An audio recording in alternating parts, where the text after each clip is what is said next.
Entering the Unscientific. This video is purely for entertainment and does not infringe on copyrights or laws. The rights to the novel and image belong to the original author. We do not claim ownership. Don't like waiting and want to listen to this fanfic in full now? Subscribe to our Patreon, where you'll find the best fanfics. Chapter 526, Unexpected Incident. If you ask who is the most important to the base among the 18 industrial branches of Factory 221, then the answer may be difficult to unify. Some people may think that Factory 1 is worthy of it, because it is responsible for the development and testing of nuclear device systems, nuclear warheads and other work, which is the lifeblood of the base. Some people may think that Factory 2 is the soul. The high-energy explosives development, production testing and overall assembly work. It is responsible for provide the most basic power for the atomic bomb, and it is an absolute mainstay. Others may think it is Branch 4, Branch 6 or the main factory, etc. In short, everyone has their own reasons, and it is difficult for anyone to come to a consistent result. But if you change the question and choose the most ordinary branch, then most people will probably vote for Branch 16. Branch 16 is not only ranked low, but also has the least number of employees. At the same time, the functions it undertakes are relatively low-key. It is mainly responsible for sewage treatment. After all, sewage treatment in this year is not as well known as in later generations. In addition, the industry itself is not as high-tech as it will be in the future, so most people's concept of it is just 5 words: it's like a sewer. The site of the 16th branch is also in line with its personality, located in a relatively flat open space in the Jingyang grassland.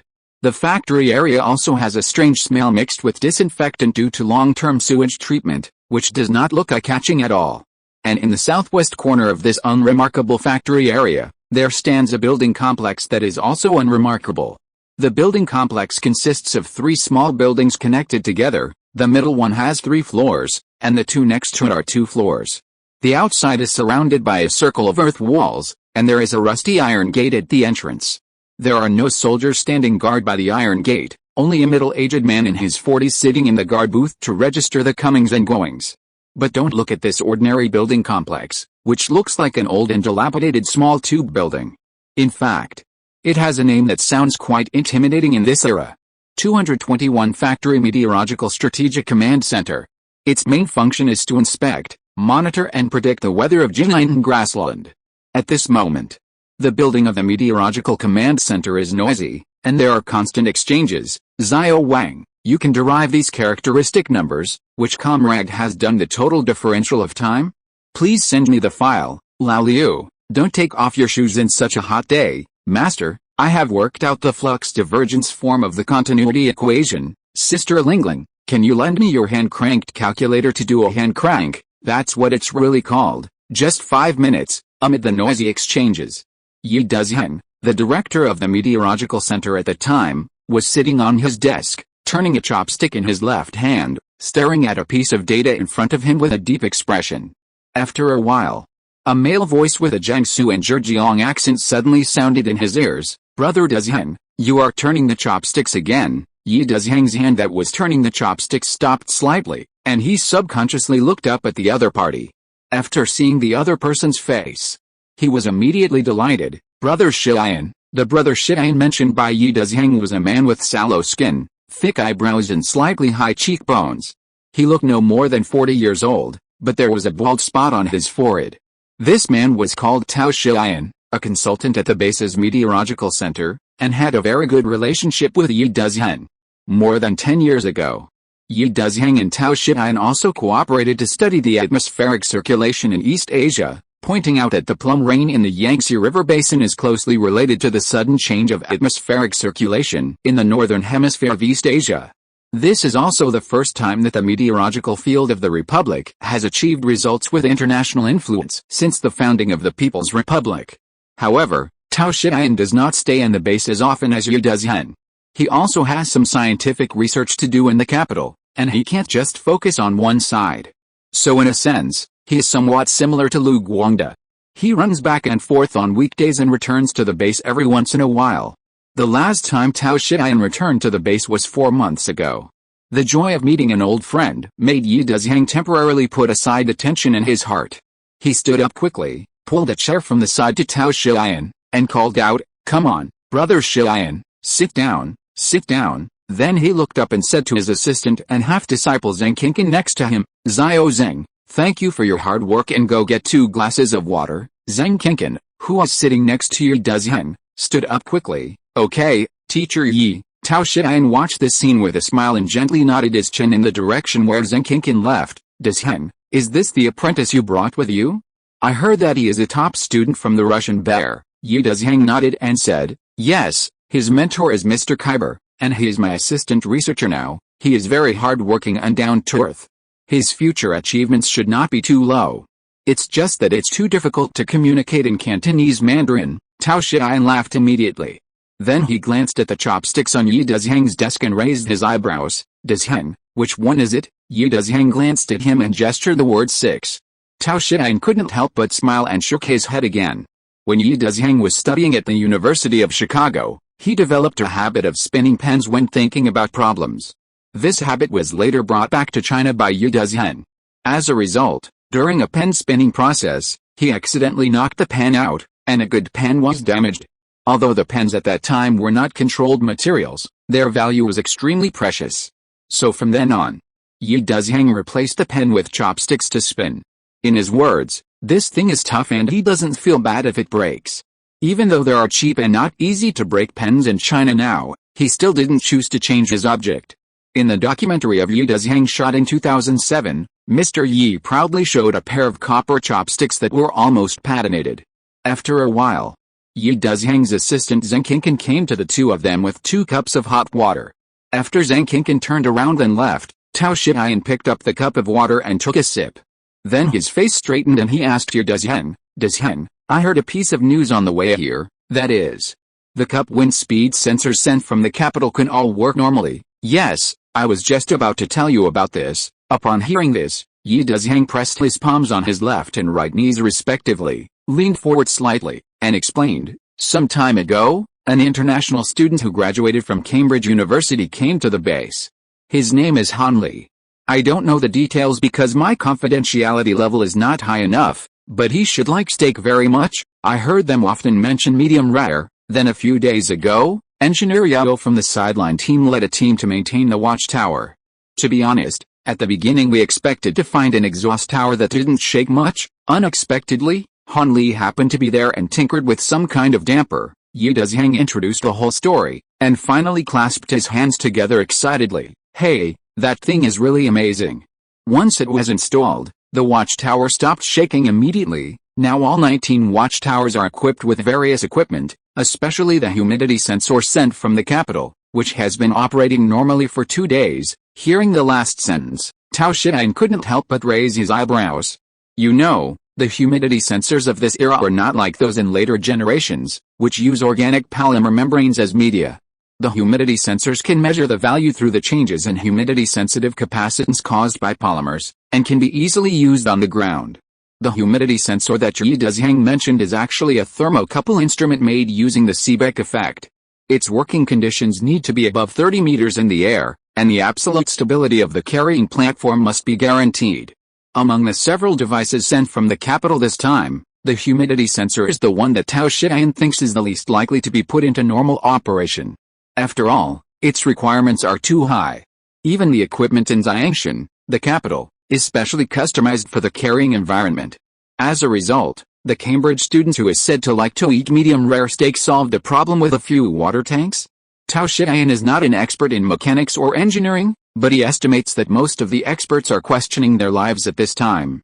Then quickly, Tao Xian suddenly realized something else. Dezheng, since these instruments can all operate normally, doesn't it mean that we can try to calculate the weather model? Yes, Yi Dezheng excitedly said something in English, and at the same time he searched on the table and pulled out a document about 2 centimeters thick. Here, take a look at this. I spent 2 days calculating the model. Tao Xian reached out to take it and read it carefully. After a while, Tao Xian couldn't help but look up, and his eyes stayed on Yi Dezheng's dark circles for a while. Dezheng, you even consider the negative local spatial gradient. Yi Dezheng changed his posture after hearing this, put his hands on his chest, and a hint of a Dragon King's smile appeared at the corner of his mouth. That's right, as we all know. Although atmospheric dynamics is a very complicated thing, The physical knowledge it involves is actually not cold. The physical concepts included in atmospheric dynamics mainly include momentum equations, continuity equations, and thermodynamic equations, etc. That is, Newton's second law.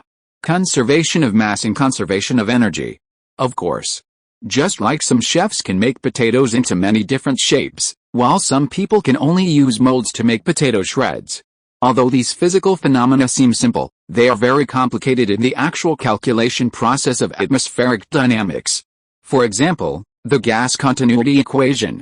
Its expression is as follows: nqt plus vnq equals kb nq plus rmisc plus rdep plus rwash plus rchem plus rnuc plus rceg plus rdpsg plus rdseg plus rhrg. Rmisc represents emission, rdep represents dry deposition, rwash represents water washing, rchem represents photochemical reaction process, rnuc represents nucleation process, rceg represents condensation evaporation, rdpsg represents deposition sublimation, rdseg represents dissolution evaporation, and rhrg represents heterogeneous reaction. Are you dizzy? This is just the beginning. Even in 2023.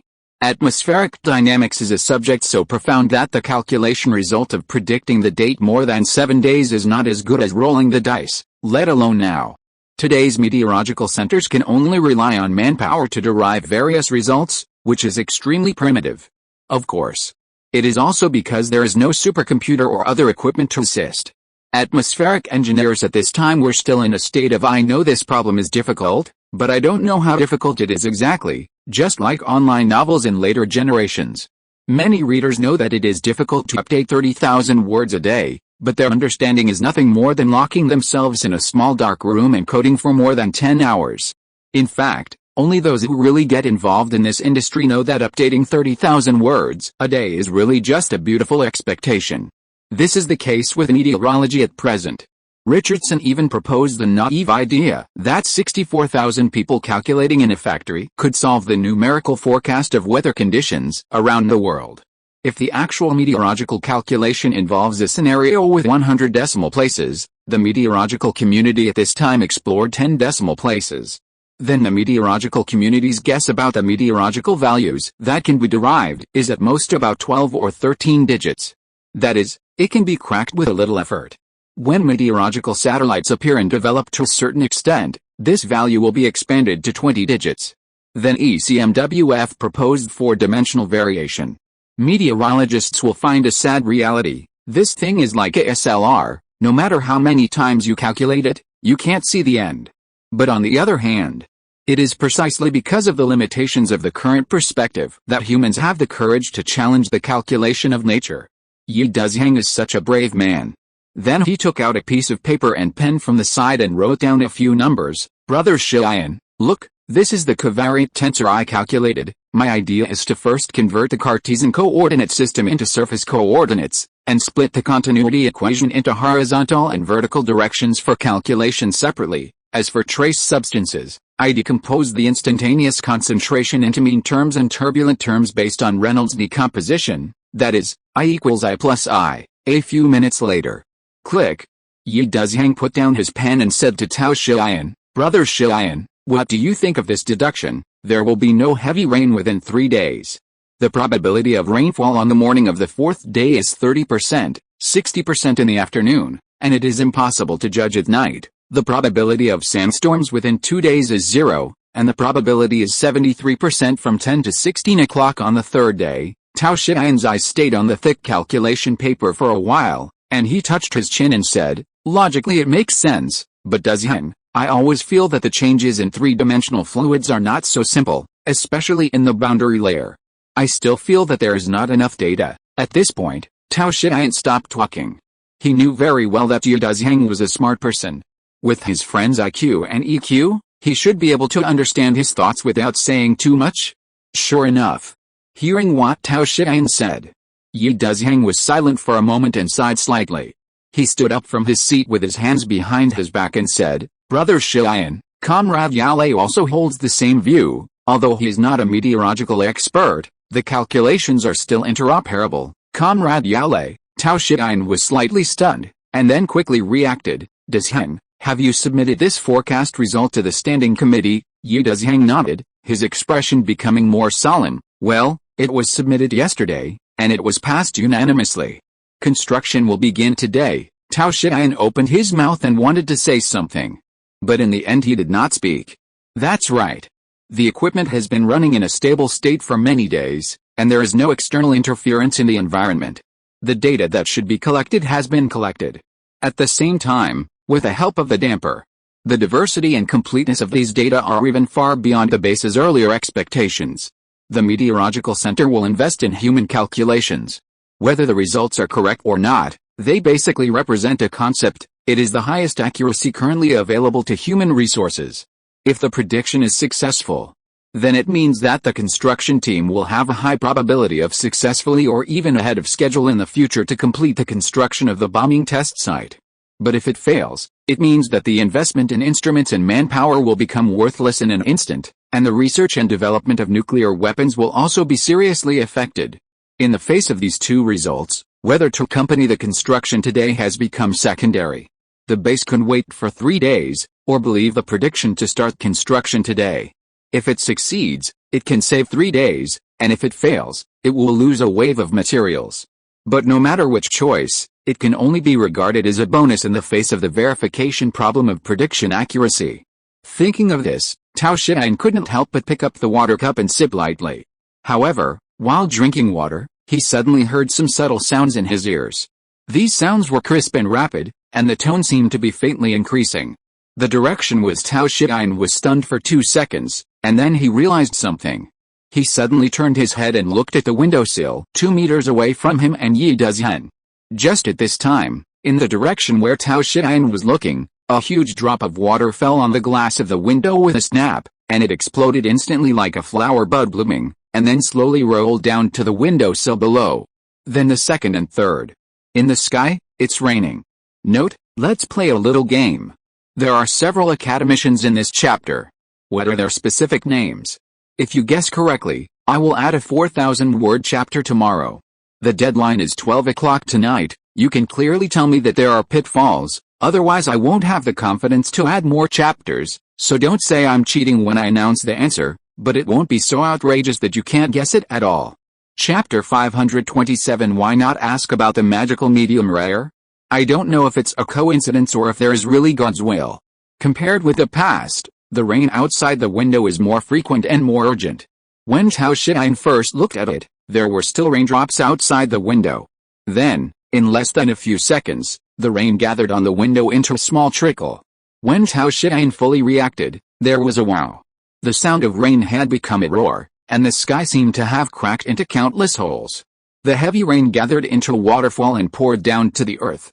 As the heavy rain fell, the entire floor where the meteorological center was located suddenly became as quiet as a morgue. Then, Tao Shiyan suddenly realized something, turned his head abruptly, and looked at Yi Dezhang beside him. At this moment, his friend's originally rosy face had already lost all color, and the original manuscripts in his hands were all scattered on the ground, and his hands drooped in vain on both sides of his thighs. Yi Dezhang seemed to be completely unaware of this, staring out a window. In fact, it was not just Yi Dezhang. At this moment, everyone in the entire meteorological command center was staring at the crackling windows with a dull look on their faces.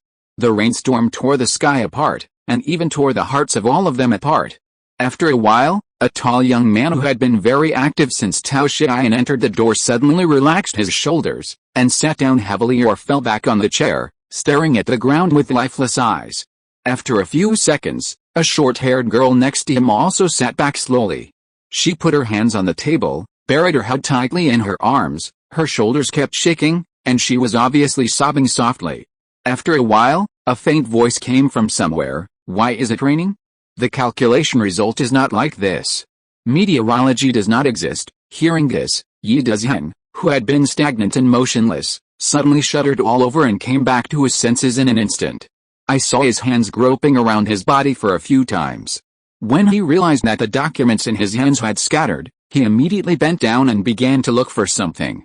Half a minute later, he stood up with a few papers, put them on the table, and calculated as if no one was around. Is equals U1 and 1 is 2 and 2 is. The inference that it will rain at 7:30 is found. If it rains, the advection form must change, and then reverse it, then it must be replaced with a compressible continuity equation. And then it must be changed here. It must be changed here, and here it must also be changed to the molecular diffusion term is much smaller than the turbulence term, the external source and sink terms cannot be ignored, and the parameters of the eddy diffusion coefficient must also be expanded. Tao Xian did not stop this, and just watched his friend calculate. After all, he is also a practitioner in the field of meteorology, and knows how much of a blow this kind of thing is to a person, and he must be given a chance to vent. 10 minutes later, Yi Dezhang's rapid breathing suddenly stagnated. He slowly raised his head and looked at Tao Xian bitterly. Brother Xian, I understand, we really underestimated the changes in the three-dimensional fluid. It takes at least, ding-ling-ling. Yi Dezhang didn't finish his words. A quick ring rang in the corner of the office. Yi Dezhang's assistant Zhang Zhongjing was the first to come back to his senses. Quickly walked to the corner, and picked up the microphone. Hello, meteorological command. Yes, I understand. Goodbye, comrade. After hanging up the phone, Zhang Zhongjing quickly came to Yi Dezhang and whispered to him, Teacher Yi, the general factory notified you and Teacher Tao to go to a meeting. A driver from Factory 16 will drive to pick you up later. Yi Dezhang was silent for a moment and looked at Tao Xian. Then he took a deep breath and began to collect the calculation paper on the table. I understand, Brother Xian, let's get ready. Tao Xian had no objection. Okay, perhaps it was because it was working hours. The car from Factory 16 came very quickly. Less than 10 minutes after hanging up the phone, a Yangtze River Jeep stopped outside the meteorological center, picked up Yi Dezhang and Tao Xian, and drove straight to the main factory. Half an hour later, the car arrived at the main factory office smoothly. As soon as Yi Dezhang and Tao Xian got off the car, Zhou Ke, assistant to Li Ju, who had been waiting here for a long time, came to greet them. Director Yi, Researcher Tao, thank you for your hard work along the way. Yi Dezhang shook hands with him with a heavy expression. Assistant Zhou, sorry for the long wait. Zhou Ke was a generation younger than Yi Dezhang, and his status was not suitable for saying certain things, so he could only add a little more force to the hand he was holding to express his comfort and support.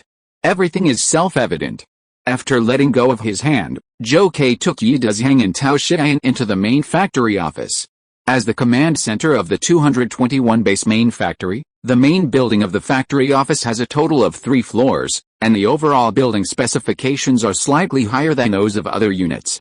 Of course, the slightly higher specifications here do not mean that it has any luxurious decorations. Rather, it means that the layout of the building will be relatively refined, giving people a more stable and majestic first impression. It is actually a good thing for office buildings to add some majesty to improve office efficiency, provided that it is appropriate. The factory office conference room is located on the first floor of the building, near the end of a corner on the right. When Zhou Ke, Yi Dezhang and Tao Xian arrived outside the conference room, Zhou Ke stepped forward and knocked lightly on the door of the conference room, and reported through the door, Report, Director Yi and Researcher Tao are here. After a while, a reply came from inside the room, Come in. Hearing this, Yi Dezhang and Tao Xian straightened the hem of their clothes and smoothed out the wrinkles that had formed in the car when they came. Zhou Ke deliberately waited for a few more seconds before pushing open the door of the conference room. Whoosh! As soon as the door opened, a puff of white smoke came to his face. The smoke clouded Yi Dezhang's vision. Tao Xian, who was caught off guard, was choked by the smell of low-quality nicotine and started coughing. Cough cough cough. Yi Dezhang quickly patted his friend's back, and waited until he recovered his breath before looking into the conference room. This conference room is very large, about 100 square meters, which is almost the same as a commercial house in the future. The walls in the room were painted with white paint, and simple waterproofing measures were taken. So it would not be too damp even if it was not used for a long time. 5 iodine tungsten lamps were hung on the 4 corners and the top of the conference room, and an oval conference table that could accommodate more than 30 people was placed on the ground. The corner of the wall was also leaning against a board of another smaller table, so when encountering a major discussion at the level of the entire base, another table could be expanded at any time. At this moment, there were more than a dozen major leaders or experts and scholars of the base sitting at the conference table, and Yi Dezhang basically knew them all. For example, Li Ju, Lao Guo, Lu Guangda, General Shen Jian, Peng Mengsheng and others. Many of them had cigarettes in their hands, and the ashtrays in front of them were full of cigarette butts. After Yu Dezheng and Tao Shiyan entered, Li Ju, who was sitting at the top, stood up first and pointed to the two directions in the middle of the left side of the conference table. Old Yi, Old Tao, you have worked hard all the way, please take a seat. Yu Dezheng nodded and took Tao Shiyan to the seat. Then Li Ju signaled Zhou Kai to close the door of the conference room, looked around, and said, "Okay, the comrades who should come have come, and now I declare that the meeting begins." The recorder on the side quickly picked up the pen and sat upright to prepare for real-time recording. Then Li Ju turned his head and looked at the window glass that was still ticking, with a regretful and heavy expression on his face. "Comrades, the purpose of holding this emergency meeting today, everyone should be clear, right?" Li Ju's voice had just fallen. Yu Dezheng, who had not spoken since entering the venue, stood up. "Director, the failure of this weather forecast is largely my personal responsibility. I took the initiative to apply for organizational punishment. I have no objection to any result." "Hey, old Yi, what are you doing?" Looking at Yu Dezheng's decadent face, General Shenjian beside Li Ju couldn't help but frown. He curled his index finger and knocked on the table twice. "Old Yi, weather forecasting is a very difficult thing. The base and home have had various discussions in advance. The inaccurate forecast was expected. Who said it was your responsibility? I have seen people who take credit and those who shirk responsibility, but this is the first time I have seen someone as eager to ask for punishment as you do. If you surrendered at this speed in France, you would be promoted to a major at most." Puff. General Shenjian said this. Tao Shiyan, who was drinking tea beside Yu Dezheng, couldn't help but puff up his cheeks and almost spit out a mouthful of tea. Yu Dezheng himself was also stunned by this. He originally thought that this meeting was to discuss how to punish the meteorological center. Director Zhang. Seeing that Yu Dezheng was still hesitating, General Shenjian couldn't help but frown. "Okay, sit down quickly, don't embarrass yourself here, you have to stand and show off your height, right?" Although General Shenjian was born in 2010 and is only 7 years older than Yu Dezheng, but he has been a soldier all his life, his resume is legendary, and his prestige is so high that few people in the base can match him. Therefore, when he got angry, Yu Dezheng was immediately frightened and quickly sat back in his seat. After a while, Li Ju felt that the time was almost right. So he said to Yu Dezheng, "Old Yi, General Shenjian is right, don't think too much. The organization asked you to come here for a meeting, not to blame you, nor to discuss how to punish you and the comrades in the meteorological center. We have two main purposes for calling you here today. One is to understand the specific reasons for the failure, and the other is to see if there is any chance to remedy it, so you don't have to feel any burden. I hope you." And researcher Tao can speak freely. Hearing Li Ju's words, Yu Dezheng was surprised and couldn't help but look at Tao Shiyan. Tao Shiyan gave him an encouraging look and nodded. Seeing this, Yu Dezheng couldn't help but take a deep breath and adjust his mood. Then he opened the file bag beside him, took out a few sheets of calculation paper, and said to Li Ju, "Director Li, Director Zhang, and a few other leaders, to be honest, on the way here, I discussed the reasons for the failure of the weather forecast with Lao Tao. The reason is actually very simple, that is, the amount of data is not enough." Li Ju was stunned for a moment, and confirmed with some surprise, "The amount of data is not enough." Yu Dezheng nodded, yes. On the way to his seat, Yu Dezheng noticed that there was a small blackboard behind his seat with a few pieces of chalk. So he simply stood up, walked to the blackboard and drew a diagram. "Look, everyone, this is the benchmark diagram of spatial distribution. The problem in our calculation is mainly the differentiation of turbulence terms in vertical position, that is, in height space, because the standard K Greek letter epsilon model we originally used is a high Reynolds number model, but according to the reverse result brought by this rain, the near wall area will be affected by the low Reynolds number." Then Yu Dezheng paused and changed to a more intuitive explanation. "For example, in the original model, we divided the distance of 10,000 meters from the ground to the sky into 10 areas, that is, each area is 1,000 meters high. According to the division of the original model, the 1,000 meter area in this area can be directly understood as air pressure. The air pressure in each area will not change, but until now we have discovered that, let alone the 1,000 meter area, in fact, the air pressure value will change every time the altitude increases or decreases by 1 meter. After listening to Yu Dezheng's explanation, Tao Xian on the side also sighed with a heavy expression. Brother Dezheng, we found out too late. The air pressure that your Dezheng mentioned is just an example that is easy to understand.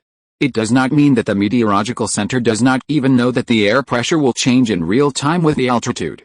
The concept that air pressure really refers to is actually the source term in turbulent viscosity. It's just that some idiots, cough cough, and non-professionals like Li Ju are not very clear about the specific concept. So Yi Dezheng chose air pressure as an example.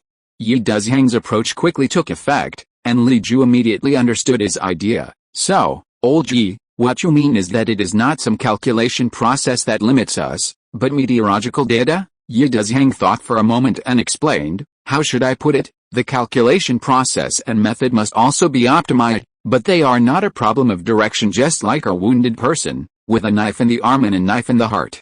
Although the injury to the arm cannot be ignored, it is obviously not an order of magnitude compared to the fatal injury to the heart, and the meteorological data is the wound on our heart. Li Ju was silent.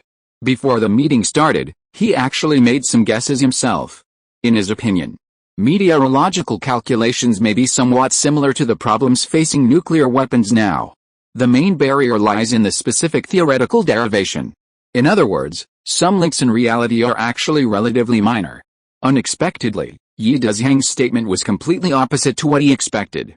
It turned out that the meteorological data, that is, the amount collected by those measuring instruments, was not enough. Looking at Li Ju, who was lost in thought, Yi Dezheng also felt a little emotional.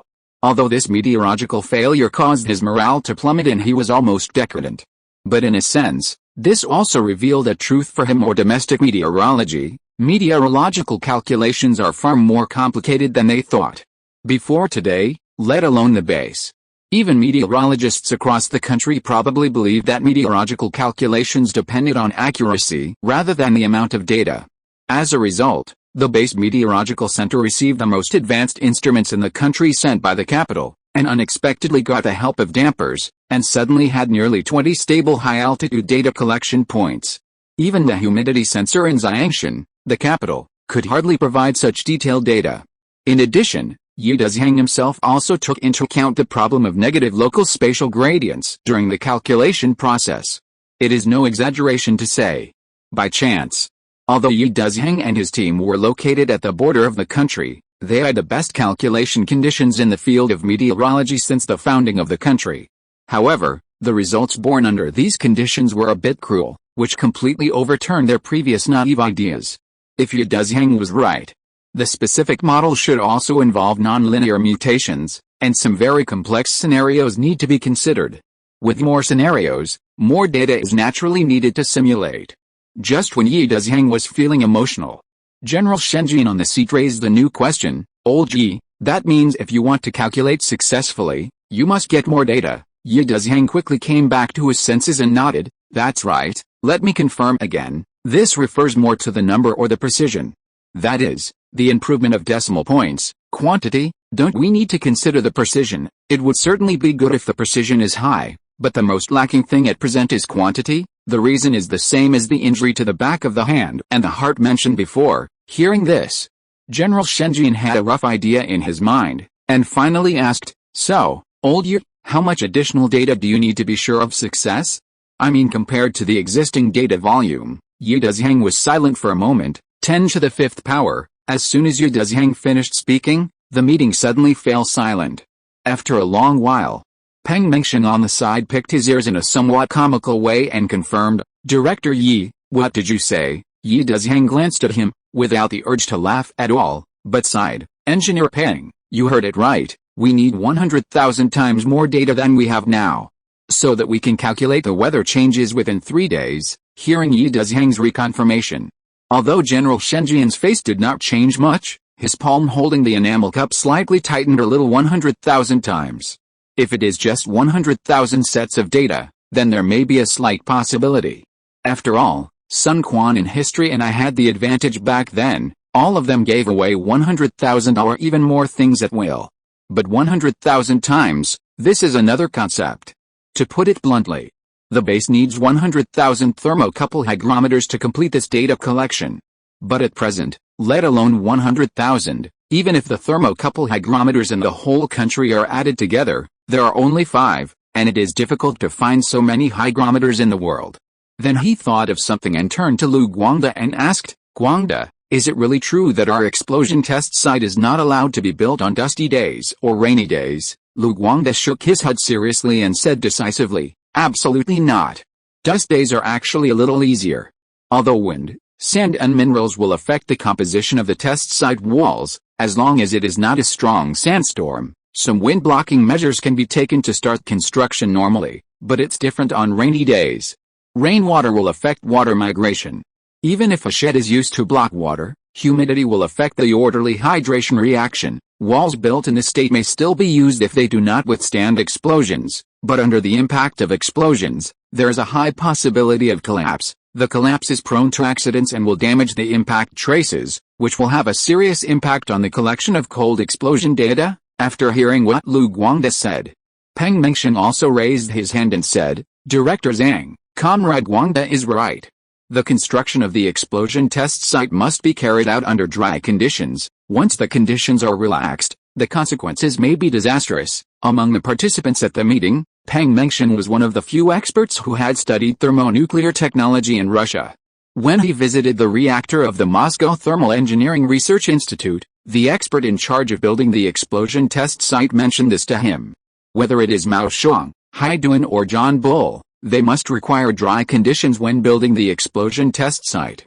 At that time, the expert also told Peng Mengxian, once Mao Shuang encounters rainy days during the construction of the explosion test site, the entire test site must be torn down and rebuilt even if the completion rate reaches 99%. There is no way. This is not only a safety issue, but also the inspection of shock waves is of utmost importance. Any step involving hydration reaction will affect the data collection. Hearing the answers given by Peng Mengxian and Lu Guangde, General Shen Jian frowned immediately. For industrial hegemons like Mao Shuang, it is not difficult or costly to start over. But for the poor rabbits now, this is another concept. But the problem is that the explosion test site must be carried out under dry conditions, and now if you want to calculate the weather, you must have 100,000 times the data. Therefore, the choice facing the base now is actually only one way. That is to invest a huge price, build a workstation in dry weather, and gamble with God. Thinking of this, General Shen Jian put out his cigarette butt and prepared to make his own decision. But before he opened his mouth, Old Guo, who had been silent, suddenly raised his hand and said, Old Li, I have something to say. Li Ju glanced at his friend. You can say it. Hearing this, Old Guo put down his pen, looked around, hesitated for a moment and said, I was thinking if everyone really has no other way, can we ask Han Li? After all, meteorological data itself is not confidential. Even if we tell him that we want to collect meteorological information, there is no problem, and Han Li also took out a damper technology not long ago. Suppose the club he mentioned called Fengling Yuang really exists, maybe he can give a little surprise. Let's talk about the result of yesterday's game. No one guessed it right. There are two pitfalls. One is that the sentence Old Yao and his team includes the prototypes of Zhou Xiaoping and Zhang Zhongjing. The second is that there were very few hand-cranked computers in the base at that time, and the only one who mastered the hand-cranked computers in the meteorological center was academician Zhou Jifan. I said it yesterday, it's a pitfall, lol. Chapter 528, give this era a little shock to the time travelers. Tell the truth. Due to his personality, Lao Guo's voice has never been high. But his voice was unusually clear in the conference room where a pin drop could be heard. As soon as he finished speaking, a strange look appeared on the faces of Li Ju and others. After a while, a middle-aged man who had been silent and smoking from beginning to end spoke up. Engineer Guo, excuse me, is the Han Li you are talking about a new expert from the capital? Or an elite scholar transferred from other regions? The middle-aged man who spoke had a round face and white hairs, and a relatively ordinary appearance, with no highlights in his appearance. But what is interesting is that his eyebrows are in a style even when he is not speaking, so he looks quite kind. This person is called Cheng Kejia, and like Lao Guo, he is currently the deputy director of the 9th Institute. However, he is currently leading a team to study some projects in Jinling, and he only returned to the 221 base secretly yesterday morning.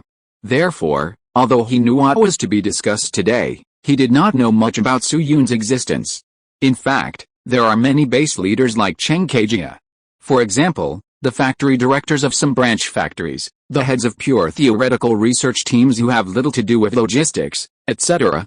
After all, Su Yun's existence is still in the observation stage, and Li Ju did not deliberately bring it up at the standing committee meeting. At present, the number of international students in the base is not too many, but it is not too few to the level of rare copies. Among the more than 4,000 theoretical researchers in the base, there are about 400 international students. Using the situation of schools in the future as an analogy, it is about 40 to 50 in an ordinary grade. Students in this range can definitely be considered top students, but are they so famous that all teachers in the grade know him? That is obviously not the case. Unless you are the ultimate eccentric monster who gets full marks in physics and mathematics every day, and 20 or 30 in English and Chinese. Even most of the leaders who know about Su Yun's existence now only know a rough idea, that is, Lao Guo picked up a burnt Cambridge international student, and as for whether he is medium rare or medium rare, they have no idea at all.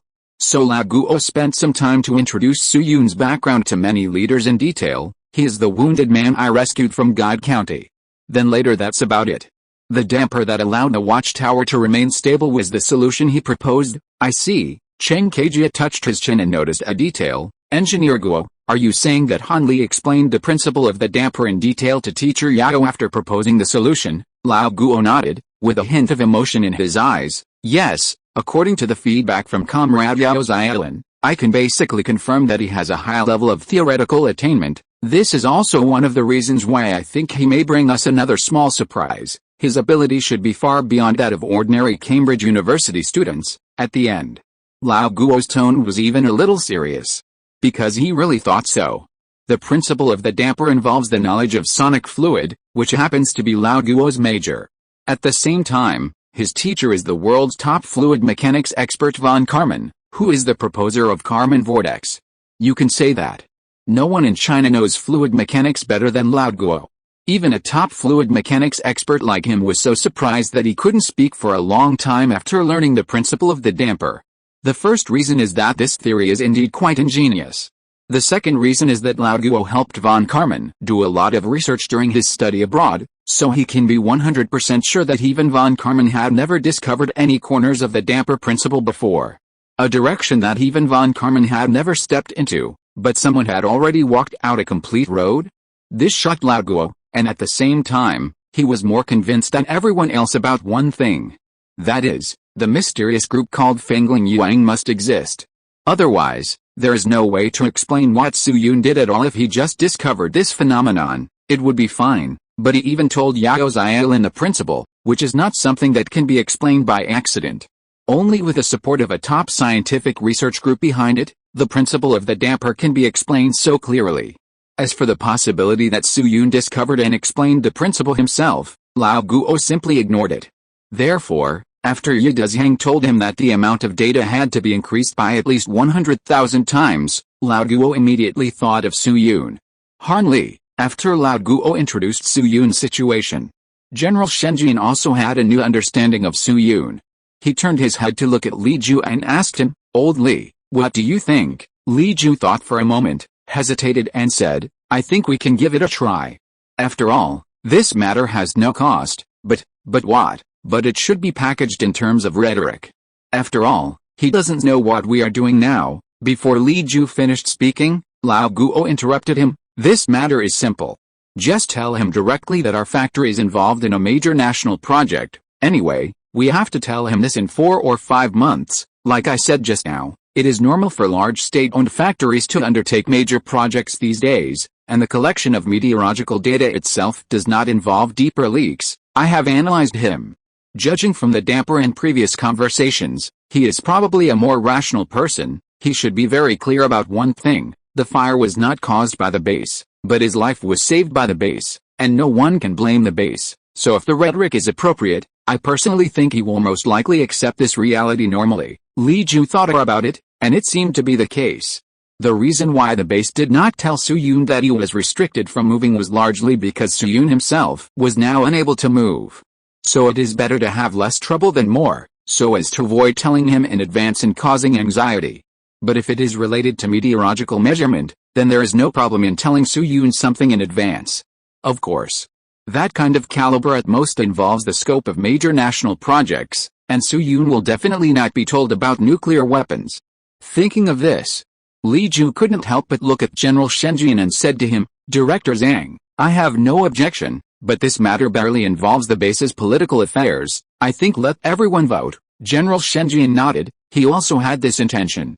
Then he looked around the scene, picked up a cigarette from the table and put it in his mouth, and said, In this case, everyone raise your hands and vote now. Comrades who agree to ask Han Li and have no objection to the caliber, please raise your hands, and comrades who oppose please keep your hands flat. At the same time, this vote is not related to major matters, and there is no abstention mechanism. I personally will not participate in the vote due to my identity. Now everyone starts voting. Swish, the voice just fell. Lao Guo raised his hand. Then came Li Ju and Lu Guangda. After a while, Tao Shiyan, Cheng Keiji and others also raised their hands. Then came Yi Dezhang and Peng Mengshan who hesitated for a while. But there were also a few people who did not move, such as Chen Enkun and another cadre in charge of confidentiality. The reason why Chen Enkun and others opposed was simple. They believed that Su Yun would never be able to solve this problem. Telling the other party the truth in advance for a question that could not have an answer, even if it was only part of the truth, it would likely cause resistance from the other party. In this case, it is better to have less trouble than more. 5 minutes later, the voting results were finally released. 21 people attended the meeting, General Shenjian did not participate in the vote, and finally 11 people agreed and 9 people opposed. The proposal was passed with difficulty. However, Su Yun was not aware of the round of voting that took place in the factory office meeting room. At this time, he was grinning at the chief physician Lin Yu in front of him. Itchy, itchy, itchy, itchy, itchy, itchy. Lin Yu covered Su Yun with the quilt he had lifted, and put his hands in the pockets of his white coat, looking quite stylish. This means that your wound is recovering and your body is self-renewing, which is a good thing. You are only in the early stages of recovery now, but it's just that your thigh is a little itchy. Wait for 2 or 3 months for your whole body to enter the recovery stage, and then you will suffer. Hearing Lin Yu's words, Su Yun couldn't help but grin. This is too damn torturous. As we all know, skin healing is divided into 3 stages. The first stage is the stage of blood coagulation and hemostasis. The second stage is the stage where white blood cells gather at the wound to deal with infections such as bacteria and viruses. The third stage is the stage of connective tissue proliferation. The most dangerous of these are stages 1 and 2, but the longest and most difficult to endure is still stage 3. In this stage, the new nerves of the skin will rub against the connective tissue and squeeze together. These new nerves are very sensitive, and once stimulated by this kind of touch, they will produce an itchy feeling. At present, Su Yun has just left the second stage, and only a palm-sized area on his left thigh has an itchy feeling. When the large-scale healing stage comes next, this itchy feeling will inevitably cover the whole body. Su Yun even suspected that by then, he would be tied to the bed by Lin Yu to prevent him from reaching out to scratch. Just as Su Yun was thinking about the pain at that time, Qiao Keihong on the side suddenly asked a question and asked Lin Yu, Director Lin, is Comrade Han Li now completely out of danger? Lin Yu pushed his glasses and looked at the simple case report of this era for a while, and nodded. Basically, it can be said that he is out of danger. As long as he doesn't seek death, it's not a big problem. But it may take some time for him to get out of bed. After all, he has been in our base for less than a month, and his recovery is already quite gratifying. But, speaking of this, Lin Yu suddenly stopped talking and shook his head secretly. Although Su Yun's recovery has far exceeded his expectations, there is still no possibility of reversal of Su Yun's disfigurement. If we just look at it from the perspective of appearance, Su Yun's life is ruined. However, considering that saying this may hit Su Yun's self-confidence, Lin Yu still kept this sentence in his heart. Oh, by the way, there is something I almost forgot. I don't know whether he wanted to ease the atmosphere or really remembered something. Lin Yu suddenly slapped his forehead and said to Su Yun, Comrade Han Li, your reward has come down, and according to your request, all of them have been replaced with canned beef. There are 5 cans of canned food in total, all of which are high-quality canned food produced by the Russian bear. They are much better than the spam I ate when I was studying abroad across the sea. After saying that, Lin Yu also subconsciously licked a corner of his mouth. In this period, even a great doctor like him, it is not easy to eat canned beef. When hearing the 3 words spam, Su Yun on the bed couldn't help but raise his eyebrows.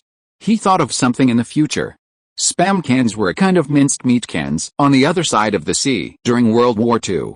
At that time, due to the abundant supplies on the other side of the sea, some soldiers on the other side ate this stuff to the point of vomiting. But for many soldiers and people in other countries, it is a rare good thing. For example, the Koreans. At that time, the Korean soldiers did not have much good supplies, so they liked to mix the spam cans left by the soldiers on the other side of the sea with bitter pepper sauce to make soup. To be honest, this behavior itself is understandable, and it is the same in times of scarcity. The rabbits ate much worse than this during the difficult times, and there is no need for the grandfather to laugh at his grandson. But what is difficult to understand is that this behavior has actually derived a so-called Korean army hot pot culture in later generations. In fact, even at this point, the matter is still two-faced. For example, if this culture is regarded as a patriotic training of remembering the bitterness and thinking of the sweetness, it is also good, and even worthy of praise. But some domestic diodes regard this kind of army hot pot as a treasure and devalue the local hot pot in a certain red book, which is quite outrageous. Looking at the hot pot or hot pot-like culture in various countries, their earliest origins are basically derived from the stewing of ingredients, most of which belong to the civilian class, but there are really not many ingredients here that are leftover food from others. Let's not talk about the domestic hot pot. You can even praise sukiyaki, and their kelp sauce is also worth mentioning. But the military hot pot that goes to lick the stick is still on the hot search, which is really hard to describe. The site returns to reality. Then Su Yun thought about it and asked Lin Yu, "Director Lin, how long will it take for the canned food to be delivered to you?" Time. Lin Yu's experience in this area is really not rich. Hearing this, he subconsciously folded his hands in front of his chest and said, "I reported that the recipient of the reward is our hospital, and it should come with the next batch of employee supplies. I'm not sure about the details, but it should arrive in about a week." As a result, Lin Yu had just finished speaking.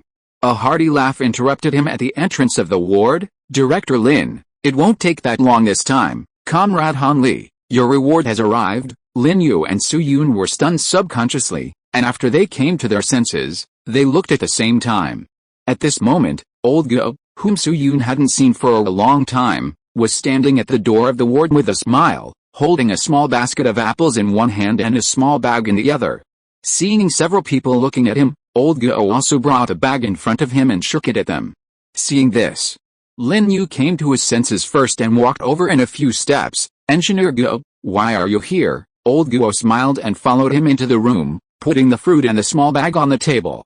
Then he opened the small bag, took out a few small cans and put them on the table, saying, "There is a meeting at the main factory today, and it is only a few hundred meters away from the staff hospital. After the meeting, I heard that the material department was going to hand over Comrade Han Li's reward to the hospital, so I brought it here. By the way," at this point, Lao Guo looked at Su Yun meaningfully, "come and see Comrade Han Li. Note, the first climax is coming." Chapter 529, give this era a little shock to the time travelers. Looking at Lao Guo, who was taking out cans of food, Su Yun's heart was also slightly relieved. After many days, he finally saw Lao Guo again. Before, he thought that he had said something wrong, which caused Lao Guo to give up on him. You know, Lao Guo is an important member of his subsequent plan and is very relevant. After all, there are not many high-level people in the base who have power, overseas study background and are relatively civilized, not to mention that one of Lao Guo's specialties is fluid mechanics. In the current base, fluid mechanics is an entry point that is easy to attract attention, at least from the perspective of future generations. The most suitable person for Su Yun to contact in the base is academician Wen Ganshang, followed by Lao Guo, and the third is Lu Guangda. Only by being able to establish a relationship with Lao Guo can Su Yun be more confident that he can continue his plan. After a while, Lao Guo stacked 5 cans of beef cans together and placed them in the palm of his right hand like Li Xiangwan holding a pagoda. Then he walked a few steps to Su Yun's bedside and motioned to him, "Here, Comrade Han Li, the canned beef you asked for is here." After that, Lao Guo then placed them one by one beside Su Yun's bed. Su Yun turned around to look at the cans and found that their specifications were a little smaller than he expected. He originally thought that the beef cans at the base should be about the same size as the cans of COFCO in later generations, but the actual object in front of him was much smaller than the volume of COFCO. How should I put it? It was probably similar to a food called Guling meat sauce in later generations, which was small and flat. Then Lao Guo took out a piece of paper from his body, spread it on the table, and introduced it to Su Yun. In addition, Comrade Han Li, take a look. This is the base's material acceptance letter. In theory, you should sign it. After all, the value of 5 cans of canned food is not low, but in your current state, Lao Guo said while looking at Su Yun, and the meaning was very clear. Su Yun did not have the ability to sign now. Fortunately, Su Yun had been shaken up from the bed by Qiao Ke Hong. After thinking for a moment, he raised his left hand. Comrade Guo, can I make a fingerprint? Old Guo looked at Su Yun's left hand, hesitated for a moment, and agreed with Su Yun's idea. Okay, then he quickly took out a seal from his body, assisted Su Yun to dip his thumb in a little red ink, and made a fingerprint on the paper.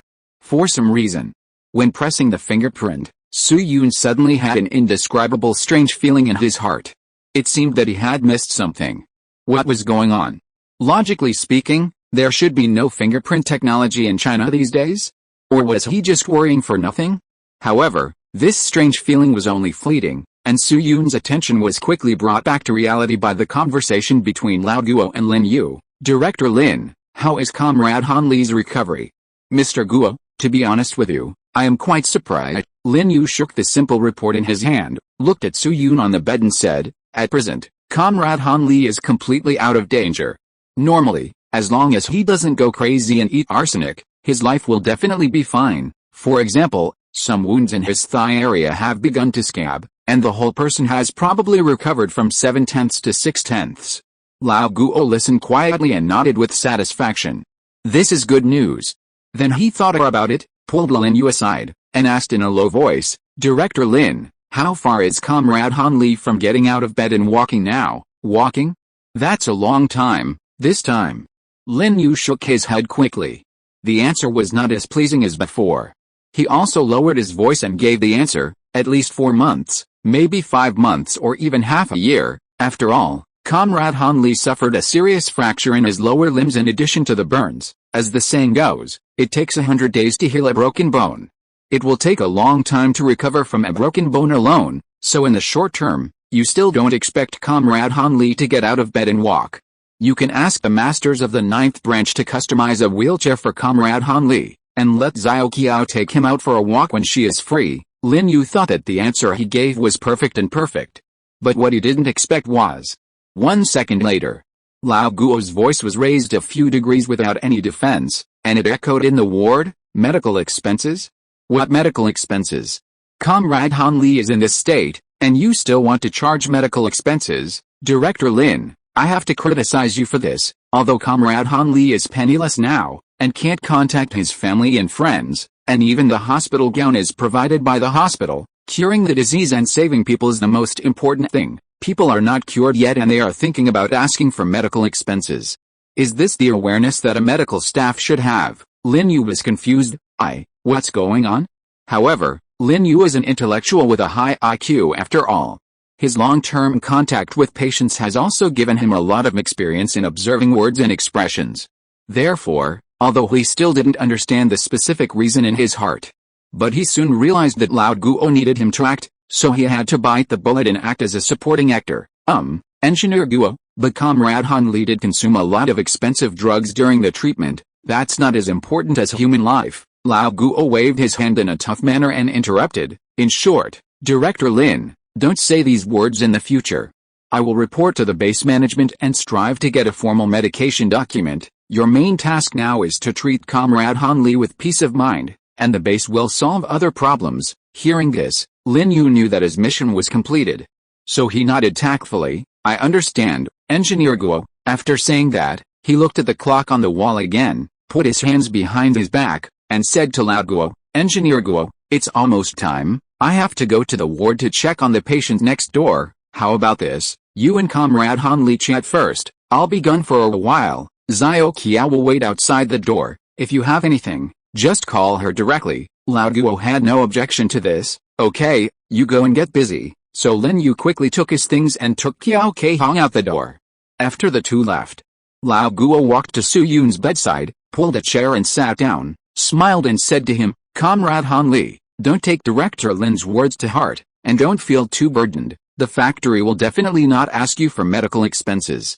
The country currently has a very complete and systematic preferential policy for returned overseas students like you, and to take a few steps back, the damper you provided has also brought great help to the factory." "Oh, right. Speaking of this." Old Guo slapped his head in a sudden realization, and said to Su Yun somewhat belatedly, "Comrade Han Li, speaking of this, you may not know the details of our factory yet, right? Tell the truth." Old Guo's performance was not deliberate, and it actually looked very natural. But for someone like Su Yun who had a perspective from the future, it was a bit hard to fool him. However, at this time, Su Yun still didn't know what old Guo was up to, so he nodded in cooperation. "Well, I asked Comrade Keihong about these things a few days ago, but she only told me what kind of mining area this is, and the specifications seem to be relatively high, but she didn't say more about the details." Old Guo was not surprised by Su Yun's answer. The information Qiao Keihong said was all reviewed in advance by the organization, and there were regulations on what could be said and what could not be said. Then he straightened his body, looked at Su Yun seriously, and said to him, "To be honest, Comrade Han Li, Comrade Qiao Keihong did not reveal too much information to you. In fact, it was the request of the factory leaders. Because of the function, the situation of our factory is quite special. In fact, I don't need to say this clearly, Comrade Han Li, you should have guessed something, right, this time." Su Yun nodded silently. "I have to say, the situation inside Factory 221 is indeed too special. Even if Qiao Keihong and others deliberately ignore the situation of the factory, there are some details in life that can reflect the extraordinariness of the factory. For example, the cinema, court, railway station in the 18th branch, and this hospital, etc. Even if Su Yun is not a person from the future, he will definitely find some abnormalities. Of course, these anomalies at most make people doubt, and it is definitely impossible to find nuclear weapons or something." Seeing Su Yun frankly admitting this, Lao Guo couldn't help but feel a little relieved. This means that Su Yun is not against him, and the two sides have a basis for communication. So Lao Guo paused again, picked up the kettle and poured himself a glass of water, took a sip, and said, "In this case, Comrade Han Li, I won't hide some things from you. The full name of our factory is Zhe Provincial Comprehensive Machinery Factory, which is under the jurisdiction of Zhe Mining District. It is mainly responsible for the production of large-scale machinery and equipment and the development of various types of ores. At present, our factory has undertaken some relatively important equipment research and development projects, and also undertakes an important ore detection task. It is considered one of the key national confidential units. At the same time, there are more than 12,000 people in the factory, and there are various branches." Looking at Lao Guo, who was trying to create a confidential but not top-secret factory image for him, Su Yun couldn't help but sigh in his heart. In order to fool him, an international student, the predecessors really took great pains. Of course, Su Yun's idea was more of a joke. His respect for Lao Guo and other predecessors would not be reduced by a single point because of this little lie. After all, this matter is related to the prosperity of the entire nation and the entire country. It is not too cautious to be careful. What's a lie? But unfortunately, in the era when Su Yun traveled through time, some people, let's call them human beings, didn't think that way. For example, he once read a sentence, "Those who participated in the research and development of the 2 bombs and 1 satellite may be the country's heroes, but they are definitely not good husbands, because they deceive their wives. If they really love their wives, they should tell them the truth." To be honest, at that time, Su Yun really wanted to open the heads of these people to see what their brain circuits were thinking. Fortunately, he was deeply gratified. At that time, there were many female comrades with very positive values trying to refute this sentence, and the number was even far more than that of male accounts, and they sprayed the Weibo post out. That incident left 2 impressions on Su Yun. One is that most people's values are actually very normal. The second is that the fighting power of female compatriots on the internet is really strong. Okay, let's return to reality. Afterwards, Su Yun thought about it and asked Lao Guo, "Engineer Guo, what kind of ore is the factory responsible for detecting?" "Of course, if it is confidential, just pretend I didn't ask." "It's not confidential. Lao Guo waved his hand indifferently and quickly gave an answer. It's uranium, uranium. This is the final wording of the base leaders after the resolution. The history of domestic search for uranium can be traced back to 8 years ago, when the Second Ministry of Machine Building mobilized a lot of civilians to assist in exploration, and the total number of people mobilized nationwide reached more than 20,000. At that time, newspapers and radio broadcasts were promoting this matter, and the spread was very wide. Therefore, it is different from researching nuclear weapons. The exploration and excavation of uranium in China is a relatively confidential information internally and open to the outside world, which is very convenient to cover up the real function of Factory 221. That is, on the surface, Factory 221 is an ordinary mine and machinery factory that produces some equipment. The second layer of skin after decryption is the exploration of uranium, which is important but not sensitive. In fact, this is not the end. The third layer of the 221 factory is actually the research and development of military explosives, and the fourth layer is the development of nuclear weapons. Then Lao Guo took a deep breath, adjusted his state, and continued, Comrade Han Li, you are a returned overseas student, so you should know that uranium exploration is a very complicated matter, and compared to exploration, the excavation of uranium is more difficult. Hearing this, Su Yun very cooperatively blinked, and said in a half-understanding way, Comrade Guo, you said that the factory is now excavating a uranium mine. Yes, Lao Guo nodded, and gestured a small shape in front of him with his hands. It is a small uranium mine that has just been discovered. I won't talk about the specific location for now. In short, the reserves are not much, but the bottom layer of the storage is relatively high, and this kind of mine location, plus the special nature of uranium mines, means that we must carry out mining in windless and rainless conditions. Or at least meet the conditions of rainless conditions. Students who have excavated uranium mines should all know. The quality of uranium ore in China has always been poor. Most uranium minerals exist in the form of purple fluorite, impregnated hematite, microcrystalline quartz, carbonaceous and apatite. Therefore, if you want to dig these uranium ores, you must use some special means. In later generations, engineering excavation is common, which is the same as other solid mineral mining methods. The uranium mining method of this era is sandstone infiltration, which requires the preparation of special solutions to penetrate into the ground and then backflow extraction. Therefore, during the excavation process, it really needs to be sunny. So from a logical point of view, Lao Guo's statement is undoubtedly quite reasonable. If it were someone else, they would probably be fooled. But what he didn't notice was, after he finished speaking, Su Yun's breathing was slightly faster, and his hands in the quilt were clenched into fists despite the stinging pain. It was indeed for the weather. In fact, when Lao Guo and Lin Yu were performing a double act, he had some vague guesses in his mind. However, considering that many things happened during the entire atomic bomb research process, Su Yun did not rush to make a judgment.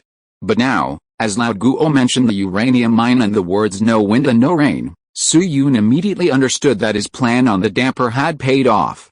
The damper is indeed a good thing, but it is not entirely beneficial to the current base.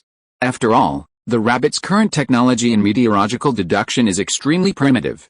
Before the damper appeared, the base faced two main meteorological variables. One is the calculation of weather data. The second is how to stably measure weather data. The damper minimizes the impact of the second variable, but the more accurate the data, the greater the omission of the former. It's like you give a will-o'-the-wisp boy a Dodge Tomahawk. It looks like the car has been upgraded, but the will-o'-the-wisp boy himself does not have the ability to control the Dodge Tomahawk.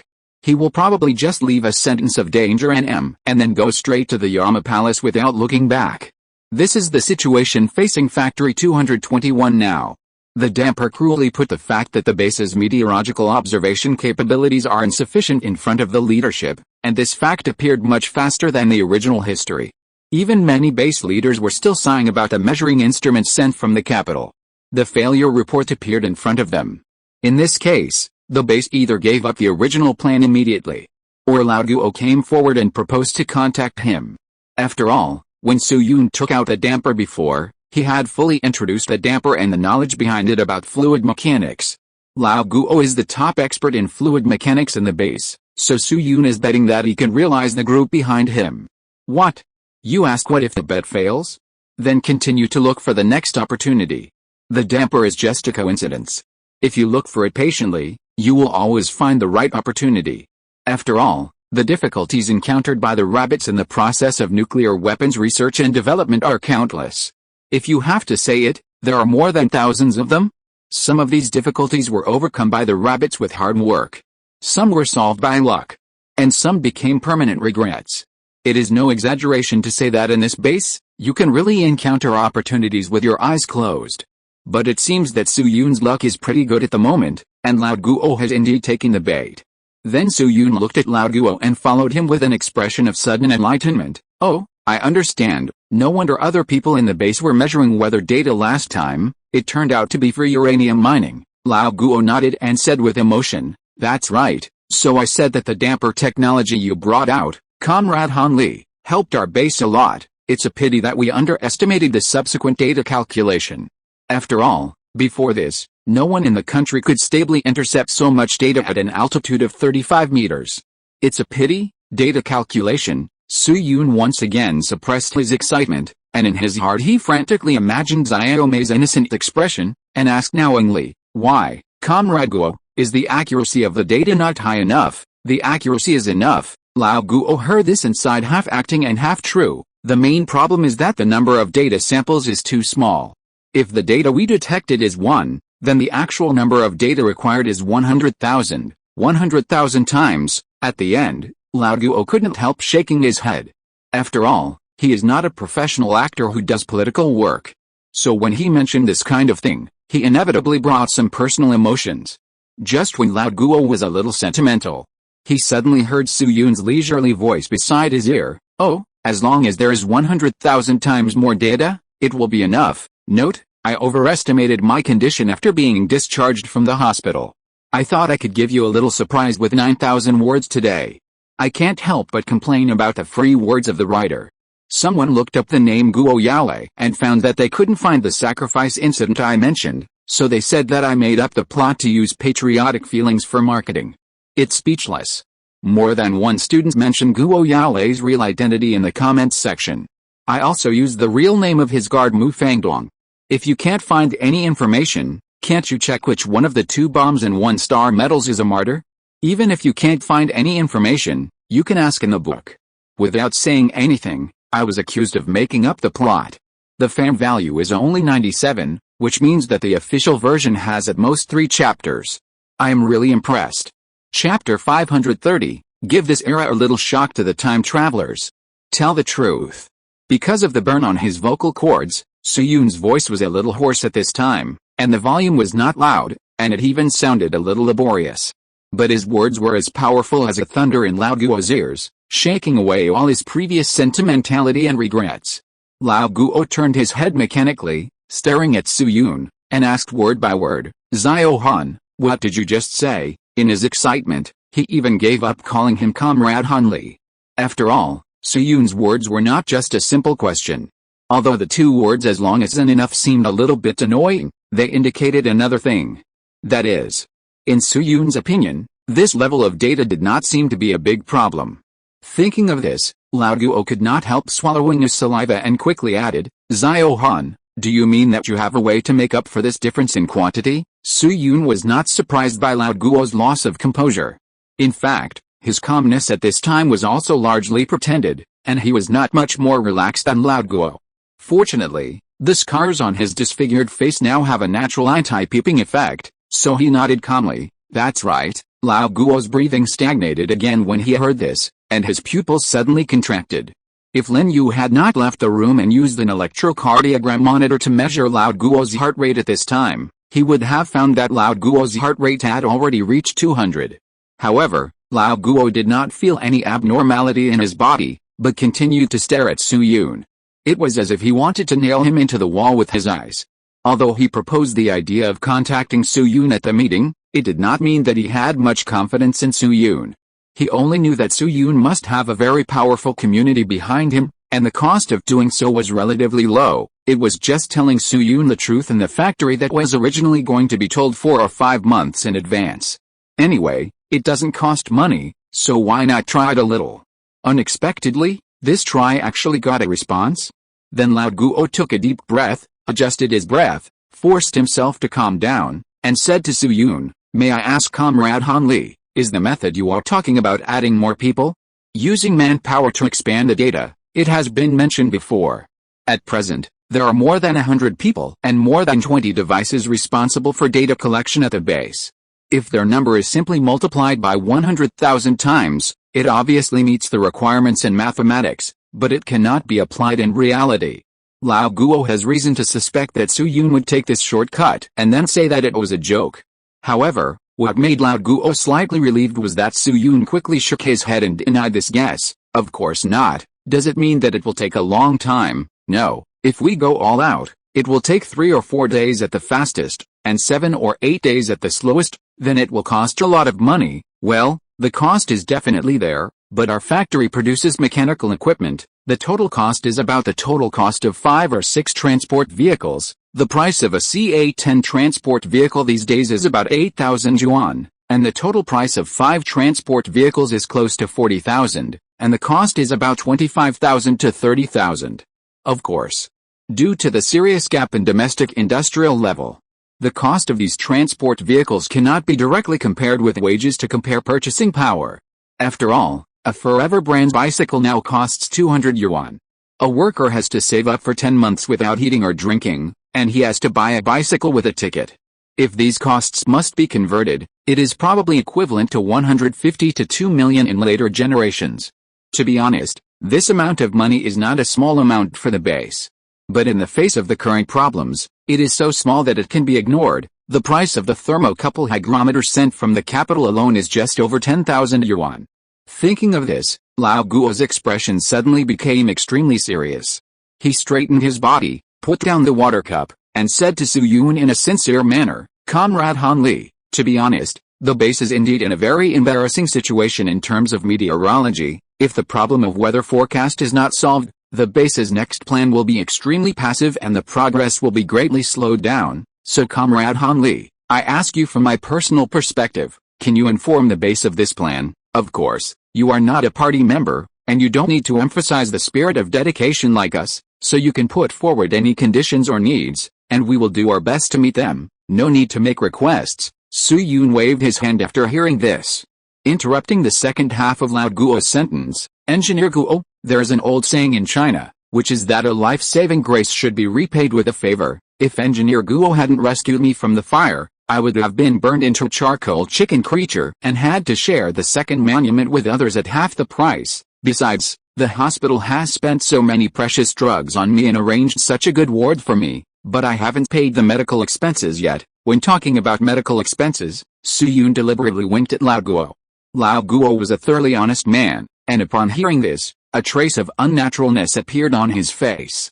However, this trace of expression was only fleeting, and he soon returned to his normal state, and the whole person suddenly relaxed a lot. "Comrade Han Li, I am deeply gratified that you have this awareness.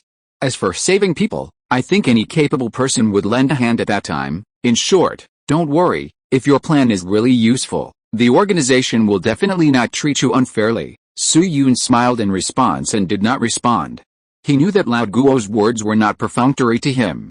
The rabbits have always rewarded members who have made contributions to their work.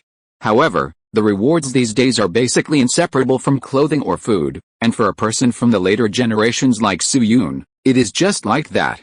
Of course. Although Su Yun didn't feel much about these rewards, he had to help.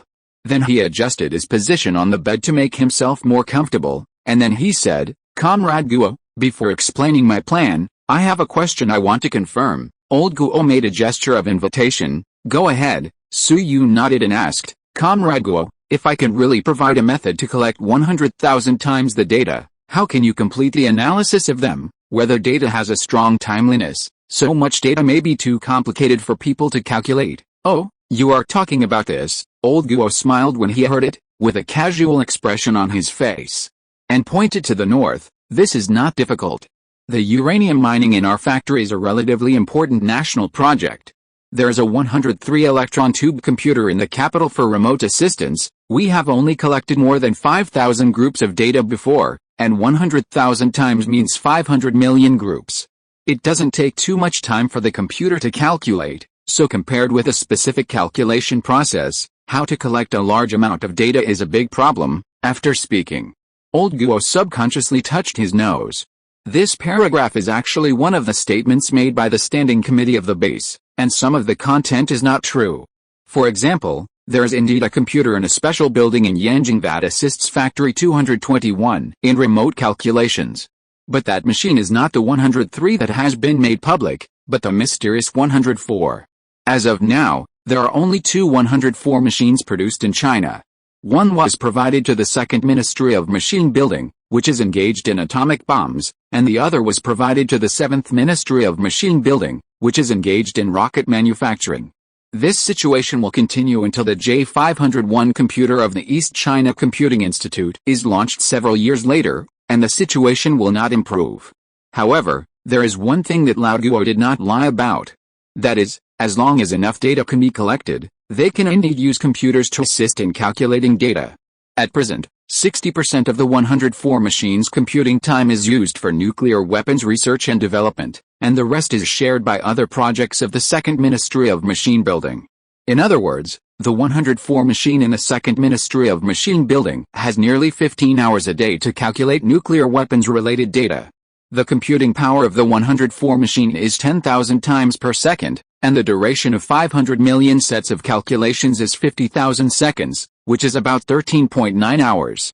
At the same time, at present, the research and development of nuclear weapons is still in its early stages, and some data is relatively less urgent, and sometimes even the full computing time is not used. Therefore, in the face of the construction of the explosion test site, there is no problem in letting the 104 machine free up 13.9 hours to calculate the weather. Of course, the premise of this matter is that Su Yun can really collect 100,000 times the data. Seeing that Lao Guo had moved all the computers out, Su Yun also had a bottom line in his heart. He took a deep breath, organized his words, and asked Lao Guo, "Comrade Guo, you should know that the essence of the so-called meteorological forecast is to use mathematical physics equations to model the state of the atmosphere, and obtain the future weather state by solving the equations. It's just that complex parameterized physical models are always incomplete. The parameterization of physical processes will inevitably introduce systematic errors into numerical forecasts." Lao Guo nodded. As we all know, weather forecasting has gone through two stages since its development. That is, the metaphysical stage and the scientific stage. The common method in the metaphysical stage is divination. Generally, the tortoise shell is shaken first, and then sprinkled on the ground, so as to deduce the so-called will of heaven. In some ignorant periods, this ritual is often accompanied by sacrifices, rain-seeking and other behaviors. But on the other hand, the metaphysical stage is not useless. For example, my country summarized the 24 solar terms more than 2,000 years ago, which mainly guide agricultural production and marching and fighting. The weather proverbs that have been passed down to this day can also reflect the early people's attention to weather forecasts. For example, don't go out if there is morning glow, and travel thousands of miles if there is evening glow, hook-shaped clouds in the sky, rain on the ground, etc. However, with the passage of time, after the invention of thermometers, hygrometers, and barometers, and the development of fluid dynamics theory, weather forecasting gradually began to shift towards the direction of applied science. However, the real reason for the development of modern weather forecasting is due to war. That's right. War. Students who participated in World War I should all know. World War I period. Some conflicts arose between Britain and Norway, so the British government, which was in an absolute leading position in meteorology, decided to punish Norway. At that time, there were 27 observation stations in Britain, and Norway had only 8, 27 to 8, the advantage was mine. So the British went and refused to provide meteorological data to Norway. However, the Norwegian government did not give up. Starting from only 8 observation stations, they made efforts in meteorological monitoring, meteorological talents, theoretical research and other directions, and achieved the famous Norwegian School. That's right. That's how the Norwegian School came about. Open any book on principles of meteorology now, circulation theory, cyclone structure, cyclone life history, cold and warm fronts, air masses, etc. are all from the Norwegian School. At the same time, it was also the soul of the Norwegian School, Peetnes, who invented the numerical weather forecast that has influenced the present. After that, It went through shocking operations by a group of meteorological giants such as Rossby, Charlie, and von Neumann. In early 1954, the first numerical weather forecast appeared in Stockholm, Sweden. And what about numerical weather forecast? That is, given the initial and boundary conditions, the atmospheric motion equations are solved by numerical methods, so that the atmospheric state at the known initial moment can be used to predict the atmospheric state at the future moment. That is, it is assumed that there is a closed set of equations, which contains various meteorological element variables and the changes of these variables over time, t. As long as the values of various variables can be measured or calculated, such as temperature, air pressure, atmospheric density, wind speed, etc., the changes of these variables over time can be calculated. It is also possible to calculate the values of these variables at the next time point. In this way, weather forecasts can be made. But because t is a differential, if you want to use a difference instead of a differential, the integration step cannot be too long because there are errors in the data of observing the atmosphere. Once the integration time is long enough, these errors will be infinitely magnified, and the weather forecast made will be inaccurate. These contents are very simple and very easy to understand. So soon, Lao Guo nodded in understanding and wrote down part of the atmospheric wave equation on paper. Seeing that Lao Guo could keep up with his thoughts, Su Yun continued, "Engineer Guo, you are a smart man, so I think you have guessed some of the situations. That is, if you want to increase the amount of data collection by 100,000 times, it is impossible to collect it manually alone. You must use some equipment." Lao Guo nodded. This is actually one of the reasons why some leaders opposed asking Su Yun. Apart from the tricky answer of increasing the number of people by 100,000 times, to complete this step, you must cooperate with a new instrument. It is too difficult to expect Su Yun, a returnee, to master this kind of technology. Then Lao Guo hesitated for a moment and asked tentatively, "Comrade Han Li, is the equipment you are talking about a meteorological satellite?" About a year ago, the first meteorological satellite in human history, Tyros 1, was launched across the sea. Tyros 1 orbited the Earth 1,135 times in a near-circular orbit at an altitude of 700 kilometers, with an operating time of 78 days. It took a total of 22,952 cloud maps and terrain photos, which played an extremely important role in meteorological research. Since then, the concept of meteorological satellites has entered the vision of various countries.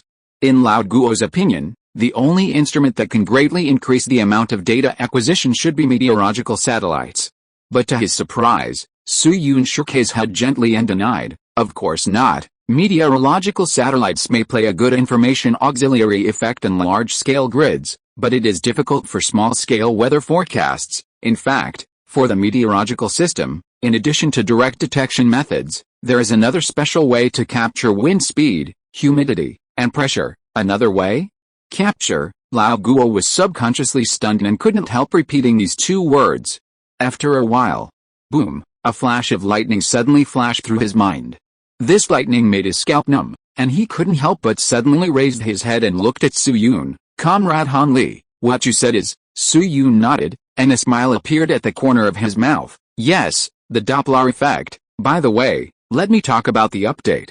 There will be a burst of updates at the end of the month, and there will be a burst of updates in May, the kind of vast defense war. In order to avoid some readers saying that they can't do it and still boast, I have been accumulating manuscripts recently. In addition, the results of a laryngoscope biopsy came out. It was just lymph node hyperplasia, not a tumor. I was so nervous these days." Chapter 531, Speed Up. Doppler effect. Hearing this word coming out of Su Yun's mouth, Lao Guo was stunned. As a physicist who had studied abroad for many years, Lao Guo was naturally not unfamiliar with the Doppler effect. This is a physical phenomenon discovered by Christian Doppler in 1842. To put it simply, the wavelength of radiation emitted by an object will change due to the relative motion of the wave source and the observer. For example, when standing in the same place and an ambulance is coming towards you, the sound you hear is higher than before. When the car leaves, the sound is lower than before. This is the Doppler effect. The essence of this phenomenon is that when the ambulance is driving towards a person, it continuously emits sound waves, and the emission position of the sound waves is getting closer and closer to the person. Therefore, the time for each sound wave to arrive is shorter than the previous sound wave, and the distance between the wave peaks, that is, the wavelength, will be shortened. Therefore, the frequency of the sound waves perceived by the human body increases, and the pitch rises. Similarly, when the ambulance leaves, the sound source of the emitted sound waves becomes farther and farther, which increases the wavelength, decreases the frequency, and decreases the pitch. This is a physical phenomenon that was proposed and concluded very early, and it does not have any mystery or application value in itself. It can be said that up to now, there is almost no supporting application technology for this effect. Therefore, after Su Yun said this word, the expression on Lao Guo's face was not relieved at all, but became more confused. Comrade Han Li, I know a little about the Doppler effect, but what does it have to do with increasing data sampling? What we need is more sample data, which seems to have nothing to do with acoustic Doppler, right? Su Yun nodded after hearing this, but he was not in a hurry, but said patiently, yes, the Doppler effect in existing physics mainly appears in the macroscopic field, such as ambulances, but don't forget that the real core of the Doppler effect is not macroscopic, but relative motion. Lao Guo was stunned. Su Yun didn't pay much attention to Lao Guo's expression, and continued, in the macroscopic world, the relative motion of people and cars is reflected in the fact that the car moves but the person does not move. This is also the subconscious cognition of everyone, because this example is too easy to understand, but the essence of the Doppler effect is to accept the change of frequency, that is, the macroscopic situation can be that the car honks but does not move, and the person slowly walks towards the car. This time, Lao Guo nodded gently. Just like when talking about tentacle monsters, everyone will think of the author Nova's fisherman. In life, people often use the most classic example to replace a concept to explain it. But in fact, examples and concepts are not completely equivalent. Just like in addition to Nova's fisherman, there are also tentacle monsters such as eagles at the starting point. The same is true for the Doppler effect. The example of the ambulance can clearly explain the Doppler effect, but it is not the actual cause of the effect itself. I don't know why. When he heard Su Yun's words, the outline of a giant monster emerged in his mind. Then Su Yun tried to pull his hand out of the quilt, drew a circle in the air with his index finger, and gestured, Engineer Guo, you should know that according to the principle of the Doppler effect, this phenomenon also holds true in the microscopic field, that is, these people moving towards the stationary ambulance can actually be replaced by various different particles, such as precipitation particles and rain particles. In addition, the dielectric constant of each particle is different. For example, water is 0.93, ice is 0.18, and so on. After that, Su Yun clenched his left fist and placed it high up, raised a finger with his right hand and said, then Mr. Guo, I mean hypothetically, if there is such an instrument, when it is in operation, it can be IU from time to time and emit some electromagnetic waves of special bands into the sky, and at the same time when it emits the band, particles with different dielectric constants are also moving on the cloud layer. These movements are irregular, some may go up and down, some may move left and some may drift right, some may draw an S and some may draw B, but in short, they will have relative displacement relative to the instrument. Then in this case, what do you think will happen after the electromagnetic waves come into contact with them? Boom! Su Yun's words were like thunder from the sky, and they exploded in Lao Guo's heart in an instant. For Lao Guo, who majored in physics, this question was simply a free-point question, so simple that it couldn't be simpler. But because of this, Lao Guo became more and more afraid to make a judgment.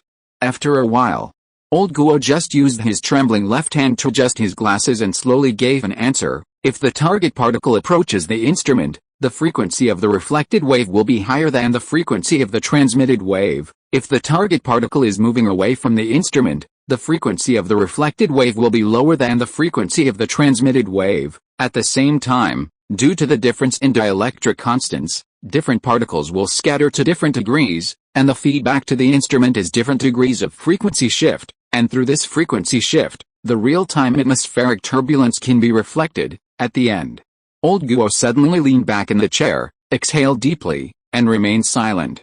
After a long time, old Guo raised his head again, slowly looked at Su Yun, and asked with a subtle expression, Comrade Han Li, does this instrument have a name? Su Yun didn't keep it a secret this time, and answered directly, yes, it's called meteorological Doppler radar, that's right. Meteorological Doppler radar. This is the killer weapon that Su Yun thought of when he first took out the damper. Doppler effect. This is a classic physical phenomenon that has been proposed for nearly 100 years in this era. When Zhou was finishing the 1850 copy, he met Christian Doppler, the originator of the Doppler effect, at Cambridge University. This effect has also been widely used in later generations, involving a large number of military and civilian fields. For example, meteorological Doppler radar, color ultrasound, Doppler imager, etc. For students who are often ticketed for speeding, the speed radar that detects your speeding records also relies on the Doppler effect. But on the other hand, these Doppler technologies that have become so popular in later generations that they can no longer be popularized were almost not developed until the 1970s. That is, from 1842 to 1970, there was almost no physical technology that matched the Doppler effect. The main reason why almost is used here is that sonar detection is related to the Doppler effect. But it did not appear by relying on the Doppler effect, and it can only be regarded as a barely related one. The earliest Doppler effect instrument in human history is the meteorological Doppler radar. The principle of meteorological Doppler radar has been introduced once above, so I will not repeat it here. Its concept was proposed in the early 1960s, and its actual application was to be in a period close to the 1970s. The specific time is too sensitive, so I will not elaborate on it. In short, at this time, the meteorological Doppler radar has not even been available on the other side of the sea, and the design process has only been carried out to about 40%. As for the first meteorological Doppler radar in China, it was even later. It was not until the late 1980s that the National Meteorological Administration and the 784 factory in Chengdu successfully developed the first S-band 714 SD and the first C-band 714 CD Doppler weather radar prototypes. Yes, this is just a prototype. As for the first meteorological Doppler radar that was actually put into use, it was not until 1992. Before the meteorological Doppler radar came out, meteorological radars in the meteorological field can only make qualitative analysis through echoes, otherwise the first numerical weather forecast in human history would not have appeared until 1954. Let's return to reality. At this moment, Lao Guo leaned back on the wooden chair provided by the hospital, muttering the name, weather Doppler radar as he spoke. He was filled with emotion. As a professional physicist, Lao Guo has not seen the real object that Zhou mentioned. But based on the principle described by Zhou, it can be determined that the instrument he mentioned is likely to be operational and effective. Moreover, the data that this radar can collect is more than just 100,000 times. After all, there are too many particles in the atmosphere. As long as the conditions are right, 1 million or even 10 million times of data can be collected. At that time, calculation will become a big problem. More importantly, this is a weather radar. In the current scientific research field, whether it is domestic or foreign, even the bear on the other side of the sea, their development level of weather radar is just like that. The first weather radar of mankind appeared in 1943, which is less than 20 years ago. At that time, MIT designed a storm radar, which was mainly used for the location of storms. The principle was extremely primitive, and it is still in operation. Another example is the current domestic weather radar. The first conventional weather radar in China was put into use 3 years ago. It was modified by Lao Guo's friend Bao Zhang from the military 843 height-finding radar. Its full name is 703 radar. It has only one main purpose, to predict typhoons. You can say that. Nowadays, weather radars around the world are basically used to observe large-scale meteorological disasters, such as typhoons, hurricanes, etc. In addition, they can't predict ordinary rainfall, snowfall, sandstorms, etc. In a sense, it is equivalent to a large telescope. But the weather Doppler radar that Zhou is talking about now seems to have opened a new path to the sky in front of Lao Guo. Many years later, the day when Lao Guo and Zhou met was given many special colors, and the communication between the two was also crowned with many inexplicable halos. For example, the steady ones are a dialogue that changed human history. The live ones are, comrade, this is the password of your accelerator, and so on. Some people also jokingly call it, chickens and rabbits in the same cage, so they call it, cage pair. After a while, Lao Guo completely digested the shock in his heart, and then he looked at Zhou again. Comrade Han Li, what processes and parts are needed to assemble this meteorological Doppler radar? Lao Guo did not ask Su Yun if he could give an assembly plan. After all, Su Yun had said one thing before: the investment in the entire equipment is about tens of thousands of yuan, and the time is 3 or 4 days at the fastest, and 7 or 8 days at the slowest. In other words, Su Yun must know the specific steps and even know some more detailed inside stories. Parts as expected.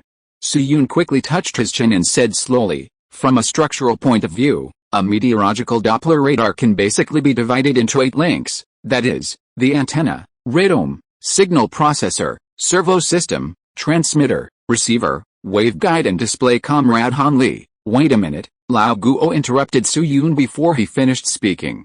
I saw Lao Guo took out paper and pen from his briefcase, put them on the table, and then gestured. Please continue, Comrade Han Li. Su Yun didn't care about this, nodded and continued. The simplest ones are the radome and the display. I won't talk about the radome. The display only needs to be able to display the echo and the vertical profile. As for the transmitter and receiver, they can be temporarily improved with a hospital's X-ray machine. The premise is that the leaders can convince Dr. Lin Yu. For the antenna, the positive feeder can use a parabolic antenna with a diameter of about 1 meter, and the feeder only needs horizontal polarization, the same as the engine. Small Doppler detection radar is also a very common device in the DIY circle in later generations. When Su Yun was in Changfei, he tinkered with this thing many times. Although it was a small, low-power wind measurement Doppler radar with a receiving sensitivity of only -60 dBm, the principle is still the same. Considering the low industrial level of the rabbits at this time, and the time is more urgent at this time. Therefore, Su Yun used an old idea as always, not to make the official version of the equipment, but only to make the most cost-effective beggar cough cough, the youth version of the meteorological Doppler radar. After all, Lao Guo and his team only need 50 million sets of data. In later generations, the data collected by an ordinary meteorological Doppler radar each time is very exaggerated, often reaching tens of billions or even hundreds of billions of sets. For example, the very unique dolphin-style radar tower in Jiuquan can even collect 300 billion sets of data at a time. There is no way. There are too many particles in the atmosphere. Therefore, whether it is demand or actual situation, Su Yun does not need to take out the official version of the meteorological Doppler radar. In Su Yun's design, the display can only consider the echo and vertical profile. For the big cows of Factory 221, it is only necessary to improve the TV screen. The transmitter, receiver, and waveguide can all be taken from the hospital. The hospital's X-ray machine has its own X-wave frequency, which can provide the X-band dual polarization effect required by the transmitter and receiver. The waveguide comes from the ECG monitor next to him. The string galvanometer and waveguide of this thing are almost the same principle. As for the servo system, it is not difficult. The servo system of later generations mainly uses servo amplifiers and pulse width modulators, such as SMPRV1. However, students who are Doppler radar students in this life should know it. The essence of the servo amplifier and the weather radar is actually the drive extension plus pitch switch. As for the pulse width modulator, it is even simpler. It only needs to apply force in 2 directions to play a dynamic lubrication. Therefore, the latter only needs to ask the big guys in the third factory to design an IGBT module, while the former requires a ready-made RC absorption circuit. Yes, RC absorption circuit. Seeing this, I believe some smart students have realized it. That's right. The thermocouple hygrometer now placed on the watchtower can provide a perfect RC absorption circuit. A few minutes later, looking at the words written on the paper, Lao Guo couldn't help but blink and asked Su Yun, Comrade Han Li, I have a question I want to confirm. According to what you said before, the cost of a weather Doppler radar starts at about 20,000 or 30,000 yuan, right? But judging from these parts, the cost should be less than 5,000 yuan. Where did the difference go? As an expert who has been engaged in aviation engineering research for a long time, Lao Guo is very sensitive to information about equipment costs. Just now, he did a simple mental calculation. The cost of all the parts mentioned by Su Yun is at most 4,000 or 5,000 yuan. Not to mention that parts like RC absorption circuits can be installed back to the original equipment after use. So the actual cost is even smaller than the value he calculated, 4,000 or 5,000 versus 20,000 or 30,000. This obviously does not fit the situation Su Yun said before, and it is difficult to explain it with the reason of not understanding the market. looking at Lao Guo with a confused face. Su-Yun on the bed couldn't help but smile, pointed at Lao Guo's notebook, and said, "Engineer Guo, you may not have noticed that there is still one link I haven't finished talking about among the 8 links I just mentioned. There is another one." Lao Guo was stunned. He was busy taking notes before, and only remembered the general situation of the project. Hearing this, he couldn't help but glance at his notes again. Antenna, radome, transmitter, waveguide. After a moment, old Guo slowly raised his head and confirmed, "There are 7 parts in total, and one is indeed missing. The signal processor." After saying that, old Guo realized something and asked, "Comrade Han Li, is the cost of this component very high?" Su-Yun glanced at him with a hint of amusement in his eyes. "Engineer Guo, let me tell you the truth. This part is not a question of whether the cost is high or not, but a question of whether you dare to use it. Note, tomorrow I will go to my hometown to worship my ancestors. I have to take a day off. I haven't worshipped my ancestors for 3 years, and there is a high probability that there will be a quarrel. My ancestral temple is an ancient dwelling, and the land is very valuable. My uncle's family has been wanting to sell part of the ancestral temple and divide the money among everyone since 10 years ago. The other families of ours disagree. My dad said that we will probably have another quarrel this year." Chapter 532, If you want to do it big. Do we dare to use it, in the ward? Hearing Su-Yun's words, Lao Guo's brows were immediately twisted into a ball, and a puzzled look appeared in his eyes. He asked Su-Yun, "Comrade Han Li, you might as well make your words clearer." He could understand the word high cost. He still understood the logic that scientific research would burn money. Moreover, whether as an overseas student or after returning to China, Lao Guo had come into contact with many high-cost instruments, and he had rich experience in this area. Let's not talk about anything else. Just mentioning the nuclear radiation dose detection instrument in their base at the second branch, the total cost is more than 1 million. The value of 1 million in this era is a very scary number. But Su-Yun did not mention the cost but mentioned the 4 words "dare to use it," and he couldn't help but feel a little confused. After all, the production and research of instruments is different from curing diseases and saving lives. It is normal to talk about dare to use in the medical field.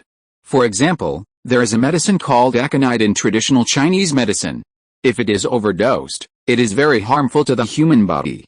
Only doctors of the fire god school dare to use aconite in large quantities. But the production of instruments does not need to consider the problem of excessive equipment, so where does this so-called dare come from? Looking at the puzzled old Guo, Su-Yun grinned a terrifying smile and explained to him, "Mr. Guo, you may not know that the signal processor can also be divided into several modules due to structural problems, that is, the signal receiving module, signal storage module, signal analysis module, filtering module, signal processing module, quality control module, parameter configuration module, etc. Of course, for our current situation, several of these modules can be ignored or simplified, the same as the previous radar design. In terms of signal processors, Su-Yun also took out a Doppler weather radar design that is common in the DIY circle of later generations.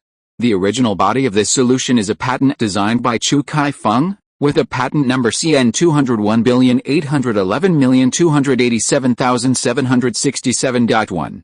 However, everyone in the DIY circle knows that costs can be saved, and the main feature is a low cost and high efficiency cost effectiveness. Therefore, in the configuration of components, it is impossible to completely replicate the original design drawings. It was probably around 2019. After being simplified by many experts in the circle, including Ali, Bibimbap, Stendage, Hashimoto UK's dog, and Starlight Journey, the DIY circle finally came up with a civilian version of the signal processor design, which has been used to this day. The signal receiving module is relatively simple. On the hospital bed, Su-Yun gestured a square frame in the air. It can be combined with the signal analysis module and the filter module in terms of function, that is, it can identify the clutter that is fed back and filter out the ground signal. Lao Guo thought for a moment and nodded slowly. This is not difficult to operate. At present, the base and even the troops across the country are in the iteration period of military equipment. From the groundbreaking of the base to the present, the military radars of the base garrison regiment have also undergone a round of replacement. As far as Lao Guo knows, as of now, there are about 3 to 4 radars in the warehouse that are in a semi-abandoned state. As long as an orthogonal linear polarization frequency domain module is removed from these radars and the orthogonal baseband signal is filtered, the requirements mentioned by Su Yun can be easily met. After all, it is just a simple filtering without analysis. This is like using a fishing net to catch fish.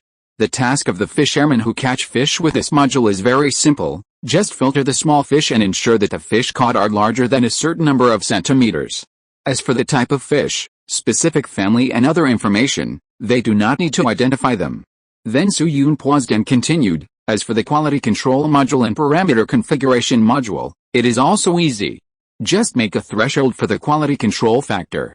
Probably 4 threshold channels are needed, that is, the IC signal of the horizontal low gain channel, the IC signal of the horizontal high gain channel, the IC signal of the vertical low gain channel, and the IC signal of the vertical high gain channel. This time, Lao Guo was a little confused. After all, he is not an expert in algorithms and cannot be proficient in everything.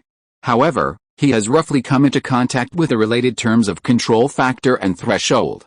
Not long ago, he heard his good friend Dong Tibao talk about 12 thresholds. So from this point of view, the 4 thresholds should not be a big problem, right? But Lao Guo's mood did not relax because of this. After all, the simpler the modules that Su Yun proposed earlier, the more complex the subsequent modules will be. And no matter which of the above modules, none of them involve the category of there or not. After a while, when Lao Guo had digested almost all the content, Su Yun said again, Engineer Guo, the first 5 modules are the 2 most basic gears, and the next 2 modules will be much more difficult. Among them, the third gear is the signal storage module. When saying this, Su Yun's expression was a little serious. Don't think that signal storage can be regarded as a basic project in the data industry in 2023. Mobile phones start with 256G. But for this era, data storage is a very troublesome thing. For example, today's data storage mainly relies on punch cards or magnetic drum storage. The largest magnetic drum storage currently owned by China is located on the 104 machine. The memory cell is 12 inches long, has 30 tracks, and rotates at 10,000 revolutions per minute, with an extremely astonishing storage capacity of 20 kilobytes. That's right, 20 kilobytes.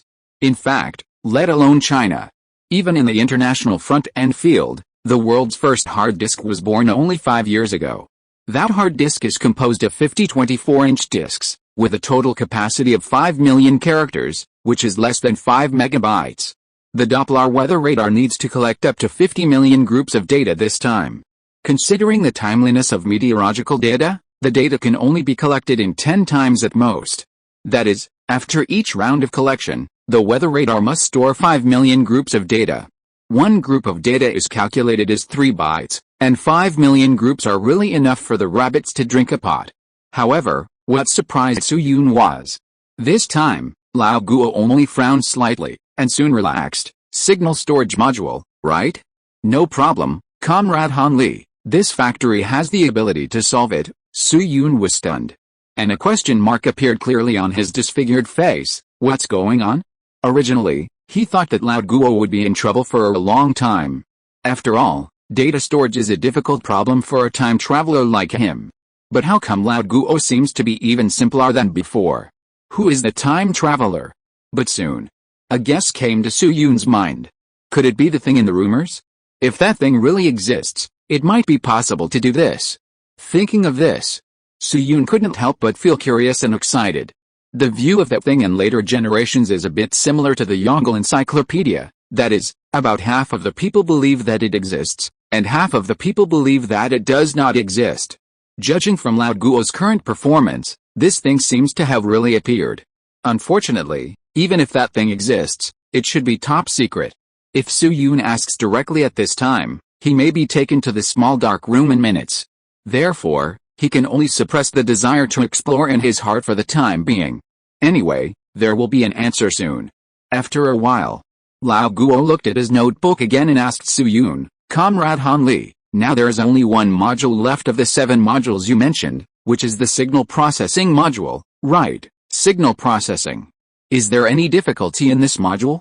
Or does it require something special? 6 of the 7 modules have been solved, so the remaining one must be related to dare or not. At this point, Just as Su Yun was curious about that thing, Lao Guo also had a strong curiosity and desire for knowledge about this module. Su Yun looked up at Lao Guo, thought for a moment, and suddenly said to him, "Engineer Guo, can you give me a pen and paper? I need to explain this to you through deduction." Pen and paper. Lao Guo was stunned for a moment, and after coming to his senses, he subconsciously looked at Su Yun and asked, "Of course, but Comrade Han Li, your hands can't hold a pen, right? What do you need a pen for?" Lao Guo remembered it very clearly. When Su Yun was signing the receipt for the 5 cans just now, he pressed his fingerprints because he couldn't hold a pen to sign. It has only been half an hour since he pressed his fingerprints. It is impossible for Su Yun's hands to recover in such a short time, right? While Lao Guo was stunned, Su Yun also looked at his right hand and tried to flip it twice in the air. The whole person soon gasped twice because of the pain. Hiss, it hurts, but soon he raised his head again and explained, "Engineer Guo, my hands are really useless, but I can use my mouth." After that, Su Yun also opened his mouth to Lao Guo. This can be regarded as a special ability of Su Yun. When Su Yun was in high school, because the content of the textbooks was too simple, he often made some small things in class to relieve boredom. For example, he made bracelets with staples, drew various car logos on the textbooks, and wrote with a pen in his mouth. To be honest, Su Yun did not consider the issue of hygiene at that time, but simply thought it was fun. After holding the pen, he just wiped it with a tissue and it was done. Later, a very interesting thing happened. At that time, Su Yun and his classmates were in the stage of switching from ballpoint pens to black sketch pens. That is, only black pens could be used for exams and not ballpoint pens. In the early stage, some students could not adapt to it and often brought fewer pens. Once, the girl in front of Su Yun forgot to bring a black pen, so Su Yun lent her his black pen. As a result, perhaps because the questions were difficult, Su Yun looked up one time and found that the girl was staring at the test paper with her eyes fixed on it, while subconsciously chewing on the back of the black pen. Well, Su Yun had just held it there before the exam. Speaking of which, Su Yun had a good impression of that girl when he was in school. She had a neat single ponytail, never wore a skirt, and was pretty. When he recalled her, she was full of youth. Unfortunately, Su Yun and her were not destined to be together. One went to the University of Science and Technology of China and the other went to the University of Hong Kong. After graduation, the other went abroad to study and died in a car accident in Australia 8 years ago. Okay, let's get back to the point. In short, after a few times, Su Yun has mastered the skill of writing with a pen in his mouth. It's just that Su Yun didn't say this slightly challenging thing because he thought that pressing the fingerprint could solve the problem. But now that it has reached the point where it must be deduced, Su Yun can no longer hide it. Writing with your mouth. Lao Guo raised his eyebrows slightly in surprise, then glanced at Su Yun's mouth, turned his head and shouted to the outside of the house, "Xiao Qiao." After a moment, the door was pushed open from the outside, and Qiao Keihong poked her head in. "Mr. Guo, are you looking for me?" Old Guo nodded, pointed in a certain direction, and said, "Xiao Qiao, please go to Director Lin's office to find 2 ballpoint pens." Qiao Keihong had no objection. Okay. After Qiao Keihong left, Old Guo glanced at Su Yun, shook the pen in his hand at him, and explained, "Comrade Han Li, the pen is heavy, and it's not easy to write with it in your mouth. I didn't bring the ballpoint pen with me today, so please wait a moment and talk to Xiao Qiao when he comes back." Su Yun glanced at Old Guo and said nothing. "You're kidding. Just now he saw 2 ballpoint pens in Old Guo's briefcase. It's obviously mysophobia, okay? I didn't expect that Old Guo, with his thick eyebrows and big eyes, would actually play tricks." 5 minutes later, Qiao Keihong came to Lao Guo with 2 ballpoint pens, grunting. The ballpoint pens of that era were still relatively primitive, plug-in type, not as convenient as the later spring-loaded type, but they were indeed much lighter than fountain pens. Then Lao Guo opened the cap of the ballpoint pen, took a wooden board to press the paper on it, and placed the 2 together in front of Su Yun. However, Su Yun did not rush to start writing immediately, but said to Lao Guo, "Engineer Guo, in order to make it easier for you to follow the idea, let's start with a radar operation scenario, that is, n particles with a radial velocity of v move towards the radar in the atmosphere. After a beam of electromagnetic waves passes, the radar will theoretically receive n or nearly n corresponding echo signals. The entire sequence of echoes has undergone phase changes due to the existence of the target speed, and the task of the signal processing module is to analyze this change and obtain the corresponding information. The expression of the radar echo is like this. After that, Su-Yun picked up the pen and wrote down a line of formula, St. Tm equals A0 rec 2 re CTP, x2 Greek letter pi, Fc plus Fd, t plus 12 Greek letter mu, t2 re C, 2, A0. Lao Guo nodded quickly. This formula is very simple and not difficult to understand.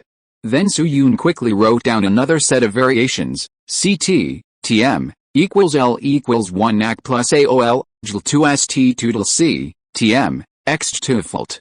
This time, old Guo obviously spent a lot more time looking at it, and his tone was a little confused. Comrade Han Li, this is. Su-Yun put down his pen and explained, a variant, in which AC and AOL are the amplitude fixed component and random component respectively, and L corresponds to the azimuth angle corresponding to the LTH point, representing the Doppler frequency generated by the LTH point. After you mark these bytes, you can try to reverse the calculation from the perspective of coherent motion. Oh, old Guo's tone rose a few decibels, and then he marked the characters according to what Su-Yun said and started to calculate this formula again.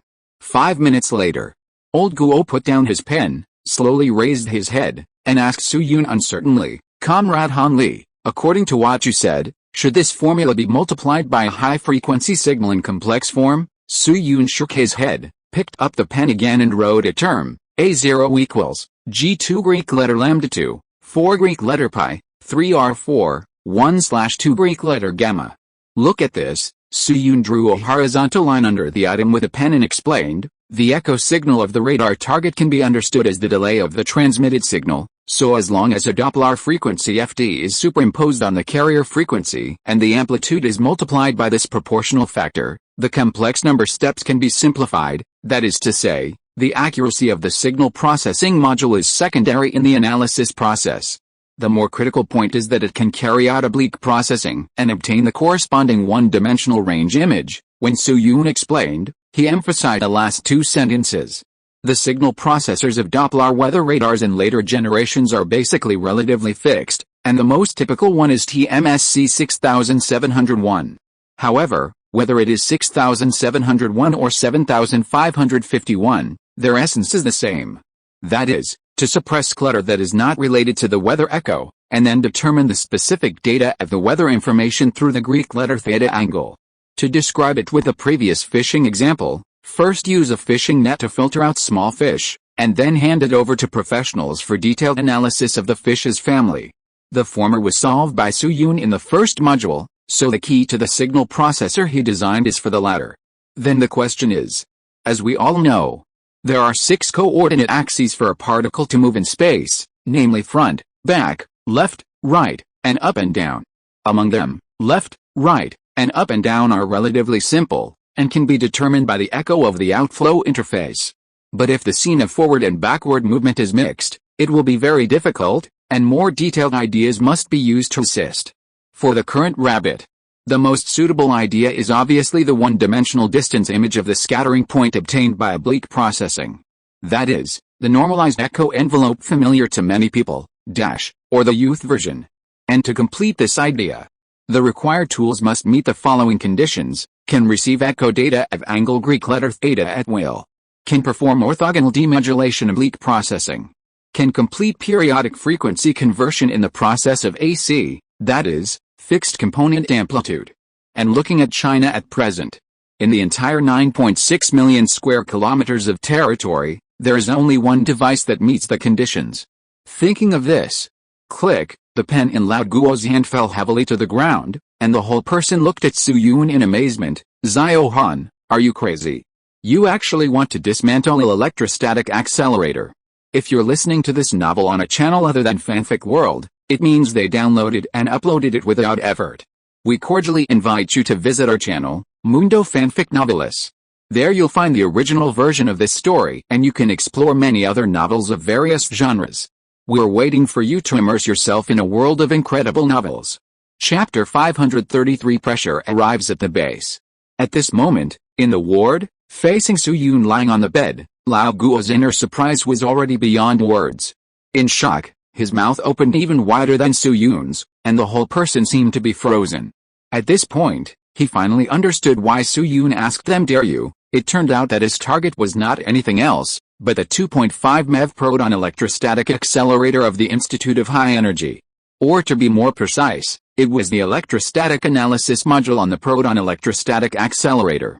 After all, only the electrostatic analysis module used to analyze the impact state of particles can fully meet the requirements designed by Su Yun. The so-called electrostatic accelerator refers to a particle accelerator that uses an electrostatic high-voltage generator as a high-voltage power supply. Its principle is actually very simple. The charge of the corona discharge of the spray needle is transmitted to an insulated hollow metal electrode through a transmission belt, so that it is charged to high voltage to accelerate the charged particles. It is a relatively early particle acceleration device. The main structure of an electrostatic accelerator is generally based on a high-voltage generator, with multiple modules such as an ion source, an accelerating tube, an analyzer, a voltage stabilizer and a control system. In order to ensure the analysis accuracy of the target beam and the relatively moderate energy dispersion, the analyzer of the electrostatic accelerator must have the following properties. It can receive electron flow data at an angle of Greek letter theta at will. It can perform orthogonal demodulation and oblique processing, because the breakdown voltage of the negative polarity high-voltage electrode is higher than that of the positive polarity.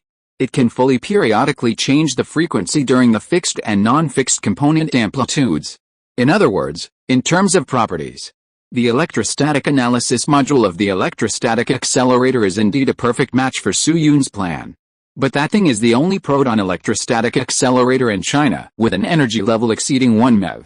In fact, even if the 1 MeV limit is put aside, the value of the proton electrostatic accelerator that Su Yun is eyeing will not be reduced at all, because up to now, there are only 2 proton electrostatic accelerators in China.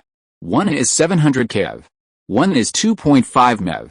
Unexpectedly, Su Yun actually set his sights on this kind of national heavy equipment. Compared to Lao Guo, who looked so suspicious that he might have a heart attack at any time, Su Yun on the bed seemed very calm.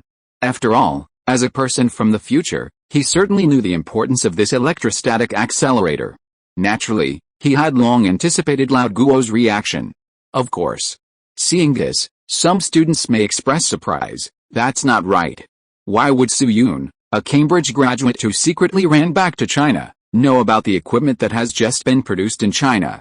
Unfortunately, this question itself is very wrong. The first 700 keV electrostatic accelerator in China is called V1, which was launched 6 years ago, and the 2.5 MeV one was launched 3 years ago. No matter which device it is, it obviously does not meet the definition of just produced.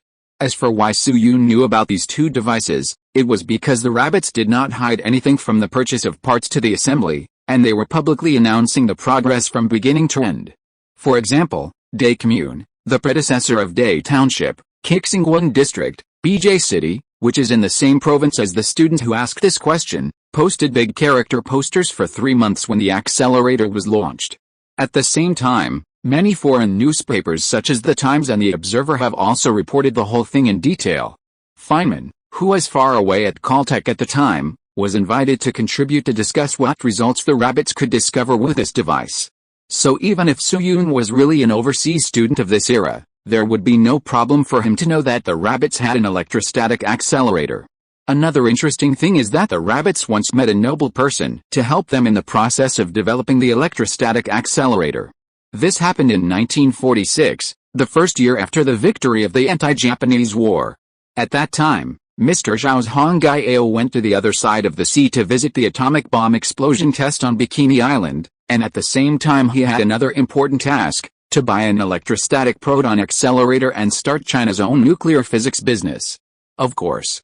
At that time, a certain logistics head was still in charge in China, so this matter itself had nothing to do with the rabbits. The rabbits' nuclear business had to start after the founding of the People's Republic of China. At that time, Cai Bandong and Wu Yaoxin managed to raise $50,000 for Mr. Zhao Zhongjing, which was a huge sum of money at the time. But the word huge sum only refers to ordinary consumption, which seems insignificant in the field of scientific research. At that time, the cheapest, complete set of 2.5 MeV electrostatic accelerators cost $400,000, which was 8 times higher than Mr. Zhao's budget. So Mr. Zhao, who had tinkered with a Great Wall pencil, came up with a solution: only buy parts that are difficult to buy in China and other small amounts of nuclear physics experimental equipment, and design and assemble an accelerator by himself after returning to China. Anyway, this thing can be done with hands. For this reason, Mr. Zhao went back and forth between several accelerators and cosmic ray laboratories, such as the Massachusetts Institute of Technology and the Carnegie Institute for Magnetic Research in Washington for more than 2 years. While purchasing and processing equipment, he further learned new technologies. He even worked for several laboratories on a voluntary basis in exchange for learning and consulting opportunities. The result was unexpected. As the domestic situation gradually tilted towards the rabbit, the Atomic Energy Commission across the sea suddenly issued an order to remove foreign scientists from the nuclear physics laboratories under its jurisdiction. Fortunately, Mr. Zhao had a wide network of contacts across the sea, and even in the most difficult period, he received help from many friends. One of the people who supported Mr. Zhao the most was the head of the experimental department of the MIT Radiation Laboratory. He pioneered the method of treating cancer with X-rays, studied radar during World War II, and was awarded the Outstanding Service Medal on the other side of the sea. In addition, he and Van der Graaf invented a practical proton electrostatic accelerator, which was a great achievement. After learning about Mr. Zhao's difficulties, this kind-hearted scientist immediately lent a hand.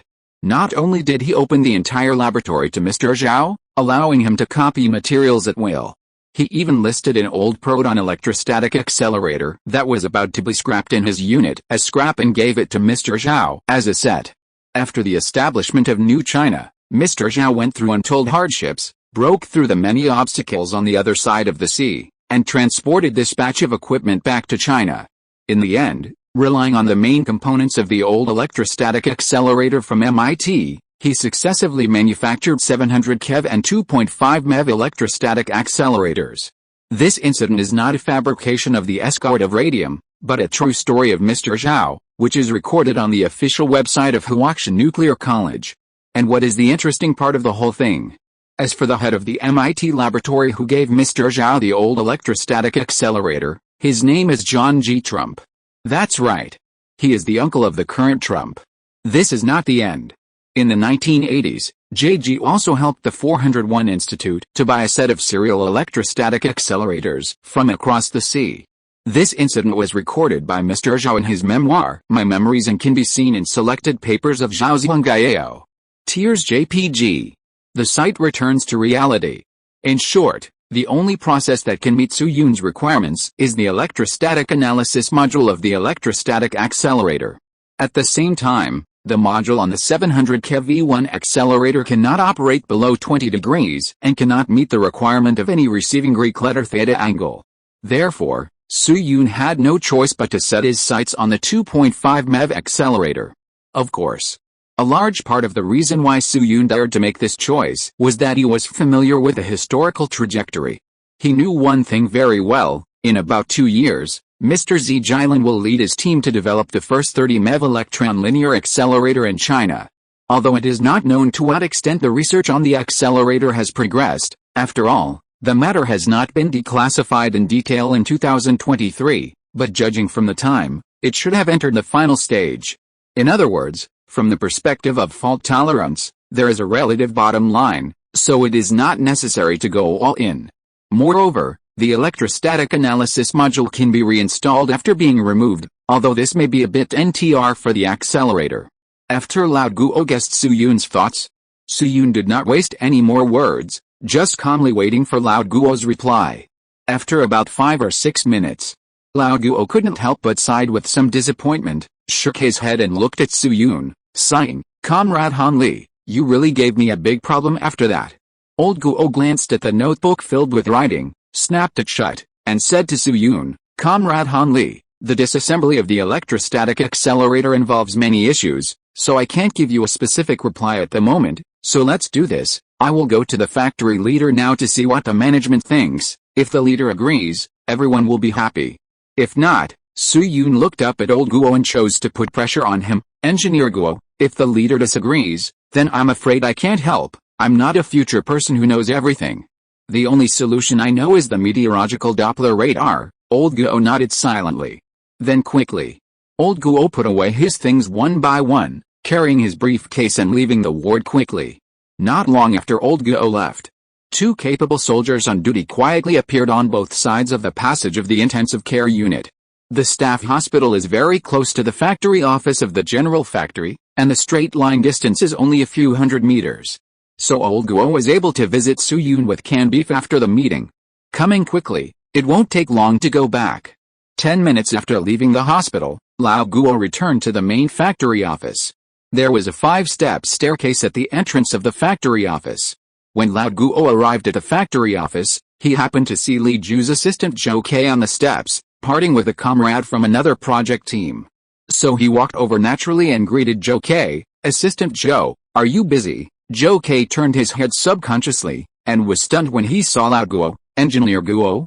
Have you done anything? Lao Guo nodded at him, and then pointed his chin towards the building and asked, well, the matter has been handled. Are those people inside still there? Zhou Ke knew that Lao Guo was asking about the many leaders who had participated in the vote before, so he shook his head immediately. Engineer Guo, everyone has important tasks to do, so almost everyone left after the meeting. Lao Guo's face didn't change much. After all, before he went to find Su Yun, few people thought Su Yun could come up with a plan. Besides, even if there were results, it was not certain how long the communication would take. The big guys attending the meeting were at least the heads of the various branches. Naturally, they couldn't just wait here for this matter. It was normal for them to leave the factory office after the meeting. So Lao Guo quickly changed the question. Then Assistant Zhou, is Director Li here? Oh, the director is here. Zhou Ke nodded quickly and said, in addition, Director Zhang, Engineer Liu, and Vice President Cheng haven't left yet. They are having a small meeting. Hearing that General Shenjian was still here, Lao Guo immediately patted Zhou Ke on the shoulder and said urgently, okay, Assistant Zhou, take me there. I have an emergency to report. As Li Ju's political assistant, Zhou Ke was responsible for sorting out the minutes of various meetings and was not unfamiliar with many confidential contents. Therefore, seeing Lao Guo's performance, Zhou Ke had a guess in his heart. Could it be that the 7-point cooked really gave a solution to the meteorological data? Thinking of this, Zhou Ke did not dare to neglect it and quickly took Lao Guo into the factory office building. Li Ju and others did not hold a small meeting in the original conference room, but moved to a small single room on the second floor. After going upstairs, Zhou Ke led Lao Guo to the outside of the house and knocked on the door. Director, Engineer Guo is back. I don't know if it was an illusion. After hearing Zhou Ke's words, Lao Guo felt that the room, which was originally silent, seemed to be quiet for a moment. After a while, Li Ju's voice came out, please come in. Seeing this, Lao Guo thanked Zhou Ke and pushed the door open. The area of this room is only about 20 square meters. There is a small tea room on the left. You can see a hot water pipe from the boiler room below. In the center of the room is an 8-immortal table, on which are some peanuts and a few packs of unpacked bear biscuits. Compared with the previous meeting, there are only 5 or 6 senior executives in the room at this time, but the density of the smoke is not inferior to the previous round. After Lao Guo entered the room, Li Ju took the initiative to pull a chair and motioned Lao Guo to sit down, and said with a smile, Lao Guo, how come you are so fast? But before he finished speaking, Li Ju noticed Lao Guo's extremely solemn expression. So his movements paused, and he suddenly realized something in his heart, and his tone changed from joking to serious. Old Guo, have you gained anything? Old Guo nodded vigorously, took out a notebook from his body, and shook it towards them with a corner of it. A very special gain. The details are very complicated. Li Ju raised his eyebrows when he heard this, took a dry cigarette from the table and handed it to Old Guo, saying, Old Guo, it seems that Comrade Han Li has given us a big surprise this time. It may not be a surprise, but it may also be a shock. Old Guo said something with a strong style of the early internet in the future, and then spread the notebook on the table and said to everyone, okay, let's stop talking nonsense. I will first introduce the specific principles of the plan. Han Li gave a plan called meteorological Doppler radar.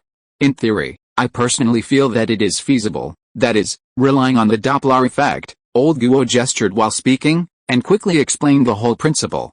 He chose to pass over the simplest part and put the focus on the last part to explain in detail. General Shenjian and Li Ju were both soldiers who didn't know much about scientific research theory. They just smoked and didn't say a word during the whole process.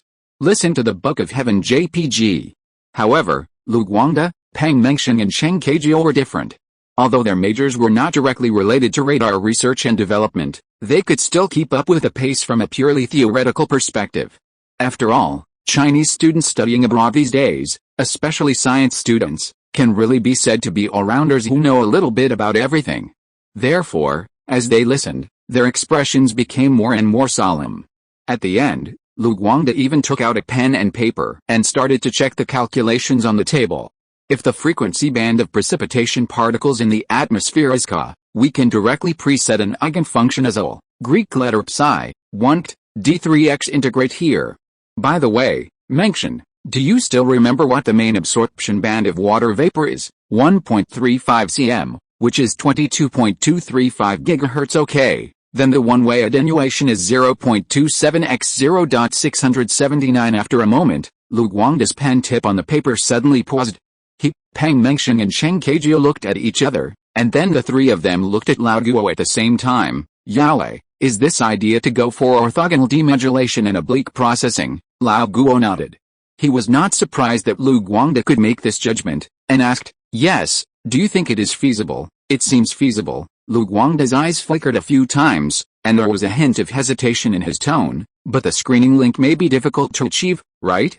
One condition is an arbitrary angle, and the other must satisfy periodic polarization. At least in my understanding, the country should not be able to produce modules suitable for screening. No, after hearing what Lu Guangde said. Before Lao Guo could say anything, Peng Mengsheng suddenly interrupted him. Guangde, you are wrong. According to the echo coefficient and subperiodic frequency difference we calculated, there should be an analysis module in China that can provide data support of this magnitude. A question mark appeared in Lu Guangde's eyes. Which module? Peng Mengsheng was silent for a moment, then pointed at Lao Guo. It is the 2.5 MeV proton electrostatic accelerator of the Institute of High Energy Physics of Yale. The electrostatic analysis module of that device should be fine. Peng Mengsheng said this. There was a brief silence at the scene. Lu Guangde and Cheng Kejia seemed to have pressed the pause button, and the expressions on their faces froze instantly. A few seconds later, bang! Cheng Kejia slammed the table and shouted angrily, electrostatic accelerator? How can this be possible? I don't agree. This equipment must not be dismantled. Damn it, if I had known that Han Li was going to dismantle the electrostatic accelerator, I would never have voted in favor no matter what I said. Cheng Kejia is in charge of security affairs in the base. He was a rare science and military dual cultivation talent and had always been irritable. At the same time, he was also the favorite disciple of Mr. Zhao's Honggaiao and knew how much effort his teacher had put into this accelerator. Therefore, both reason and emotion did not allow him to agree to Su Yun's plan at this time. Kejia, don't be anxious. Looking at Cheng Kejia, who was breathing heavily, General Shenjian, who had not spoken, could not help but suppress his subordinates a few times and said to him, Comrade Yale only relayed a plan. Whether it can be implemented is still uncertain. There is no need to get angry now. What we should do now is not to get angry, nor to look at the problem with tinted glasses, but to discuss subjectively whether it is feasible. Kejia, I'm not saying you, but you really should change your temper. After saying that, General Shenjian turned to look at Lu Guangde and Peng Mengsheng, and asked them, Guangde, Mengsheng, what do you think? Director Zhang, please wait a moment. Lu Guangde did not give an answer immediately after hearing this, but continued to lower his head and calculate. 10 minutes passed. Lu Guangde put down his pen, looked up at Cheng Kejia, touched his chin and said, Director Zhang, I feel that this plan has a certain success rate. Well, at least in theory it is not low. Cheng Kejia frowned immediately after hearing this. Guangde, you, but before he spoke, Lu Guangde seemed to have predicted something and handed him a piece of calculation paper. Old Cheng, this is the deduction I made from the one-dimensional state. The framed pictures are all the parameters of the electrostatic analysis module of the electrostatic accelerator. Take a look. The second half of Cheng Kejia's words were blocked in his mouth. He first glanced at Lu Guangde, and then took the calculation paper and read it. A few minutes later, Cheng Kejia silently put the calculation paper back on the table, and there was obviously some hesitation in his eyes.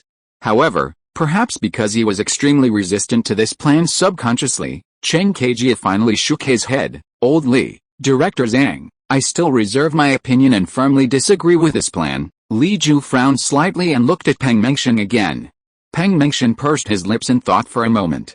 Then shook his head. Director, I am not a radar professional, and the time for argumentation is relatively limited, so I abstain. The four experts present made three choices. Cheng Kejia opposed. Peng Mengxian abstained. Lu Guangde and Lao Guo supported, but their attitudes were not particularly firm. Seeing this, Li Ju couldn't help but look at General Shenjian.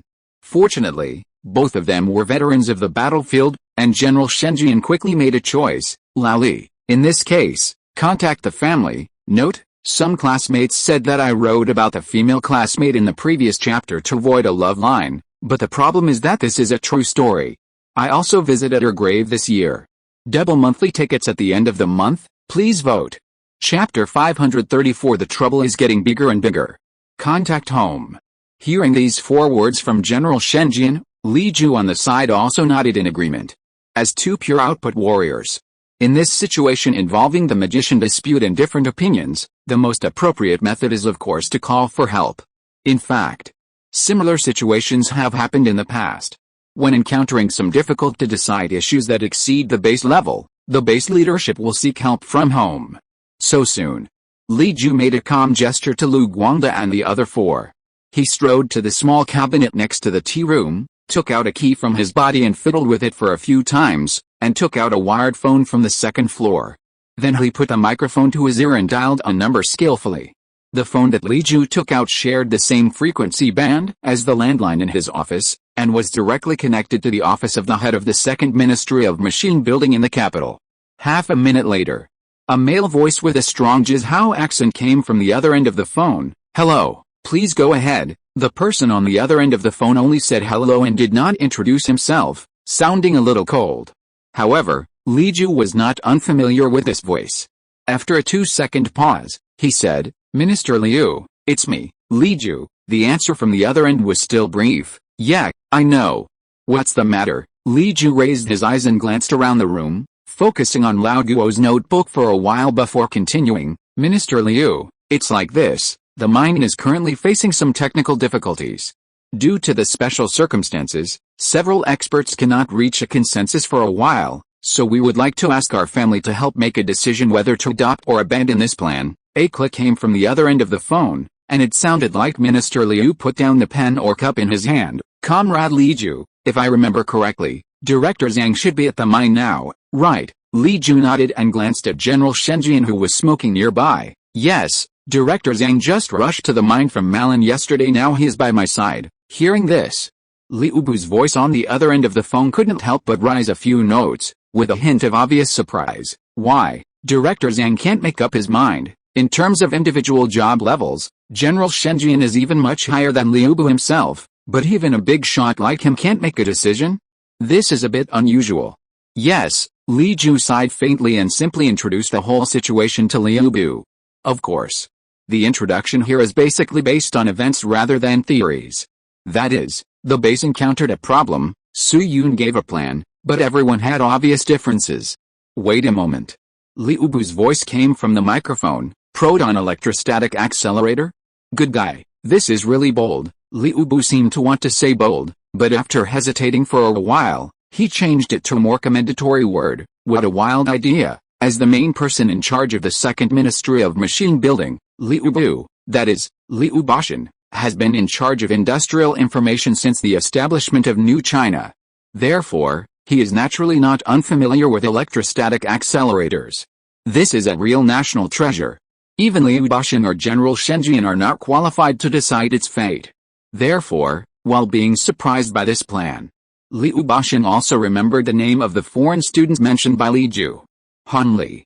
Thinking of this, Liu Bashan couldn't help but take a deep breath and said to Li Ju, Comrade Li Ju, let's do this. You can send the plan by telegram later. The telegram should be as detailed as possible. I will go to the comrades in the Radar Institute to understand the situation. It is now 10:29 in the morning. I will try to reply to you before 7 p.m. No, I will reply to you before 6 p.m. Li Ju's expression was serious. No problem, Liu Bu, I will go to the comrades in the radio department to send a telegram now. After hanging up the phone, Li Ju looked around at everyone, adjusted his glasses, and said, everyone, my family has already known the news. Liu Bu asked us to send the relevant telegram back as soon as possible, so Lao Guo, please take the trouble to cooperate with the comrades in the radio center to send a telegram. Lao Guo had no objection to this. Afterwards, the small meeting was temporarily disbanded without any results. Li Ju took General Shenjin and Lao Guo to the radio center next to the factory office and began to send telegrams to his family. Those who were telegraph machines in their previous lives should all know this. In the era when communications were not well developed and telegrams were commonly used, the postal and telecommunications departments divided telegrams into many types.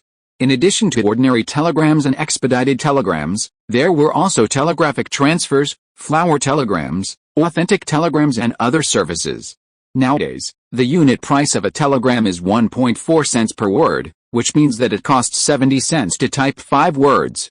Therefore, the content of telegrams in this era is basically very short, and the most representative content is 2 types, mother father is sick and return soon, and, meet at the station tonight. However, for Factory 221, the cost of telegrams is a small matter, and the key is not to leak secrets. Half an hour later, many telegrams with full words were sent from Factory 221, first transmitted to Jinling, and then transferred to the Mineral Geological Exploration Bureau under the Ministry of Geology, which is the Ministry of Geology and Mineral Resources in the future. The content of the telegram has been systematically encrypted, and it looks like an ordinary routine report on the surface. For example, traces of certain minerals were found in a certain place, etc., nothing special. However, after leaving the mailroom of the Mineral Geological Exploration Bureau, these telegrams were urgently sent to another room, and after several transfers, they finally arrived in the hands of Liu Bashan, the head of the Second Ministry of Machine Building. Looking at the 5 telegrams in front of him, Liu Bashan thought for a moment, put them aside, and picked up a booklet from the table and flipped through them. The booklet was filled with names, positions, and units, including many top meritorious bosses who were famous in later generations. Liu Bashan skillfully turned the booklet to a certain page in the middle, and his eyes first stayed on the 3 words Shu Xingbai on the first line for a few seconds. But soon he shook his head and moved to the next line. After several screenings, Liu Bashan finally locked on a suitable candidate, picked up the phone and dialed a number. Hello, I am Liu Bashan. Please help me transfer to the 10th Institute of the National Defense Science and Technology Commission. Well, the incident is urgent, please do it as soon as possible, then soon. A burst of transfer music came from the microphone. About half a minute later, the phone was picked up with a click, and a clear female voice sounded. Hello, Director Liu, this is the 10th Research Institute office, I am Wang Tingting, the assistant to the dean on duty today. Hello, Comrade Wang, Liu Bashan greeted the other party calmly, and then quickly said, excuse me, is Comrade Sun Junrun online? If so, please transfer me to him, Dean Sun. The other end of the phone heard the name Sun Junrun. Wang Tingting's tone showed a hint of hesitation. She said slowly as if explaining, President Sun is in the hospital, but he is attending a meeting with the leader right now. I'm afraid he won't be able to reply to you online for a while. Liu Bashan heard the other party's refusal, but he still insisted and shook his head. Comrade Zio Wang, please tell President Sun that I have something very, very, very important to discuss with him. Please ask him to come over. Liu Bashan said 3 veries in a row, emphasizing the tone each time to express the urgency of the matter. There is no way Sun Junrin himself knows about Factory 221, or the entire nuclear weapons development project. But it's hard to say for assistant to the president like Wang Tingting. She may know, but she may not have reached the level to tell the truth. For example, the 6th Research Institute next door is responsible for aerospace. Their top leader, Lao Tang, also knows the information of the nuclear weapons project, but his assistant knows nothing about it. If Wang Tingting is the same, it would be a big mistake to rashly mention this matter, and it may even bring harm to both parties. Therefore, Liu Bashan could only hint verbally, hoping that Wang Tingting would understand. If Wang Tingting still said that she could not help, then he would have to go to the 10th hospital in person. Fortunately, Wang Tingting's professional ability was not bad, and she quickly understood what Liu Bashan meant. Is it important news? The other end of the phone was silent for about 20 seconds. Finally, Wang Tingting gritted her teeth and said, "Okay, Liu, I will go to President Sun to report the situation now. By the way, do you think you should stay online or wait for me to call you back later when I have the results?" Liu Ji was familiar with the layout of the 10th hospital. He knew that the hospital office and the conference room were on the upper and lower floors of the same building, so he said, "No need to call back. I will stay online. Thank you for your hard work, Comrade Wang." "Okay, then please wait a moment." A sound came from the other end of the phone soon. It sounded like someone put a microphone on the table and walked away quickly. Liu Bashan picked up a cigarette from the table and held it in his mouth and smoked it slowly. About 5 minutes passed. Suddenly there was a noise coming from the microphone, and one could faintly hear someone else in the duty room saying something like "Hello, Dean," followed by another clattering sound. Liu Bashan immediately had a guess in his mind. Sure enough, the microphone on the other side was quickly picked up by someone, and the person speaking changed from Wang Tingting to a man. "Comrade Bashan, hello. I am Sun Junrun." "Oh, Dean Sun, I am really sorry to bother you." Although Liu Bashan was apologizing, his expression on his face was obviously much more relaxed, and he said, "Dean Sun, is it convenient for you to talk?" Sun Junrun quickly hummed and explained, "It's convenient, Comrade Bashan. Just say whatever you want to say. I have asked everyone else to leave the room and retreat downstairs, and my guards are watching in the corridor." Although he still didn't know why Liu Bashan suddenly came to find him in a hurry. But whether it was Liu Bashan himself or the metaphor he relayed through Wang Tingting, it was obviously related to nuclear weapons. Therefore, Sun Junrun made relevant arrangements before entering the door to ensure that no one else could hear him talking. In the office of the Second Machine Ministry, Liu Ji tapped the table twice with his index finger, then picked up the telegram in front of him and looked at it for a few times, then said to Sun Junrun, "President Sun, at the meeting 2 days ago, you should have heard about the problems encountered by Factory 221 in the process of detonating the laboratory, right?" Sun Junrun nodded. A large part of the current communication technology of the 3 major bases was provided by the 10th Institute, so he would not miss any meeting. "Well, I know. I remember that Lali and his team also made a weather forecast to solve this problem, and the person who led the calculation was Comrade Yi Dezhen. Oh, by the way, the predicted date seems to be today." "Yes, it is today," Liu Bashan affirmed Sun Junrun's words, and then sighed slightly. "But unfortunately, the prediction failed on the first day. About 5 hours ago, Jinan had a heavy rain that lasted for 2 hours, and in the base's earlier prediction results, there should be no precipitation today." Sun Junrun was silent. As one of the top radar experts in the country, he actually has some understanding of meteorological data and has a general understanding of the difficulty. So he had a hunch as early as the meeting that the base's prediction would most likely fail. But hunches are hunches. When it really happened, Sun Junrun still felt a sense of regret and helplessness. But he was a man who had experienced many ups and downs after all. After the initial regret, he quickly adjusted his mood and said to Liu Bashan, "Comrade Bashan, just tell me, what do the comrades from Factory 221 want us to do?" "I will do my best to cooperate." In Sun Junrun's opinion, Factory 221 probably wants to do another larger-scale human survey, so they asked Liu Bashan to make such a call, hoping that the institute can support some long-distance communication equipment. Factory 221's current communication equipment can only support encrypted communications 200 kilometers away. Perhaps their new goal is 250 or even 300 kilometers? After all, the farther the distance, the more complete the data sample, and the more likely it is to get an accurate prediction result. Sun Junrun is not very disgusted with this, but the question is whether Factory 221 can really come up with so many people. After all, the surveying distance increases not only the straight line length, but also the radiation area.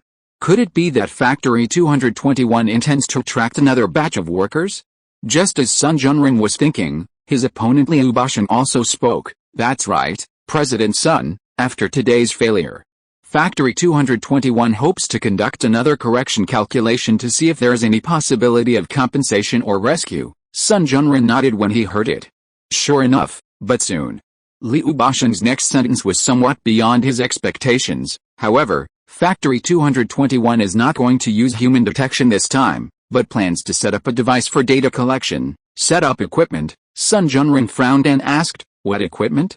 Multi-frequency value difference wind meter. Liu Bashan shook his head. No, it's radar. What did you say? In the office of the institute. Hearing the word radar, Sun Zhongjing's neck subconsciously stretched forward in a funny way, his eyes widened, and he said in amazement, radar? This. What kind of smart idea is this? At the same time, Sun Zhongjing also felt a mixture of relief and absurdity in his heart. He felt relieved because he finally understood why Liu Bashan was looking for him. Looking at the country, only he, Luo Pilin, B. Duxin and Bao Zhang are top radar experts. Oh, there is also Xu Xingbei, but old Xu is still staying at Jiao Medical College for some reason. Considering the special nature of Factory 221, only he and Bao Zhang are more qualified to deal with this matter. No wonder Liu Bashan was in such a hurry to find him. As for the absurdity, it was because it was almost wishful thinking to use radar to collect weather data.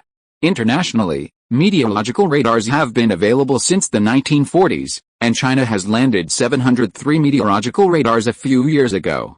But whether it is at home or abroad, there is only one use for meteorological radars: observing large storms. The reason for this is that the accuracy of meteorological radars can only observe this thing. Thinking of this, Sun Zhongjing couldn't help but shook his head, ready to use theoretical knowledge to refute Liu Bashan head-on. Comrade Bashan, let me ask you, what kind of radar do Factory 221 want to design? Incoherent wind profile radar? Horizontal polarization radar? Or small-scale polarization radar? Wait a minute, let me take a look. Liu Bashan flipped through the densely packed derivation process several times, and finally pulled out a telegram at the bottom. Found it, its name is Meteorological Doppler.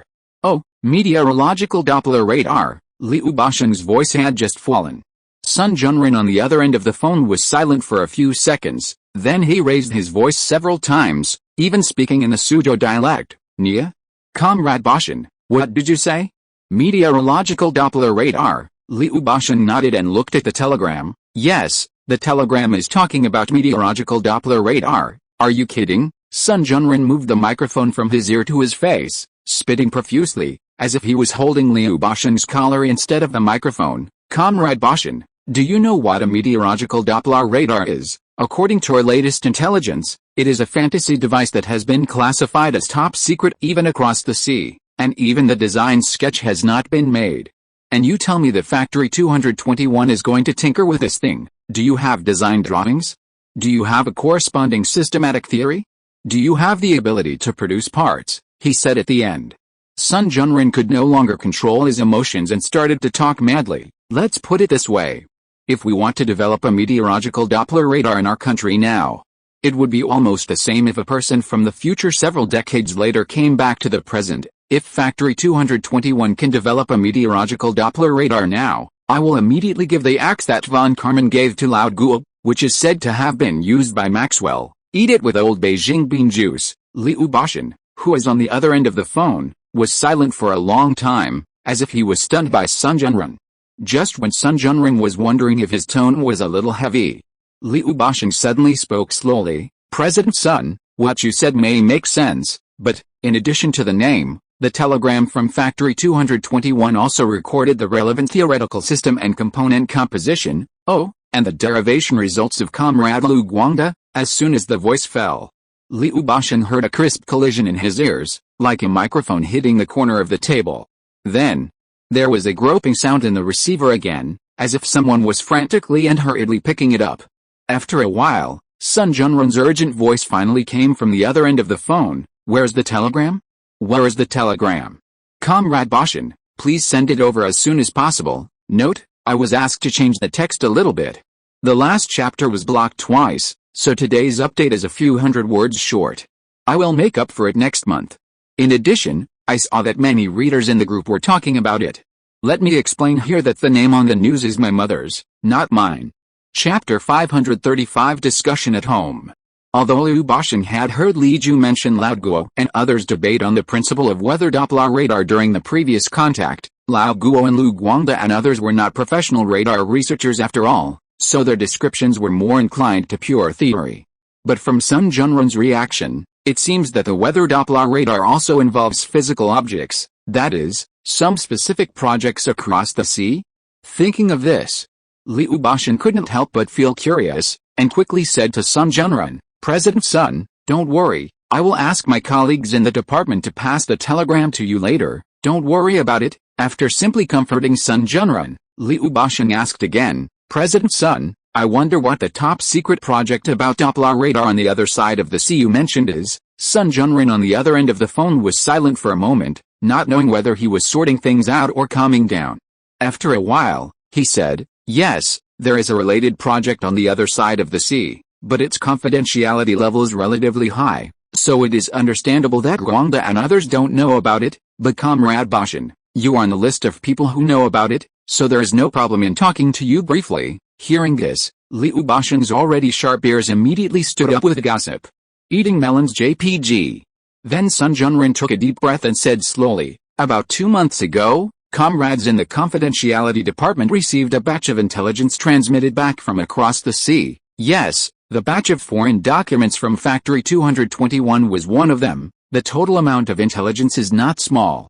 In addition to that batch of foreign documents, there are also some top-secret information involving multiple directions. I'm not very clear about other types of intelligence, but one of them is related to radar research and development. A project called NextRad was established across the sea, mainly to develop meteorological Doppler radar. The leader of the project is George Wheeldon, the proposer of inverse synthetic aperture radar technology. According to intelligence, the other side of the sea attaches great importance to this project and has approved $4 million in funding for the first phase. Hearing the number 4 million, Liu Bashan took a breath of cold air, and the room temperature rose by 0.1 degrees. Wow, $4 million for the first phase. If I remember correctly, the cost of their Corona satellite was only $19 million.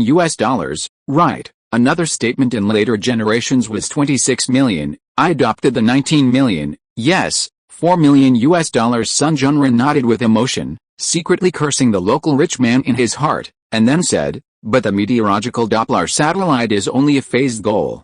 The entire project is ultimately to complete the development of airborne pulse Doppler radar, that is to combine with the Aegis system, AMSA and ballistic missile detection, which are also in the embryonic stage, to form a new generation of Trinity." So Comrade Bashan, I said that it is impossible for the domestic meteorological Doppler radar technology to appear. The other side of the sea has not even started. How can we steal it? At the end, Sun Junrun couldn't help shaking his head.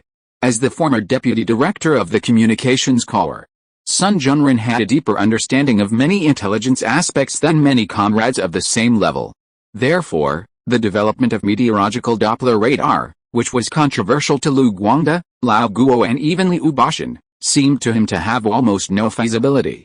Liu Ji, who was on the other end of the phone, obviously understood what Sun Junrun meant. He was silent for a moment, and suddenly asked another question. "President Sun, I understand your idea very well, but is there a possibility?" "I mean a possibility. What possibility?" "Maybe. Before the other side of the sea, someone, even the Chinese, had already derived the principle of meteorological Doppler radar?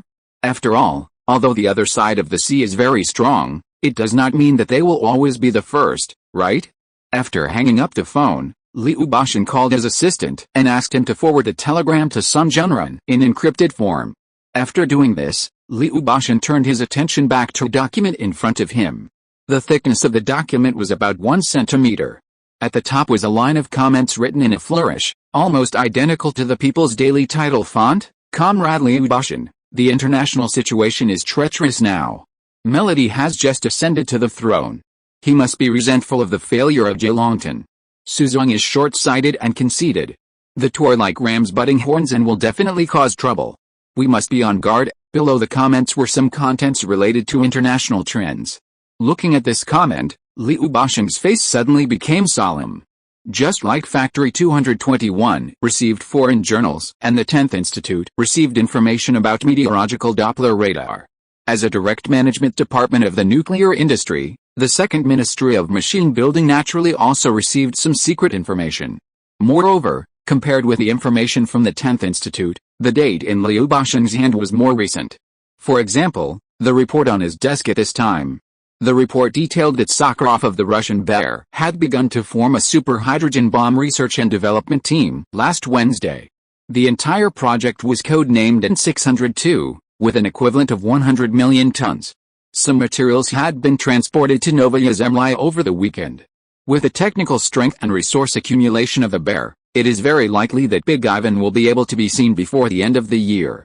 People like Lao Guo may only have a vague premonition at this time, and there are even different opinions on the location of the accident. For example, some speculated that it was Tuji, while others said it was Italy because both places have missile bases across the sea. Others think it will be Germany. After all, the Berlin Wall is just about to be erected there. But for Liu Ji and the bosses at a higher level, they are very clear about one thing. That is, the next vortex is not in Europe, but in North America. As for the time when the accident will occur, it should be within 1 to 3 years. It depends on the situation of the other two gangsters. Therefore, compared with Lao Guo and others, the pressure on Liu Bashan's shoulders is countless times greater. But now a small variable seems to have appeared. Liu Bashan lowered his eyebrows, wrote the words Han Li on the paper, and circled it above. Of course. As the head of the Second Ministry of Machine Building, Liu Bashan would naturally not be naive enough to think that this variable could accelerate the development of nuclear weapons. It is even more impossible to pin your hopes on someone just because of these little things. At this moment, he was actually thinking of another idea. If the weather Doppler radar is indeed true, some things might be able to be tried. For example, right? Of course. All depends on the results from Sun Junrun. At the same time that Liu Bashan was waiting for Sun Junrun's answer, thousands of kilometers away in Longyao province, Jincheng. This city, which was famous for its unreal beef ramen in later generations, was far less prosperous than in later generations. Today, Jincheng is full of large roofs made of black tiles, only 1 or 2 stories high, or various factory chimneys that tower into the sky. The dust on the walkway flew up with the wind, connecting with the gray air in the sky, forming a poisonous gray sand array. There is no obvious dividing line between the inside and outside of the city. Looking around, it seems that the lowest slope in the distance is also connected to the city. In the western suburbs of this city, in a place called Chejiachuan, there is also a factory area that is no different from other factories in the city. This factory building is called the Oil Refining and Chemical Equipment Factory, which mainly refines and supplies the oil needed for various industrial equipment. But in fact, this factory has another number behind the scenes, called Factory 504. That's right. Factory 504. It is one of the 3 major nuclear weapons research and development bases mentioned earlier, and is used to provide enriched uranium. Jincheng Uranium Enrichment Plant. At this moment, Wang Jifu, the director of Factory 504, is leading several men and women of advanced age, walking solemnly on a path in the factory area. The group walked very fast. Except for a few simple words such as go this way, turn left in front, and be careful of the steps, no one spoke during the whole process. 10 minutes later, Wang Jifu and others stopped outside a low but large building. An orderly who had been waiting here for a long time quickly opened the door. Wang Jifu made a gesture of invitation and walked into the house quickly with several people. This is an open room with an area of about 300 square meters. The surrounding walls are simply painted, and many gray and white spots can be seen. The room is divided into 2 parts by a piece of glass in the middle. Inside the glass is a production line with many machines. Most of these machines are quite primitive and look like concrete mixers, but a few are relatively advanced. Outside the glass, more than 20 operators are busy. They are wearing blue work jumpsuits and handling various matters. From time to time, there are several voices communicating. Zio Lin, how is the power supply prepared? This time the power supply must not be wrong. What about nitric acid? Another 100. No, 200 kilograms of nitric acid. The values of uranium dioxide are full. Brother Zhang, please check the valves. If there is no problem, I will sign the operation order. Is the carry counter set up? I can only see a very faint green light. It has been set up a long time ago. Weak light is an old problem of the Russian equipment.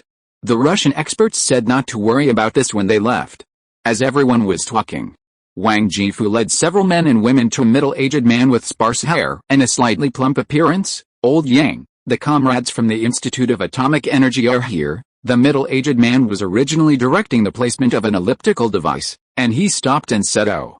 Then he tilted his head and looked at everyone with his left eye.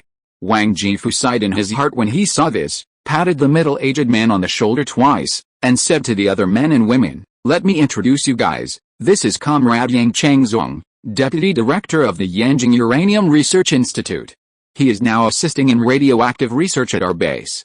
He is in charge of the entire project now, Old Yang. This is Comrade Jin Gaoyan from the observation group. This is Comrade Pei Lisheng and this is Comrade Ho Yuheo. There is really such a person in the observation group. Jin Gaoyan is a man with a square face." After hearing Yang Changzong's name, he immediately stretched out his hand and said with some reverence, "Comrade Changzong, I have heard of you for a long time. Back then, you made our country very proud with the uranyl nitrate incident. I wanted to visit you when you were in Yanjing before, but unfortunately I never got to meet you due to confidentiality rules. I didn't expect to realize my dream in Jinchang today." Hearing this, Yang Changzong just smiled politely and shook hands with Jin Gaoyan. "Comrade Gaoyan, thank you for the compliment. The uranyl nitrate incident mentioned by Jin Gaoyan occurred 7 years ago. At that time, the country was mobilizing the whole country to find uranium mines, and many people in the international community also knew about it. So soon, several Hebrew businessmen visited Yanjing and claimed that they had a batch of enriched uranium and could sell it to the rabbit. At that time, facing the visit of the Hebrew businessmen, the top leaders of the rabbit still attached great importance to it. Because there were many Hebrews involved in the Manhattan Project responsible for the development of atomic bombs, and even the leader Oppenheimer was a Hebrew. In addition, there are big men like Einstein among the Hebrews. It can be said that they have a lot of say in the manufacture of nuclear weapons. The intelligence and resources obtained by them are still very credible. More importantly, in 1950, a major event happened across the sea. At that time, in order to simulate the bombing of major enemy cities, a B-36 bomber carrying a nuclear warhead carried out a mission from Eielson Air Force Base in Alaska to Carswell Air Force Base in Texas. At that time, it was carrying a Mark IV atomic bomb, which was equivalent to the one that exploded in Nagasaki that year. It contained a large amount of uranium and a large amount of conventional high-energy explosives, but lacked the plutonium core needed to actually trigger a nuclear explosion. However, after takeoff, the bomber encountered an unexpected situation. Ice gradually began to accumulate on the fuselage, and the engine encountered a fire and shut down.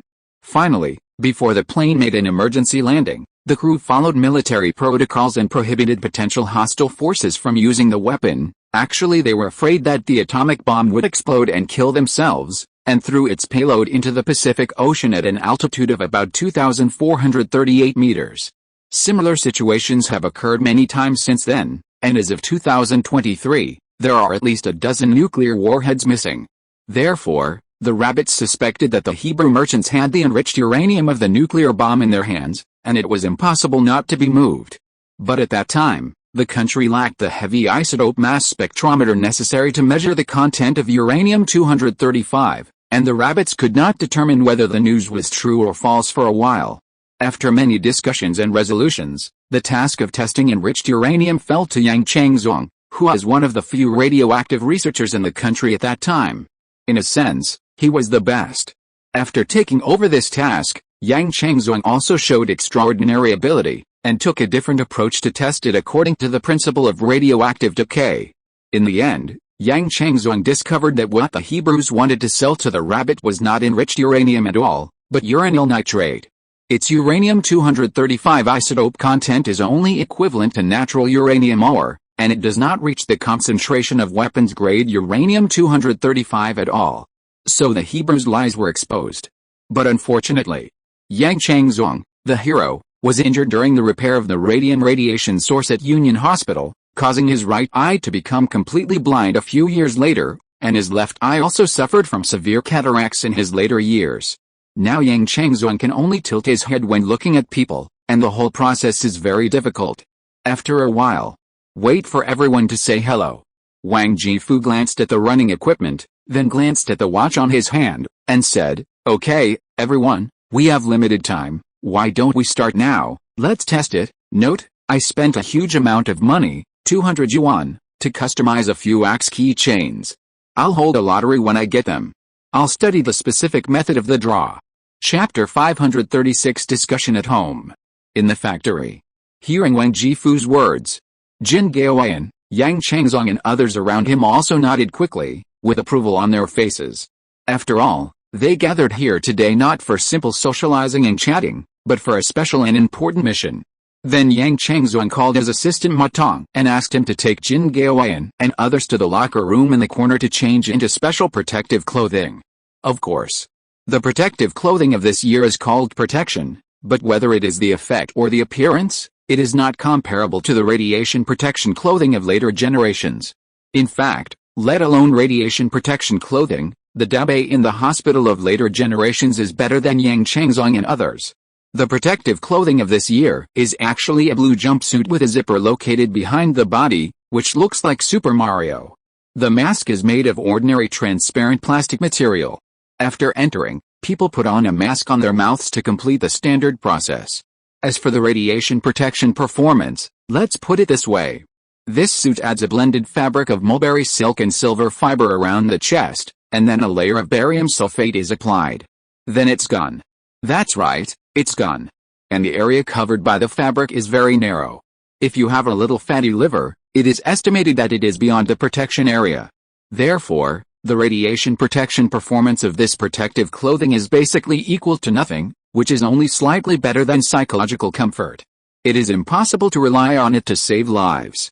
In fact, the real warning effect of the entire scene is not clothing or sensing equipment, but a birdcage. There is a sparrow in the birdcage, and there are always people on duty to observe its situation. Once there is a problem with this sparrow in the cage, it means that the toxicity of the gas has exceeded a certain limit and it must be evacuated urgently. There is no way. This is the technological level of the times. 10 minutes later, Jin Gaoyan and others who changed their clothes returned to Yang Changzong. The current season is still summer, and it is the hottest early August in summer. In addition, the factory is extremely hot. Therefore, when Jin Gaoyan walked to Yang Changzong's side, many areas of his protective clothing were already stuck to his body by sweat. However, Jin Gaoyan didn't care about this situation at all. He looked around the glass and asked Yang Changzong, "Comrade Changzong, how is the equipment debugging going?" Yang Changzong raised a palm-sized display screen connected to a certain device in his hand and said, 73% of the original has been injected. It will take about 10 minutes to complete the injection, and no more than 15 minutes at the slowest. Jin Gaoyan nodded slightly.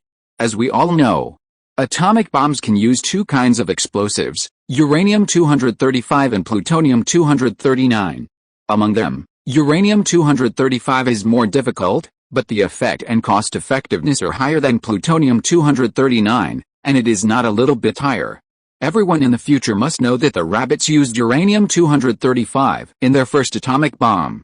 But in fact, during the entire atomic bomb research process, the rabbits were not as decisive as many people thought in choosing raw materials. Even after the project started, there were some voices that they could consider emergency changes and use plutonium-239 to prepare atomic bombs. If divided by a ratio, up to now, the rabbits have used about 80% of their resources and determination for the development of uranium bombs, and the remaining 20% are used as a backup to prepare plutonium bombs. For example, in February last year, the rabbits broke ground to build the first graphite-moderated light-water plutonium production reactor in China in Kilian Mountain, codenamed 02B. However, due to the successive breakthroughs in the development of uranium bombs, this project did not officially start to provide raw materials until the thermonuclear device experiment 8 years later. Of course, that was a long time in the future. At this time, the rabbits are still a little uncertain about the future. One of the important reasons is that the extraction of enriched uranium is too difficult. Note, I didn't mention this before because I was not sure whether I could write about it, but I asked my original unit about it in a report and was told that it was declassified in 2007, so I can write it out. Of course, I will blur or even fabricate some sensitive principles. It is not recommended to imitate at home, it was mentioned earlier. Natural uranium ore contains only 0.7% uranium-235. And the nuclear fuel of the atomic bomb requires the enrichment of uranium-235 to be above 90%. Therefore, if you want to develop an atomic bomb, you must increase the enrichment of uranium-235. The most representative and systematic enrichment method of this era is called gas diffusion. Its principle is very simple. When the gas mixture to be separated passes through a device equipped with a diffusion membrane, The lighter molecules have more chances to collide with a diffusion membrane than the heavier molecules, so that a certain degree of separation can be achieved. But the problem is that the mass difference between uranium-235 and uranium-238 is very small, and it is too difficult to separate them, even under ideal conditions. After one diffusion, the enrichment is only increased by 0.4%, and the actual effect is even lower than this value. Therefore, to obtain nuclear fuel with an enrichment of uranium-235 of more than 90%, at least thousands of diffusion processes are required. In addition, there is another core technology that needs to be broken through in the entire diffusion process, which is the manufacture of porous diffusion separation membranes. This separation membrane is made of metal that is resistant to corrosion by uranium hexafluoride, and has countless micropores on it for airflow to pass through, which are required to be uniform and dense. So far, internationally, only Hai Duan-Mian, Mao Xiong and John Boole have mastered this technology, and John Boole still relies on Hai Duan-Mian in order to solve this technical barrier. In May of the previous year, Rabbit set up a group headed by Jin Gaoyan from the Institute of Atomic Energy of the Chinese Academy of Sciences, codenamed Vacuum Valve, to carry out research on diffusion separation membranes. This type of diffusion separation membrane is divided into two categories according to type, Type A and Type B. Type A is tubular, and Type B is sheet-shaped. The separation efficiency and production cost of the former are much higher than the latter, but the manufacturing processes of the two are very similar. That is, after mastering the manufacturing of Type B, it is basically only a matter of time before Type A separation membrane breaks through. Therefore, when the vacuum valve group was established, the rabbits made a decision: conquer Type B first, and then conquer Type A by the way. The Type B samples taken by Jin Gaoyan and his team were all fragments left behind by Mao Xiong experts before they left, and some of the research equipment was also left behind before Mao Xiong left, not because they were kind, but because the rabbits had paid for it not long ago. The 615th Institute under the Atomic Energy Research Laboratory has made a breakthrough in powder preparation and casting liquid. A few days later, the separation membrane element that Yang Changzong and others were responsible for also made progress. Therefore, Jin Gaoyan immediately took Pei Lishan and others to the 504th factory to prepare for the operation test and acceptance of the Type B sample. If the sample is verified, then the rabbit's barriers in raw materials will be broken by more than half. To exaggerate, it can even be said that the road ahead is smooth, and they just need to wait for the theoretical breakthrough of the 221st factory. At this moment, next to the glass, Yang Changzong still squinted one eye, stretched out his hand to point at the equipment in the glass, and introduced, "Director Jin, in order to ensure that this experiment is accurate enough, we will also start the only imported gas diffuser in the factory during the process. This time its dual-mode compressor and cooler will be turned on, and there are a total of 1,100 matching centrifuges. As for the total number of Class B samples, it is about 4,000 pieces, and the total cost exceeds 50,000 yuan. With a combination of several modules, we can roughly simulate a relatively standard uranium enrichment process. As for the outside world, we declare that we are going to conduct an oil refining. The comrades in Jincheng have coordinated the relevant power resources, and there will not be too many problems with safety." Jin Gaoyan touched his chin, examined the equipment in the glass again, and asked, "Comrade Changzong, can the accuracy of the separation membrane element be guaranteed to meet the standards?" Of course. Yang Changzong turned his head after hearing this, looked at Jin Gaoyan with his left eye, which had normal vision, and said with a smile, "Director Jin, we have deciphered the digital device left by the Mao Xiong people, and the precision and structure of the exchange membrane produced are the same as those of the Mao Xiong people, but although the Mao Xiong people's things are tough, they are still not good enough in details. For example, the feedback device often shows weak light, but the final digital display equipment is normal." Jin Gaoyan nodded with satisfaction.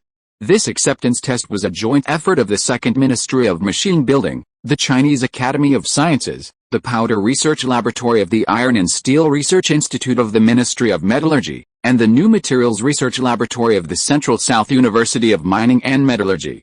The investment in both manpower, material resources and financial resources was very high. After all, in addition to the 4,000 samples, the loss of electricity and equipment is not a small number.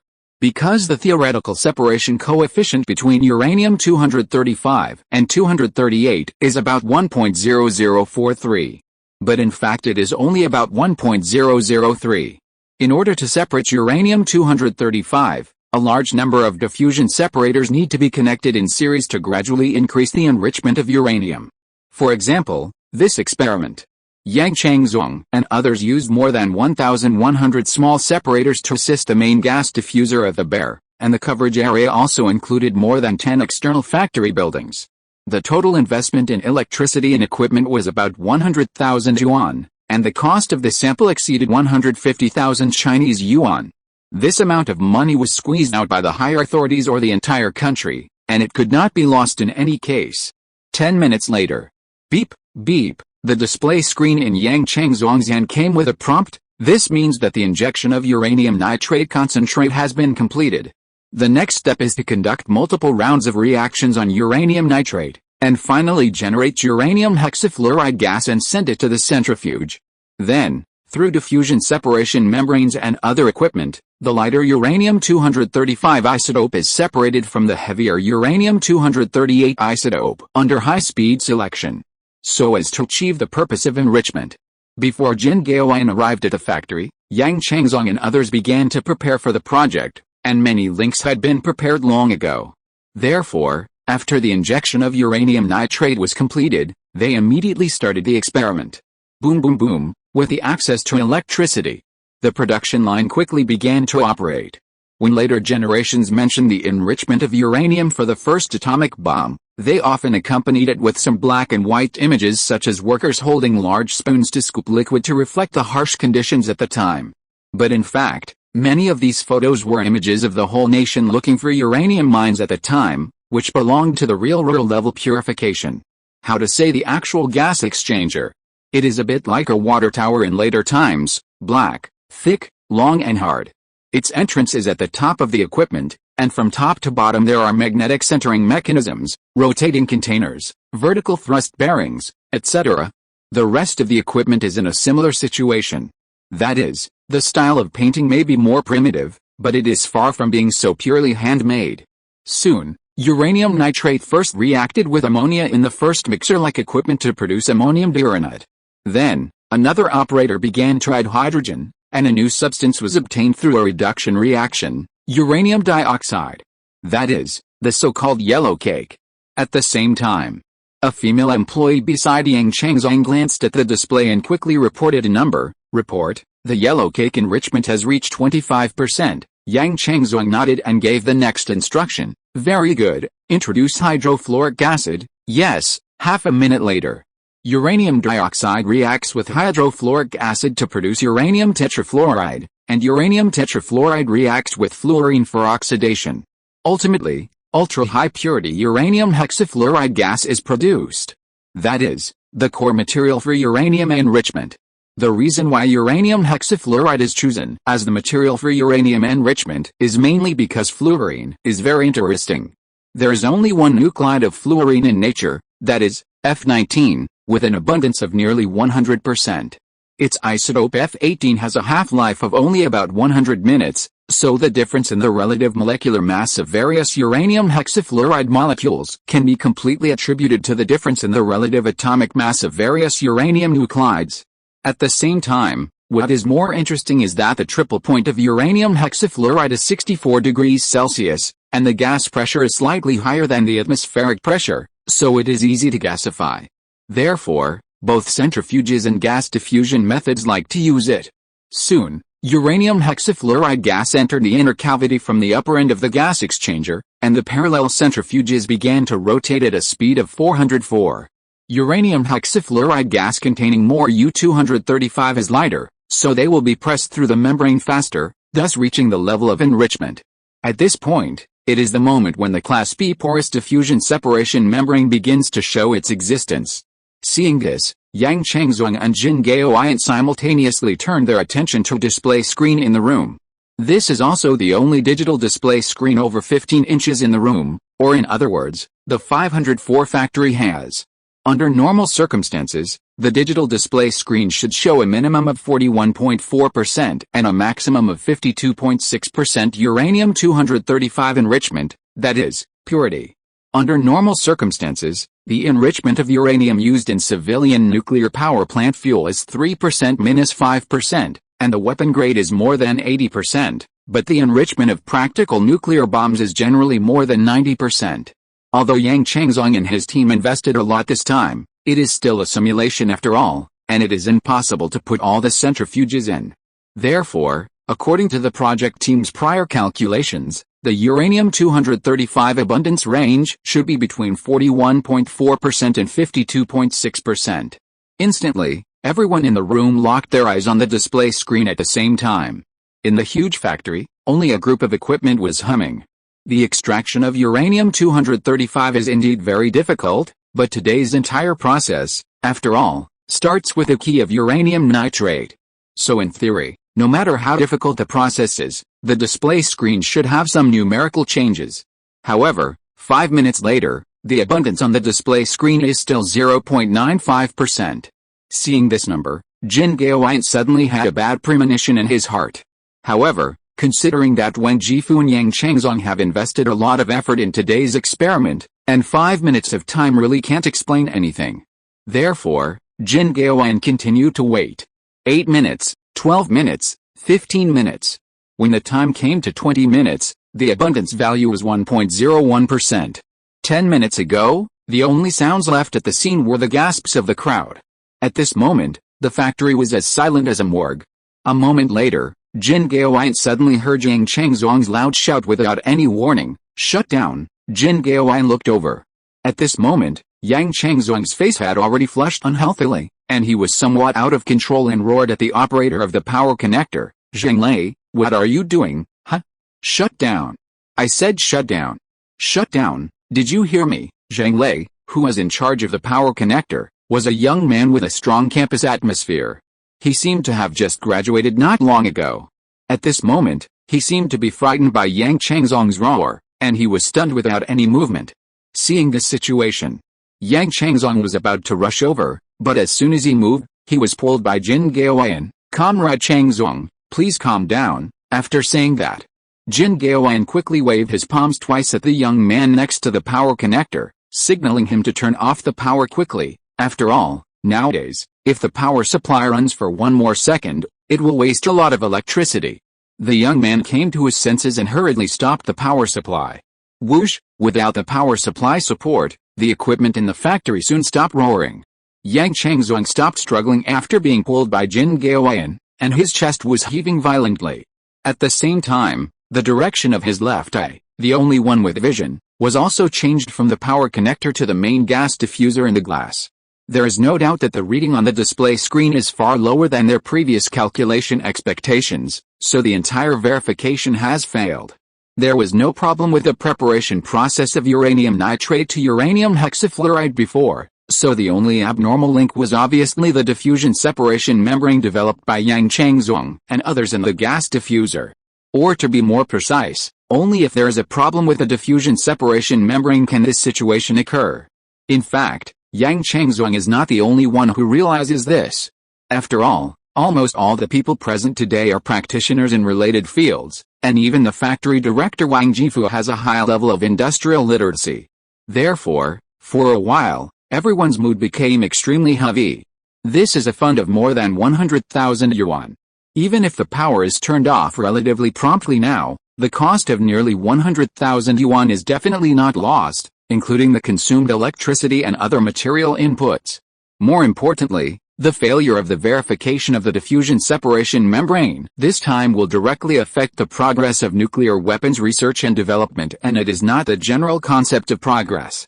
It is no exaggeration to say that this failure may even trigger a second discussion between uranium-235 and plutonium-239, and even shake the allocation of certain resources. However, Jin Gaoyan is a person who has seen big scenes after all, and his rich experience has kept him calm to a certain extent at this time. He first glanced at Yang Changzong. After feeling that the other party would not do anything inappropriate again, he let go of his hand and said to him solemnly, "Comrade Changzong, have you calmed down? If you are calm, I have something to talk to you about. Yang Changzong was silent for a moment and nodded gently. Seeing this, Jin Gaoyan felt relieved. He was most worried that Yang Changzong was still self-isolating at this time, which would make it difficult to deal with many subsequent things. After all, Yang Changzong is a top expert in the field of separation membranes, and the combined abilities of all people on the scene in the field of separation membranes may not be as good as Yang Changzong alone. Then Jin Gaoyan took a deep breath and said seriously, "First of all, Comrade Changzong, I will not comfort you by saying that this matter has nothing to do with you, and I will not represent the organization to say that you will not be held accountable, but before dividing the responsibilities, there is one more important thing, that is, we must first find out the reason for the failure of this verification. After all, at this point." Jin Gaoyan's tone paused, and then continued, "Don't you feel that this failure is too abnormal?" Hearing Jin Gaoyan's words, Yang Changzong, who had been lowering his head, was stunned. After a moment, his pupils shrank slightly, and his breathing rate increased a few points. Just now, all his energy was focused on the result of the failure of the experiment, so that he ignored another situation. That is, this experiment failed too thoroughly, right? You know, the superiors dared to take out such a large amount of funds to do such a highly linked experiment. Obviously, it is impossible to only listen to one-sided words from themselves or someone else. The superiors must have done a detailed analysis of the samples and processes, and they would organize this verification only if they felt that there was a certain success rate. Even if the degree of enriched uranium does not reach the minimum 41.4%, it should be more than 20%, more than 10%, or even 70% or 80%. In any case, it is impossible to be as low as 1%. This is like two ancient armies that seem to be of similar strength facing each other. Before the war, analysis shows that Army A has a greater chance of winning, but the result is mostly a narrow victory. For example, 60% of the self-damage will wipe out the enemy army. Even if it is a more optimistic judgment, the self-damage is estimated to be 30% or 40%. As a result, when the two armies officially started the war, Army A wiped out Army B at the cost of 1% of its own casualties. Then there is obviously a big problem with this battle. At least conventional reasons such as morale and formation are difficult to explain. It takes a lot of effort. The same is true for this experiment. After all, the type B diffusion membranes in the gas diffuser this time are not 1 or 2, but more than 4,000. Even if half of them have problems, the final uranium enrichment value will not be 1%. Unless all these more than 4,000 type B diffusion membranes are abnormal. But this is impossible thought here. Yang Changzong could not help but frown again and said to Jin Gaoyan, "Director Jin, if the diffusion membrane worth more than 4,000 yuan cannot be used, then there must be a problem with the configuration and anatomy. But our type B diffusion membrane is the structure deciphered from the digitizer equipment of the Maoshong. Every time it is pressed back to the digitizer, the final display panel shows normal. Not to mention that we have compared it with the 16 old samples left by the Maoshong, and there is no such thing." As he spoke, Yang Changzong suddenly thought of something. He walked quickly to a drawer and pulled out a hard film that looked like a memory stick in the future. Then he took the film to another device similar to the UIU 5-liter oxygen generator, clamped the film on a groove, and began to study it on his own. Seeing this, Jin Gaoyan could not help but exchange a glance with Wang Jifu, and brought the rest of the staff to Yang Changzong and asked him, "Comrade Changzong, what are you doing?" Yang Changzong's left eye was fixed on the digital board, his head was motionless, and his right hand was shaking in the air twice, indicating that he should not be disturbed. Seeing this, how could Jin Gaoyan not guess that Yang Changzong had discovered some problems? So he also made a shushing gesture to everyone. Gently pulled Wang Jifu aside, pointed at the equipment and whispered, "Director Wang, what is that instrument?" Wang Jifu glanced at the equipment in front of Yang Changzong, and explained in a low voice, "Director Jin, this is a metal digitizer left by the Maoshong expert, which is mainly used to detect the structure of the gas exchange membrane. The entire device records various parameters of the diffusion membrane, many of which have microscale processes that exceed our existing preparation capabilities, so it is the only one in the country, as long as the diffusion membrane sample is clamped on the groove, through the analysis of several metal powders. The digitizer can show whether the diffusion membrane meets the requirements. The microscale that Wang Jifu mentioned is actually nano-level technology, which actually exists in large quantities in the industry and nature. For example, in the double-slit interference experiment conducted by Everett in 1954, the gap was the standard nanoscale. It's just that at this time, even the international community has not yet had a detailed understanding of this scale, so it can only be called the concept of microscale. Jin Gaoyan thought about it and asked Wang Jifu, Director Wang, didn't the Maoshuang experts take this equipment back with them when they left? Wang Jifu shook his head and explained, this is the equipment we purchased from Maoshuang. You heard it right, it was purchased, not aid, so the Maoshuang experts naturally couldn't take it away, but they burned the operating manual when they left. It took Lao Yang and his team more than half a year to decipher the entire equipment, Jin Gaoyan said thoughtfully. I see. He remembered that Yang Changzong had also talked about the deciphering of the digitizer before the experiment, and also mentioned that Mao Shuang's equipment often had some minor problems, which was obviously referring to this instrument. While Wang Jifu and Jin Gaoyan were whispering, the digitizer operated by Yang Changzong also displayed certain parameters, 11,500 GPD 400 FT 28 mil separation after a moment. Yang Changzong's brows furrowed even more tightly, still no problem. Strange. Seeing this, Yang Changzong could not help but put his left hand across his chest, and pressed his right elbow against his palm, with his fingers on his chin, thinking, finally, everything is normal. The metal powder and membrane liquid are also fine, but the gas exchange membrane is all abnormal. As he spoke, Yang Changzong's eyes suddenly caught a glimpse of the part of the metal digital device that was flashing a faint green light. Suddenly, he thought of something, and stood there like he was struck by lightning. Impossible, impossible. After a moment, Yang Changzong turned his head mechanically and looked at Jin Gaoyan with a very creepy look. He strode aside without saying a word, and took back some blue powder and a cup of liquid with his gloves. Then Yang Changzong put the blue powder into the liquid and stirred it for a while, took a small brush and smeared it on the outer layer of the hard film, and then put it on the metal digital device. There was a click. The device was turned on again. After more than a minute, the digital display started to display data again. But this time, Yang Changzong just took a few glances.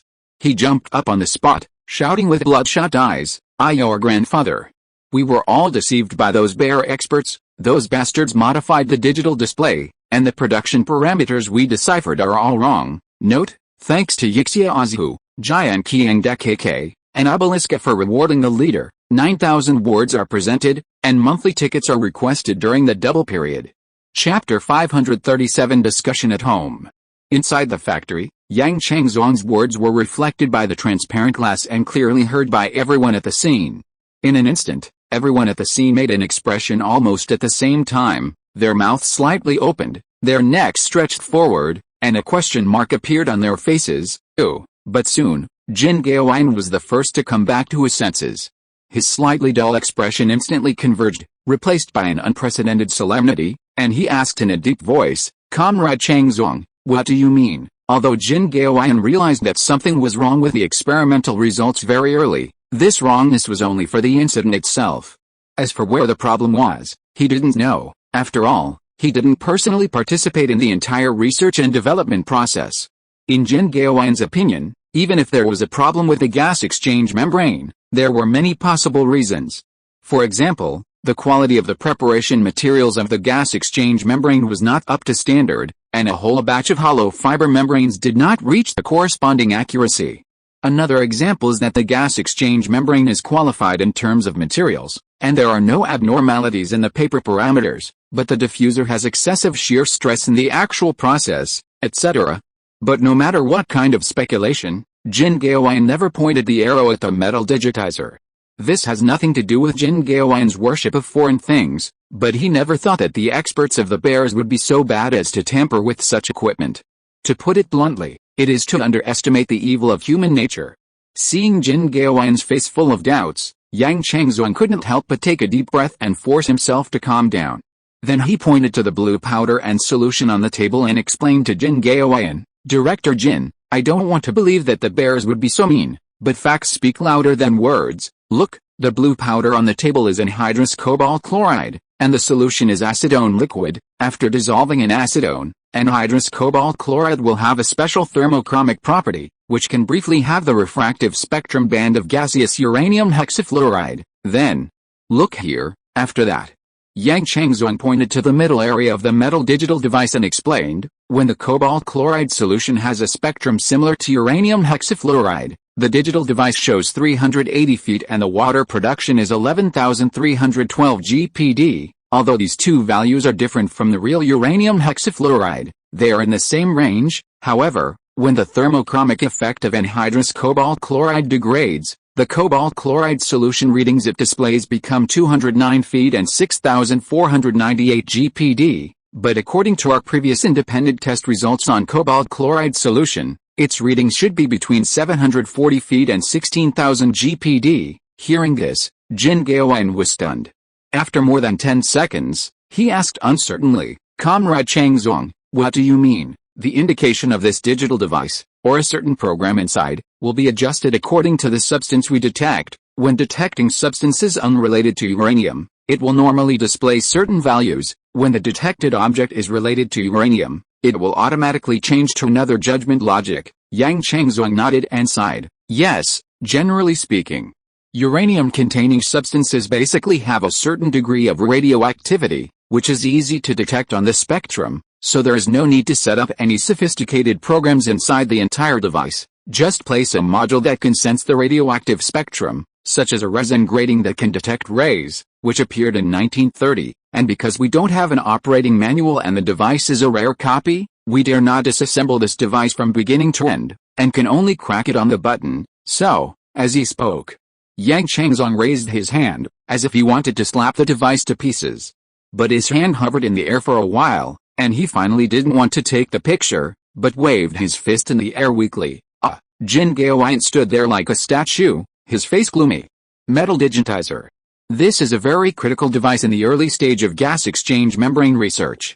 Its structure and principle are actually more complicated than what Wen Jifu and Jin Gaoyan explained before. So here is an example that is different from the principle but easy to understand to explain the whole process. Suppose there is a chip mold vending machine that can automatically identify nationality and give you chip design drawings as long as you pay. At the beginning, a foreigner came to the vending machine and paid. The vending machine detected that the buyer was a foreigner and gave it the correct design drawings. Then, the rabbit came. The vending machine recognized that the buyer was a Chinese, and gave you a drawing that claimed to be 7 nanometers, but was actually 20 nanometers. The rabbit didn't know this, so it went back to production happily. After the finished product was produced, the rabbit took it to the vending machine for comparison. The result was exactly the same as the 7 nanometer data displayed by the vending machine. Then the rabbit excitedly took the 7 nanometer chip to the machine to test it, but found that the chip could not even be plugged in, let alone run. Later, that is, now, Yang Changzong, the rabbit, made a compound decoction, turned into a white skin and bought a new blueprint. Then, before the vending machine could react, he turned back into Chinese and bought a new blueprint at the same time. As a result, the rabbits added the 2 blueprints on the spot and found that the nanometer given to them by the vending machine was 3 times longer than the real nanometer. There is a problem with the parameters of the design drawing. No matter how much manpower and material resources you invest and how accurate it is impossible to get a compatible result. Thinking of this, everyone's heart instantly rose with anger. These bare grandsons wait, I have a question. Just when the atmosphere was a little low, Pei Lishan, who was beside Jin Gaoyan, suddenly frowned, as if he had discovered something. Comrade Changzong, you should know that in the process of developing the gas exchange membrane, in addition to this digital device, we also had 16 old samples from the Russian bear. If it was during the period of hostility, it would be fine, but at that time, the Russian bear and we were still in the honeymoon period, and there was no need to tamper with the samples. After all, among the aid during the honeymoon period, there were many equipment that was more important than the samples and was put into practice. Hearing this, the other experts from the capital nodded. Don't look at the rabbits and the Russian bears now, as if they have cut off their friendship and never had any contact with each other. No one can deny that before the two sides became enemies, the Russian bears really wanted to help the rabbits, at least that was true in their behavior. At that time, the 156 projects assisted by the Russian bears were all systematic and full category projects, with a wide coverage and deep level of assistance. There has never been such a thing in the world before, and it is estimated that there will be no more in the future. It can be said that the elder brother helps the younger brother, or it can be said that the superior trains the subordinate. In short, this affection is indeed worthy of recognition. Of course, one of the reasons why the rabbits can be so open-minded is that the Russian bear has died. In short, during the entire aid process, the Russian bear did show a lot of sincerity during the honeymoon period, especially in the nuclear weapons area. There are many equipment and projects that are more expensive than these samples. If the 16 samples were materials sent later, it would be fine. At that time, the two sides were about to become enemies. But the time when they arrived in China was at the peak of the honeymoon period, and the experts in the capital also checked them uniformly. The probability of being tampered with is indeed almost zero. Hearing Pei Lisheng's words, Yang Changzong subconsciously opened his mouth, as if trying to find some reasons. But in the end, he found that no matter what the reason was, it seemed that he could not explain this problem. However, what surprised Yang Changzong was that, just when he didn't know how to respond, Jin Gaoyan on the side suddenly spoke. "You are wrong, Comrade Lishan." As soon as these words came out, swish, including Yang Changzong, everyone's eyes were locked on Jin Gaoyan at the same time. Pei Lisheng's eyes showed a sense of confusion. "Old Jin, what do you mean?" Jin Gaoyan looked at him deeply and said meaningfully, "Comrade Lishan, have you forgotten? Those experts from the Russian bears took away the old samples once before leaving the 615 Institute, and then the night before they left China, someone came to you and me alone." Pei Lisheng was stunned when he heard the words, and his eyes widened instantly after he came to his senses. "Old Jin, are you talking about Comrade Ukranovsky?" Jin Gaoyan nodded. Pei Lisheng continued to be in a trance for a few seconds, and then he started to talk like Yang Changzong. "Is this what he wanted to remind us at that time?" Jin Gaoyan nodded slowly. The Ukranovsky that Pei Lisheng and Jin Gaoyan mentioned was a nuclear fuel engineering expert of the Russian bear. He had a very good personal relationship with Pei Lisheng and others, and his character was also quite reliable.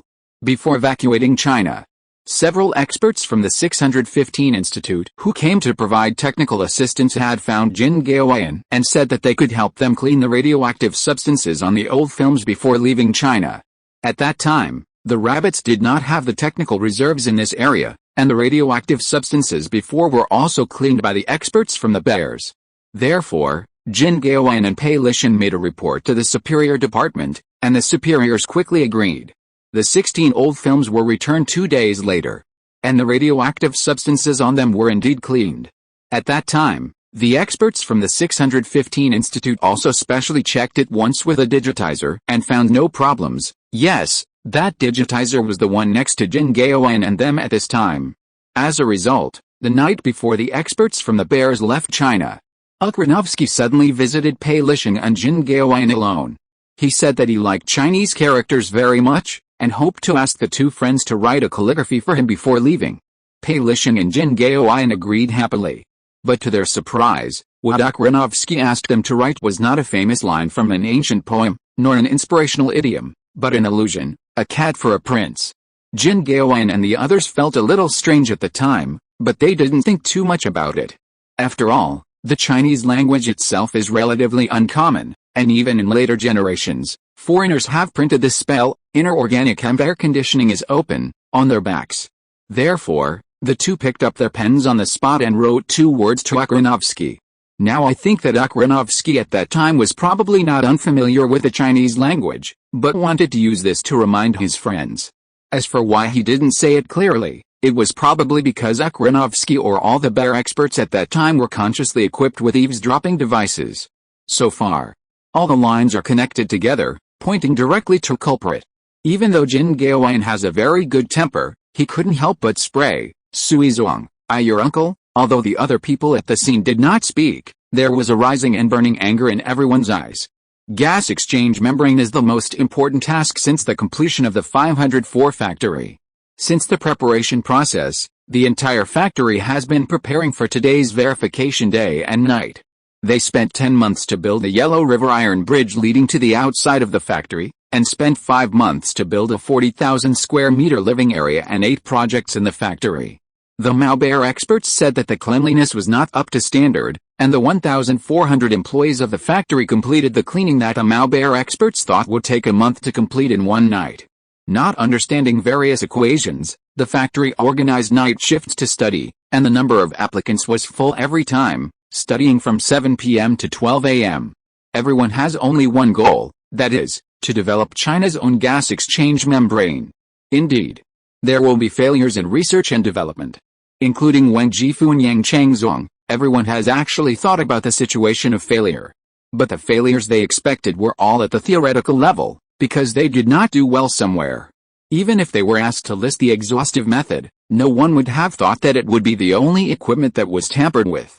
Grievances, anger, confusion, and many other complex emotions instantly filled everyone's hearts.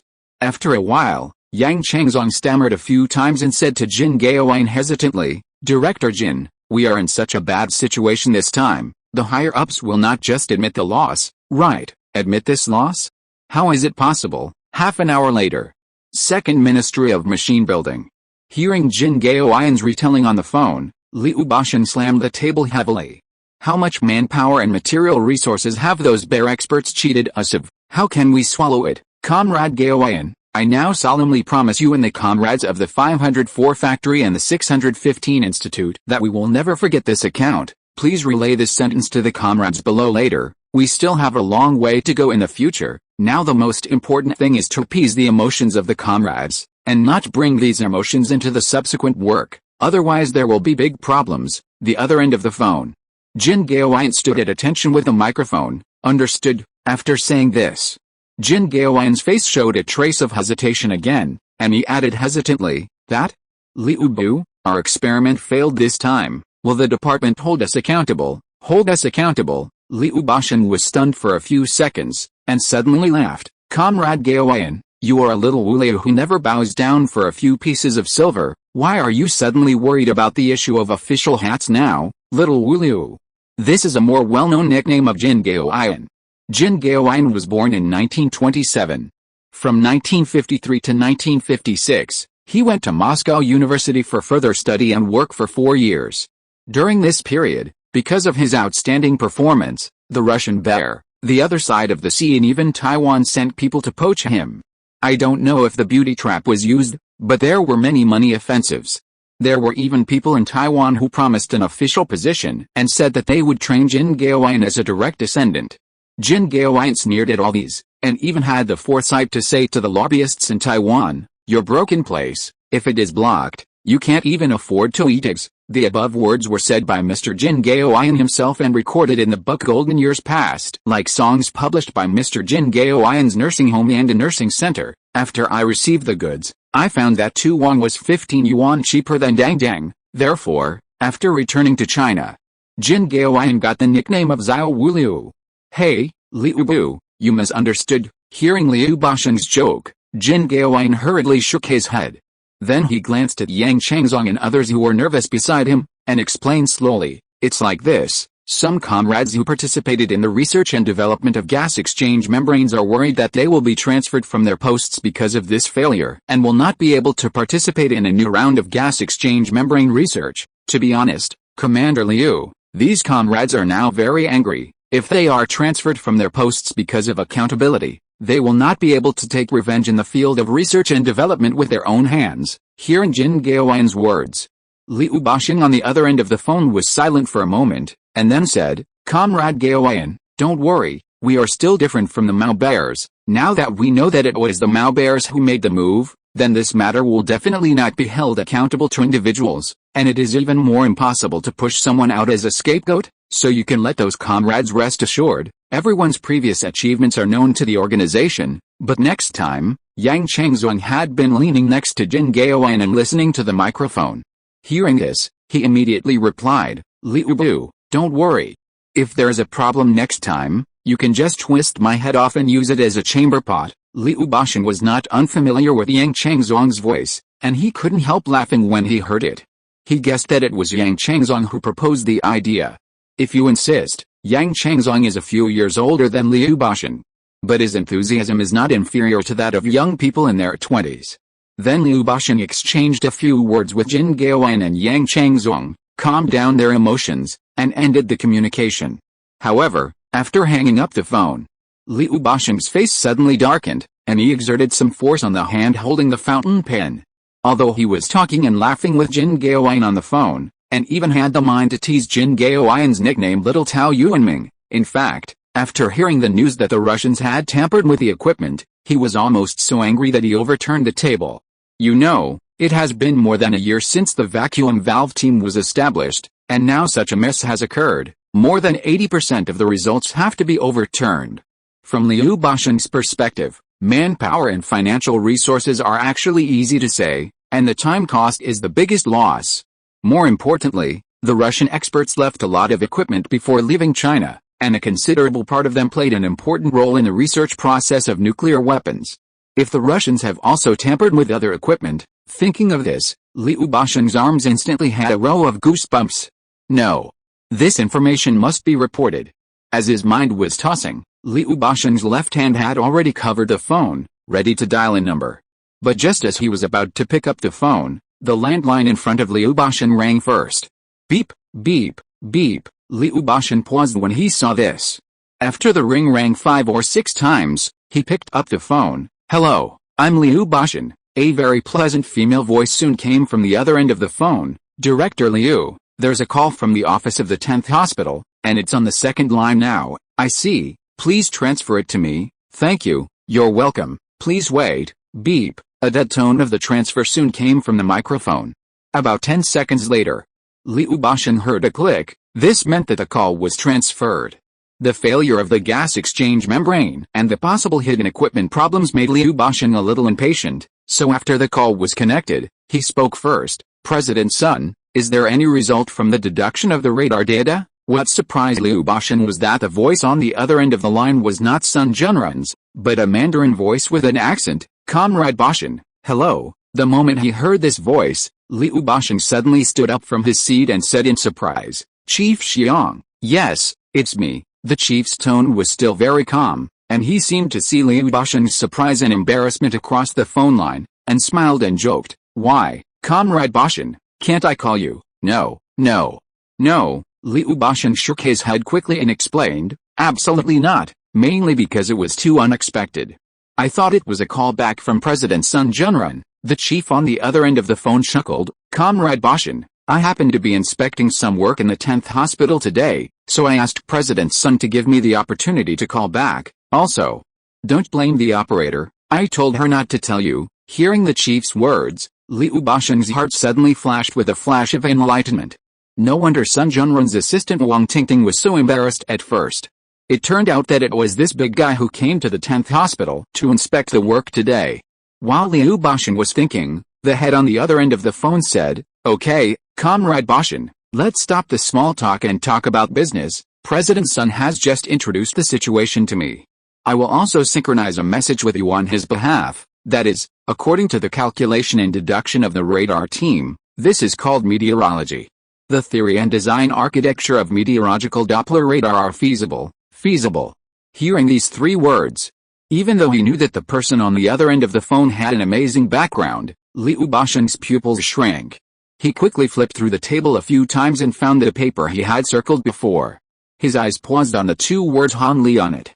This 7-point cooked rice that was said to be picked up by Lao Guo from the factory actually mastered a technology that even the other side of the sea did not master? This is not as simple as a certain technology, but represents an extremely large amount of information. The simplest point is, does he have any other technology? Thinking of this, Liu Basheng couldn't help but take a deep breath, forcing himself to focus back to reality, and ask the chief, since this theory is feasible, should we implement the research and development according to this plan now, or? The chief did not give a direct answer this time, but asked Liu Basheng, Comrade Basheng, you should know that my understanding of scientific research is limited, so before making a decision, I have a few questions to ask you and Comrade Zhongjing. Oh, I forgot to tell you, Comrade Zhongjing is next to me now, Liu Basheng quickly said with a serious expression. Chief, please speak. First of all, the signal problem. The chief paused, as if recalling something. If I remember correctly, the radar device should emit electromagnetic waves, right? So when this device is in operation, is it possible that its electromagnetic waves can be captured by enemy spies or other forces, just like when we captured enemy spies' radio information back then? Liu Basheng didn't speak. It was obvious. The chief's question was not to Liu Basheng, but to Sun Zhongjing, the radar expert beside him. The reason why he asked the question now was probably to let Liu Bashan understand the situation and save him from having to explain it again. Sure enough, after about 10 seconds, Zhang Zhongjing's voice came from Liu Bashan's microphone. Although it was not so clear due to equipment problems, the content was not difficult to understand. Chief, you don't have to worry about leaks. The main reason why our military radio signals were intercepted is that the radio waves of the radio stations are not directional and the propagation speed is also very slow, so as long as we adjust the band of our own radio station to a band similar to that of the other party's radio station, we can receive the signal they sent. After speaking, Zhang Zhongjing deliberately paused for a while to give the chief and Liu Bashan enough time to understand this explanation. Then he said, but radar signals are different. First of all, radars emit high-power electromagnetic wave signals. The maximum distance at which an intercept receiver can detect radar transmission signals is at most the maximum range of the radar against a target carrying an intercept receiver platform. At the same time, Factory 221 is located in the hinterland, so there's basically no possibility of leaks during the operation of the radar. Let's be honest. If Zhang Zhongjing's words were put in 2023, he would probably be labeled as a military blind in a minute. After all, intercepting radar signals in 2023 is a basic military operation, and even many satellites can intercept radar signals. For example, the Xiangfeng II missile in Formosa was accidentally fired a few years ago. At that time, less than 3 seconds after the launch of the Xiangfeng II, Kinmen's fire control radar detected the spectrum and turned on the machine for aiming. Then, the power-on status of our fire control radar was detected by the radar of the aircraft carrier on the opposite side of the sea. And the radar signal of the fire control radar on the opposite side of the sea was discovered by the shore-based radar of the rabbits. Crazy nesting dolls JPG. But the same thing. The technological level of the future and the present era is completely different. At this time, Schleier had not yet proposed the concept of interception factor, and no one would think of intercepting weather radar information. There were less than 3 satellites in the sky. Therefore, there was no need to consider the problem of radar linkage. Wait for Zhang Zhongjing to give an answer. The chief said softly, thought for a moment, and said to Liu Bashan, I understand. Then let me talk about the second question, Comrade Bashan. Suppose we fail to develop the radar. Can the electrostatic analysis module removed from the electrostatic accelerator continue to be used? Oh, you are talking about this. Liu Bashan felt relieved when he heard this. His back straightened a little, and he said confidently, Chief, when I was waiting for Academician Sun's reply just now, I contacted the Institute of High Energy Physics and consulted Lao Zhao, that is, Comrade Zhao's Hongao about this matter. He told me that as long as there is no major accident, then even if the radar development fails, the electrostatic analysis module can still be put back in place and used. It's just that some of the high-precision connecting parts may need to be purchased from abroad, but these parts are not contraband, they are simply expensive. If he really wants to buy them, he can ask Mr. Chu Runpu who knows everything. As for the actual price, it will cost about 3,000 yuan. The face value is Chinese currency, but it is in foreign exchange. Liu Bashan emphasized the word foreign exchange. Foreign exchange these days is not like in later times, where you can exchange thousands or even tens of thousands of US dollars at the airport. This year, the country's foreign exchange reserves are less than 90 million US dollars, far lower than the 3 trillion US dollars in later times. So don't think that the exchange rate between the US dollar and the Chinese currency is 1 to 2.46 these days. In fact, the country is selling blood for foreign exchange. There is no way. Poor. However, the chief's tone is not very depressed, and he is even a little happy. 3,000 yuan of foreign exchange plus other costs means that we will lose at most 40,000 to 50,000 Chinese yuan, and we have the opportunity to make this attempt. General Office of the 10th Academy. Zhang Zhongjing, who was beside the chief, noticed the expression on the chief's face when he said this 40,000 to 50,000 Chinese yuan. This number is not a small number in these days, even for the chief. Not long ago, in order to make the exported Jingdezheng porcelain sell more money, the chief even went to the Magic City in person to meet with Malaysian merchants, and finally raised the transaction price by 500 US dollars. That's right. Only 500 US dollars. And 3 years ago.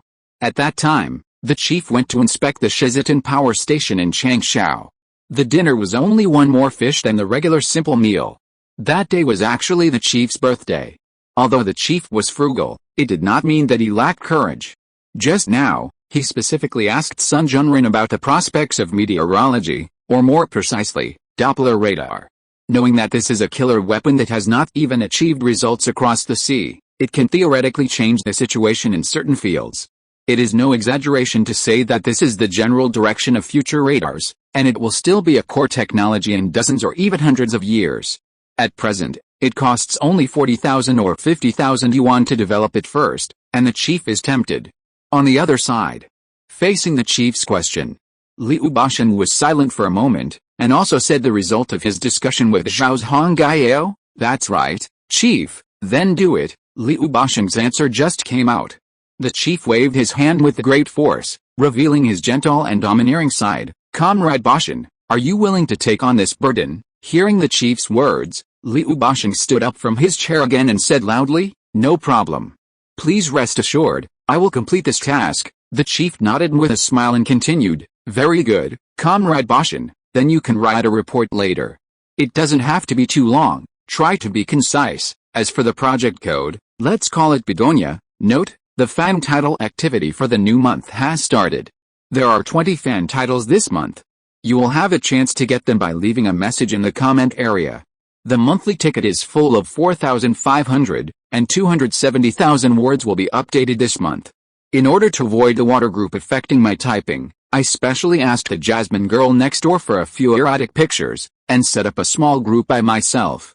After posting the pictures, I used the small account to report the big account, and I was awarded the 7-day small black room, a new era of desperate. In addition, as requested by everyone, we will add an extra chapter.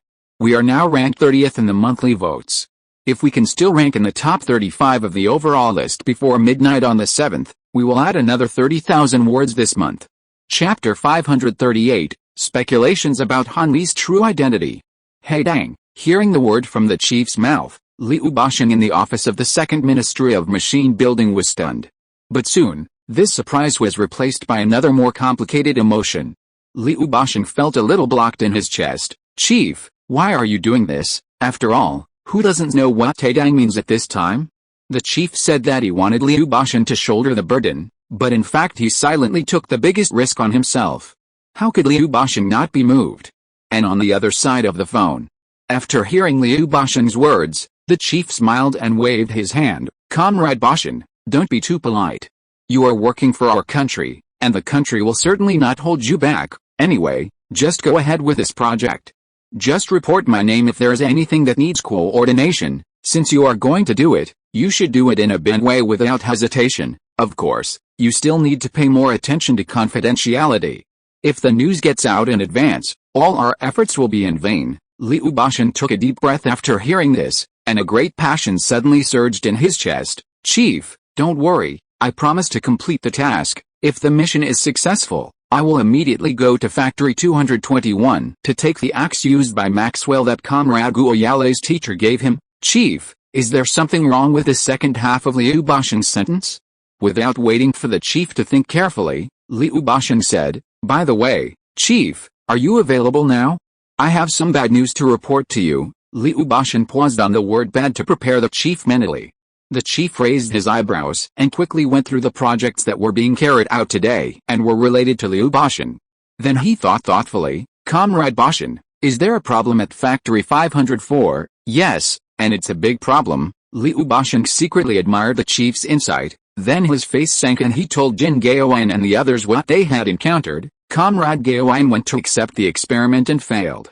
The acetone solution digitizer had a problem. The chief listened to Li Feiyu's explanation quietly, and his index finger tapped on the wooden table where the phone was placed a few times. So Comrade Bashan, do you think the Russian experts have tampered with more than just the digitizer? That's right. Li Feiyu nodded with a stern face, and his scalp tingled when he thought of the possible situation. Although the gas exchange membrane is a very important part of the entire nuclear research process, there are also industrial technologies that are equal to or even more core to it. For example, high-energy explosives, explosion devices, fluorine oil, ultrafine nickel wire, etc. As the main person in charge of nuclear weapons research and development, Liu Bashan is not unfamiliar with the technical barriers involved in the entire nuclear weapons research and development process. As he said, although the uranium diffusion separation membrane is a very core component, the entire process of nuclear weapon development is too complicated. If we count them one by one, there are many modules that can also be called heart level. For example, the several technologies mentioned by Liu Bashan. The high-energy explosive device is just as it means. It can be seen from the text that it involves the detonation of the atomic bomb. It requires the clever combination of two conventional explosives that burn quickly and slowly. When detonating, all explosives must be detonated simultaneously within 1/millionth of a second to achieve a real nuclear explosion. If the timing error exceeds the above requirements, or the two explosives are not properly proportioned, it will greatly reduce the compression effect produced by the conventional explosion, causing the power of the nuclear explosion to be halved, or even not form a nuclear explosion. The dirty bomb envisioned by some KB members in later generations is close to this version that failed. High explosives, detonation sequences, and neutron sources can be called the last hurdle before the atomic bomb reaches the top. There is also fluorine oil. Fluorine oil, also known as perfluorocarbon oil, is an indispensable lubricant for the corrosion and radiation resistance of uranium isotope separation units. It was mentioned earlier. The separation of uranium-235 and 238 isotopes during uranium enrichment is achieved through the diffusion of uranium hexafluoride. Uranium hexafluoride itself is highly toxic and corrosive. When it comes into contact with moist air, it will react to produce hydrogen fluoride and uranyl fluoride, which are even more toxic and corrosive. Therefore, the lubricating oil used in the diffusion separator must be extremely corrosion resistant. When the uranium enrichment plant was built, the special lubricating grease used for the uranium separation unit and instruments was all supplied by the Russian Bear. The Russian Bear experts specially stored this oil in a safe and sent people to guard it. They took it out when needed and locked it up after use, and did not allow outsiders to touch it at all.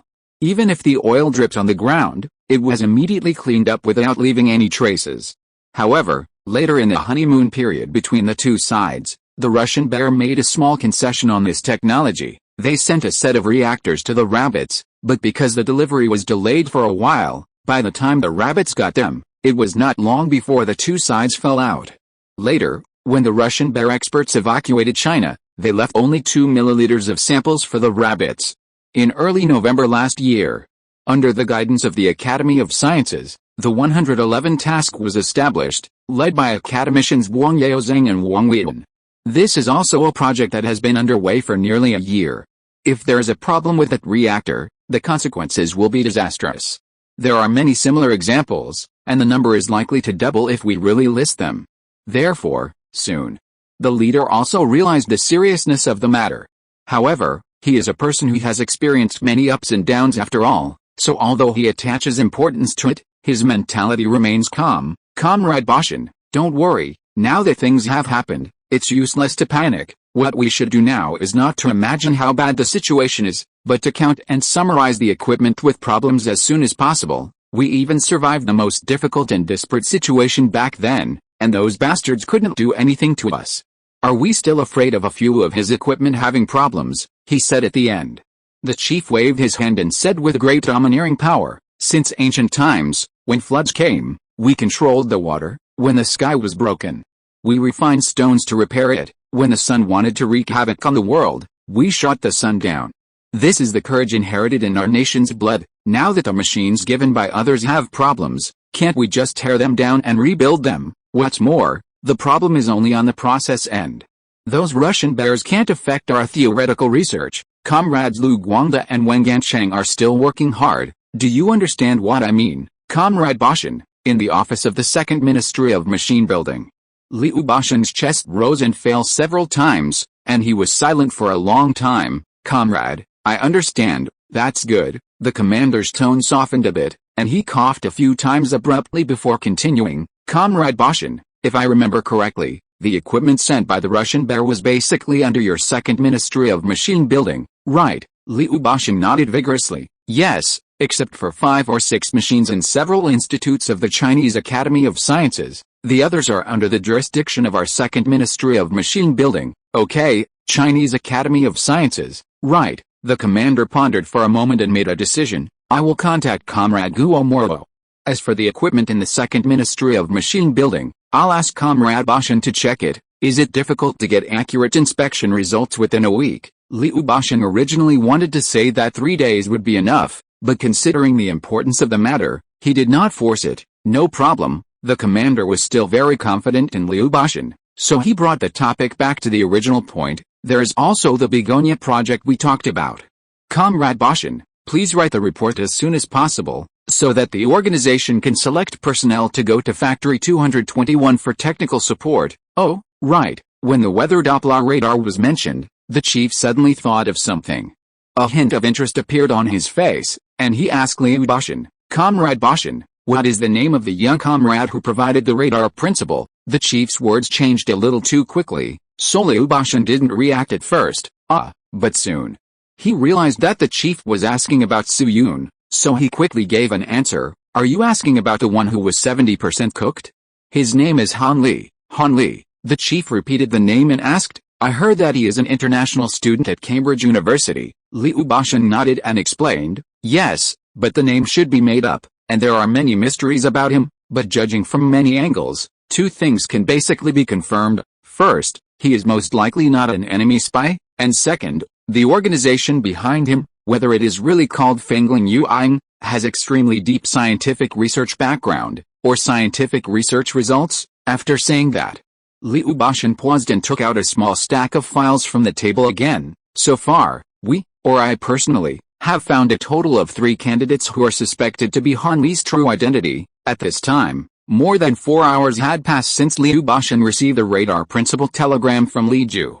During this period, Liu Bashan not only contacted Sun Junrun, Zhao Zhongjing and Jin Gaoan of Factory 504, but also asked the archives room to retrieve files about international students at Cambridge University, and contacted several scholars who graduated from Cambridge University, such as Li Lin, Wen Yuaning and others for confirmation.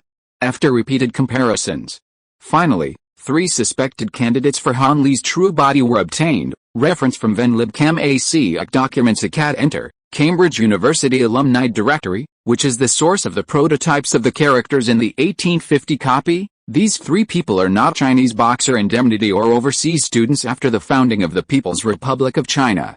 They basically spent their entire education in Europe.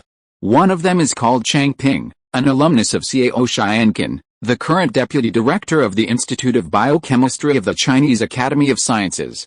According to Cao Xianqin's introduction, this Chinese named Chang Ping is 3 years younger than him. He was born in 1922 and is now less than 40 years old. This person's ancestors were businessmen in Zhehe province. Around 1860, they went abroad to do business in goods and created a considerable family business. Maxwell died in 1879, so there is still a possibility that the 2 sides will have intersections. While Cao Xianqin was studying for his doctorate, Chang Ping successfully graduated from Cambridge. It was said that he went to the Malay Peninsula to inherit the family business and lost contact since then. However, Chang Ping's major was neither physics nor mathematics, but chemistry and natural sciences, which was inconsistent with the mathematics department introduced by Han Li. The second candidate was Zhang Zhongjing, a good friend of Dai Wenci, the current deputy director of the Department of Mathematics and Astronomy at Jinling University. This person's ancestral home was not Zhehe, but his deceased wife was from Zhehe.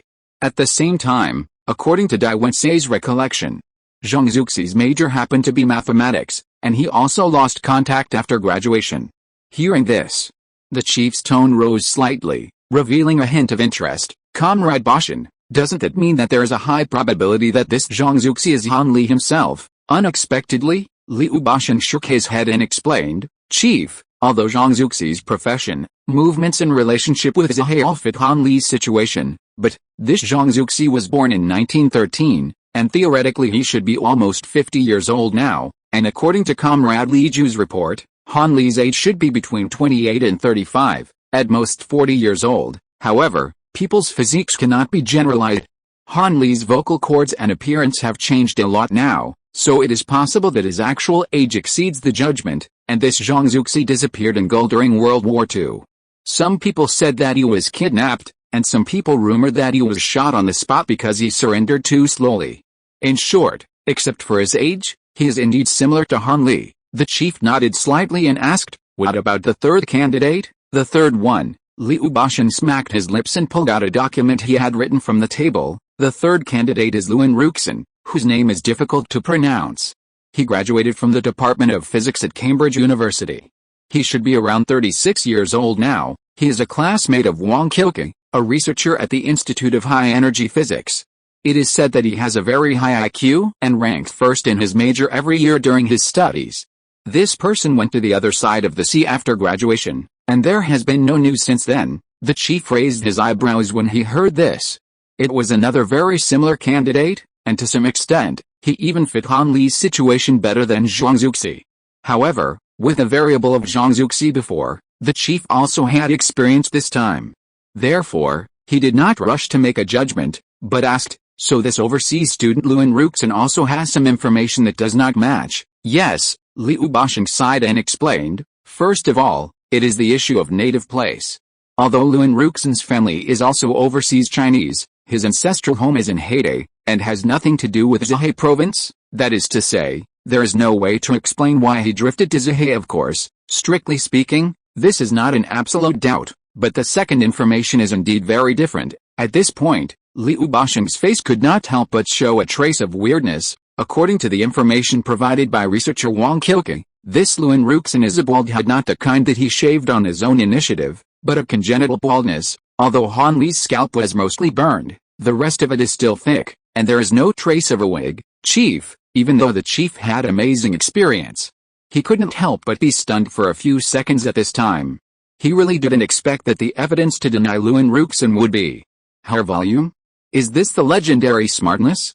After a while, the chief retracted his thoughts and said thoughtfully, "That is to say, at present, it is still impossible to determine Han Li's true identity." Liu Basheng nodded. "Yes, but from the principle of the weather radar he took out, his background is definitely not ordinary, and the Fengling Yuan society must also exist. Otherwise, there is no way to explain how he can come up with a technology that even the other side of the sea has not mastered. It is impossible that he is a person who traveled from the future." "Not necessarily." The chief smiled and joked. "Maybe there is really time and space travel? A little comrade from the future came to this era." "Ahoho, this is a good novel theme." Liu Basheng also laughed twice. Few people know. The chief is actually a very enthusiastic novel fan. For example, in 1914, when he was only 16 years old, he wrote a novel called Heroine under the pen name Li Feiyu. However, this novel does not have a big ending, because later its author stopped updating to save the Chinese nation. After a while, the chief restrained his smile and said, "In short, Comrade Basheng, some things in the world are reasonable. Comrade Han Li's appearance in front of us must have a corresponding explanation, but you should not explore other people's secrets too much. He is not a criminal. Maybe he will give us some surprises in the future. If there is a chance, I would like to meet this young comrade or to make a phone call. Of course, these things are not urgent. Let's talk about it when there is a chance in the future." Liu Basheng had no objection. Understood. If it is said that before Su Yun took out a meteorological Doppler radar, he owed the base a life-saving medical fee. Then after the technology of meteorological Doppler radar came out, it was the base or the organization that owed Su Yun a favor.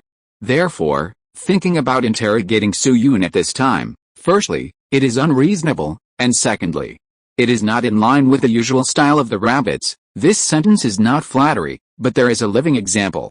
At present, there is a foreign couple in the northwest thousands of kilometers away from the capital. The wife is called Joan Hinton, and her Chinese name is Hanshan. The husband's name is Owen Engst, and his Chinese name is Yang Zhao. Hanshan is the top nuclear weapons expert across the sea. He has directly participated in the research of the Manhattan Project and has a large amount of nuclear weapons data that even the bare scientists have not mastered. But what are the couple doing at this time? Raising cattle. Yang Zhao is also the deputy director of Chang'an Dairy Farm, and Han Chun is a technician. Han Chun and Yang Zhao have undergone a huge change in their thinking after the war, and decided to settle down in China and not participate in any research on nuclear weapons. The rabbits also respected their choice. From beginning to end, they only approached them once to try to persuade them to come out of the mountains, and stop harassing them after being rejected. Later, The milk freezing tank project at Hangchun and Yangzhou were responsible for also won the second prize for scientific and technological progress, and won 70% of the market share in the competition with imported products across the sea. Therefore, the chief's not exploring secrets is really not a joke, this is indeed his inner attitude. Then the chief talked about some things with Liu Basheng and hung up the phone soon. After all, for a big man like the chief who is busy with all kinds of things, it is not easy to communicate with Liu Basheng for such a long time. After hanging up the phone, Liu Basheng began to prepare for the inspection of the bare equipment and the preparation of the Begonia project. Half an hour later, Liu Basheng reported the result to Li Ju and Lao Guo of Factory 221. 2 hours later, with the assistance of Sun Junrun, Liu Basheng reported the Begonia project to his superiors. At 6:30 p.m. that day, the organization officially replied, the Begonia project team was approved to be formally established. The project team leaders are Liu Basheng and Sun Junrun. The chief serves as a special consultant. The deputy team leaders are Li Ju and General Shen Jian, and there are also several relevant leaders. At the same time, Factory 221 will start producing some related parts immediately. Special parts that cannot be produced will arrive at Factory 221 with a technical assistance team within 48 hours. The technical support team consists of 9 experts and 31 technicians, and the team is led by Sun Junrun. Not long after receiving the approval, Mr. Zhao Zhongjing from the Institute of High Energy Physics side picked up a wrench and began to dismantle the electrostatic analysis module. Why do I feel like I'm separating my daughter from her husband and then giving her to another husband? A few hours later. Factory 221. General Factory Office. Great. Looking at the encrypted telegram, Lu Guangda waved his fist vigorously. The leaders are really courageous. That's an electrostatic analysis module, but they just dismantled it. After that, Lu Guangda also winked at his good friend Cheng Kejia. Don't you think so, old Cheng? Cheng Kejia snorted coldly and didn't say anything. At this time, he still thought that the organization's decision was too bold. This was the only electrostatic accelerator in the country. Although theoretically, this thing can be disassembled and reassembled. But firstly, it requires a lot of cost, and secondly, who knows if there will be any problems with the secondary assembly of this kind of equipment. Of course, Cheng Kejia didn't really get angry with Lu Guangda, but just a little unhappy. It's strange to say, the relationship between these big guys in Factory 221 has been very good since the beginning of the project. And this good relationship is not just a superficial courtesy, but a very close personal relationship. This is unique in the process of nuclear weapons research. After all, the more top-notch scientific researchers are, the more arrogant and stubborn they tend to be. For example, the Manhattan Project across the sea. At that time, the world was still fighting World War II. As a result, Oppenheimer and Taylor were almost beaten to death. Taylor even slandered Oppenheimer for treason, and the Congress across the sea held a hearing on Oppenheimer's loyalty. There were also Leo Szilard and Seeberg. Seeberg even added some highly toxic crystals to Leo Szillard's coffee. This crystal has not been declassified to this day, but later Leslie Groves, the head of defense of the Manhattan Project, used this cup of coffee to poison a parrot. Another example is the research on British nuclear weapons. At that time, Rudolph Pierce and the group even cheated on Portal in a fit of rage because of the conflict with Portal. Only in the research of the rabbits, almost everyone had a good personal relationship. There were definitely quarrels, but they were more academic than personal. Therefore, Cheng Kejia didn't really get angry when he saw Lu Guangda showing off his presence. After a while, Li Ju glanced at the sky outside the window and said to everyone, "Okay, stop talking nonsense. Since the higher-ups want to build a weather Doppler radar, we have to start preparing now. Xiao Zhou, you will go to the 10th factory area in person later and hand over the equipment needed for the radar to Comrade Wang Wei." Zhou Ke nodded when he heard this. No problem. The 10th factory area mentioned by Li Ju is the mechanical processing and mechanical repair center of the base, which is responsible for the production of various mechanical equipment in the base on weekdays. At the same time, it is also the main support for the 221 factory's public identity, that is, the Zhehe Province Machinery Factory. Both its production capacity and land area are among the best in the base. According to the design plan given by Su Yun before, the main body of the weather Doppler radar is about 2 meters in area, and it requires a lot of antennas, bases and other parts.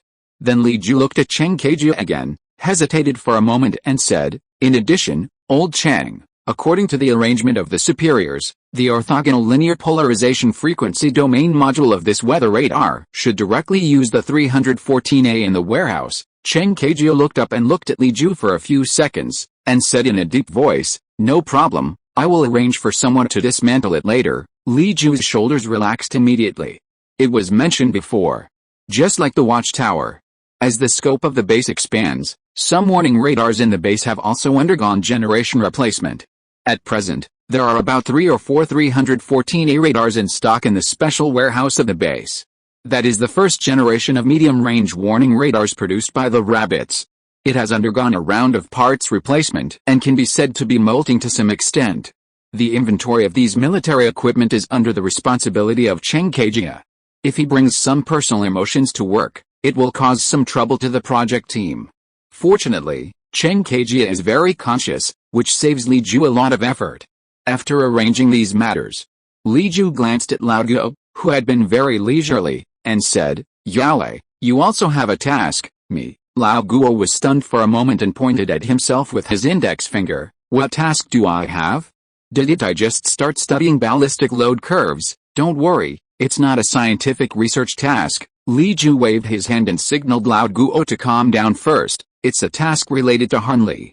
After all, based on the current situation, at least in terms of technology, he obviously has a lot of special knowledge, how to squeeze, how to obtain knowledge. Let's not talk about it for now, but in any case, we must ensure that his wounds will not recur again, no matter what his background is or what technology he has mastered. Once he is gone, there will be nothing to gain. So Yale, do you understand what I mean?" Lao Guo was silent for a moment, and nodded solemnly. "I know, I will follow up on this matter, and let Director Lin Yu start tonight." Add donkey hair. Note, today, a friend from the north came to see me, and when we were chatting, I suddenly discovered something very interesting. "Uncle, did you study Bebe or Babo in your hometown?" Chapter 539. Do you understand what courage is? I have to say, rabbits are really efficient these days. 2 days after the chief coordinated, Liu Bashan got the test results of all the bare equipment.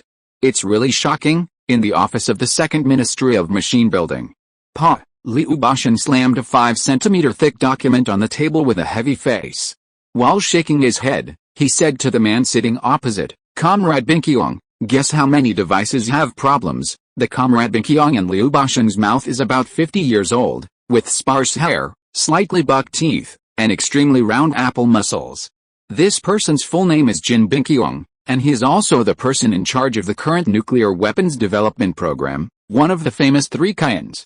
At the same time, Jin Binkyong's wife is also a nuclear expert and is currently the director of the Neutron Physics Laboratory of the Institute of Atomic Energy. Jin Binkyong arrived at the Second Ministry of Machine Building a few minutes ago. He had just sat down for a while and had not looked at the data in Liu Bashan's hand. He thought for a moment and guessed, Liu Bu, could it be 7 or so? At present, the number of equipment imported by the Russians for nuclear weapons research and development in China is not too many, but it is not too few either. Including the 6 equipment from the Academy of Sciences, the total number of these instruments is 29. The lowest ranking one is the characteristic isotope scintillator located at the Malin base, that is, Lopner. This instrument is mainly used to detect the radiation equivalent value of the radiation nuclear explosion process. It is a more accurate instrument that can be made in China, but produced by the Russians. The 7 instruments that Jin Binkyong guessed had problems, accounting for nearly 25% of the total 29. This is already a very scary number. However, what surprised Jin Binkyong was that Liu Bashan shook his head quickly after hearing his answer. 7. Comrade Binkyong, you underestimate our big brother. After saying that, Liu Bashan sighed and pushed the report on the table to Jin Binkyong. The answer is exactly double what you guessed, a full 14, except for the production equipment of ultrafine nickel wire. The other 6 Class I precision instruments, which are the same level as digital devices, have all been tampered with. Liu Bashan's words were like a thunderclap, shocking Jin Binkyong so much that he couldn't help but stand up from his chair. Oh my god, 14? You know, although these 29 devices are extremely precise, it does not mean that they can be tampered with and their parameters tampered with at will. After all, The technology of this period is far less advanced than that of later generations, and the basic particles have not been found yet. Among these 29 devices, at least 10 of the internal structures of the devices are unable to be modified, or need to be returned to the factory in Russia to be modified. In other words, there are only 19 devices that can be tampered with by the Russian bear at most, but the Russian bear changed the parameters of 14 of them? This really doesn't treat itself as an outsider. After a while, Jin Binkyong, who had barely adjusted his mood, sat back in his seat and made an apologetic expression to Liu Bashan. "Sorry, Commander Liu, I'm a little excited." Liu Bashan waved his hand at him, indicating that he didn't need to care. In fact, when Liu Bashan saw the result, his inner shock was not much less than Jin Binkyong's, but fortunately, with the support of the commander's previous words, he didn't lose his composure for too long. After sitting down, Jin Binkyong's palms were still trembling slightly, and he couldn't even hold the teacup steadily. Unlike the commander Liu Bashan, Jin Binkyong himself had a very high level of attainment in nuclear engineering. Therefore, in the past few years, he basically communicated with those bear experts on the front line, and after a few visits, he became friends and even confidants with many of them. They often drank wine and sang katyusha by the campfire after work. Now that he knew that more than a dozen devices had their parameters modified, Jin Binkyong inevitably thought of one thing: among his bear friends, how many of them had personally modified those devices? After all, some equipment is very professional, and even among the experts of the bear, not many people know how to operate it. After all, Ukranovsky, who tipped off Jin Gaoyan and others, is a minority. I think more people chose to leave without looking back. Of course, this kind of thing can't be blamed entirely on those experts. After all, who knew that such a bad thing would happen? Then Jin Binkyong shook his head gently, threw these thoughts behind his mind, and asked Liu Bashan, "Liu Bu, now that it is confirmed that these instruments have problems, what are the higher-ups going to do? Continue with the original plan, or plan to change the route?" After saying that, Jin Binkyong stared at Liu Bashan, fearing that he would say some bad news. The so-called change of route in Jin Binkyong's mouth refers to the change from uranium bombs to plutonium bombs. Indeed, plutonium bombs are indeed less difficult to develop than uranium bombs, but plutonium bombs are far less stable than uranium bombs, and have great limitations in actual combat. Therefore, if you want to truly have a mature nuclear deterrence capability, uranium bomb technology is indispensable. But the problem is that such a bad thing has happened at the moment, and the international situation is relatively complicated. If the higher-ups want to have nuclear weapons as soon as possible, they might change the route temporarily and choose a more accelerated way to master nuclear deterrence. From the perspective of the country, this approach is indeed understandable. But if this is true, then for the researchers of the uranium bomb project, they may face a huge psychological blow. Some people may have to give up many years of hard work, and some people may even be transferred from the research and development team because of their professional incompatibility. Change the route. Hearing this word, Liu Bashan couldn't help but glance at Jin Binkyong and nodded. "Yes, the higher-ups have decided that we will definitely change the route next." Jin Binkyong's heart suddenly skipped a beat. Really change the route? Then, before he could speak, Liu Bashan took a deep breath and said solemnly, "But Comrade Binkyong, this time we are not going to change the route of uranium bombs and plutonium bombs, but to change a road that is, while ensuring the normal development of atomic bombs, we will start to develop them simultaneously. Hydrogen bomb." Liu Bashan's voice just fell. Jin Binkyong's mind instantly became blank. Plop! His left hand unconsciously swept across the table, knocking over a teacup in front of him, and the warm tea instantly wet his thigh. But Jin Binkyong seemed to be unaware, staring blankly at Liu Bashan in front of him. Hydrogen bomb? Hydrogen bomb! Hydrogen bomb! Within a few seconds, Jin Binkyong's heartbeat exceeded 220. To be honest, after learning that the hidden danger of the bear's equipment had exploded, Jin Binkyong actually thought of various possibilities. There was a suspension of uranium bomb research and a return to plutonium bombs. There was also a balance of resources, and plutonium and uranium bombs were developed together. There was also the original plan unchanged, continuing to develop their own uranium bombs.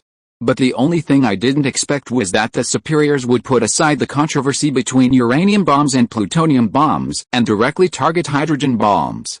Students who have worked on hydrogen bombs know that this is a nuclear weapon that is very different from an atomic bomb, also known as a thermonuclear weapon, and belongs to the second generation of atomic bombs. Atomic bombs are nuclear fission of heavy elements such as uranium and plutonium, which emits huge energy in an instant and causes a violent explosion. The hydrogen bomb uses hydrogen isotopes deuterium and tritium as raw materials, and uses a special atomic bomb as the detonator. It generates huge energy and causes a violent explosion through the polymerization reaction of deuterium and tritium at high temperature. In terms of power, the hydrogen bomb is much more powerful than the atomic bomb. Let's take a more intuitive example.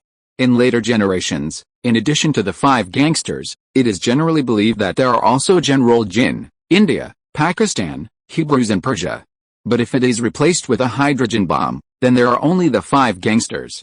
Indeed, the rabbit started the development of hydrogen bombs very early.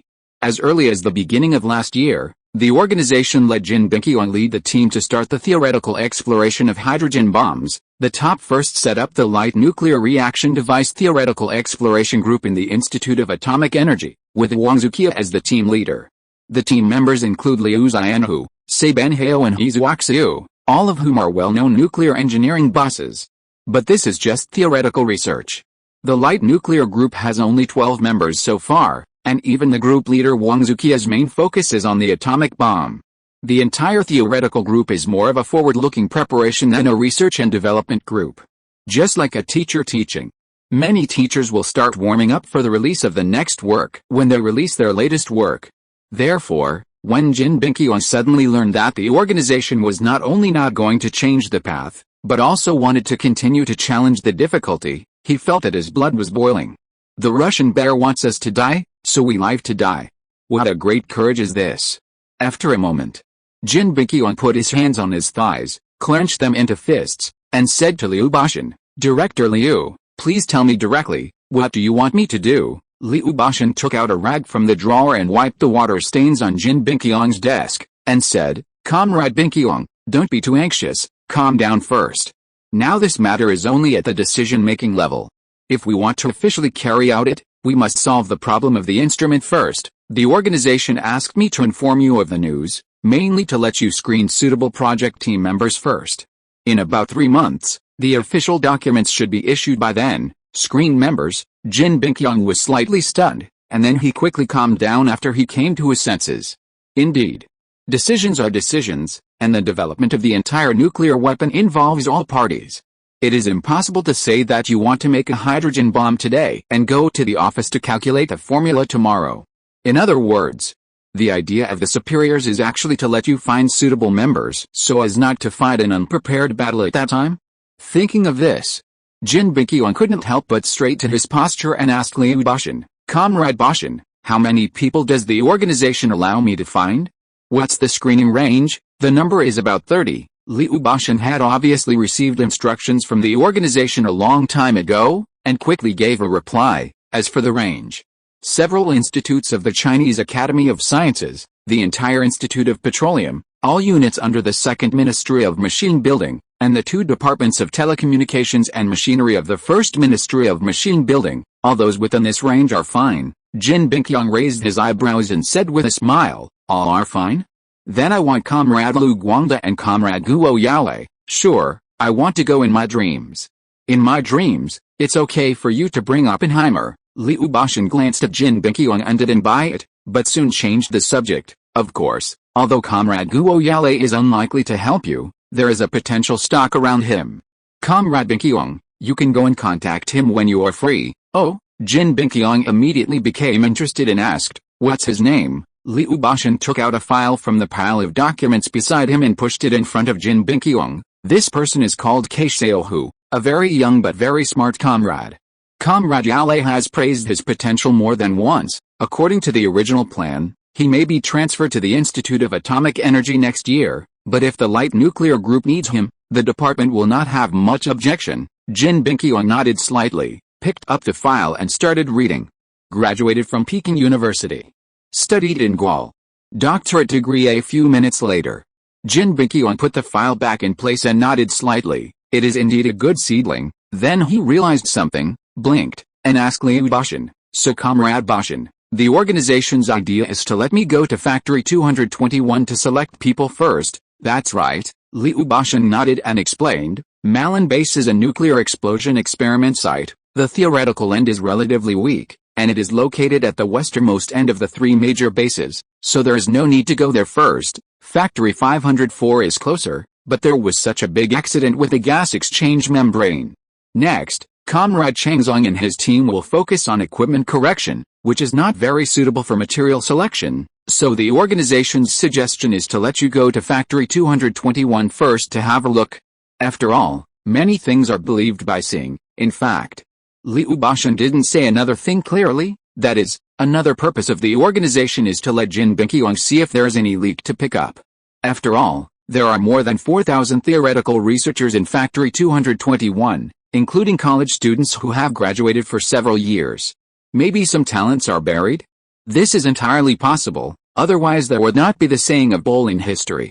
Jin Binqiang then thought for a moment and straightened his body. I understand, I will obey the organization's arrangement. Liu Basheng saw this and gave him another glass of water, then said, in addition, Comrade Binqiang, you are going to the Jinain grassland this time. I have a personal request to ask you. Jin Binqiang was slightly startled, and after coming to his senses, he guessed, Comrade Bashan, do you want to bring something to an acquaintance? Liu Bashan shook his head, pondered for a moment, and said, I hope you can help me keep an eye on someone. This person is called Han Li, but remember not to communicate with him about anything related to hydrogen bombs.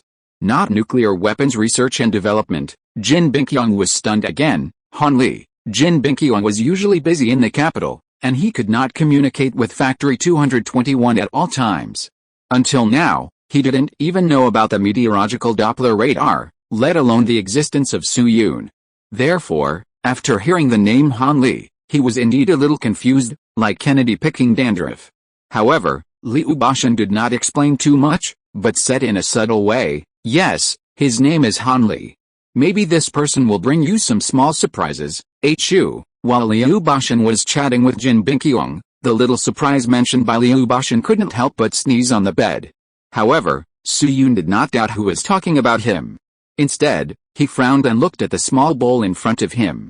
He twitched his nose twice and asked Kiao Keihong in front of him, Comrade Keihong, are you sure this thing is Chinese medicine? Why do I feel a hairy smell? Of course it's real. Kiao Keihong held the small bowl in both hands, glanced at Su Yun guiltily, and explained quickly, Comrade Han Li, you have just recovered from a serious illness, so your judgment on the taste cannot be true. The hairy feeling you mentioned should be the two Chinese medicines, Magnolia and Asarum. They look soft and rotten when they are boiled out. Besides, you have been drinking it for so many days, and the effect is quite good, isn't it? Su Yun looked at the bubbling Chinese medicine in front of him and nodded hesitantly. That's right, really? Dallin, open your mouth and drink the medicine. After a moment, Su Yun wiped the corner of his mouth with his fingers that could barely move but couldn't hold anything, and looked at the drug residue and muttered, I still feel something is wrong. Okay, don't worry about it. Kiao Keihong quickly wiped the donkey hair foam from Su Yun's mouth with a handkerchief, then put the bowl aside and said to the outside, Engineer Guo, Comrade Han Li has finished his medicine. After a while, old Guo walked in with a briefcase in one hand and pushed open the door of the ward with the other hand. Kiao Keihong first exchanged a donkey hair added 3 tufts look with old Guo, then jumped out of the house to wash the dishes. After all, lying is still a bit psychologically stressful for a girl like Kiao Keihong, who is as white as paper.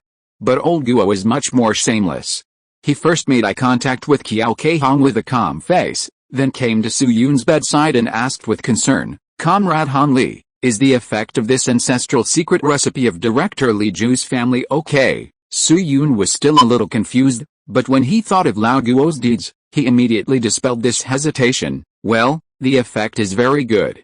You see, my fingers can move now, although I still can't lift heavy objects. It's no big problem to write a few words with a ballpoint pen. Lao Guo turned his head and kept his eyes on Su Yun's fingers for a while. He found that Su Yun's index and middle fingers had indeed regained some mobility or regained control. Seeing this, Lao Guo nodded with satisfaction. At the same time, he secretly decided in his heart to increase the number of donkey hairs to 5 tonight. Afterwards, Lao Guo chatted with Su Yun about some issues related to physical recovery, and soon changed the subject to business. By the way, Comrade Han Li, the radar experts from the capital have arrived at the base this morning, and they also arrived with the electrostatic analysis module. In addition, the factory has also prepared the basic equipment needed for the meteorological Doppler radar. It just so happens that I see that your body has recovered well, so, are you interested in taking a look at the assembly of the radar together? And by the way, can you give me some advice on where the process is problematic? Hearing the word instruction from Lao Guo's mouth, Su Yun's scalp suddenly numbed, and he quickly waved his hands and said, Comrade Guo, you're exaggerating. How can I, a half bucket of water, give you any advice? If you don't mind me being an eyesore, I can just stand aside and be the last one. After all, I haven't seen a real meteorological Doppler radar. Su Yun's last sentence was of course not true. The number of meteorological Doppler radars he had seen in later generations was in double digits. After all, in 2023, this was not a rare thing. Many people may have seen the real thing, but they don't know it is a Doppler radar.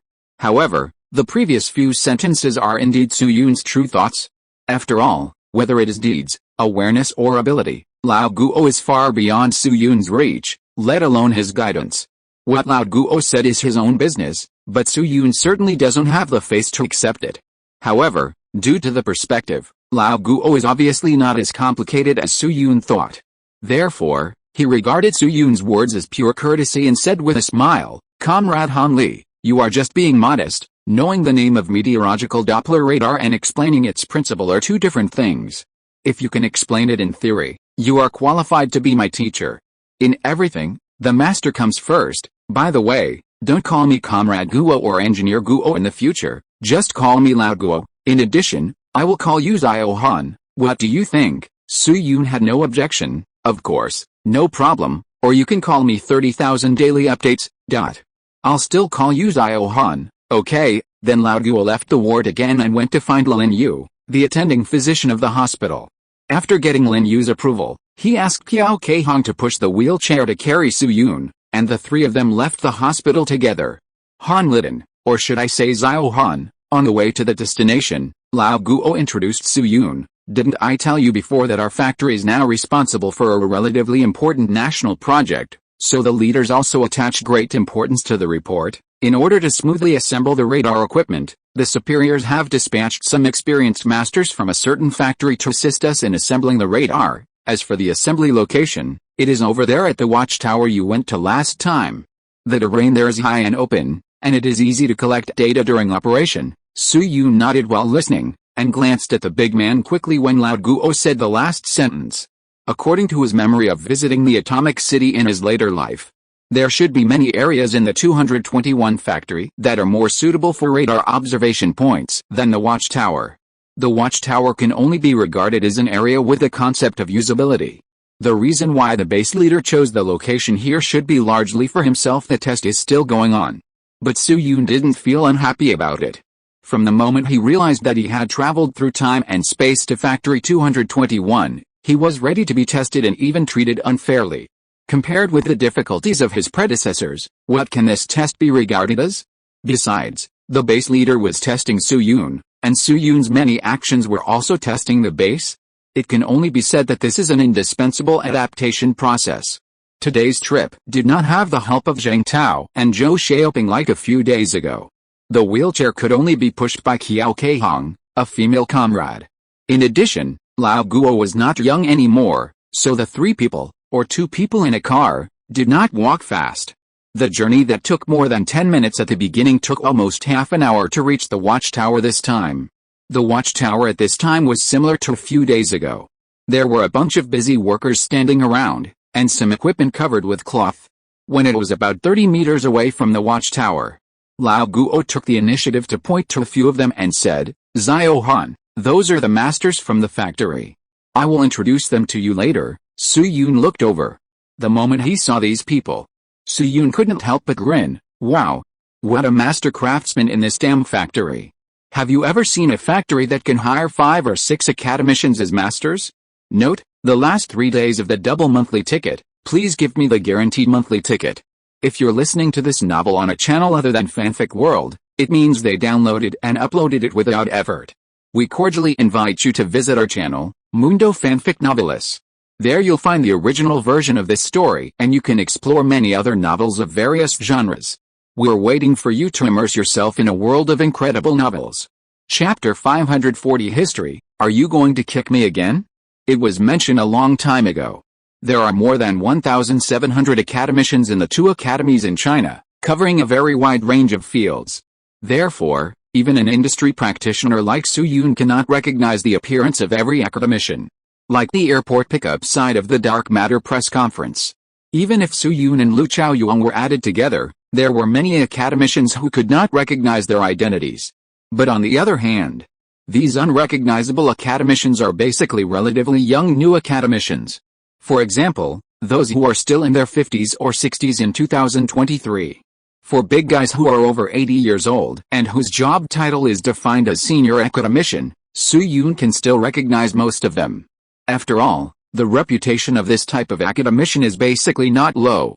If the age is pushed back a little, narrowed down to the first few batches of academicians in China, then their identity recognition will be higher. Just like at this moment. Even if some big guys still look very young, Su Yun still recognizes their true identities. For example, the man standing by a tent not far away, flipping through a report or a list. This person has a square face, and the corners of his mouth are slightly pursed unconsciously. His eyes are not big, but the black pupils account for a large proportion. He is the famous academician Zhang Zhongjing in later generations. He's a well-known electronic information expert in China. The radar engineering department of the Planck Communication College was established by academician Zhang Zhongjing himself.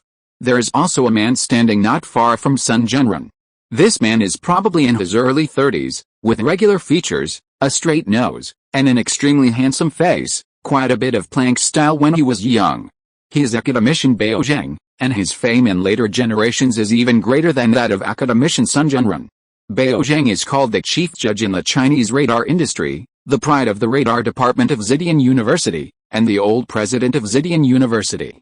In later generations, Bao Zheng's department is very important in the Chinese radar industry, and many Chinese radars come from this department. In the case of poverty and blankness in the domestic radar major, he participated in the teaching or tutoring of almost all courses in the radar major, and dabbled in new knowledge such as information theory and network theory. He compiled textbooks such as Radar Indication Equipment and Pulse Technology. The first microwave weather radar in China was also invented by Bao Zheng.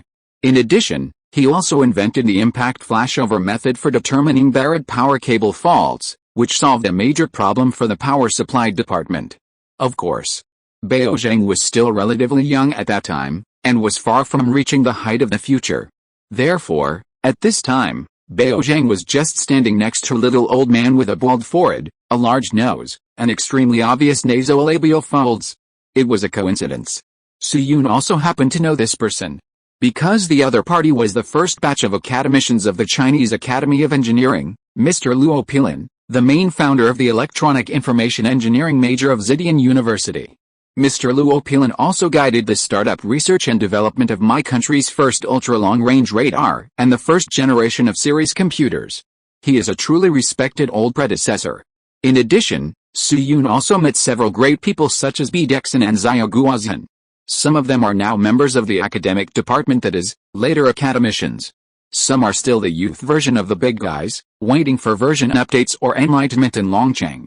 There were also some experts who Su Yun didn't know but looked very impressive. Most of them were great guys whose names Su Yun had heard of but whose identities he couldn't match. After all, there was still a gap of several decades between now and the future, and the appearance of some great men had changed a lot. When Su Yun and others arrived at a watchtower, most of these great men were concentrating on their work.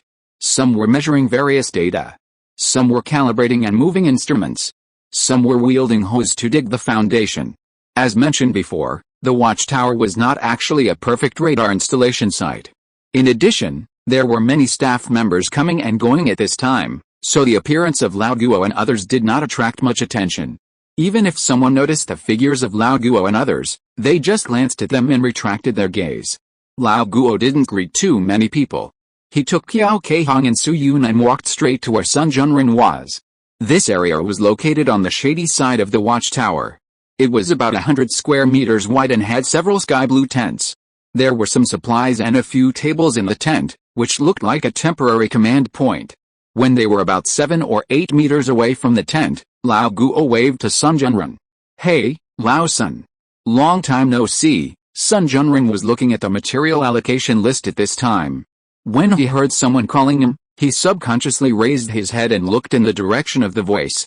When he saw that the person coming was Lao Guo, Sun Junren took a long breath with his naked eyes, and his eyes showed a strong joy.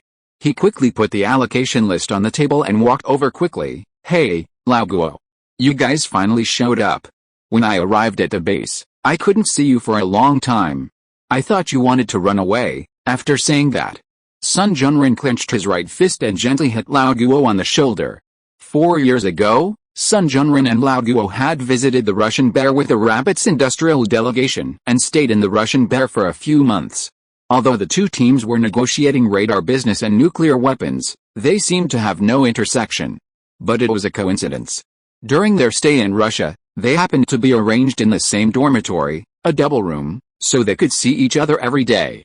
As time went by, they naturally became familiar with each other.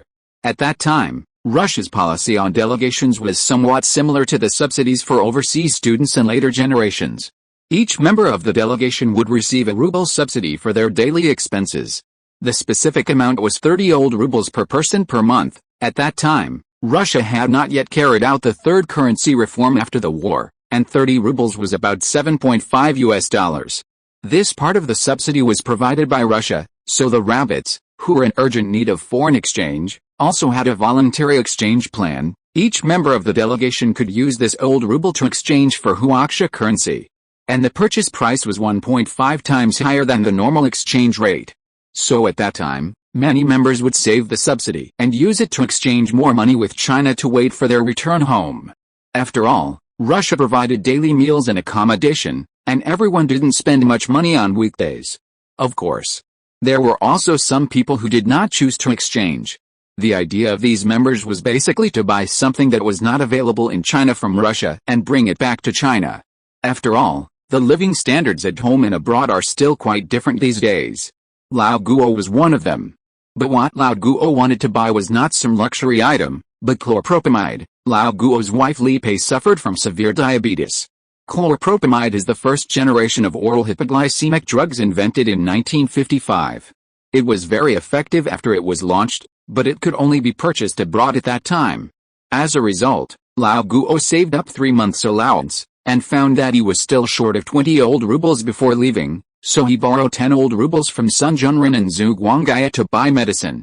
After returning to China, Lao Guo quickly returned Zhu Guangaya's part of the money, but Sun Junren's money was delayed because he could not contact him, and he could not even send a letter. This was the first time the two met in more than 4 years.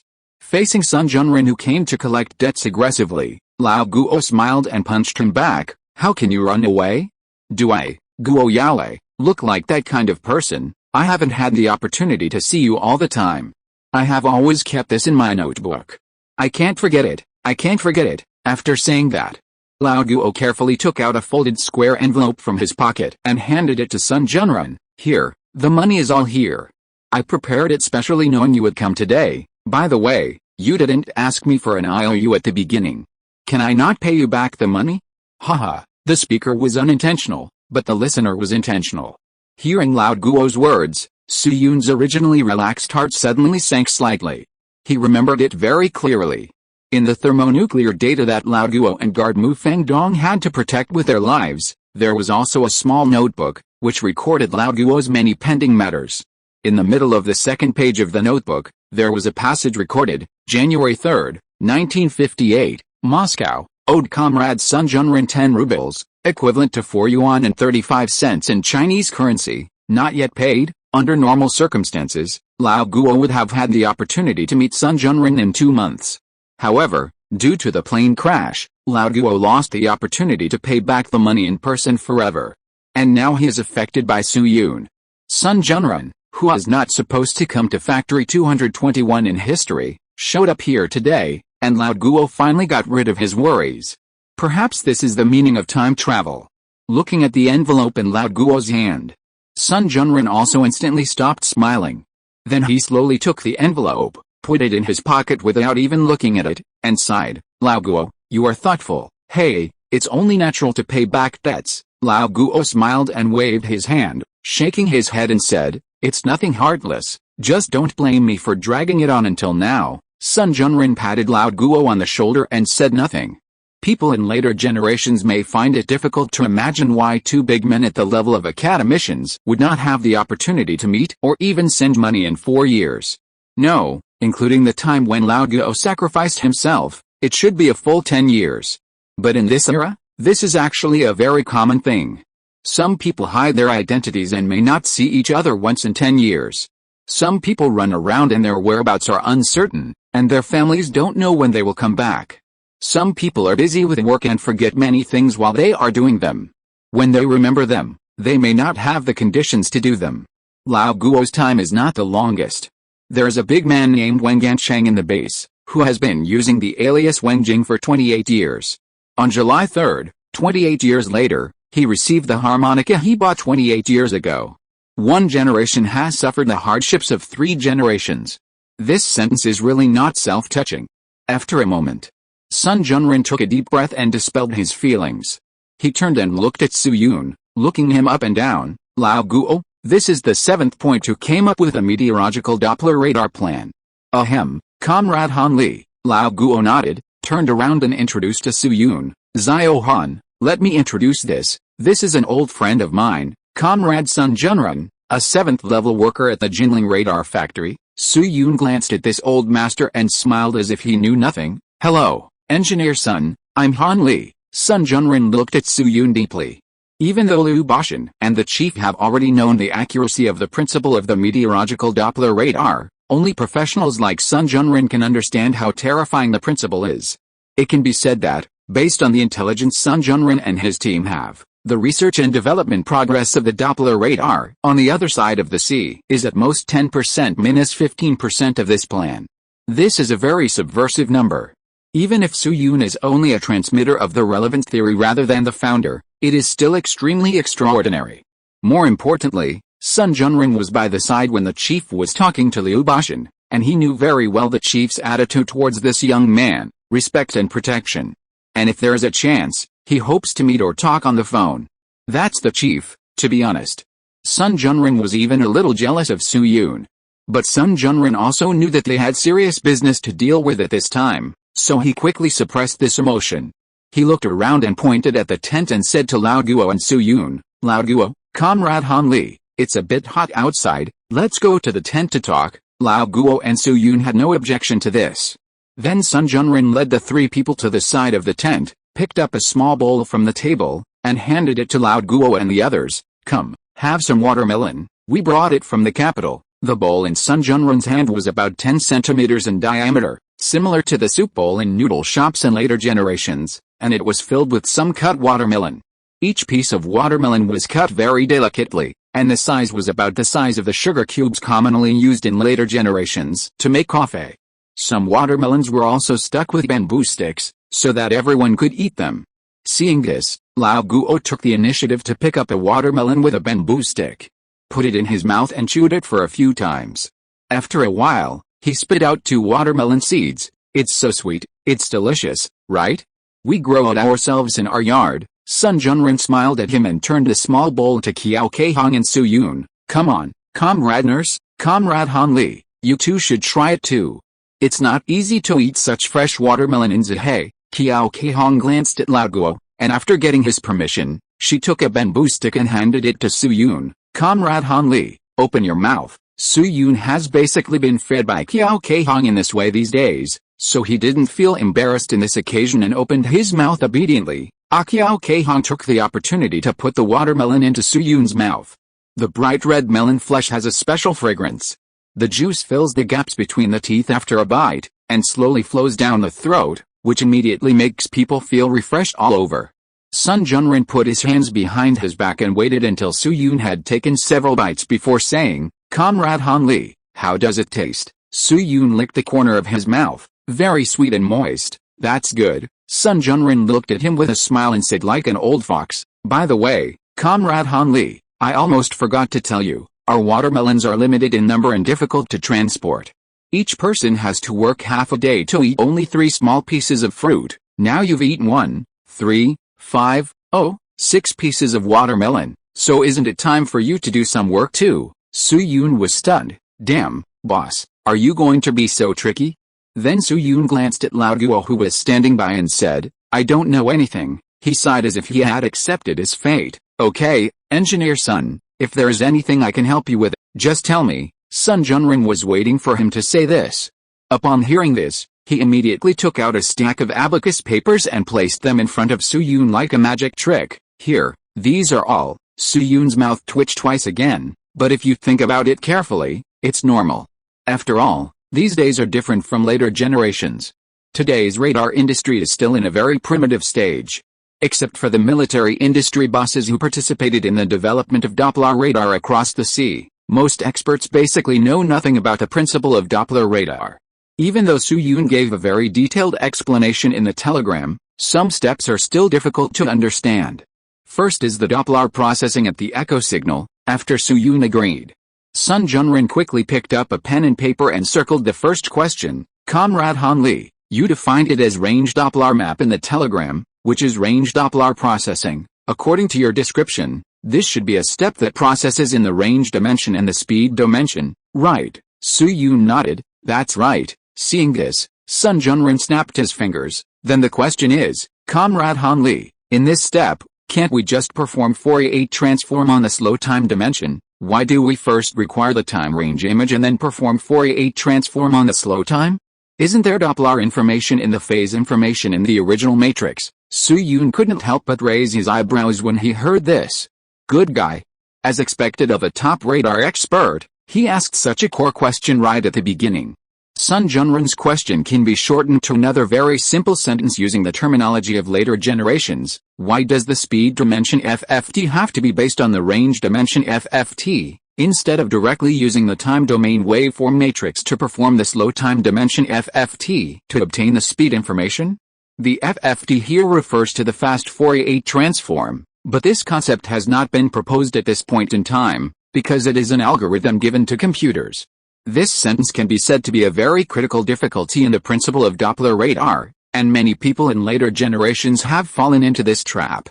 Then Su-yoon thought about it and explained, Engineer son, from a mathematical point of view, the need to perform the distance-dimensional Fourier transform first is due to the need to solve the speed, because the speed estimate is calculated based on the phase difference between adjacent pulses. The position of our radar itself remains unchanged, that is, after the distance-dimensional Fourier transform, the spectrum peak of the target corresponding to the distance does not change, that is, what changes is the phase of the frequency point between multiple pulses, and this change is the same as the change of the phase in the time domain signal. After that, Su-yoon wrote a derivation process on paper with his barely movable hands. If there is a peak amplitude without a target that is much smaller than the peak amplitude with a target, abs equals skrta 2 plus b2, ll abs, then there are a b balla, bllb, therefore, there is z equals a plus ib, theta equals arc10, ba, ll arc10, ba. At the same time ds2 equals c2 dt2 plus a2, t, dr2 equals 0. It can be obtained that ct1 t0 tat equals 0 r1 dr ct1 plus 1 t0 plus 0 tat equals 0 r1 dr. As we all know, the purpose of doing FFT in the distance dimension is just to find out the relationship between distance and frequency, and there is no change in the phase of the distance. Therefore, the speed dimension FFT is based on the distance dimension FFT, and only extracts the phase change of the distance position. If the second speed dimension FFT is not based on the result of the distance dimension FFT, of course the speed of the target can be obtained. However, this speed cannot distinguish whether it is the speed of a single target or the speed of multiple targets. In other words, the speed only remains as a straight line, and it cannot distinguish whether there are two targets with the same speed but different distances. This sentence is very important, and it will be tested in a few chapters. Of course, computers in later generations have a clearer answer to this question. Because computers can use Python to make more intuitive graphs, which are easy to understand. However, Su-yoon's explanation is already very thorough, at least for industry insiders like Sun Junrin. So that's how it is. Sun Junrin touched his chin, hesitated for a moment, and guessed, Since it can't be directly converted, it means that after the radar's in operation, there should be a signal with zero frequency but high energy. Su-Yun stopped talking. At this moment, suddenly, an urge to flip the table emerged in my heart. Oh my god, there is a cheat. Nowadays, meteorological Doppler radar is still just a component. Zhang Zhongjing has realized the important situation that will only be discovered in the 8th year after the Doppler radar is in operation. Students who have made radar spectra should know. After doing the FFT of the distance dimension and then doing the FFT spectrum of the speed dimension, you will find that a very high energy peak will appear at the position where the range gate number of the zero speed channel is equal to 0.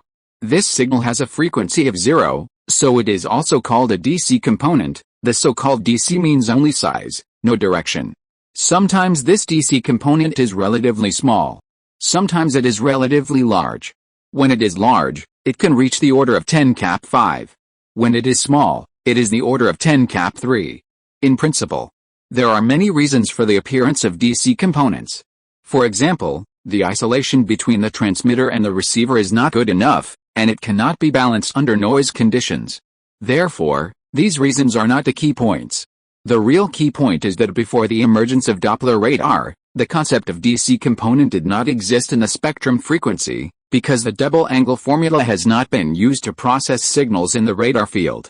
More importantly, if you notice the DC component and try to isolate it, the rabbits may discover another new world in advance.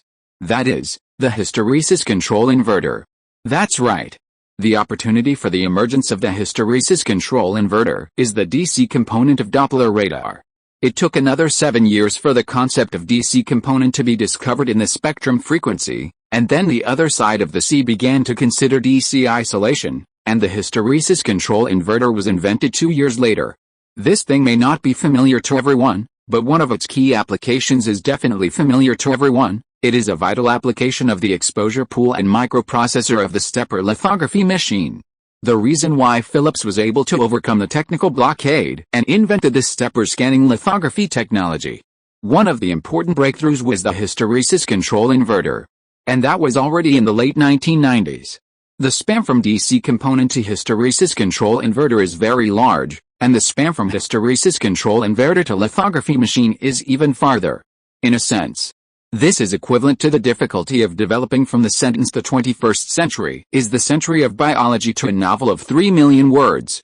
There are too many coincidences in the whole process. But the problem is that in this copy, there is Su-Yun, a tentacle monster who updates 30,000 words a day. As long as he guides it a little, this is a set of processes that can evolve smoothly. After all, due to the existence of God 404, Su-Yun can't change certain trends.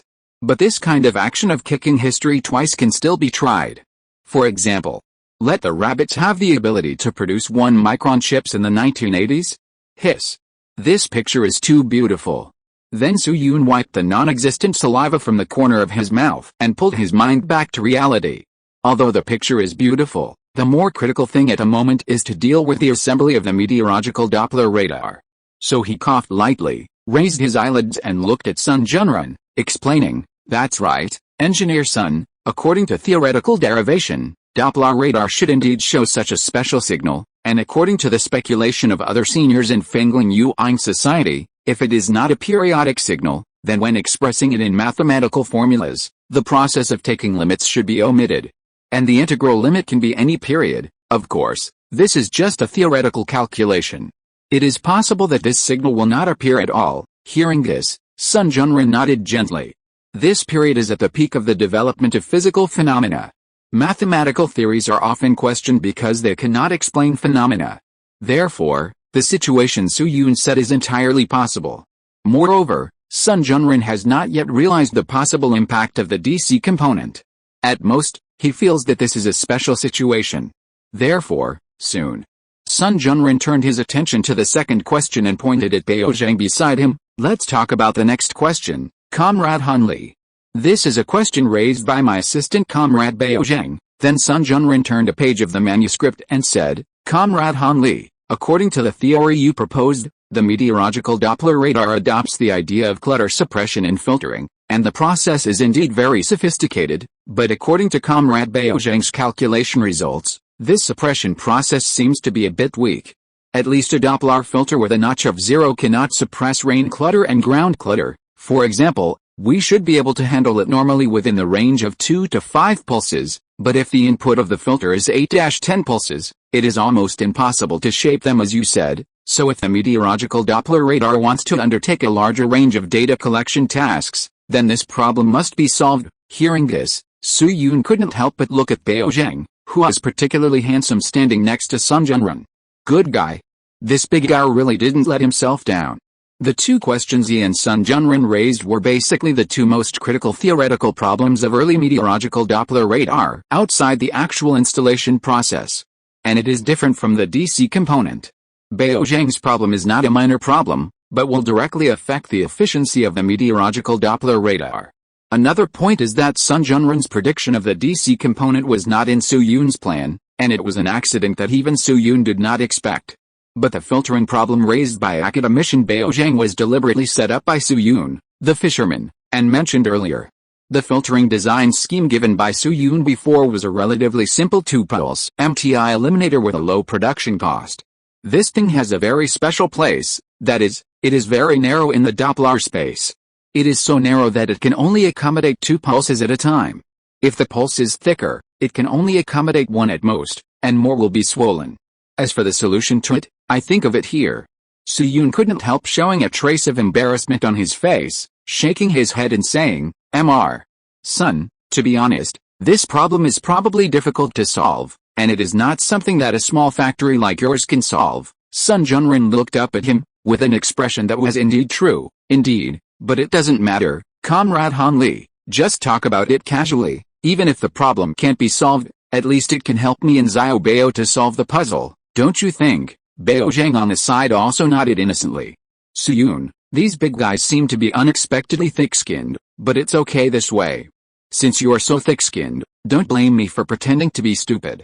Anyway, in terms of acting skills, he has been tested by Xiao Niu, Lao Su Xiao Mei in 3 copies, and has never been afraid of anyone." So Su Yun also showed a hint of approval. "In that case, Mr. Sun, I will talk about it casually. To put it simply, the method of implementing a strong filter bank is actually very simple, which is to use discrete Fourier transform, that is to use a Doppler filter bank and 2 PRF combinations to establish a fuzzy function to solve this problem." Fuzzy function and PRF, Sun Junrun blinked, and quickly picked up a pen to calculate. "Oh, you mean to introduce multiple beams, right, and then use matrices to construct response functions, and perform efficient frequency domain calculations on the augmented area. Well, this is a very innovative idea. L is selected as the smallest positive integer of 2 to the power of m that is greater than 2n1, that is, L equals 2c log 2, 2n1, and then construct a y sequence of L points. Y equals glwn2/2x, w equals x2, n equals n/2, n/21, represents a dot product operation as he wrote. Sun Junrun suddenly paused, and his breathing stopped for a moment. A few seconds later, Sun Junrun calmly folded the paper and put it aside. He looked up and said to Su Yun with a casual smile, "I see.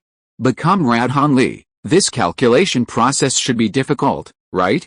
It seems that the amount of calculation is huge." Su Yun still nodded with a cute face. "Yes, this step needs to be digitized by computer software, so I said that it is not something that a small factory like yours can do." After that, Su Yun hurriedly pretended to cough lightly to cover up the corners of his mouth that were about to rise higher than the Dragon King.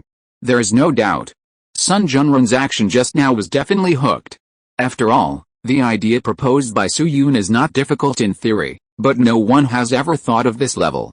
That is to say, through the chirp z transformation of the fuzzy function, the Doppler distance is converted into a convolution form. At this step, Sun Junrun will find that the data he calculated has been converted into a variation of 2 other parameters, ground speed and drift angle. And these 2 parameters are essential data for fighter radar. The 2 rabbits started research in this area 10 years ago, but there is still no actual output data. Of course, fighter radar is not Su Yun's ultimate goal. After all, the technology of fighter radar early warning in the future is very complicated. The gap between China and the other side of the sea and fighter radar alone is not that big. Some people think it exceeds. Some people think there is still a gap. But no matter which point of view people hold, They will not think that there is a concept of generation in this gap. Oh, except for the military propaganda that can make aircraft carriers look like small fishing boats. Therefore, Su Yun's real goal is not radar, but what is needed to develop radar. That is, domestic industrial software. Note, 10,000 words updated on the 5th day. The double monthly ticket is about to end. Please vote for the monthly ticket. Chapter 541 Another Acquaintance. In the afterlife that Su Yun traveled to. Due to some well-known reasons, China has been stuck in many technologies in the field of industrial development. For example, the chips that everyone is familiar with. The manufacturing process of chips is extremely complicated, but it can be summarized into several major steps: silicon wafer preparation, epitaxial process, thermal oxidation, diffusion, doping, ion implantation, photolithography, etching process, integration, etc. The photolithography process is the most critical step in the manufacturing process. Photolithography determines the key dimensions of the chip and accounts for about 35% of the overall manufacturing cost in the entire chip manufacturing process. At present, the domestic photolithography level is far behind the international level, which is why we have to mention the photolithography machine when we talk about chips. However, if we really talk about the technology that is seriously interrupted and blocked, here it refers to the situation where both military and civilian use are stuck at the same time. The chip is not ranked so high. One reason is that military chips do not have as high standard requirements as civilian chips. For example, the basic process requirements of military chips across the sea are only about 65 nm, and the rabbits are not much behind in this regard.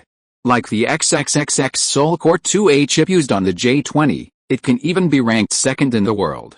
With a military supply as a backup, the degree of chip bottleneck is lower than it seems. The second is that some technologies may not be widely disseminated, but their actual generation gap is countless times more serious than that of chips. The simplest is the gravity gradient meter mentioned earlier, which has been trapped in both civilian and military use. Another example is the vacuum evaporation machine that few people know about. This thing is the heart of the OLED panel process, and the entire industry is monopolized by the high-end market of Japan's Canon Taki. To what extent is China being stuck? This degree is so exaggerated that before 2019, there was not even a company in China that produced vacuum evaporation machines. Even 19 years later, there are only two companies, Lida Equipment and Zhongshan Kexu in vacuum technology. Although it can be mass-produced, there is still a relatively obvious gap with the international level. You know, OLED panels are not like ballpoint pen tips that have no market and rabbits are too lazy to break through. At present, its annual demand has increased to 420 million pieces a year, which belongs to a very large commercial category. In addition to gravity gradient meters and vacuum evaporation machines, rabbits have another thing that is even stuck in the military supply field, that is, industrial software.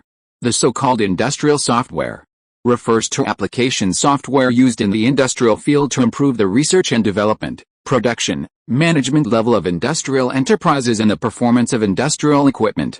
Its core role is to help industrial enterprises improve quality, increase efficiency and reduce costs, and enhance the competitiveness of enterprises in high-end manufacturing. For example, the chip manufacturing mentioned above. Now a chip the size of a fingernail integrates billions of transistors. If engineers are asked to draw this kind of workload by hand, well, let's not talk about whether the drawing can be used. By the time you finish drawing billions of transistors, Conan is probably over. Therefore, if you want to develop chips, you must use industrial software to assist. At present, industrial software can be divided into three categories according to its function: CAD, computer-aided design, CAE, computer-aided engineering, and CAM, computer-aided manufacturing. These three software are indispensable software in today's industrial industry. They are indispensable for the research and development of aviation, shipbuilding, automobiles, chips and other products. But unfortunately, China currently has no say in the field of core industrial software and has been squeezed out quite badly. The market is occupied by Dassault in Gaul, Siemens in Germany, PTC across the sea and Autodesk across the sea, accounting for more than 95% of the market share. Once the other side stops software authorization, many domestic companies will suffer a major blow. For example, Huawei.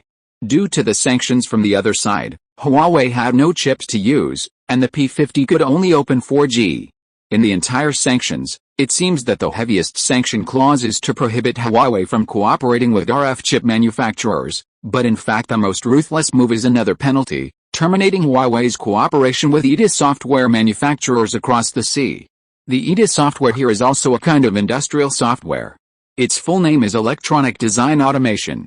That is, Electronic Design Automation Software.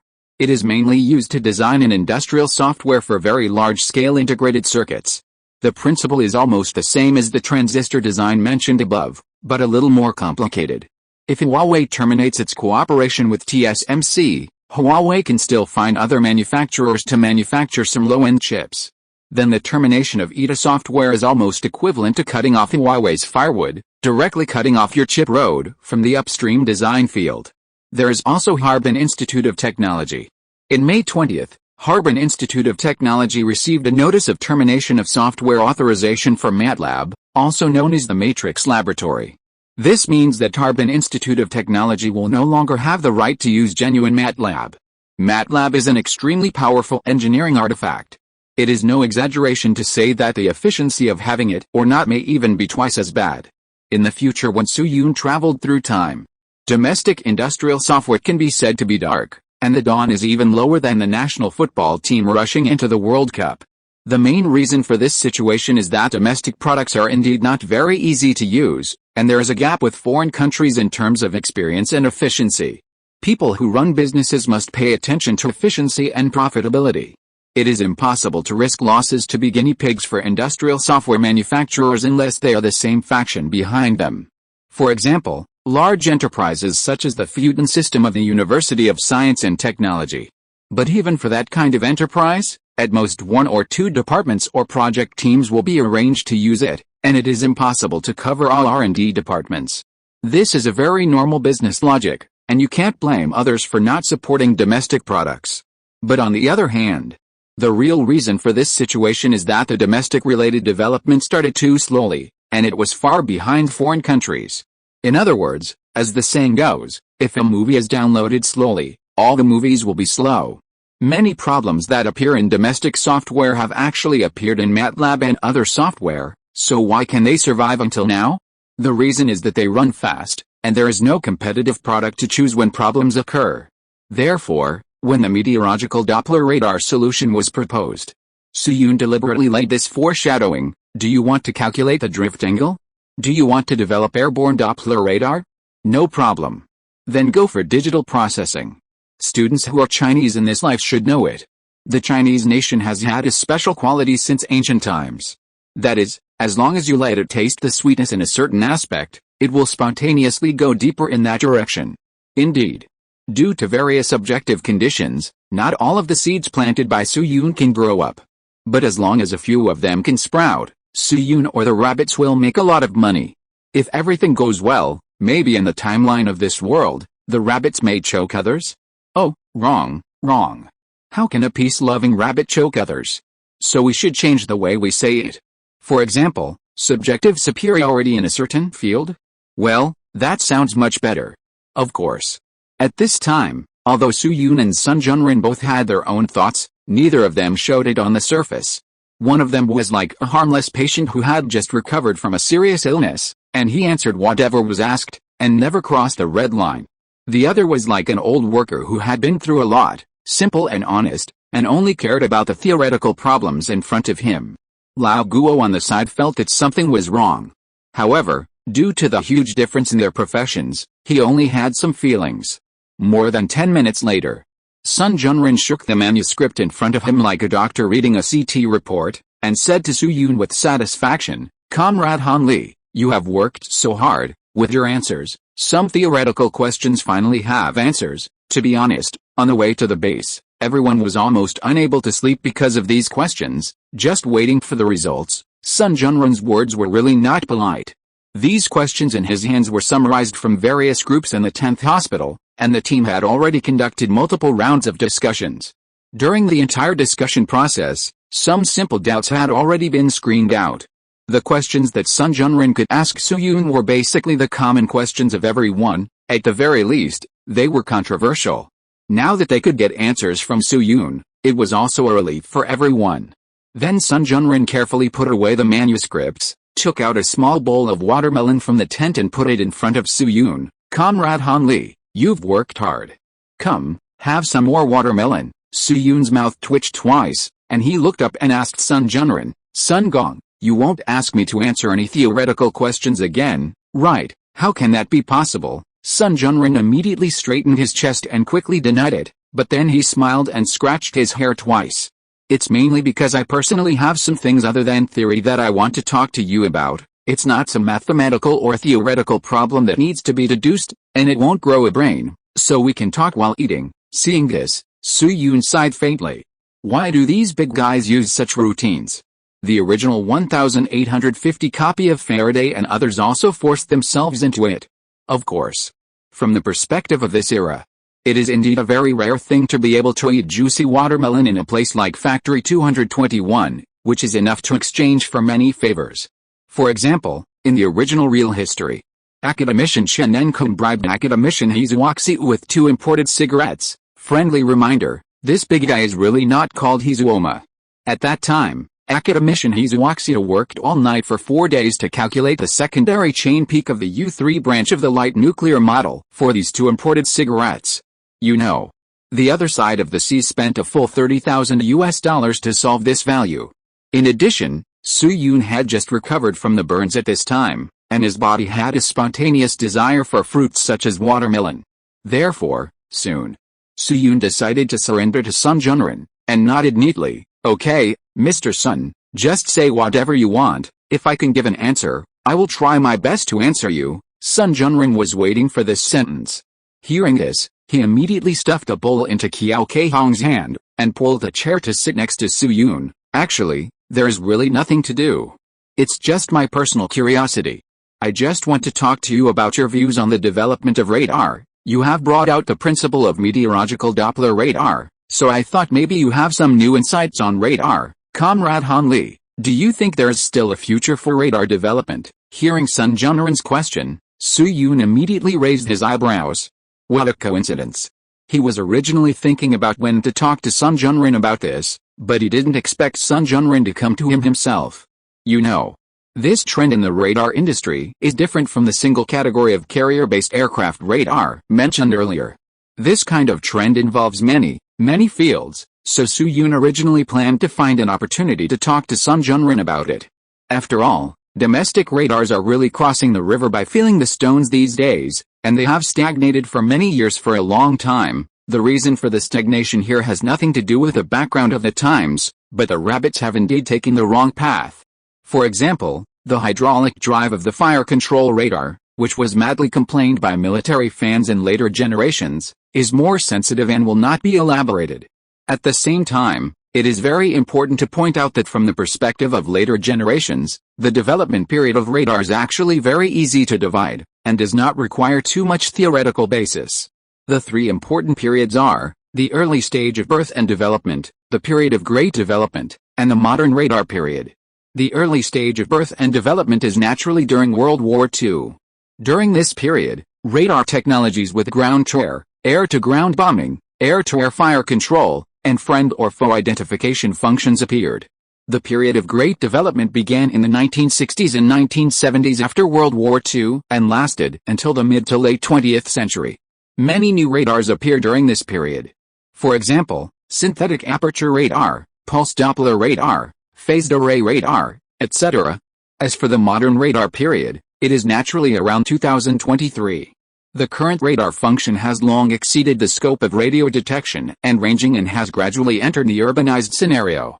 For example, smart cities are a representative example. These trends are very distinct in stages and are not complicated to describe. So Su Yun quickly organized his words, thought for a moment, and said to Sun Zhongjing, "Mr. Sun, in my opinion, radar research and development should be a very promising industry, and the current development is far from over." Sun Zhongjing raised his eyebrows, but his expression did not change much. "Oh? What do you mean?" Su Yun raised his eyelids and glanced at him, and said, "You should know that the function of existing radars is actually very simple. To put it bluntly, it is to detect targets and give their distance and angular position in space. For example, The target is 114.514 kilometers away from us, the angle is 34 degrees northeast, and so on, but in my opinion, this function is far from exploring the practical value of radar. I think a truly mature radar system should be able to perform a more detailed analysis of the measured target. For example, if the radar has determined that the detected target is an aircraft, it must be further refined to determine its specific model. For example, it is a small or a large jet, a small or large propeller aircraft, a helicopter or a missile, etc. Zhang Zhongjing was silent for a moment, with a trace of confusion in his eyes. It's a beautiful picture, but Comrade Han Li, is this really possible? Zhang Zhongjing was not unfamiliar with the situation Han Li described. This was actually the complete conception of the radar design at the beginning. But the problem is that scientific research is not science fiction. It doesn't mean that you have the ability to realize it just because you think of a certain scenario. It's like the curvature engine in the future. All kinds of metrics, that is, solutions, have been worked out for you, but there is still no clue. No, not even 1/10,000th of a clue. What is the situation of radar now? It's almost the kind you see in movies. There's a line on the dashboard that turns like a small colorful flag, and then a small dot is displayed, and then it disappears. Therefore, after hearing what Su Yun said, Zhang Zhongjing was not too surprised, but a little confused. He was not looking for a science fiction direction, but hoped to see the possibility of realization, not necessarily a detailed principle, but some technical ideas must be there, right? But just when Zhang Zhongjing thought Su Yun was also painting a pie for himself, Su Yun's answer suddenly rang in his ears. Of course it is possible. Zhang Zhongjing was stunned. After a moment, he looked up in astonishment and looked at Su Yun. Su Yun raised his index finger towards him with some effort and explained, as long as we can distinguish the various scattering centers on a complex target and process the echo signals in detail to infer certain properties of the target, then we have a chance to do this. For example, many parts on an aircraft, such as thrusters, helicopter horizontal rotors, jet engines, tank tracks, rotating antennas, etc. They will modulate the backscattered waves of the target, thereby forming its Doppler side lobes as identification features. This modulated signal can be extracted in both narrowband and broadband waveforms. These data combined with lateral resolution, Doppler frequency and multiband comprehensive analysis should be able to achieve more refined goals, that is, two-dimensional radar imaging. It was mentioned earlier. When the range resolution of the radar is high enough, it can distinguish different scattering centers in a complex target and give a radial profile of the target. Then from the profile, the length of the target in the distance dimension can be roughly estimated. This belongs to one-dimensional radar imaging, and the radars that have been launched in this era are also of this type of technology. This technology is much better than low-resolution electric radar and can obtain the intensity distribution map of target scattering points. Under normal circumstances, an air surveillance radar with a range resolution of 1 meter can obtain 7 relatively stable profiles in the L-band, which can distinguish between propeller aircraft and jet aircraft, and that's it. So at this time, many radar experts believe that the road ahead is broken, and many people even change their careers on the spot. For example, Vera Larson, the designer of the first fire control radar in the UK, directly transformed into an actor last year. In 1972, she was nominated for an Oscar, although she did not win. But Su Yun is very clear. One-dimensional radar imaging is far from the limit of radar. Under the conditions of high signal-to-noise ratio, attitude angle change, multi-image diversity synthesis, etc., if the technology meets the standards, two-dimensional radar imaging is the real mature technology of radar. If low-resolution radar is a keypad mobile phone before 2010, then one-dimensional radar imaging is equivalent to Giant Voice King and BBK Music mobile phone, which is a transitional product. Under the tide of the times, BBK Music phones and the well-known theme song Da La Da La Da have become the tears of the times. Although Giant Voice King is still alive, it has long since withdrawn from the mainstream market.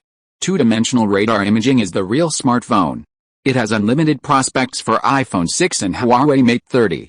It can also judge the weight of the aircraft by the up and down turbulence of the aircraft, thereby determining the carrying capacity of the aircraft. Even further, thinking of this, Su Yun decided to paint another pie for Zhang Zhongjing. After all, what they are discussing is the prospects, not the specific principles. Mr. Sun, let me give you an example. Don't we always want to recapture the treasure island now? So you might as well imagine this scenario. One day a missile from Formosa was accidentally fired, and within 3 seconds our radar locked onto the model launch area, and calculated all the information such as its trajectory and expected landing point. When it exploded, our bugler was already blowing the assembly call. "Hey, engineer son, why are you drooling?" Hearing Su-Yoon's last words. Swish, Sun Junrin quickly sucked back the drool from the corner of his mouth, and his eyes lit up. Although Sun Junrin is an expert in scientific research, in fact, his background is inextricably linked to the army. He dare not say that he dreams of missing the recovery of Formosa day and night. But it is normal to dream of playing mahjong in Kaohsiung once every 5 days on average. Therefore, the picture outlined by Su-Yoon can be said to have hit his point, causing Sun Junrin to drool unconsciously. Two-dimensional radar imaging. After wiping the corner of his mouth, Sun Junrin was silent for a moment, then asked Su-Yoon, "Comrade Han Li, do you have any specific ideas in this regard?" Su-Yoon spread his hands and shook his head, saying, "Sun Gong, you are joking. Unless I am a person from decades later, how can I know this? I can only guess that this should be related to the development of computers. After all, the amount of calculation is obviously beyond human reach, right?" Sun Junrin nodded. He was just asking casually, and he didn't expect Su-Yoon to give a detailed plan. In fact, Su-Yoon's ability to propose the concept of two-dimensional radar imaging has opened up a new idea for him. Thinking of this, he made a secret decision: when I return to the capital, I must try to prove the effect of digital processing on radar. If there is really potential, then he will make a special report to his superiors.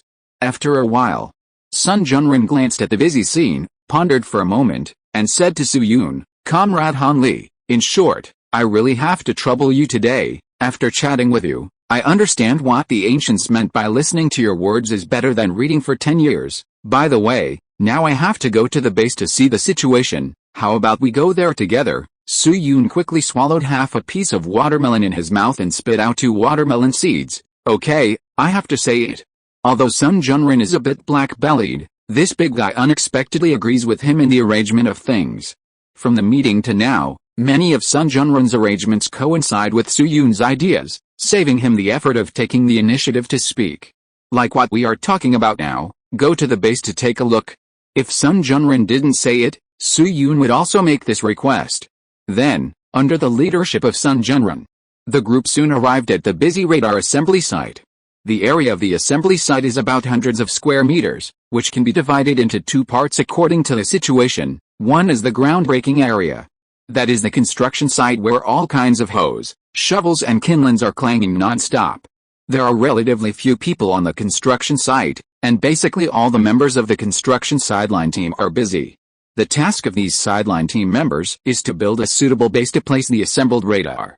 Among these working sideline team members, Su-Yoon also met Zhang Tao, Zhou Xiaoping and Zhang Guangding, but he didn't say hello because they were too far away. Among them, Zhou Xiaoping was wearing a waist protector around his waist. It is estimated that Zhou Xiaoping's waist injury in the future was left at this time. It's a pity that Su-Yoon lacks experience in waist injuries, otherwise he could help Comrade Lao Zhou. Then soon, Sun Junrin brought a few people to the second part, which is the area where the radar is actually assembled. There are many boxes piled in this area, which seem to be mostly radar parts, and there are several technicians busy around each box. The closest to Su-Yoon and his position is a group of people who are assembling antennas. There were 6 people in the group, 5 men and 1 woman, all of whom were tightening the screws with their heads down.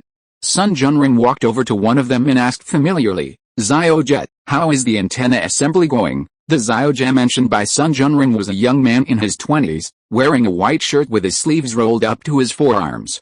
His wet hair was a little messy and stuck to his forehead. Hearing Sun Junrin's greeting, Little Jess subconsciously turned his head, and when he saw Sun Junrin, he stood at attention immediately. "Commander-in-Chief." Then he quickly glanced at Su-Yoon and others, wiped the sweat from his forehead, and replied, "Report to the Commander-in-Chief. The rectangular locking block has been installed, and now the polarization adjustment parts and the connection plate are being installed." "Very good, thank you for your hard work." Sun Junrin patted Little Jay on the shoulder, and turned to introduce him to Lao Guo. "Lao Guo, let me introduce you. This is Comrade Jetong Gayao, we all call him Little Jack, and he was transferred from Group 581. Although he's young, he has a high level of professionalism. Lao Guo immediately raised his eyebrows and said in surprise, "Oh? Comrades from Group 581? This is a rare guest. It's really hard for you to come all the way to the base to help." Little Jess smiled and scratched his hair shyly. "It's not hard, it's not hard. I'm just a brick. I'll go wherever the organization tells me to go and serve the collective and the people." Lao Guo gave him a thumbs up. Good enlightenment. While Lao Guo and others were chatting, Su Yun, who was standing by, stared at Comrade Zhao in front of him with a look of astonishment. Group 581? Although Lao Guo and others had tried their best to communicate in secret language, this content did not constitute any obstacle for Su Yun, who had traveled through time and space in the future. The so-called Group 581 refers to the first satellite group in China. Group 581 was established in August 1958. 581 means that the development of satellites was the top priority of the Chinese Academy of Sciences in 1958. In those 2 years, satellites were the focus of the whole country. Now, 95% of the older people with the word satellite in their names were born in those 2 years. However, due to the urgent evacuation of the Russian experts from the country, the rabbits first tilted their resources to the development of nuclear weapons. In the field of aviation, the development of large-scale carrier rockets and artificial satellites was temporarily stopped, and the power was first transferred to sounding rockets. Although in the past few years, the rabbits have successively launched the T-7M liquid-sounding rocket and the first ballistic missile, making great breakthroughs in the field of aviation. But most of the time, the entire 581 group is still in a relatively Schrödinger state. But these are not the main points.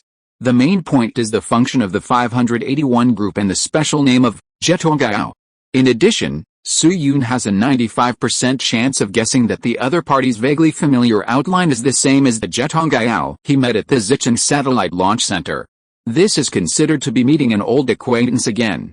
What's more important is that according to Zhetongao's original self-introduction, Comrade Zhe at this time should belong to a smaller fixed team.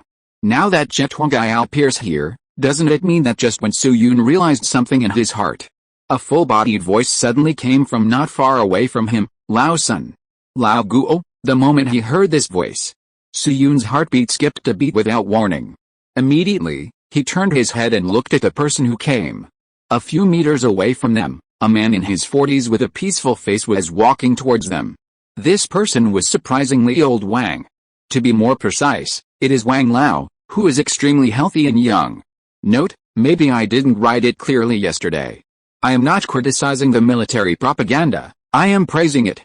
It is a joke in the military circle that the aircraft carrier is filmed as a fishing boat.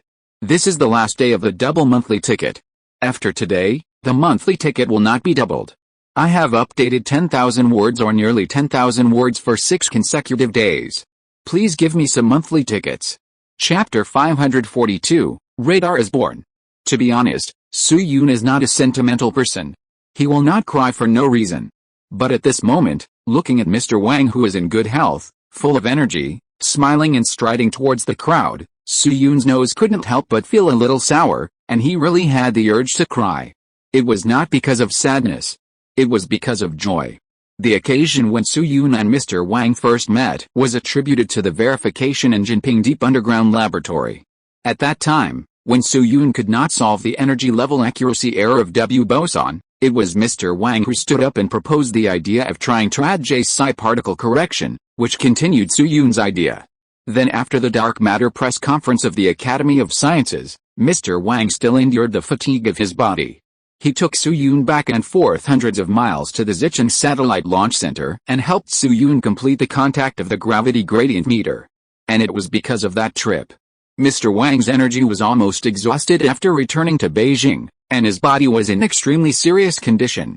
At one point, even his vital signs disappeared. Su Yun had been feeling guilty about this, but he didn't expect that in this instance, he would actually meet the young Mr. Wang.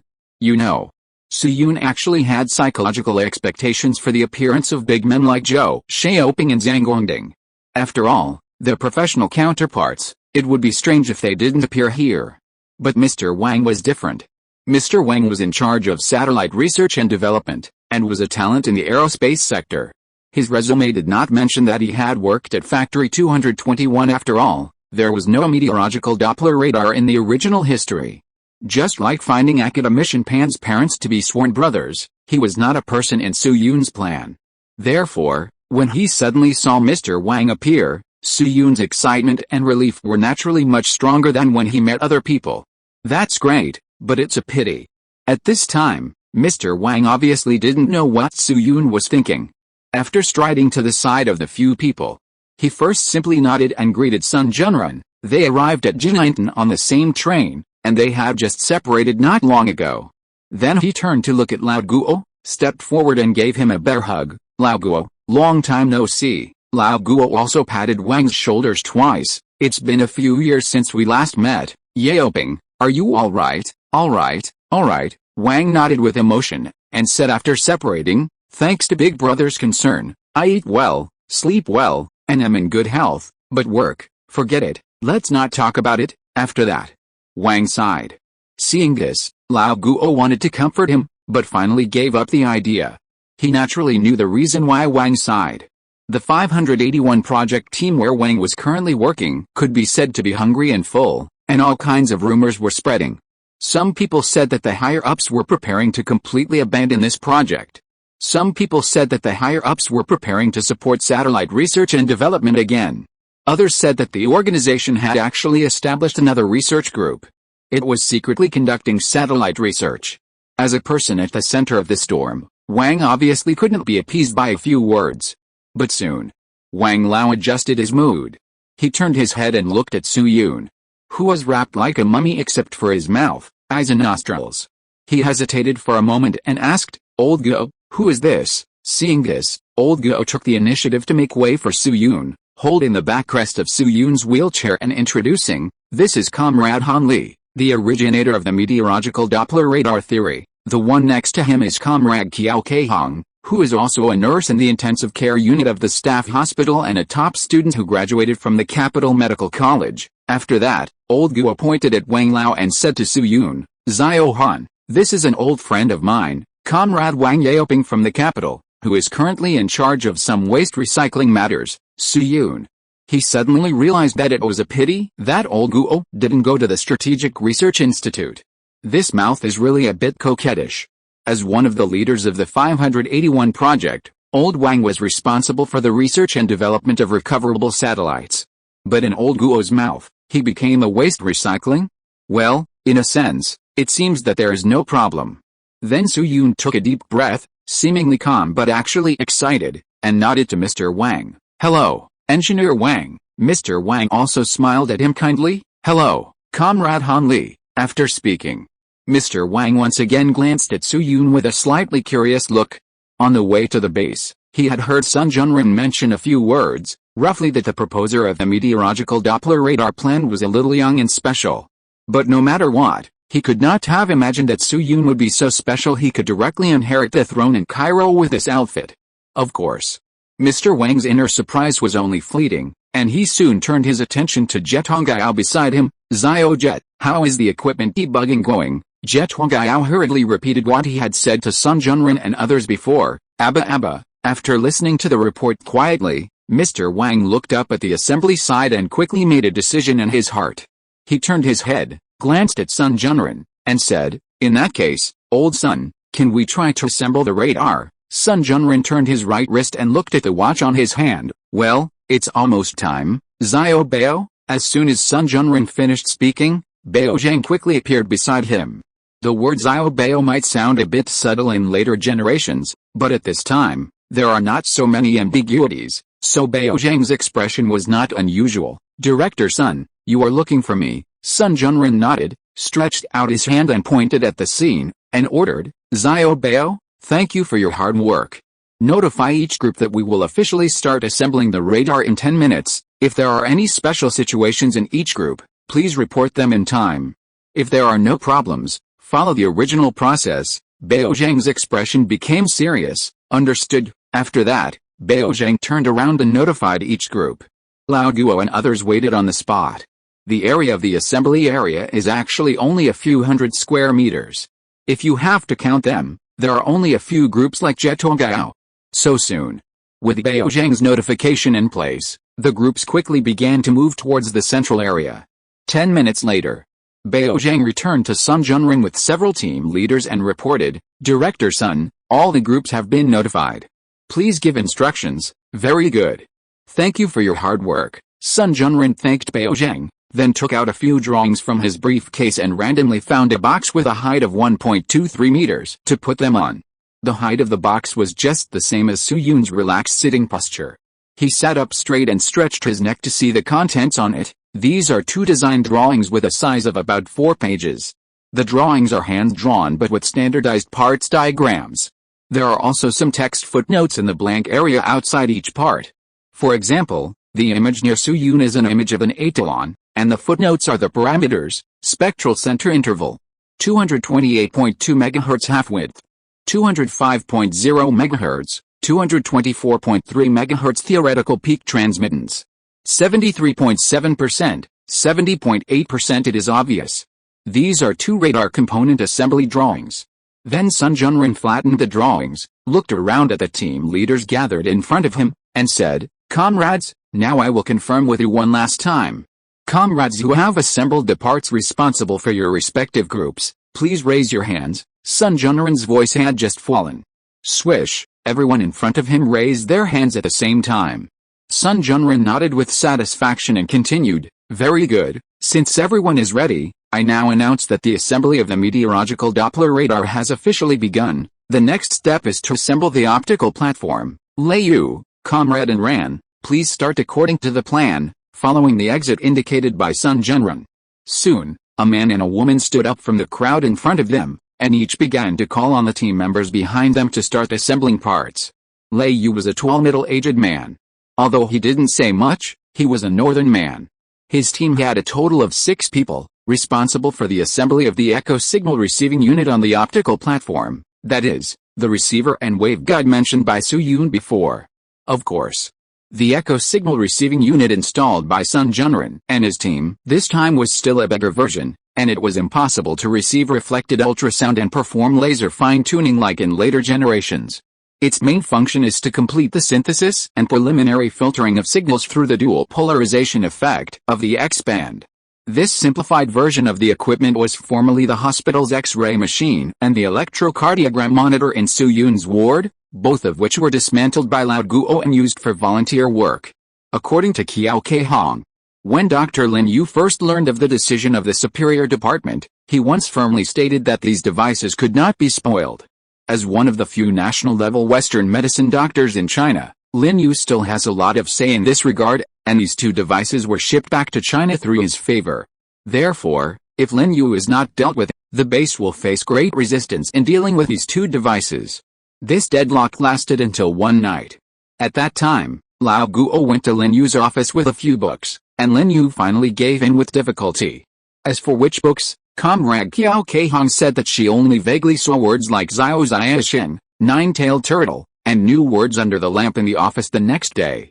Ahem, in addition to the echo signal receiving unit, another female comrade named Enran was responsible for the electromagnetic wave transmitting unit. Its structure includes a substrate and multiple transmitting coils. It was originally a 314 radar in stock in the base. The size of these 2 modules is not large, but there are many data cables and connection interfaces. At the same time, according to the design requirements, their working elevation angle and detection area also have certain numerical restrictions. Click a little bit more, the elevation angle cannot exceed 45 degrees, reinforce line 6, can 12 it? Then just use tape. Sister Anran, my stick is too long, what should I do if there is still a piece left after it is inserted? Then cut it. 1, 2, 3, 4, 5, whose red line is less wrapped around, looking at the lively installation site. Su-Yun couldn't help but feel a very different emotion in his heart. In later generations, the assembly of such large radars is basically done on an assembly line, that is, fully mechanized. Even if some steps require manual intervention, those engineers are often very impressive in both equipment and clothing. That is, the so-called high-end. But this period is different. Due to the limitations of industrial level, even the assembly of high-precision equipment, such as meteorological Doppler radar, still needs to be completed by pure handwork. But on the other hand, This picture has another sense of vitality that assembly line production does not have, which makes people unconsciously have the urge to join in. More than 20 minutes later, the optical platform was built. Zhang Zhongjing continued to look at the schematic diagram and began the next step of assembly. That is, the splicing of the one-dimensional scanning unit and the receiving telescope. After all, Zhongjing used one-dimensional imaging technology, but the resolution is much higher than that of ordinary radars. According to Zhongjing's design, the one-dimensional scanning unit is placed at the top of the optical platform, and the receiving telescope is below. It consists of a large aperture optical periscope structure consisting of two plane reflectors coated with a fully reflective dielectric film, a horizontal rotation mechanism, and a vertical rotation mechanism. The 581 project team of Mr. Wang and his team said that this periscope structure was friendly provided by them. But in fact, this was actually produced a long time ago, but there was no subsequent funding to supplement the complete structure, and it has been shelved for 2 or 3 years. It can scan in all directions through manual adjustment, and can rotate from 0 to 360 degrees in the horizontal direction and from 0 to 180 degrees in the vertical direction. The receiving telescope is directly below the one-dimensional scanning unit, with an effective aperture of 300 mm. Its primary mirror is also coated with a fully reflective dielectric film, with a reflectivity of up to 99%. The atmospheric backscatter echo signal received by the telescope is coupled to the wire, which is then introduced into the collimator to become parallel light. After passing through a narrowband filter that suppresses background light, it is divided into 2 parts by a beam splitter with 20% reflection and 80% transmission. 20% of the reflected signal is used as energy detection, and 80% of the transmitted signal is used as signal detection, so as to achieve data analysis. In fact, Zhongjing's most ideal configuration is to coat a 1064 nanometer dielectric film and then use optical fiber instead of wires to transmit information. Unfortunately, these two technologies have not appeared at all, so we can only use the bigger version temporarily. Half an hour later, several structures of the meteorological Doppler radar have been assembled, leaving only the last one, the electrostatic analysis module.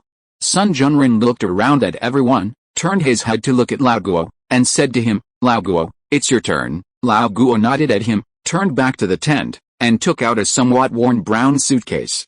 The size of the suitcase is about 50 x 30 x 20, which is not very large. Lao Guo carefully brought the suitcase back to the crowd, put it down steadily, and pressed a button. With a click, the suitcase opened a small gap. Lao Guo lifted the suitcase along the small gap, revealing a special component inside. This is a mechanical module similar to the 4090 graphics card of the future, but the thickness is higher than the 4090, about 15 centimeters. At the top of the module is a white alloy sheet, about the size of a palm, and under the alloy sheet are several groups of fine small cylinders. These are sensors. Under the sensor is a closed black box, which contains a chip substrate. This thing is the initial version of the scanner of the future. There is no doubt. This component is the electrostatic analysis module that even the leader was alarmed. Note, there is no middle in the title, it is a large chapter divided into 2 parts. It has been 6 days since the explosion. Today, I will update less and do acupuncture. Tomorrow I will take a day off for recuperation. I hope you will approve that the total update volume this month will not be less. The explosion will continue from the day after tomorrow, and the duration will still not be less than 1 week. Chapter 543, Radar is born. The moment the electrostatic analysis module was taken out, everyone's eyes were simultaneously locked on this device that was only the size of a graphics card in later generations. No matter men or women, young or old, everyone's face showed strong curiosity. Some team members who were located on the outside stretched their necks to see more clearly. There was no way. The concept of high-precision instruments was still in its infancy and far from being fully popularized. For many people of this era, even scientific research practitioners, the electrostatic analysis module was a rarity. Especially since this thing was related to the term national heavy equipment, it added a lot of mysterious colors to it. In fact, let alone others. Even Lao Guo, who was holding the electrostatic analysis module, had an inexplicable sense of ritual at this time. After all, even the cost price of this thing was a full $10,000, accounting for a full 20% of the funds of Mr. Zhao Zhongjing at that time, and it was the most expensive equipment among all the parts. $10,000 is not a small amount these days. There are probably only 3 fingers of equipment of the same size in China that can compete with it. This is the discounted price of Chu Runpu. Then Lao Guo solemnly took the module to the side of the optical platform, as if he was holding Su Yun's urn, and started to connect the equipment. It is not difficult to see from the first 4 words of the electrostatic analysis module that this thing is related to electricity. And when it comes to the interconnection of electricity, then naturally there must be electrodes. In later generations, the configuration of electrodes is generally more formulaic, and most of them are field induction models or field enhancement models. But the electrostatic analysis module of this era is relatively primitive. After all, the concept of field has not yet been fully formed. Here it refers to the field of quantum mechanics, not the electric field and magnetic field of classical mechanics. For example, the one in Lao Guo's hand. There are 11 electrode sheets on each side of it arranged in a straight line, and the 2 adjacent electrode sheets are connected by connectors. So sometimes a very dangerous situation will occur. When the integrated circuit is subjected to electrostatic discharge, the resistance of the discharge circuit is usually very small and cannot limit the discharge current. For example, when a cable with static electricity is plugged into the circuit interface, the resistance of the discharge circuit is almost zero. As a result, there will be an instantaneous discharge peak current of up to tens of amperes flowing into the corresponding integrated circuit pins. The instantaneous high current will seriously damage the integrated circuit, and the local heat will even melt the core. This is why Cheng Keijia and others are opposed to disassembling the electrostatic analysis module. The accelerator was originally well adapted, but you suddenly disassembled it. What if there is a problem with the cable of the new equipment? Although the probability is not high, it is not zero. So today Cheng Keijia also came to the scene in person, and now he is staring at Lao Guo with his eyes wide open. However, Lao Guo's expression is very calm.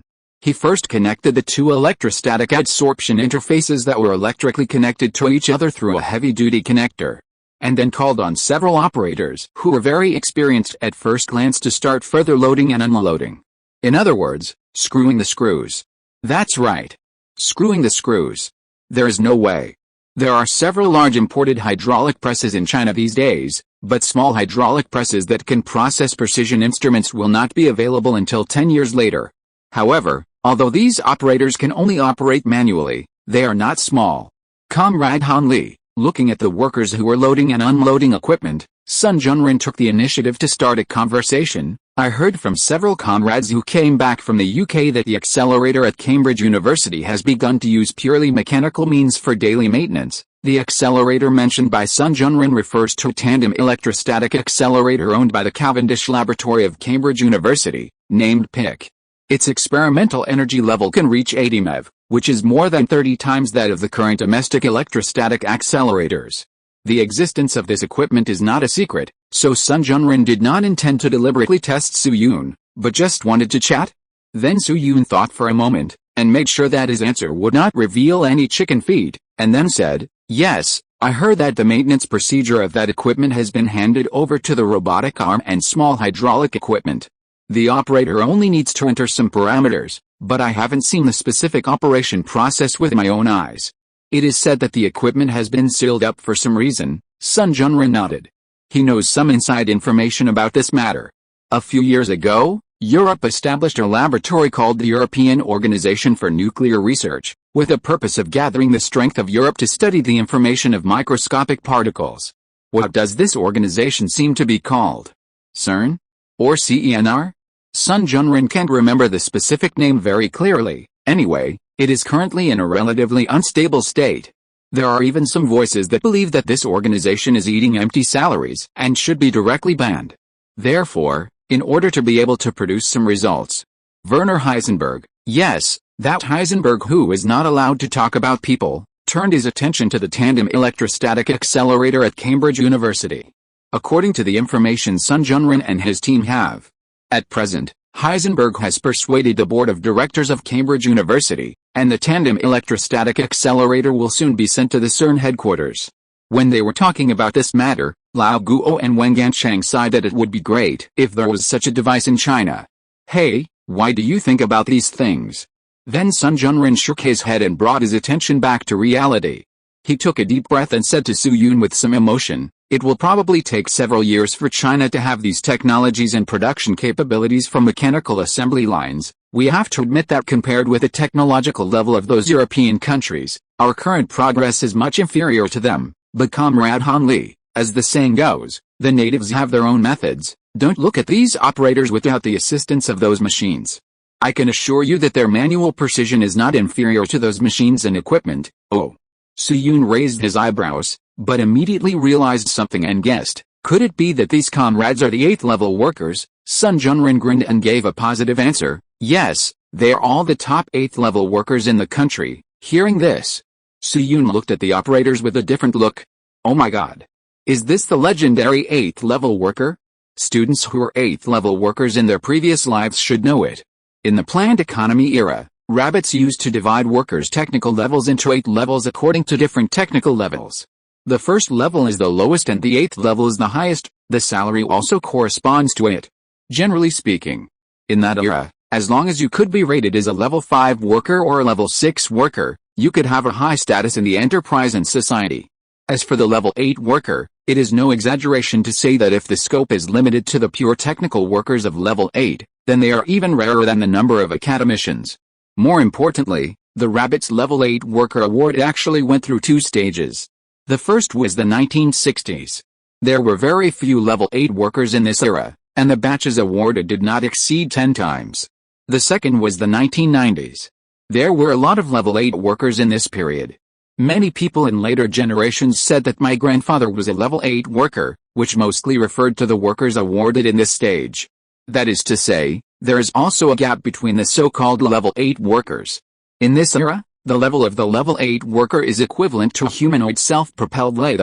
The first nuclear submarine of the Rabbits, the detonator of the first nuclear weapon, and the parts of the first satellite were all made by level 8 workers. Really hand-rubbed nuclear bombs.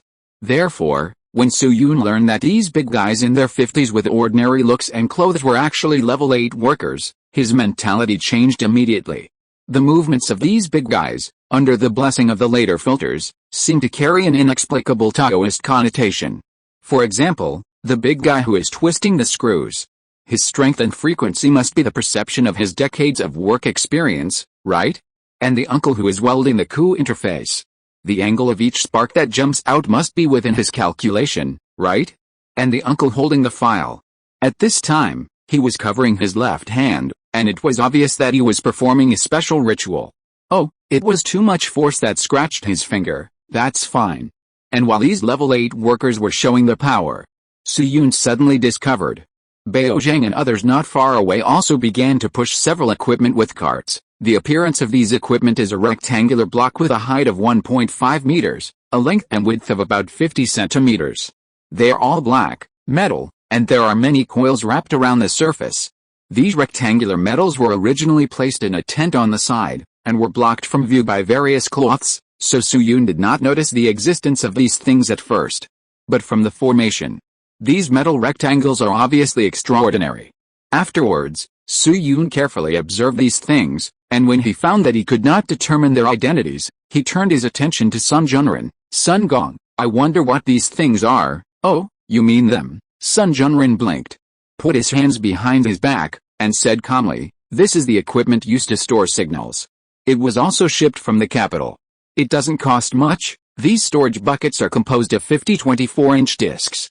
Each bucket can store 1.2 megabytes of information. Through series connection and external delay equipment, it can store 15 megabytes of data after operation. According to our calculations, the real-time data storage required by the meteorological Doppler radar is about 10 megabytes, and the remaining surplus can be exported through the limit hole device. Although the whole process will consume a lot of electricity and paper materials, it is not difficult for the country.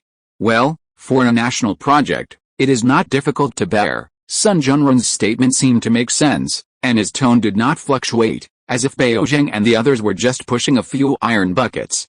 If it were someone else in this era, most people would probably believe it. But Su Yun is different. When he heard about the signal storage module and the subsequent construction, he realized one thing: the rumored thing actually exists. Actually, Su Yun was a little surprised when he talked to Lao Guo about the raw materials of the equipment. At that time, He deliberately left the two most difficult points, the signal storage module and the electrostatic analysis module, to the end, and even prepared to secretly use some later technologies to help. As a result, when Lao Guo heard the requirements of the signal storage module, he easily said that Su Yun didn't need to worry about it, and he had a way to solve it. At that time, Su Yun had some speculations in his mind, but it was a pity that there was no evidence to prove it. And now with the appearance of these devices, Su Yun finally understood Lao Guo's confidence. That is, the real 109A machine did exist. Speaking of the 109A machine, we must mention the history of the development of Chinese computers. 3 years ago, the Institute of Computing Technology of the Chinese Academy of Sciences successfully developed the first small electronic tube general-purpose computer 103 in China, marking the birth of the rabbit's first electronic computer. Later, in order to ensure that Group 581, that is, the Satellite Project Group and the Nuclear Weapons Project Group could proceed at the same time, the Chinese Academy of Sciences arranged to use two components to make a computer with the same performance, that is, one computer was allocated to each of the two project groups. It was the famous 109 vacuum tube computer. Then a year ago, the East China Institute of Computing Technology also planned to start developing the J501 computer. According to normal historical development, in April 3 years later, the 109 machine will be successfully born. It has made great contributions to the development of the rabbit's hydrogen bomb, so it is also called the meritorious machine or the reputation machine. However, in the military fan circle of later generations, there is a controversial statement about this machine. That is, the machine that came out on April 25 was not the real first 109. There are two reasons. One is the name problem. The 109 machine that the rabbits originally planned to develop was code-named 109A. However, after it was released, it was renamed 119. That is, 119 and 109A are actually one device. However, the subsequent 109B machine was not renamed, and even the 109C machine was developed later, which still continued the naming method of 109 plus digits. Therefore, many people believe that this practice is actually to commemorate the real 109A. After all, the rabbits have always been very particular about code names. For example, the 581 project, the 596 project, the Xiangong project, and the Shenzhou project have very meaningful names, either in terms of time or Chinese romance. There may be cases of accidental abortion, but there are few examples of sudden name changes after landing. The second is the computing power of subsequent equipment. The 119 machine was born on April 25, 3 years later, with a computing power of 50,000 operations per second. On October 24 of the same year, the J501 machine of the East China Computing Institute was born. The computing power was also 50,000 times per second. Then 9 months later 109B was born, with a computing power of 60,000 times per second. The time of these three devices is really too close, and in the process of leaping from 10,000 computing power to 50,000 computing power, the computing power and storage modules were all passed in one go without a single failure. Therefore, there is a kind of speculation in later generations. That is, before the 119 machine was born, the rabbits had developed a real 109A. However, the international situation suddenly changed at that time, and even the 581 project team was hungry, so the 109A could only be temporarily shelved. After a few years, the rabbits recovered. Some technical experience of the 109A became the cornerstone of the birth of the real 50,000 times computer. Objectively speaking, this view is still popular in the future. After all, it is not a black history, and it can be vaguely proved in logic and historical facts. But no matter how many people agree, it is still a guess. Su Yun never thought that he would become the terminator of this guess so accidentally. It can only be said that there are too many surprises in this era. But on the other hand, with the appearance of the real 109A storage module, the problem of data storage is solved. Half an hour later, more than 20 rectangular blocks were connected together to form a larger square array. Bao Zheng and others pressed objects such as sun visors on the top of the square array to avoid the sun's exposure. In addition, Sun Junren and others also moved several electric fans to blow air nearby. In fact, if the radar had not to be operated outdoors, the information storage these days could not be too far away from the main body, and these storage arrays would have to be placed indoors. Another 15 minutes passed. The electrostatic analysis module that Lao Guo was responsible for was also successfully assembled. The Doppler radar of later generations is generally a large round ball placed high up, which looks like a shiny teacher's edema. However, the radar designed by Su Yun this time is not so cool. The appearance of this radar is somewhat similar to the ordinary bowl-shaped radar of later generations, with an X-shaped all-solid-state two-wire device mounted on the parabola. In 2023, it is estimated that only 1 out of 10 passers-by would take a look at it. After the assembly is completed, Lao Guo wiped the sweat from his forehead, walked back to Sun Junren, and said to him, "Lao Sun, it's your turn next. By the way, remember to test run it first. Don't worry, I know what to do." Sun Junren patted Lao Guo on the shoulder and cast a look at Lao Guo that said, "Move Su Yun to the side or he will be exposed to the sun again," and then took Bao Zhang to the radar operating table. It's quite interesting. The original body of this operating table was the operating center of a retired weapons system, and it was also one of the few equipments with operating templates for the rabbits. However, because it was damaged in a battle and was forced to retire, the rabbits were reluctant to throw it away, so they pulled it from the northeast to Jinnington. Now it has finally fulfilled the rabbits' original expectations, and Lao Guo turned it out of the warehouse and contributed a bit. After connecting the top output end of the drive motor to the transceiver, and the external sleeve to the driven gear that meshes with the driving gear, the gear is used to output data, and then applying a little bit of magic modification, this veteran finally shines again. And if nothing unexpected happens, it will not be so easy for it to retire this time. Unless there is another cheater like Su Yun, it can serve for at least another 10 years. After arriving at the operating table, Sun Junren did not rush to give orders, but first put his index finger on several buttons.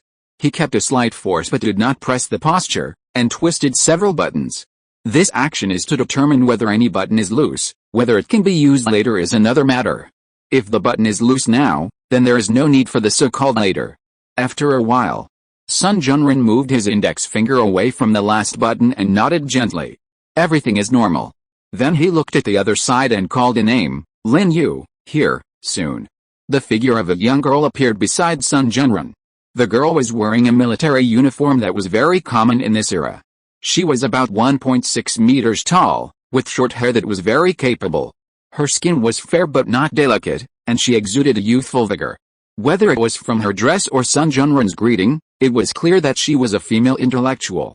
When the girl named Lin Yu came to him, Sun Junren adjusted his glasses, pondered for a moment, and said to her, "Zio Lin, go and debug the correction unit.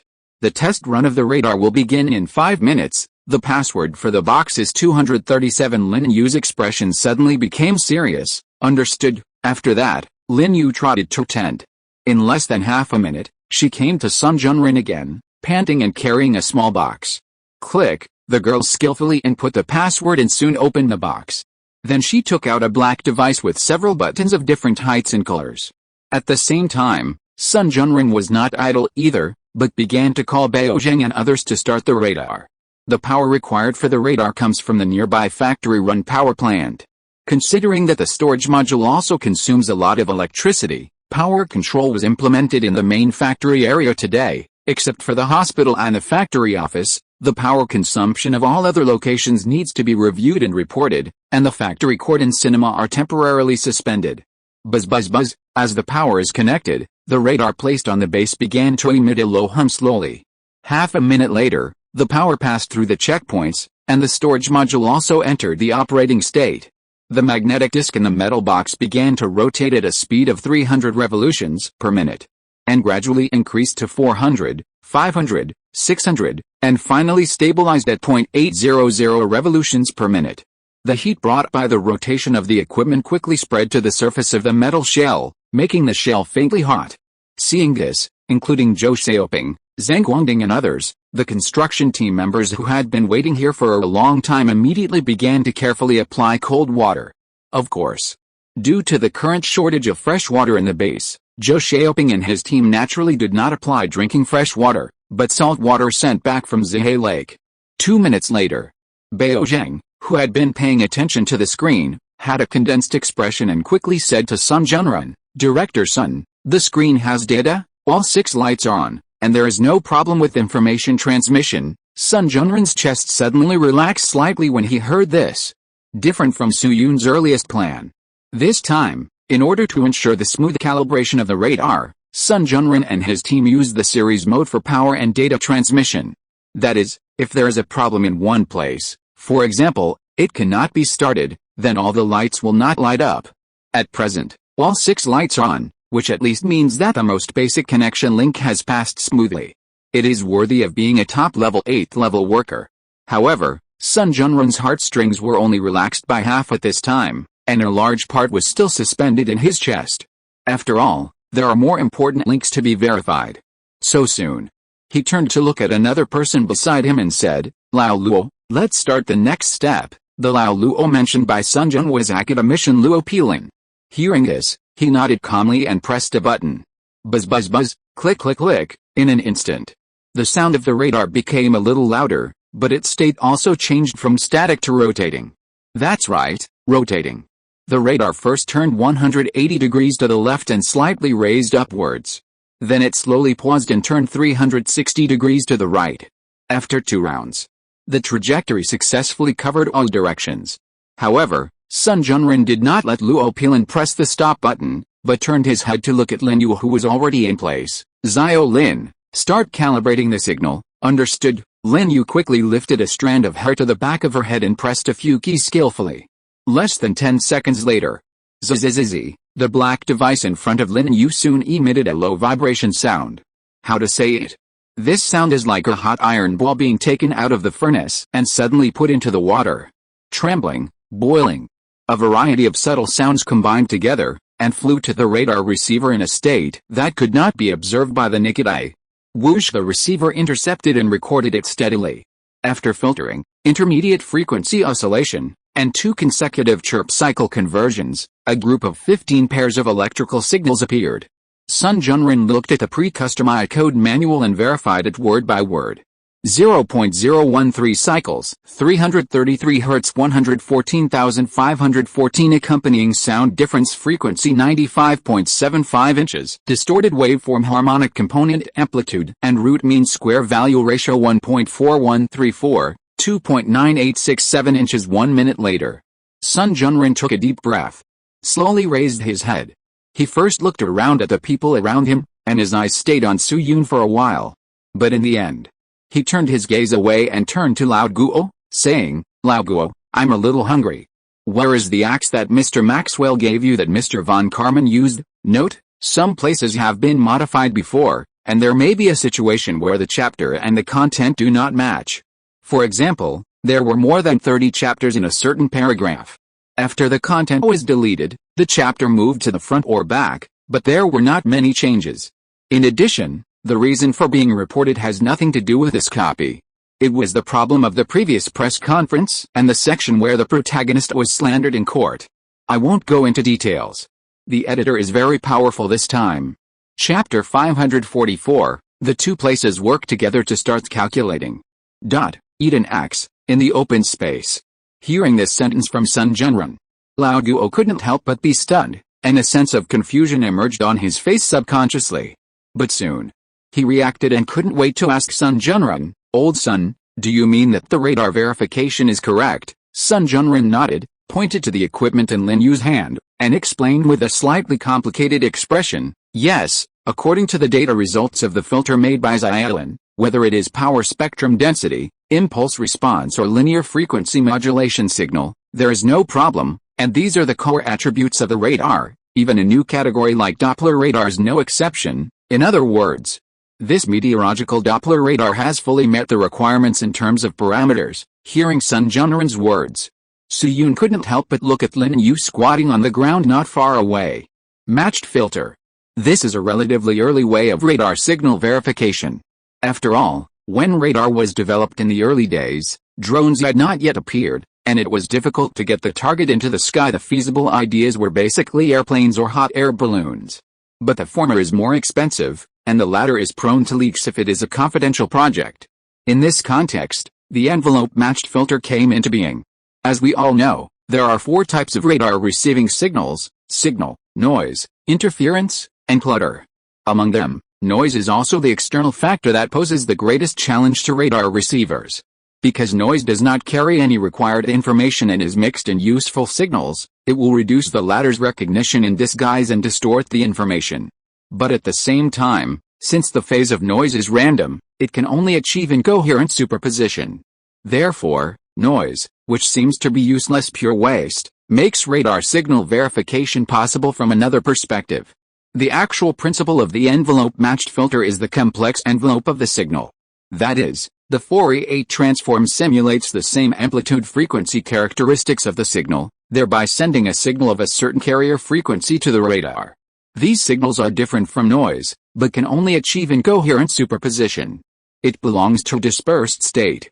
After these signals are processed by various components in the radar, they can be screened out with more detailed values, thereby achieving the effect of verification and correction. This principle is not difficult to understand, so what really surprised Su-Yun was listening to Sun Junrun's description. This envelope-matched filter used to test a meteorological Doppler radar seems to have been developed by the little girl named Li Feiyu. This is very unusual. After all, the above principle involves WVD, which is the Wigner-Wiley distribution. At present, the theory of non-stationary signal analysis should not have been introduced into China. There are probably no more than 5 people in China who master the relevant theory. So she is either an overseas student who has just returned from studying, or is she self-taught? In short, no matter which one it is, she is a rare talent in this era. Of course. Su-Yun's surprise was only fleeting, and his attention was quickly attracted by Lao Guo's next sentence. Lao-sun, since there is no problem with the radar, can't we start collecting meteorological data now? As soon as Lao Guo said this, the scene was immediately audible. Swish, within a second. Everyone's eyes were locked on Sun Junrun beside the radar operating table at the same time. And at least more than half of the onlookers showed expressions of expectation and trepidation on their faces, and they looked eager to try. These onlookers either participated in the production of radar or were computer personnel at the meteorological center. They all knew one thing: the debugging of the radar was not the focus. Everything they had done before was actually for the collection of meteorological data. Only by collecting information about meteorological data can the base have the opportunity to conduct weather simulation calculations and achieve some extremely important goals that even affect the overall situation. Looking at the faces in front of him, which were intertwined with expectation and tension, Sun Junrun was silent for a moment, nodded, and said to Lao Guo, "Yes, theoretically, we can start collecting data now." Hearing this, Lao Guo's face did not change, but his left hand quietly clenched into a fist. This moment is finally coming. Then he took a deep breath, turned around, and said to Zhou Ke, Li Ju's assistant who had just arrived at the scene not long ago, "Zhao Zhou, please go and confirm with all departments again. If they are all ready, then let's officially start collecting data. As the saying goes, it's better to do it today than to choose the day." Zhou Ke's expression was serious. "Understood." After that, Zhou Ke turned and walked towards the tent not far away. In order to facilitate the handover of information, the factory office specially connected a telephone line to the tent, which was only about 30 meters away from the radar. Zhou Ke walked to the phone in a few steps, took out a booklet from his pocket, and dialed the number skillfully. "Hello, 9527, please help transfer to factory 503, yes, it's me." "Oh, okay, thank you." A few minutes later, after making several calls, Zhou Ke closed the booklet, carefully put it back on his chest, and quickly returned to Lao Guo. He first glanced at Su-Yun quickly, then lowered his voice and said to Lao Guo, "Engineer Guo, the comrades from the Telegraph Center, the Confidential Front, and the Capital Computer Institute are all ready and can cooperate with the data simulation at any time." Lao Guo patted Zhou Ke on the shoulder and asked Ye Dezhang beside him, "Comrade Dezhang, where are the comrades from the Meteorological Center?" Ye Dezhang looked at Tao Xian and said solemnly, "Engineer Guo, don't worry, there are 37 people in the Meteorological Center, all of them are here today and can be put into battle at any time." Ye Dezhang was very excited when he said data calculation is a battle. In a sense, this is a battle of revenge and proof for the Meteorological Center. If it is impossible to calculate the short-term weather trend in the future when there is enough data, then there is really no need for the Meteorological Center to exist. At least Ye Dezhang himself thinks so. Seeing that all departments are in place, Lao Guo, who had been authorized by the organization before today, no longer hesitated and said decisively, "Very good, in that case, Lao Sun, turn it on." Click. As soon as the voice fell, Zhang Zhongjing decisively pressed the main control key of the radar. After a while, buzz buzz buzz, the meteorological Doppler radar that was originally on standby status sounded the startup sound again. However, this time, the radar did not turn left and right as before. Instead, it raised its head slightly, and the cross bulges of the two X-bands slowly faced the sky. At the same time, in the microscopic world that no one could see, pulse electromagnetic waves of special frequencies began to gush out from the bulges to the sky. If a sound effect is added at this time, it should be biu-biu-biu. These electromagnetic waves instantly shuttled through the atmosphere at a speed close to the speed of light, and various interactions occurred with the atmosphere during the propagation process. For example, non-spherical particles scatter circularly polarized waves, producing depolarization. Another example is the scattering of incident waves by the uneven refractive index structure of the air and the ionized medium formed by lightning discharge. And the water vapor condensation in the atmosphere scattered and absorbed the radar transmission waves. That is, the movement of the scattering target in the scattering volume produced a Doppler effect on the incident wave. 5 seconds later, whoosh, a very light sound came from the metal box of the storage system, as if some kind of disk began to rotate at high speed. Another 15 seconds passed. Various values began to appear on the screen in front of Beijing 0.5,657,959, 0.51,635,742, 1.44,470,215, 1.52,709,961, 2.31,811,523, 5.97656525 at the same time. The delayed storage device and the dotting timer next to the storage device also quickly began to output a content. Seeing this situation, Yi Dezhen, who had been waiting here for a long time, brought several subordinates and quickly collected the notes and passed them to the telegraph teams in other tents. Beep beep beep, the telegraph operator began to send telegrams at the speed of an eagle. If it were in Zhuan in the future, he would be a king. At the same time as the telegram was sent, in the Institute of Computer Science of the Chinese Academy of Sciences, in the telegraph sending and receiving room, Wu Jikan, then deputy director of the Institute of Computer Science, was standing next to the receiver, staring at a printing device in front of him with a serious look. According to the original plan, Wu Jikan had a key meeting to attend today, which was related to part of the current development plan and short-term results of the 109 machine. But after learning that Lao Guo and his team were going to carry out radar testing, he took the initiative to turn down the meeting and chose to stay in the institute. First of all, the parts of the meteorological Doppler radar are relatively special, involving the storage device of the 109A machine.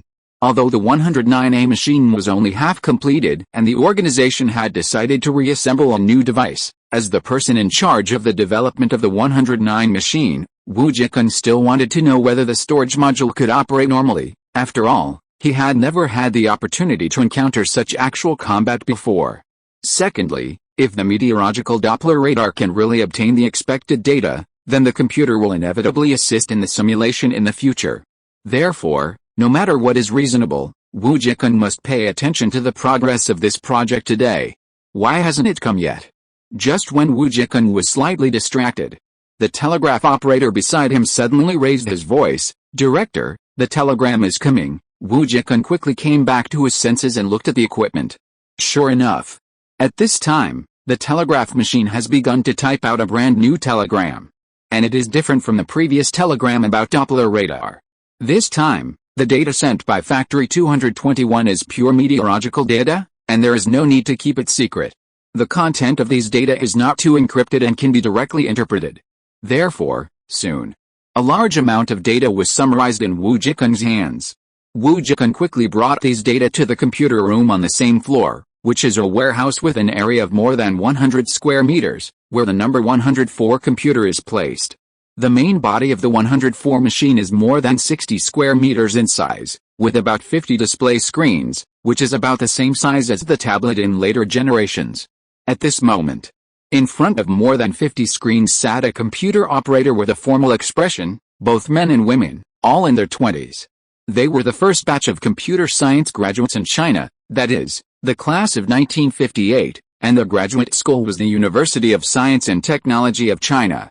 If Su Yun could fly here and flirt with one of the short-haired female comrades, he could also become the godfather of a professor in the Department of Mathematics of the University of Science and Technology of China in the future.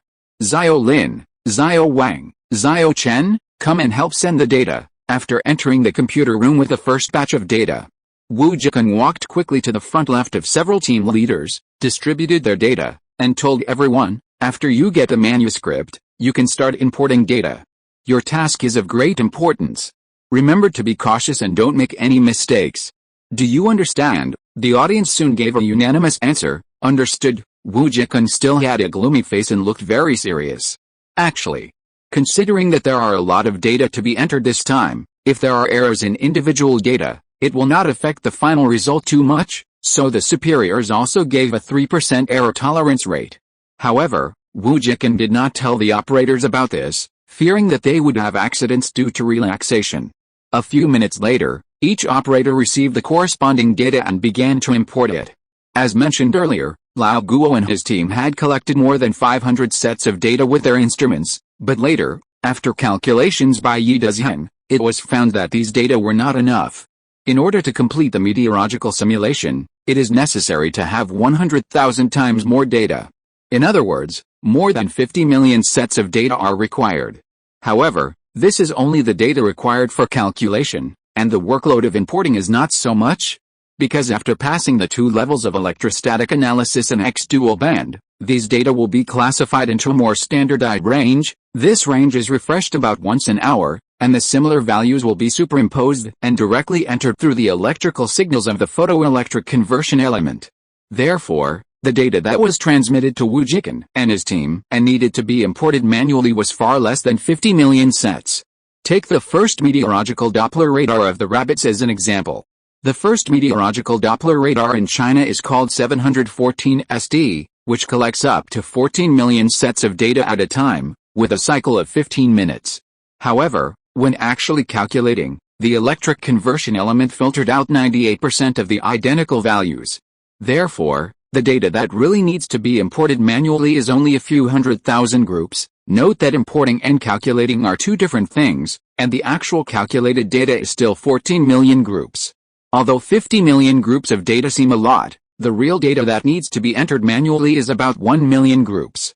There are more than 50 people in the computer room now, and each operator actually needs to enter about 30,000 groups of data. Really 30,000 a day. Then soon, many operators began to enter data.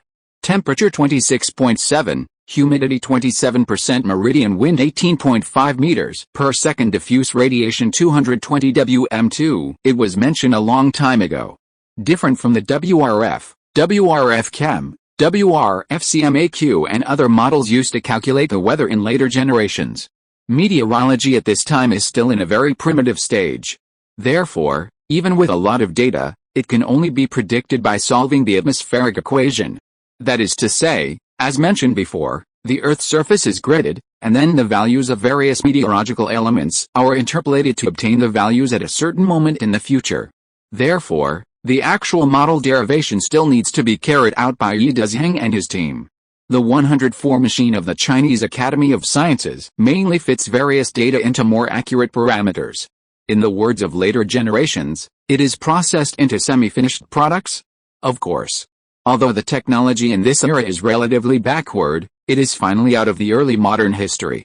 In addition, the Computer Institute is at least the most advanced technical center of the rabbits, so the 104 machine is not so primitive at this time. Although the 104 machine is still out of the limitation of not understanding the equation, the algorithm it uses, or the idea, is actually quite special. The time resolution is 1 hour, covering 6 vertical heights, and the decoder has only 2 levels. More importantly, its mathematical background mechanism comes from the Institute of Mathematics led by Mr. Hua Luojin. That's right. Hua Luojin. Therefore, although it is still a brute force calculation, but with sufficient data, the simulation of the 104 machine is still very smooth. That's it. At regular intervals, a batch of data was transmitted from Factory 221 to the Computer Institute. The operators of the Computer Institute imported the data, and the 104 machine slowly produced the results with the computing power of a classic car. 8 hours later, a 5-centimeter thick data result was officially released. The originally scattered atmospheric particle data was classified into many more detailed models such as parameters, wind fields, pressure fields, density fields, etc. in various time domains. Then, these data were transmitted back to Factory 221 in an encrypted manner, and finally came into the hands of Li Feiyu and Tao Xian. At this point, the entire meteorological simulation has reached the last link, which is the human correction and deduction of the meteorological center. Comrades, in a large tent temporarily built, Li Feiyu and Tao Xian glanced at the many colleagues in front of them, then looked at each other, and Li Feiyu said, "A week ago, our calculation results unfortunately failed. The reason was that the data was not large enough and we underestimated the mystery of nature, but today, we have more data, which has been processed by computer and summarized into the parameter file in front of me. Originally, Mr. Zhu Kezhan in the capital proposed to hand over this document to the Capital Meteorological Bureau for processing, but I refused. This time it is our 221 Factory Meteorological Center's opportunity to avenge our shame, and no one can snatch it from us. For this reason, I also signed a military order in front of the factory leaders. If there is a miscalculation this time, all those involved in the data derivation, including me, will immediately report to the animal husbandry sideline team. After that, Li Feiyu looked around the scene, his tone slightly slowed down, and continued, "Of course, if there are comrades who have objections to this, you can withdraw from the next calculation task now. The members who withdraw can continue to work in the meteorological center. After all, the base cannot completely abandon such a department, so, comrades who want to withdraw now, you can leave." After saying this, the scene instantly became silent, as if the breath was frozen. But in this dead silence, no one stood up and left. There was a fire burning in the hearts of everyone at the scene. This fire was not anger, nor was it grievance. It was simply an impulse to prove their own value. In the past few days, although the factory did not punish them, the members of the meteorological center have heard some rumors to some extent. There is no way. After all, there are tens of thousands of employees in the entire 221 factory, and there will always be some people who gossip or dislike each other. If they are capable, it is easy to say. Experts like Lao Guo and Lu Guangda are respected, and no one will slander them. But if they are the kind of people who neither work nor produce results, they will inevitably be criticized. More importantly, these people on the scene are all practitioners in the field of meteorology, and have been working in related fields for several years, dozens of years or even decades. From their heart of Tao, they never want to see that the knowledge they have learned is useless in the end. Therefore, this is a battle for self-revenge and an opportunity to prove themselves. If they are afraid of taking responsibility, they will not even step into the gate of the base. The silent but firm choices of many colleagues soon infected Li Feiyu on the stage, and he suddenly slapped the table. "Good. Very good. All good. Since everyone is unwilling to leave here, let's do a good calculation tonight." Li Feiyu patted the file in front of him again and said quickly, "Comrades, everyone should know that meteorological data is very time sensitive, so now let's make a long story short. Please ask the team leaders to come forward and claim the documents they need to calculate. First, the first group, then, with the assistance of Tao Xian and several team leaders." These documents were quickly distributed to everyone. Then, in less than 5 minutes, the sound of pens and abacuses rang out in the tent. As the general person in charge of the project, Li Feiyu also personally performed the calculations this time, and was responsible for the most complex vorticity field. Vorticity. This is a concept with similar uses to divergence. However, divergence describes the degree of discreteness of airflow. Generally, positive values indicate airflow divergence and negative values indicate airflow convergence. Vorticity is divided into absolute vorticity and relative vorticity. Their relationship can be calculated by absolute vorticity equals relative vorticity plus 2 Greek letter omega, where Greek letter omega is the angular velocity of the Earth's rotation. Li Feiyu took the initiative to apply for this part of the calculation. After all, he had made a mistake in the three-dimensional space fluid in the previous calculation process. At that time, he converted the Cartesian coordinate system into surface coordinates and split the continuity equation into horizontal and vertical directions for calculation. At the same time, in terms of trace substances, He decomposed the instantaneous concentration into mean terms and turbulent terms based on Reynolds decomposition. But later, the actual situation proved that his idea was wrong. He underestimated the actual change in the vertical gradient. In other words, he had to redesign a model. Thinking of this, Yi Dezhang first wrote an equation on the calculation paper: do dt equals p Greek letter rho plus v. This is the famous Navier-Stokes equation, which was proposed more than 100 years ago and belongs to a set of equations that describes fluid conditions. Some students must feel familiar with Stokes. Yes, this Stokes is Su Yun's cheap mentor in the 1850 copy. Its boundary condition for U is U equals 0.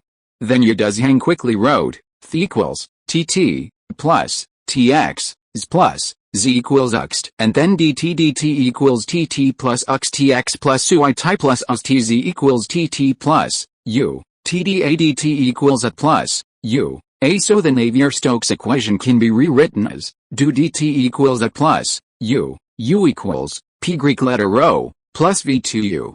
Here, Yi Dezhang couldn't help but pause. The above part of the derivation is the optimization form he came up with a few days ago, which makes up for the shortcomings of his original idea. But when it comes to this step after the variation, Yi Dezhang doesn't know how to continue. That's right. It's not that he can't calculate or derive a certain value. It's that he doesn't know how to derive it. For this reason, he also consulted Mr. Zhu Kezhan in the capital, but even Mr. Zhu couldn't do anything. Mr. Zhu just gave an idea to consider nonlinear terms, but Yi Dezhang always felt that there was something wrong with this calculation. Just when Yi Dezhang was at a loss, he suddenly felt something strange beside his ears. How should I put it? It was as if someone was blowing into his ears. So Yi Dezhang turned his head subconsciously, and he saw a face wrapped like a mummy. Yi Dezhang, note, all the changes have been made, and I will continue to make 10,000 a day from tomorrow. Go for it. Chapter 545, Radar shows its power. At this moment, looking at the face next to him, Yi Dezhang was totally unprepared. He almost reached into his pocket and took out the natal wooden sign that his mother had given him and threw it at the other party. It was said that the thing was made of peach wood and could drive away evil spirits. Of course, before taking out the wooden sign, Yi Dezhang reacted first. The person in front of him was not a mummy, but Han Li, an acquaintance who had recently become famous in the base. Seeing this, Yi Dezhang secretly breathed a sigh of relief, and used a slow speech speed to cover up his initial fear, and said, Comrade Han Li, I thought it was someone else, but it turned out to be you. To be honest, Yi Dezhang's impression of Su Yun was actually quite good. After all, if it weren't for the meteorological Doppler radar he took out, the meteorological center would probably never have the opportunity to prove itself again. If this were true, it could be foreseen that the entire meteorological center would lose its fighting spirit for a long time. At the same time, from an industry perspective, the help of meteorological Doppler radar to the entire meteorology is also obvious. The emergence of this kind of equipment is likely to open up a new and prosperous road for the meteorological field, which has never seen the future, and it is the kind that China occupies the leading position. Therefore, whether from the perspective of his job or personal feelings, Yi Dezhang has a very good impression of Su Yun, and even has a hint of gratitude.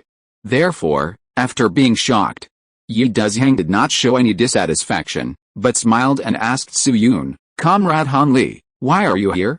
By the way, have you had dinner? At this time, more than 7 or 8 hours have passed since the first batch of data came out. The sky has long changed from day to night. In a few hours, it will be almost 12 o'clock. Not long ago, someone at the base sent dinner. Well, I just drank some porridge. Su Yun tilted his head towards a certain direction outside the tent.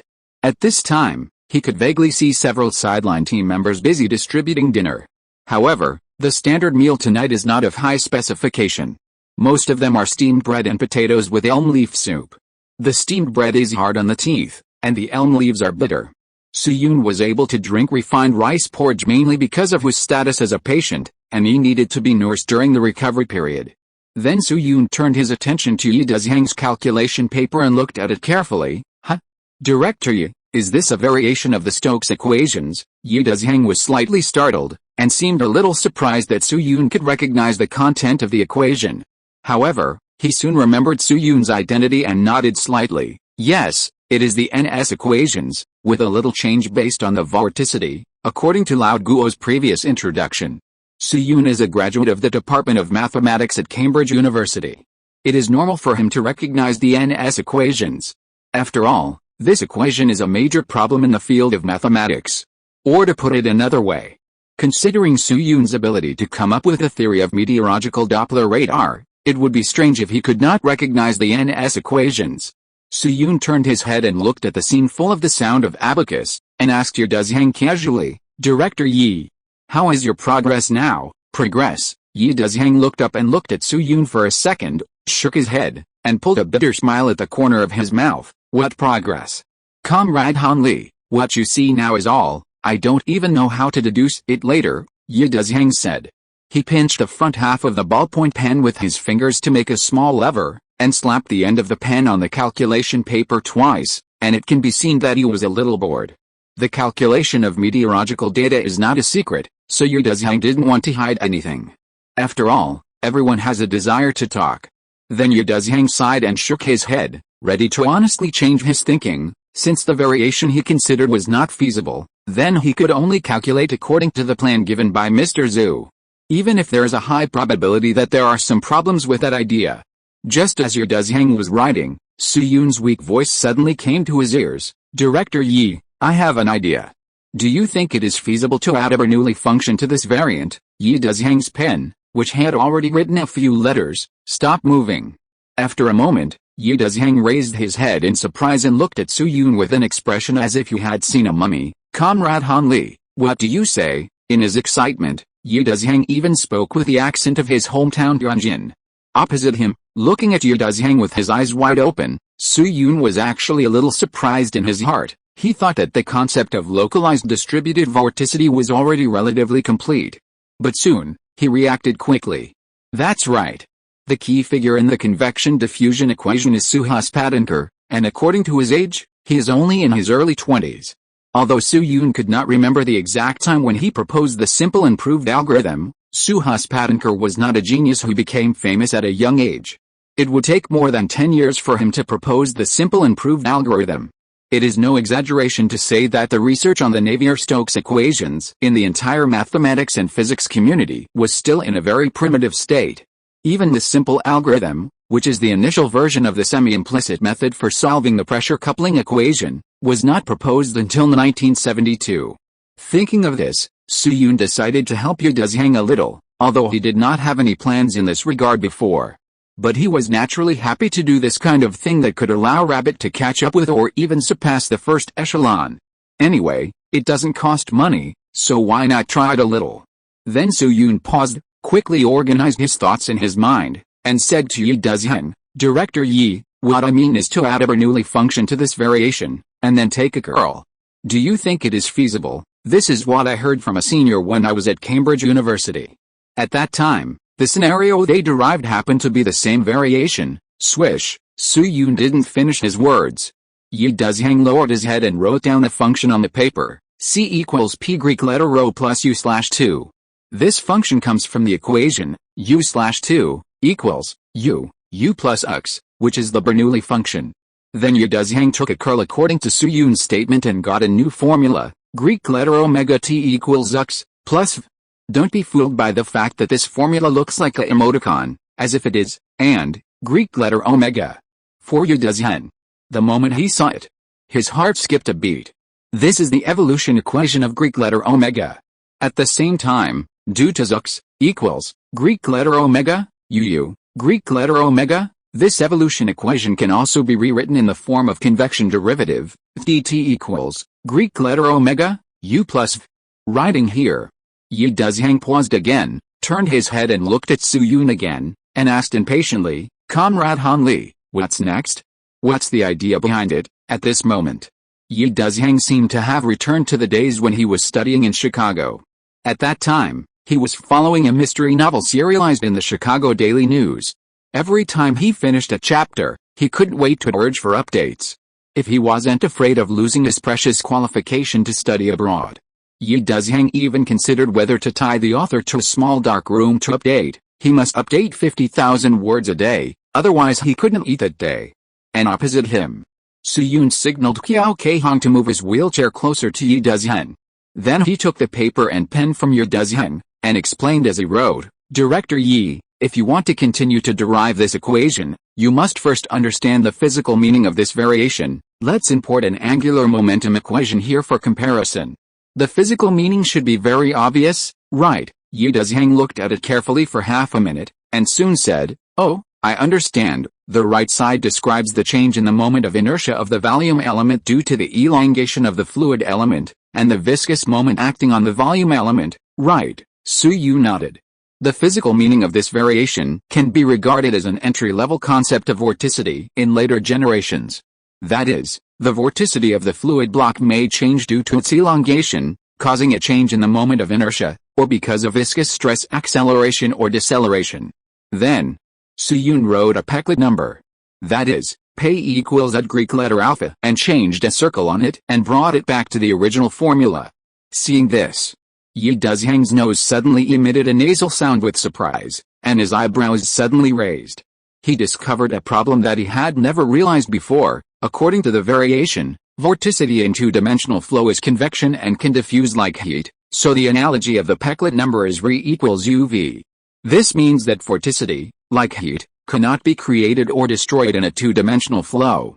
And it can move from one place to another through convection. But on the other hand, V is conserved for all localized vorticity groups. That is to say, the vortex convects through the velocity field and spreads through diffusion, but the total vorticity in each vortex remains unchanged. In other words, the boundary is the source of vorticity. This is a concept that Yi Dezheng has never thought of, which means that many of his previous ideas were wrong, and he did underestimate the depth of the boundary. But it also represents the possibility of a new model. To be precise, it should be the first truly feasible new model in meteorology. You know, although the Norwegian school has made great contributions to numerical weather prediction, even now, the entire meteorological industry still does not have a real model. In fact, according to normal historical development, meteorology will not establish the first climate model until 1971 by Lassalle. And the model established by Lasser does not predict local weather, but a climate model related to global warming. And now, a new path appeared in front of Yi Dezheng. A new path that no one has ever touched. Looking at Yi Dezheng with a shocked face, Su Yun seemed very calm. The concepts he talked about were not based on his personal ability, but came from a relatively complete knowledge system in later generations. There was nothing to be proud of. After all, it was different from the current period. Although the NS equation is still in the stage of being cracked in later generations, the general form of analytical solution is still far away, because it is stuck on the nonlinear advection term. But on the other hand, it still has analytical solutions in various extreme cases, such as rotational and inviscid scenarios. In later generations, as long as enough computing resources are invested in DNS, even complex fluid flows can be solved. These are all strong formulas that Su Yun had before he crossed over, so that people like Su Yun who are not on the field of meteorology can easily take them out for interpretation. Of course, due to professional barriers, Su Yun's understanding of vorticity is almost over here. As for the advanced concepts of equivalent potential temperature, pseudo-equivalent potential temperature, latent heat, sensible heat, and radiation, it's fine if you want Su Yun to explain their meanings, but further deduction is pure wishful thinking. But it doesn't matter. At this point, Yi Dezheng has obviously entered the state of enlightenment.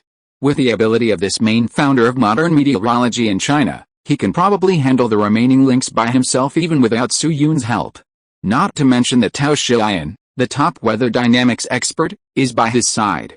Therefore, soon, Yi Dezheng began to deduce the subsequent steps by himself.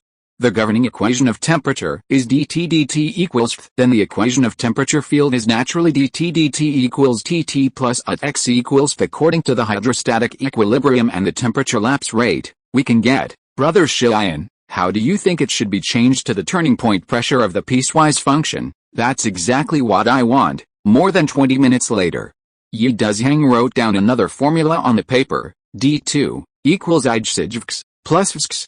When he saw this formula, Su Yun's expression wrapped in bandages also relaxed. Phew. His task was completed. I believe the smart students also saw it. That's right. The formula that Yi Dezheng wrote at this time was the vorticity pseudo-energy equation. It comes from the scalar product of the convection derivative and Greek letter omega above, which is the vorticity for the local distribution. The divergence term on the far right usually integrates to zero, just like the brane, which is not needed. The remaining two terms on the right correspond to the vorticity pseudo-energy generated by the elongation of the vortex line and the eddy pseudo-energy lost due to viscosity. From this formula, it can be intuitively seen that the eddy pseudo-energy is like mechanical energy and can be dissipated by friction. This formula will be mentioned repeatedly when discussing turbulence in later generations, and it is considered an iconic formula. More importantly, it is well known.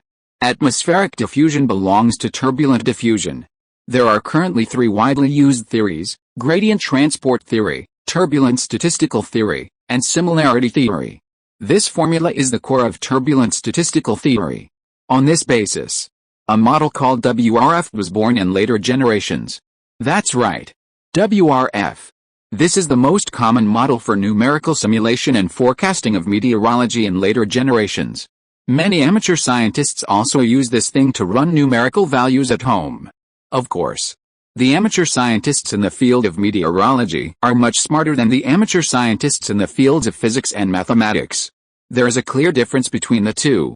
The amateur scientists in the field of meteorology are not so much amateur scientists. It is more like those astronomy enthusiasts who drive with astronomical telescopes to see the stars. There are very few outrageous remarks. At least they will not say that they have invented a perpetual motion machine at every turn, and then look at the drawing and find that it is a Tai Chi diagram. The amateur scientists in the field of meteorology like to run the local weather model silently at home, and then look at the sky to see if their results are accurate. Overall, they are still quite Buddhist. In short, WRF is a very important model even in 2023, let alone at this time. Even if it is just a prototype at this time. Yi Dezhang then extended the formula to the field of isobaric and isopycnic surfaces, and performed relevant calculations on circulation. During this period, Qiao Keihong also came forward to watch for 2 minutes with great interest. When she returned to Suyun, her expression became like this: at an hour later. Yi Dezhang and Tao Shiyan worked together to derive the complete vorticity field and fitted a special mathematical model. From Suyun's point of view, this model is still quite different from the later WRF. After all, there is no computing power in this era, but the core logic is still similar. In simple terms, the cylindrical tangent space and horizontal mapping are first used to construct the local space and map its neighbors to construct the isometric mapping. Then the conditional local convolution kernel was redesigned to meet the convolution characteristics that are adapted to local conditions. The adjacent convolution kernels share three conditions under similar local features and different geographical characteristics. As for the mathematical mechanism of the model, it is Fourier transform. Yi Dezhang constructed the mixing operation as a continuous global convolution, which can be effectively implemented through FFT in the Fourier domain, and the spatial mixing complexity is reduced to the lowest. The model even takes into account the accumulation of liquid and frozen water, and uses the total rainfall particles as a diagnostic variable. The number of datasets has reached 20. Inspiration comes from this paper arxiv.org/abs/2101.01000. It can be said that in the current era when computer models have not yet been invented, this model can be said to be the pinnacle of human capabilities. In addition, it is not known whether it is Suyun's illusion. He always feels that Yi Dezhang's model seems to have touched on the Fourier neural operator. Of course, it's just a feeling. After all, he is not very skilled in this area, so he can't make a specific conclusion for a while. It may be an illusion, or it may be true. If it is just a misjudgment, it's okay. But if this is true, then in the current timeline of this copy, there will be a lot of fun in the future. After all, this thing has long exceeded the scope of fluid mechanics and involves AI. Then more than 10 minutes passed. Tao Shiyan summarized the data of each group in front of the stage, and Yi Dezhang introduced his model ideas to everyone. Considering that everyone has different understanding abilities, Yi Dezhang mainly focused on calculation. That is, he focused on telling everyone how to calculate, and ignored the specific principles first, because what they need now is a direct calculation model and tool, and they don't need to know how the tool is derived. 15 minutes later, each group began the final calculation. Soon, crackling, The sound of abacus and the operation sound of a few hand-cranked computers rang out in the tent again. That's right, a hand-cranked computer. This thing is a standard antique device, which is almost extinct in later generations and has very strong characteristics of the times. How to say it? In terms of timeliness, it is somewhat similar to the DVD and PHS of later generations, and is a product of a specific period. The hand-cranked computer was invented in 1878, and most of them use a pinwheel structure. Generally, it can only do 4 arithmetic operations: square numbers, cube numbers, square roots, and cube roots. If you need to enter trigonometric functions and logarithms, you need to look up a table. The hand-cranked computers used in China today are all Flying Fish brand, a kind of mechanical equipment that is one of the few domestically produced and better than imported ones in this period. The first batch of Flying Fish hand-cranked computers produced 500 units, most of which were given to the Second Ministry of Machine Building and the Fifth Academy, and some were given to the 156 project of that year. The Fifth Academy used this hand-cranked computer to calculate a missile trajectory from takeoff to shutdown, which took about 2 months, and this was for a missile without the ability to change trajectory. In addition, the Flying Fish hand-cranked computer was much more sophisticated than the German imported ones, and it looked as petite as a girl. Therefore, the Second Ministry of Machine Building gave it a nickname that sounded unpleasant to a certain author, Fish Girl. In short, at this point, Su Yun had nothing to do at all. If we talk about written and mental arithmetic abilities, he might not be as good as many predecessors of this era. So he waited for the results alone, while Qiao Keihong and several sideline team members helped to drive away mosquitoes. Half an hour later, Lao Guo, who stayed for a while in the morning and then went to continue his research project, got off work and hurried to the scene from the research group with Kei Xiaohu. I don't know if it was Su Yun's illusion. He always felt that Lao Guo's coughing frequency was much higher than before. An hour later, a final report was handed to Yi Dezheng. However, Yi Dezheng did not rush to find Lao Guo to report, but randomly checked several links with Tao Xian for verification. After verification, Yi Dezheng just came to Lao Guo with a report. Engineer Guo, Engineer Chang. Yi Dezheng greeted Lao Guo first, then glanced at Cheng Keijia, who had been staying at the scene beside Lao Guo, and said with a serious expression, "Fortunately, I have fulfilled my mission.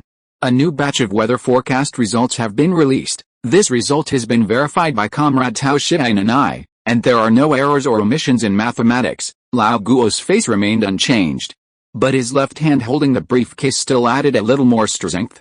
It can be seen that he was not calm in his heart. "Director Yi, what did the higher-ups deduce?" Yi Dezheng took a deep breath, opened the manuscript in his hand, and introduced, "Engineer Guo, Engineer Chang. First of all, I want to emphasize one thing, that is, our meteorological data collection began 12 hours ago, but due to efficiency issues, the results were not released until just now. That is to say, the results we derived actually include the weather forecast for the past 12 hours, Lao Guo nodded.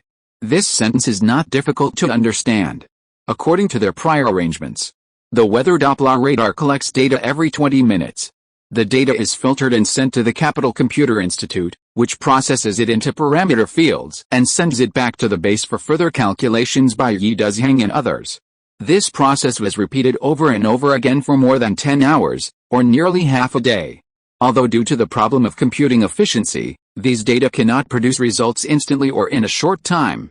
But this situation does not affect the objective existence of the weather forecast results of the past 10 hours, they just lose their timeliness. However, from a reference point of view, the weather conditions in the past 12 hours can verify the derivation results to a certain extent. It's like someone sent a letter speculating on the situation in the next 6 months, but due to various reasons, it was already a year when it was delivered to the recipient. Although this letter has lost the meaning of conveying information, it can verify whether the writer's judgment and vision of the current situation are correct. Thinking of this, old Guo couldn't help but glance at Yi Dezheng, thought for a moment, and asked him, "Director Yi, what are the forecast results for the past 12 hours in the report?" Yi Dezheng turned a file over to him, revealing the content on it, and introduced, "Engineer Guo, take a look. According to the forecast results, there are fewer Doppler feedbacks of rainfall particles in the past 12 hours, so there will be no rainfall on the entire Jinan grassland, but the vertical sand lifting efficiency is high. The long straight vector of aerosols presents regional distribution, and the vertical discriminate variable is very obvious, so based on data fitting, we judge that there may be a northwest wind with small intensity of sand and dust between 11 noon and 13 o'clock. Old Guo listened quietly to Yi Dezhang's introduction, and immediately looked at Zhou K on the side and asked him, "Assistant Zhou, what is the actual situation of the grassland today?" As the assistant to the factory director of the base, Zhou K's meteorological conditions on that day belong to the data he must follow up and summarize every day. At this time, when data communication has not yet appeared, he can get the overall meteorological conditions even earlier than Yi Dezhang and Tao Xian. Hearing old Guo's question, Zhou K immediately took out a small notebook and flipped through a few pages, then quickly said, "There is indeed no record of rainfall on the grassland in the past 12 hours. To be precise, there is no record of rainfall in the entire Heian County.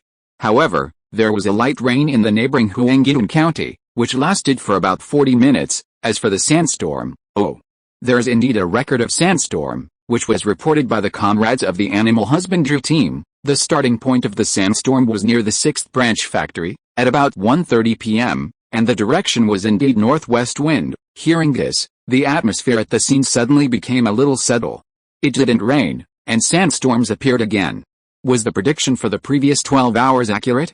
After a moment, Cheng Kejia, who had been silent, spoke up, his face still keeping a very restrained calm. "The information is correct, but comrades, I think there is a certain degree of contingency in this situation. At least these results alone cannot explain too many things. First, it is common for the grassland to not rain for half a day, and second, if I remember correctly, the sandstorms that appear in Jingyintan in this season should basically be northwest winds, so if you want to determine whether the deduction results are accurate, I think we need to continue a new round of evaluation." Hearing this, several people at the scene also nodded in agreement. Students who have studied geography should know that in summer, when the southwest monsoon arrives at the Bay of Bengal and then advances northward, it encounters the Qinghai Tibet Plateau, which is divided into two branches, east and west. One branch turns into east wind along the Himalayas and blows westward. The other branch flows along the direction of the mountains to the southwest of my country, intensifying the role of water vapor channels, increasing precipitation on the edge of the plateau, and then aggravating the drought inside the plateau due to the rain shadow. Therefore, in the West Sea, northwest winds account for more than 80% in winter and summer, and southeast winds only appear occasionally. Therefore, the description of no rain for half a day and small-scale northwest dust storms alone cannot prove too much. In order to prove that the derivation results are accurate enough, they must undergo a greater test. Thinking of this, Lao Guo looked at Yi Dezhang again and asked him, "Director Yi, what is the derivation result for the upcoming weather forecast? For example, is there a forecast of rainy weather?" Rain. Upon hearing this, Yi Dezhang couldn't help but show a subtle expression on his face. "Of course there is, and the time is very close to now." Lao Guo's heart trembled, and he asked, "Oh? When?" Crash. Yi Dezhang turned over another page of the report, looked at the results on it and said to Lao Guo, 3 hours later, that is, between 11 p.m. and 1 a.m., there should be a thunderstorm lasting half an hour." Note, in order to adjust the biological clock yesterday, I woke up very late at night and rode all night, so I updated in the early morning. I have said before that this situation will be very common when there is a burst of updates. The amount will not be small, but the time may not be fixed, so please don't rush me. If there is really no update on that day, I will ask for leave in advance. Chapter 546, Radar shows its power. After 3 hours, duration half an hour, thunderstorm. As soon as these three key pieces of information came out, inside the tent, the expressions on Lao Guo and Cheng Kejia's faces instantly became extremely serious. If the previous half-day of no rain and dust still had a certain degree of coincidence, it might be that they happened to encounter common weather. Then the current prediction that contains three important pieces of information is absolutely not accidental or coincidental. This kind of prediction is either accurate or seriously wrong. This is a real choice between two options, and there is absolutely no other possibility. Thinking of this, Lao Guo couldn't help but re-examine Yi Dezhang in front of him and confirmed again, "Director Yi, are you sure, with this kind of weather outside now, there will be a thunderstorm in 3 hours? Besides, if I remember correctly, it seems that it is technically difficult to deduce the time of lightning at the current meteorological level." Although Lao Guo is not an expert in the field of meteorology, he has a deep research on fluid mechanics. After all, aerospace also involves related fields, and some of them are common especially in mathematics. So his understanding of the difficulty of the NS equations is actually not much lower than that of Yi Dezhang and others. At the same time, he had a good relationship with Mr. Zhu Kezhan, who was far away in the capital. In the preparation stage a few days ago, he also specially went to Zhu Kezhan to learn about some of the difficulties faced by weather forecasting. At that time, Mr. Zhu once said something that impressed Lao Guo deeply: in the face of existing data tools, I mean globally, there is still a chance to deduce precipitation and dust, but thunderstorms are impossible. Unexpectedly, Yi Dezhang gave him such an amazing news at this time. Looking at the solemn face of Lao Guo, Yi Dezhang opposite him seemed very confident and said affirmatively, "Yes, if nothing unexpected happens, there will be a thunderstorm in 3 hours. As for the technical difficulties you mentioned, Mr. Guo, let's put it this way. The so-called thunderstorm is actually the intense discharge phenomenon of cumulonimbus clouds. This phenomenon will release a lot of physical signals in advance, and these signals are actually very clear, so thunderstorms themselves are predictable. It's just that before, we lacked both equipment to capture signals and a suitable derivation model, so we were naturally powerless against thunderstorms, but this time we are different." Speaking of this, Yi Dezhang looked up at Suyun beside him, with a hint of gratitude in his eyes. "Now we have the help of meteorological Doppler radar, mastered many parameters that we did not have before, and with the assistance of Comrade Han Li, we have newly constructed a mathematical meteorological tool, so in the area of thunderstorm derivation, we are no longer as powerless as before." Hearing this, Suyun beside him scratched the bandage on his head embarrassedly. He actually wanted to cough lightly and say that he had only done some minor work. After all, thunderstorm prediction is a very basic technology in the future. It is not an exaggeration to say that even many township enterprises and units have the ability to predict thunderstorms in the short term, and they can also predict them in the medium and long term with good luck. After all, the conditions for thunderstorms are actually very simple. The first is the water vapor condition. When water vapor condenses into cloud droplets or ice crystals, it releases a lot of latent heat. This energy is the main source of energy to drive the updraft of thunderstorms, so water vapor can be said to be the fuel of thunderstorms. The second is the unstable stratification condition. The role of unstable stratification is like a channel for releasing fuel, which can be divided into absolute instability, conditional instability, etc. In layman's terms, the relatively cold is on the top and the relatively warm is on the bottom. Or the low density is on the bottom and the high density is on the top, which is unstable stratification. When all the above conditions are met, the triggering mechanism of thunderstorms is left with two situations: ground boundary and terrain uplift. The first two, water vapor and stratification conditions, are very simple and belong to the parameters that can be captured by meteorological Doppler radar. As for the latter two situations, they are naturally the models derived by Yi Dezhang with the assistance of Suyun. After all, thunderstorm prediction itself is also a very critical situation in WRF. If not for this, Suyun would not have been amazed at Yi Dezhang's model ideas before. His sight returned to reality. Looking at Yi Dezhang with a determined face, Lao Guo glanced at Suyun calmly, quickly retracted his gaze, and said, "Okay, in this case, Director Yi, then I will report this news." Yi Dezhang nodded. "No problem." Seeing this situation, Lao Guo no longer questioned the derivation results. After all, the accuracy of the derivation results will be known in 3 hours, so there is no need to waste words. Then he turned around and communicated with Zhou Ke and Cheng Kejia, and quickly made arrangements. First, Zhou Ke immediately returned to the factory office to report the situation to the base leaders. Secondly, notify all departments, especially the construction units, to stop working tonight and take relevant protective measures. After all, ordinary rainfall is better. But if it is really thunderstorm weather, it is very likely to cause some unexpected damage to the base. For example, the Malin base far away in the Gobi Desert. Because the Malin base is far away in Lopner, that is, deep in the desert, the organization has relatively ignored the probability of thunderstorms in the desert. For a very long time, the protection level of the Malin base against thunderstorms was even after the earthquake.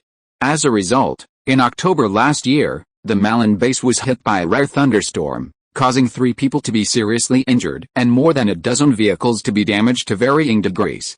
Some underground construction projects also suffered losses. The only thing that can be called lucky is that the 3 injured people finally saved their lives and did not cause a more serious accident. So if there is really a thunderstorm tonight, many facilities of Factory 221 will also need to do corresponding protection work. Then soon, Li Ju and other leaders passed the report of Lao Guo and others and began to notify each branch to prepare. Of course, it was the same sentence that was said at the beginning. The number of employees in the entire base is as high as tens of thousands, which is a large base. In addition, the image of the meteorological center at this time, or the record, is really not reliable. Therefore, during the entire preparation process, it is inevitable that some unfriendly voices appeared. Employee Living Area 3. Fuck, Wang Hanlin, the leader of the second group of the construction sideline team of the 7th branch, squinted his eyes and wore work clothes, while muttering, "I'm busy in the middle of the night, is it a pity to call people up at this time?" Hearing Wang Hanlin's complaint, Chen Ping, the deputy team leader beside him, turned around and glanced at the other workers who were walking out of the dormitory building. Then he gently pulled his sleeve and whispered, "Okay, will you die if you say less? Don't persuade me." Wang Hanlin's voice suddenly rose a few notes, sounding very unhappy. However, after the people around him cast their eyes on him, he still lowered his voice and said, "Those idiots in the meteorological center are dead.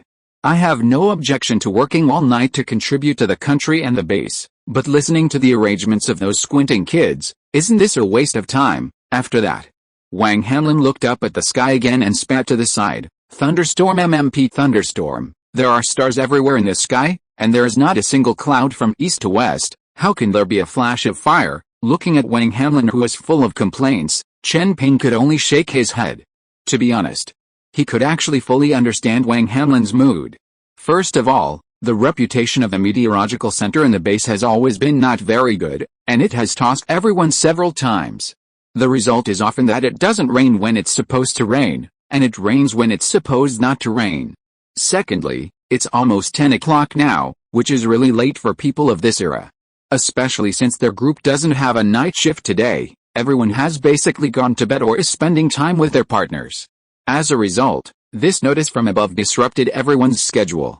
Especially after learning that the object of cooperation is still the meteorological center. The anger in everyone's hearts instantly rose. Then Chen Ping looked around the scene and found that there were actually quite a few people who reacted like Wang Hanlin. So Chen Ping could only sigh and pat his friend's shoulders twice, and said in dialect, "Why are you so nervous? Can't you tell them? What if they succeed this time? You have to take a breath." Wang Hanlin rolled his eyes at Chen Ping, and his anger finally burst out. He pointed to the sky. "I'm going to say this. If water really falls today, I'll send my son to study meteorology in the future." At this moment, Wang Hanlin himself, Suyun, Ye Dezheng, Li Ju, looking at the entire base. No one knows what kind of impact this angry remark from the Sichuan worker will have on the history of science and technology of the rabbits. No one will know. There are far more special events happening tonight. At the same time that Wang Hanlin swore to the sky, Ye Dezheng was standing next to the meteorological Doppler radar, discussing some meteorological content with his friend Tao Xian. Of course, this kind of discussion is more to relieve inner tension than academic exchange. This is the same as many people in later generations who like to discuss the content of games before the exam results are released, but in fact they just want to kill time. After a while, perhaps he wanted to relieve some pressure on his friend. Tao Xian coughed lightly and made a rare joke with a hint of vulgarity. "How about it, Brother Dezheng? You were not as nervous as you are now on your wedding night, right?" Ye Dezheng rolled his eyes at him and said unhappily, "Look at what you said, isn't that nonsense? Of course I am more nervous today." Tao Xian immediately laughed. Then Ye Dezheng glanced at his smiling friend and shook his head helplessly. "Don't laugh, Brother Xian, we don't know how things will develop next. The happier you laugh now, the more depressed you may be later." Tao Xian raised his eyebrows, pointed at the prediction results in Ye Dezheng's hand and asked, "Why, Dezheng, even you don't believe in your own results? If I remember correctly, you and Engineer Guo didn't say that just now." "It's not that I don't believe it." Ye Dezheng also put his eyes on the stack of manuscripts in his hand, pinched the lower left corner of the manuscript with his left hand, and patted his right palm a few times. "The key is that we are calculating nature. Especially now that we have a new mathematical model. Look back at the past few days. You want to calculate the weather with 500 sets of data, How naive and ridiculous it is. Having said that, Yi Dezhang couldn't help but lean back, his whole back against the railing, and said to Tao Shiyan, "Brother Shiyan, do you know what I'm really thinking about now?" Tao Shiyan thought for a moment and guessed, "Will there be thunder later?" Unexpectedly, Yi Dezhang shook his head and gave a negative answer. "Thunder? I do care about this issue. After all, it is related to the research of the entire base project. But to be honest, Brother Shiyan, I'm actually thinking about something else now. Although I always force myself to focus on thunderstorm verification, my thoughts always turn there involuntarily." Tao Shiyan was startled. "Oh? What's the matter?" Yi Dezhang took a deep breath, looked up at the sky, and an inexplicable look flashed in his eyes. "That is, something deeper about the entire atmospheric system." Then, without waiting for Tao Shiyan to ask, Yi Dezhang continued to explain, "This is an idea that came to me after Han Li and I talked. Brother Shiyan, you see, the mathematical model we just derived is closer to the real atmospheric environment than the one a few days ago, right? But on the other hand, this model still has room for further upgrading, such as the optimization of vertical gradients, etc. So I was thinking, is it possible that the sky above our heads is actually an extremely complete real system?" As he spoke, Yi Dezhang's expression became more and more excited, and his speech speed also increased. "This system is a deterministic system.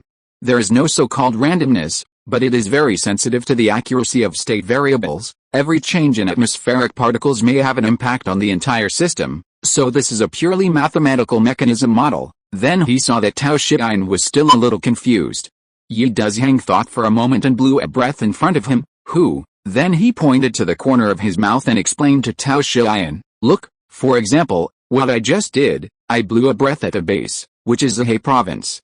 It is just an extremely insignificant variable for the entire Chinese meteorological model, but after the diffusion of the entire system, it is very likely to eventually set off a sandstorm in the capital. This is the classic characteristic of this system." "Brother Shiyan, do you think my idea is particularly interesting?" Tao Shiyan was silent for a moment, and gently touched his chin. "It seems there is a certain possibility that it is correct, but Dezhang, if the system you are talking about really exists, then it must be very complicated." "Yes, it is very complicated," Yi Dezhang nodded frankly, and said to Tao Shiyan, "So I decided, if our model predicts successfully this time, then after the explosion laboratory is successfully built, I will apply to be transferred back to the capital to continue studying this theory." "Brother Shiyan, I have a hunch that this will be a theoretical direction with far-reaching influence, and it will not even just affect the field of meteorology." In front of friends, Yi Dezhang revealed all his ideas that he had not discussed with Su Yun before, without hiding a word. Tao Shiyan opened his mouth, as if he felt that Yi Dezhang's idea was a little crazy. But after a long silence, Tao Shiyan's words of advice on his lips turned into another question. "Dezhang, what name do you want to give this theory?" Yi Dezhang was silent for a moment, and looked up at the sky again. According to the definition of Zhaoikai and Zhaodu, the process of Wuji's transition to the birth of heaven and earth is called the innate five Tai. They are Tai, Taichu, Taishi, Taisu, and Taiji. Among them, the stage of having form and substance but not yet formed is Taisu, so this theory is simply called Taisu theory. While Yi Dezhang was talking to Tao Shiyan at MIT, tens of thousands of kilometers away, a middle-aged man named Edward Norton Lawrence suddenly sneezed several times at the same time. Su Yun didn't know what kind of changes had happened in the base in just a few dozen minutes. It is even more unclear that the local meteorology of this timeline will go directly to the celestial Martial constellation after today, which can be said to be extremely abnormal. At present, Su Yun is sitting alone in a wheelchair, staring at the peanuts in his hand in a daze. Not long ago, after covering the meteorological Doppler radar with protective measures, Zhou Xiaoping followed Zhang Tao to build a fire in a safe place. Then they called Qiao Keihong, Zhang Tao, Zhang Guangding, Bao Zheng, Lin Yu and several other young people whose names Su Yun had never heard of, and started a unique fire ash tea party beside the bonfire with flying sparks. It is recommended that readers in Fujian read the last 5 words twice.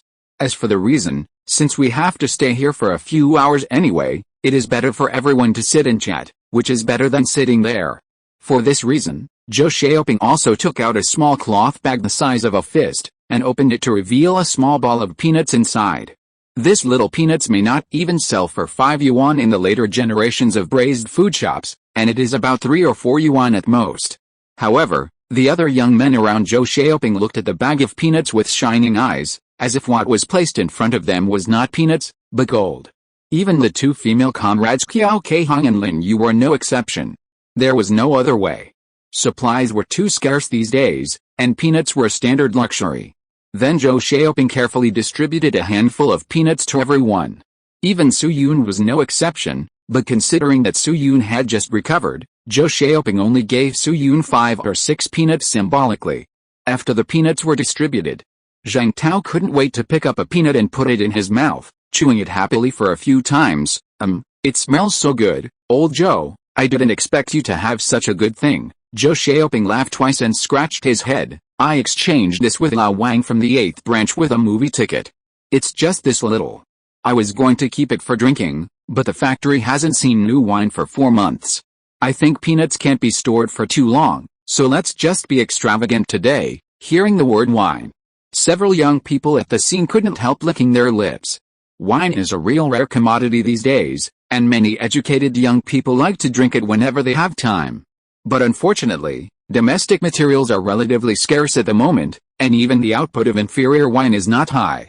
Even if there is a rare arrival of wine in the factory, it will basically be bought first by those 8th-level workers and 7th-level workers. It is basically impossible for young people like Zhou Xiaoping from the sideline team to buy alcoholic beverages at this time, but it will be possible in a few years. Thinking of this, Zhang Zhongjing threw a peanut into his mouth with some annoyance, and his cheeks twitched a few times.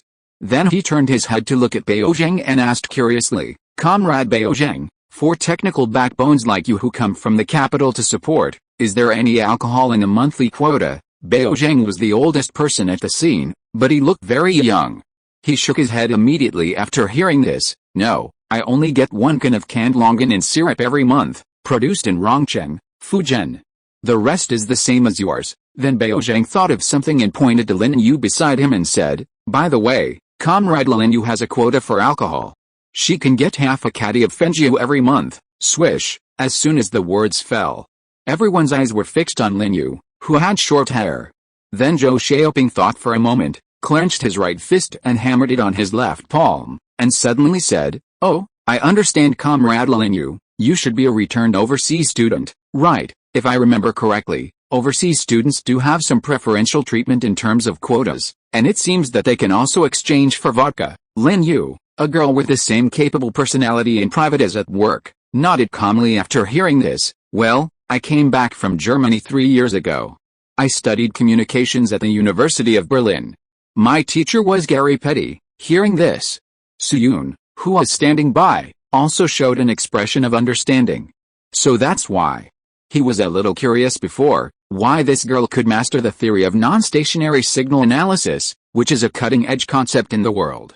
It turns out that she is an international student who has just returned from Germany a few years ago. In recent years, Germany has always been at the forefront of the world in the field of electronic communications, so it is normal to be able to cultivate such talents. Then Zhang Zhongjing, who was standing by, hesitated for a moment and asked Lin Yu tentatively, Comrade Lin Yu, can you drink? Lin Yu shook his head. No, 1 glass will do. Zhang Zhongjing's eyes lit up immediately after hearing this, and he couldn't wait to ask, no. Comrade Lin Yu, can I exchange your wine quota with material tickets, movie tickets, grain and oil tickets, and cloth tickets are all fine. By the way, I still have import goods exchange coupons that can be used in the Magic City Mall. Even the lipstick across the sea can be exchanged. Su Yun glanced at Zhang Zhongjing. He suspected that the reason why the old academician had to use diapers in his later life was to some extent related to his love of drinking. Although Zhang Zhongjing could not drink alcohol now, it seemed that he would drink a lot after the supplies were sufficient. Fortunately, Su Yun did not need to find a way to do anything, so Lin Yu gave Zhang Zhongjing a critical hit. I'm sorry, comrade, my quota of alcohol has been exchanged for coffee beans, so I'm afraid I can't exchange with you. Hearing this, Zhang Zhongjing's face suddenly froze, and he lowered his head a little. Well, it's over. Then everyone chatted briefly. They roughly introduced each other's hometown, name and major, and they had some initial friendship. After the atmosphere was about the same, Zhang Tao suddenly raised his eyebrows at Zhou Xiaoping and winked at him quickly. Zhou Xiaoping nodded in understanding. Then he coughed lightly, turned his head casually, and asked Su Yun, who had been listening, "Comrade Han Li, how is your recovery?" Su Yun had not spoken much from beginning to end, but Qiao Keihong was chatting with everyone happily. So after hearing Zhou Xiaoping's words, he was stunned. "Me," but he quickly reacted and smiled softly. "Thank you for your concern, my recovery is okay. Here, my fingers can move." Of course, you can only move 4 fingers, not 5 fingers. After that, Su Yun took the initiative to raise his left hand and bend his fingers twice. Zhou Xiaoping took in all of Su Yun's movements. After making sure that Su Yun was out of danger, a trace of emotion appeared on his face. "It's good to recover, it's good to recover. To be honest, Comrade Han Li, from the time we met until now, your knowledge reserves have really opened our eyes. To be honest, among the pairs I know, you are the most knowledgeable one. Even my mentor is probably not as good as you." Zhou Xiaoping's voice had just fallen. Zhang Tao and Zhang Zhongjing both nodded. They met Su Yun during the installation of the instrument more than a week ago. At that time, Su Yun gave them a very impactful damper concept as soon as they met, which helped them solve a big problem. Later, Su Yun took out the principle of meteorological Doppler radar, and at the same time, he showed extraordinary mathematical ability in the derivation process just now, which was seen by everyone. More importantly, the educated youth of this year are not like some people in later generations who are arrogant and have to force themselves to say that's it when they meet some capable people. In the face of obvious poor knowledge reserves, Zhang Tao and others only had pure admiration for Su Yun. Su Yun waved his hands and shook his head when he heard this, saying, "I don't deserve it. I just happened to encounter a familiar field. I'm not as good as everyone thinks. If everyone thinks highly of me, Han, let's be friends. There's no need to flatter me." Zhou Xiaoping's eyes lit up immediately, and he quickly asked, "Comrade Han Li, are you really willing to be friends with us?" Su Yun nodded without hesitation. "Of course I am, just kidding." Zhou Xiaoping and Zhang Zhongjing are both famous theoretical physics masters in later generations, and they play an important role in the domestic theoretical physics community. Zhang Tao, although Su Yun didn't have much impression of him, judging from the fact that everyone regarded him as the leader, his ability was estimated to be not too low. It's just that he probably didn't become famous in the future for some reason, or he used a pseudonym now and Su Yun didn't recognize him. Bao Zhang on the side is also a top academician of China. Lin Yu and Su Yun are really hard to figure out. They look like people who were stuffed in by the sponsor, but their achievements should not be too low. If Zhang Tao plus Lin Yu are regarded as one academician, then there are 4 academicians on the scene, and they are the top academicians with great gold content in the early days of China. How could Su Yun refuse to make friends with a youth version of these big guys? And opposite Su Yun. After getting Su Yun's answer, the expressions of Zhou Xiaoping, Zhang Tao and others suddenly became a little subtle. It was like a fisherman found that the fish had taken the hook. Zhou Xiaoping coughed lightly, straightened his body, and said to Su Yun, "Comrade Han Li, since you are willing to treat us as friends, can I trouble you to do me a favor first?" Su Yun raised his eyelids and looked at him. "What's the matter?" Zhou Xiaoping, Zhang Tao and Zhang Zhongjing were silent for a moment. Then they all took out a stack of manuscript paper and a pen from their bodies, and said in unison, "Comrade Han Li, please be our teacher." Su Yun, what the hell? Big brothers, what are you talking about? Let me be your teacher? After coming to his senses, Su Yun's head immediately began to shake rapidly, looking like a bunch of stone beetles gnawing on the head of a mummy. No, comrades, this is absolutely not possible, not to mention how amazing the achievements of these big brothers in later generations are, and how high their status is. Just looking at their contributions to the Republic, Su Yun is absolutely not qualified to be their teacher. This is completely different from the situation of Xiaoniu Xiaomei and even Lao Su at the beginning. Even if Academician Pan or even Hao Zhengjin were present, they were not worthy of the word teacher. But on the other hand, Su Yun knew these things, but Zhou Xiaoping and others didn't know that they would reach that height in the future. Therefore, looking at Su Yun, who is even wearing a bandage with a color of resistance, Zhang Zhongjing, who had the hottest temper, frowned and asked Su Yun, "Comrade Han Li, why is this not possible? You are capable and have rich knowledge reserves. Aren't you the material for being a teacher?" Su Yun opened his mouth subconsciously, because after saying because for a long time, Su Yun couldn't think of any subsequent reasons. After all, in this era, in this base, he really didn't seem to have any reason to refuse Zhou Xiaoping's request. Seeing that Su Yun seemed to be thinking about how to refuse, Zhang Tao's eyes turned and pulled Qiao Keihong from his side. Comrade Han Li, let me ask you first, Comrade Keihong has helped you a lot, right? Su Yun was slightly startled and nodded subconsciously. Although the actual reason for his physical improvement was attributed to the halo. Without the care of Lin Yu and Qiao Keihong, his body would never have recovered so quickly. To be precise, Qiao Keihong's help to Su Yun is not only help, but also a favor. Seeing this situation, Zhang Tao then gave Qiao Keihong a look. Comrade Keihong's knowledge reserve in physics is insufficient, and she wants to ask Comrade Han Li to help her supplement her knowledge. This request should be reasonable, right? Qiao Keihong nodded cutely. Su Yun. Then Zhang Tao pulled another boy from his side and introduced him. This is Comrade Ziyu. The local donkey was brought to the mine by his father, so Comrade Han Li, you also owe him a favor, right? Su Yun, what the hell is a donkey? Then, without waiting for Su Yun to think carefully, Zhang Tao pointed at the only peanut left in Su Yun's hand, and said with his fingers, in addition, you also ate the peanuts collected by Lao Zhou. As for the watermelon you ate this morning, it was brought from the capital by Comrade Lin Yu and Comrade Bao Zheng. Oh, and this wheelchair of yours, I opened the mold and cast it last week, and it is recorded in the operation file. You have to admit these favors, right? Su Yun continued. At this moment, he had only one thought in his mind. Who said that people in this era don't have routines? After a moment, Su Yun sighed and nodded as if he accepted his fate. Okay, Comrade Zhang Tao, don't say anything. I accept my fate, okay, but don't call me teacher. I really can't bear this. How about this? Let's form an interest group and I'll be the leader. Everyone can set a time to study and communicate together. If you have any academic problems, just raise them directly and we can discuss and solve them together. What do you think? Zhang Tao and others looked at each other and nodded in unison. No problem. Seeing this, Su Yun sighed again. In fact, if you think about it carefully, this matter is not that difficult to accept. After all, whether it is the background of this era or the favors he owed Zhou Xiaoping and Zhang Guangding, he must have set up this study group. It's just that now it has changed from active to passive formation, and there are no other big problems. Well, except for the favor of that donkey. And just when Su Yun was about to ask why he owed a donkey a favor, in the sky not far away, suddenly, a dull sound sounded without any warning. Rumble. Another moment passed.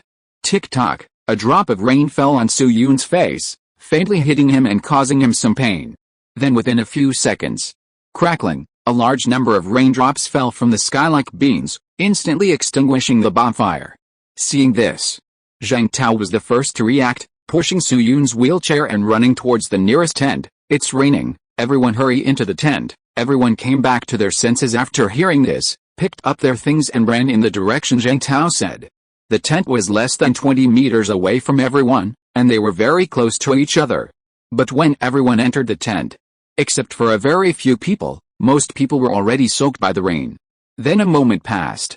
Bao Zheng was the first to react, looking around. Hey, where are Dean's son and Director Yi? As soon as he finished speaking, boom, a flash of lightning suddenly flashed outside the tent. The lightning illuminated the scene outside as bright as day, and through the lightning, one could clearly see this moment. Sun Junrun, Yi Dezhang and Tao Shiyan were kneeling in the muddy water, clenching their fists and looking up to the sky and howling. Their voices even temporarily overwhelmed the roar of thunder, and were heard very far away. Thunderstorm. Thunderstorm. The thunderstorm is coming. We predicted it successfully. Note, 10,000 words updated. Please vote for me. If you're listening to this novel on a channel other than Fanfic World, it means they downloaded and uploaded it without effort. We cordially invite you to visit our channel, Mundo Fanfic Novelis. There you'll find the original version of this story and you can explore many other novels of various genres.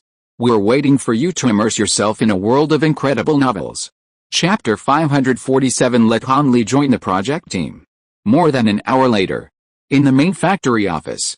Although it was already early in the morning, close to 1 o'clock in the morning. But at this moment, the original conference room was still full of the main leaders of the base who had hurried over. And unlike Wang Hanlin and the other workers who had woken up in a bad mood before, although many of these leaders were tired, they all had happy and excited expressions on their faces. Li Ju, the director of the 221 base, sat at the head of the conference table as usual, holding a report in his hand and speaking, "Comrades, about an hour ago, that is, around 11:40 last night, thunderstorms began to appear on the Jiangnan grassland. The strong period of the thunderstorm lasted for about 20 minutes, and gradually eased from around midnight, and the rain stopped completely around 12:20. During the entire thunderstorm, the base lost a donkey cart, a donkey trough, 2 sets of donkey bits, a donkey rope, and some donkey hair, but the victim donkey is currently in a good mood. In addition, a piece of plastic sheeting used to block rain and a return tire were lost in the warehouse of the 11th branch factory. Apart from these, there were no economic losses or casualties. More importantly, at this point, Li Ju put the report in his hand back on the table and looked around the scene. Finally, his eyes were fixed on Yu Dezheng, Sun Junren and Tao Xian, who were sitting on the lower right. Then he took a deep breath, clenched his fist and waved. More importantly, the time of occurrence, duration and specific circumstances of this thunderstorm are completely consistent with the results of the previous analysis of the meteorological center. That is to say, at this point, our base, no, it should be said that our country, has a certain degree of accurate weather forecasting capabilities. We have initially glimpsed the secrets of nature. As soon as the voice fell, "Pa pa pa pa," the conference room suddenly rang out with warm applause like the Hiroshima nuclear explosion.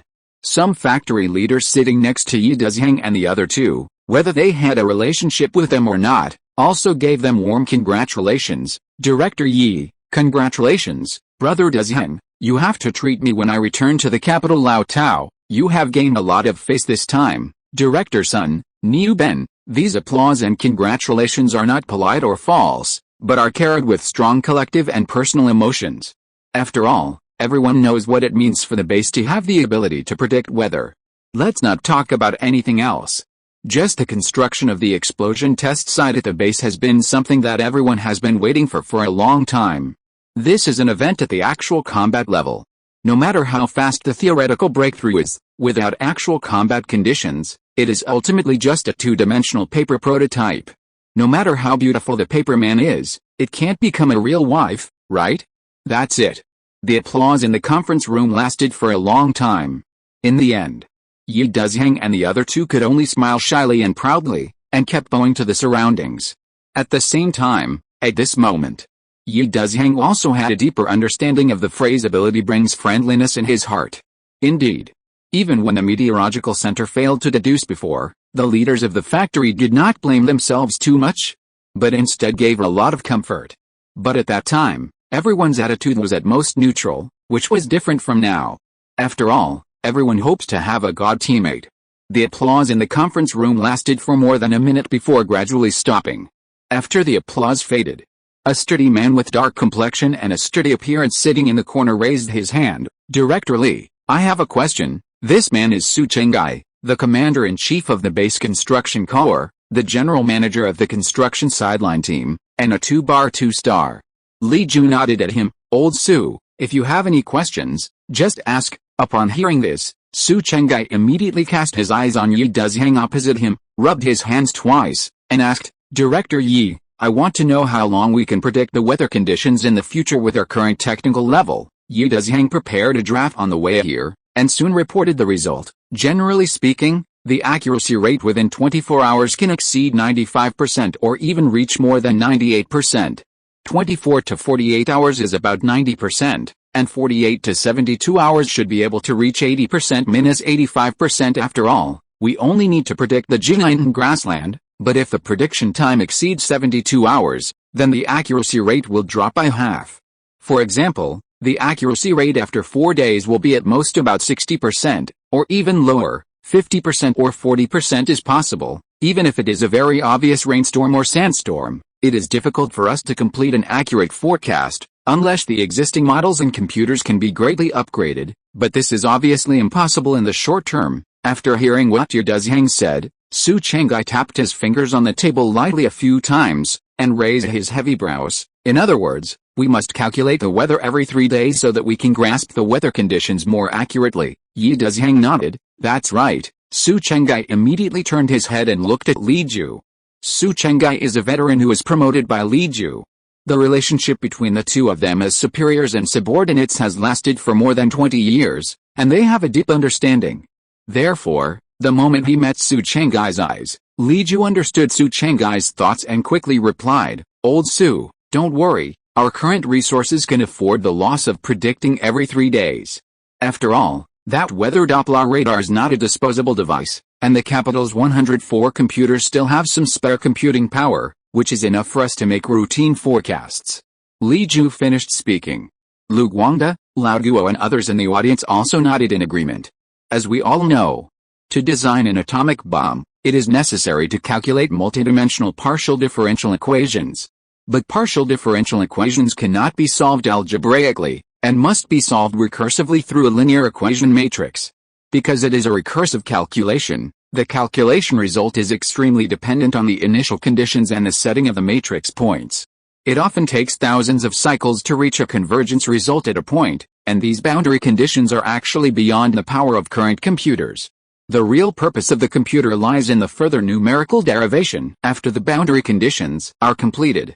Therefore, at this point in time, the entire project team's use of the computing power of 104 computers is far from reaching its true peak.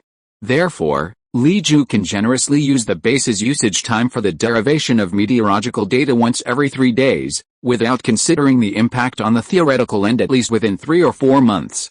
Thinking of this, Li Ju asked Su Chengai again, "Lao Su, you don't have to worry about the weather forecast. The base guarantees that it can provide accurate data on time. In this case, as for your construction team," Li Ju didn't finish his words. Su Chenggai's face froze, and his honest expression was instantly replaced by a capable military temperament. "Director Li, don't worry, as long as the weather forecast is accurate, I guarantee that you will have a flawless explosion test site within a month." However, after saying the above, Su Chengai scratched his head with a chuckle. Of course, the premise is that God will give us face and it won't rain too much. Hearing Su Chenggai's last words, the people in the audience couldn't help but chuckle. Indeed, the actual demand for weather forecasts at the base is actually to avoid rainy and dusty days for construction. If it rains for the next month, then no matter how accurate the weather forecast is, it will be useless. However, although the annual precipitation in places like Zhehe is a little more than that in Yanjing, it is in the northwest after all, and there are rarely continuous rainy days. Generally, when it rains, it is generally sudden rain with large amount, but it does not last long. So unless it is really possessed by a non-African, normal people may not encounter a situation where it rains continuously for a month in 100 years.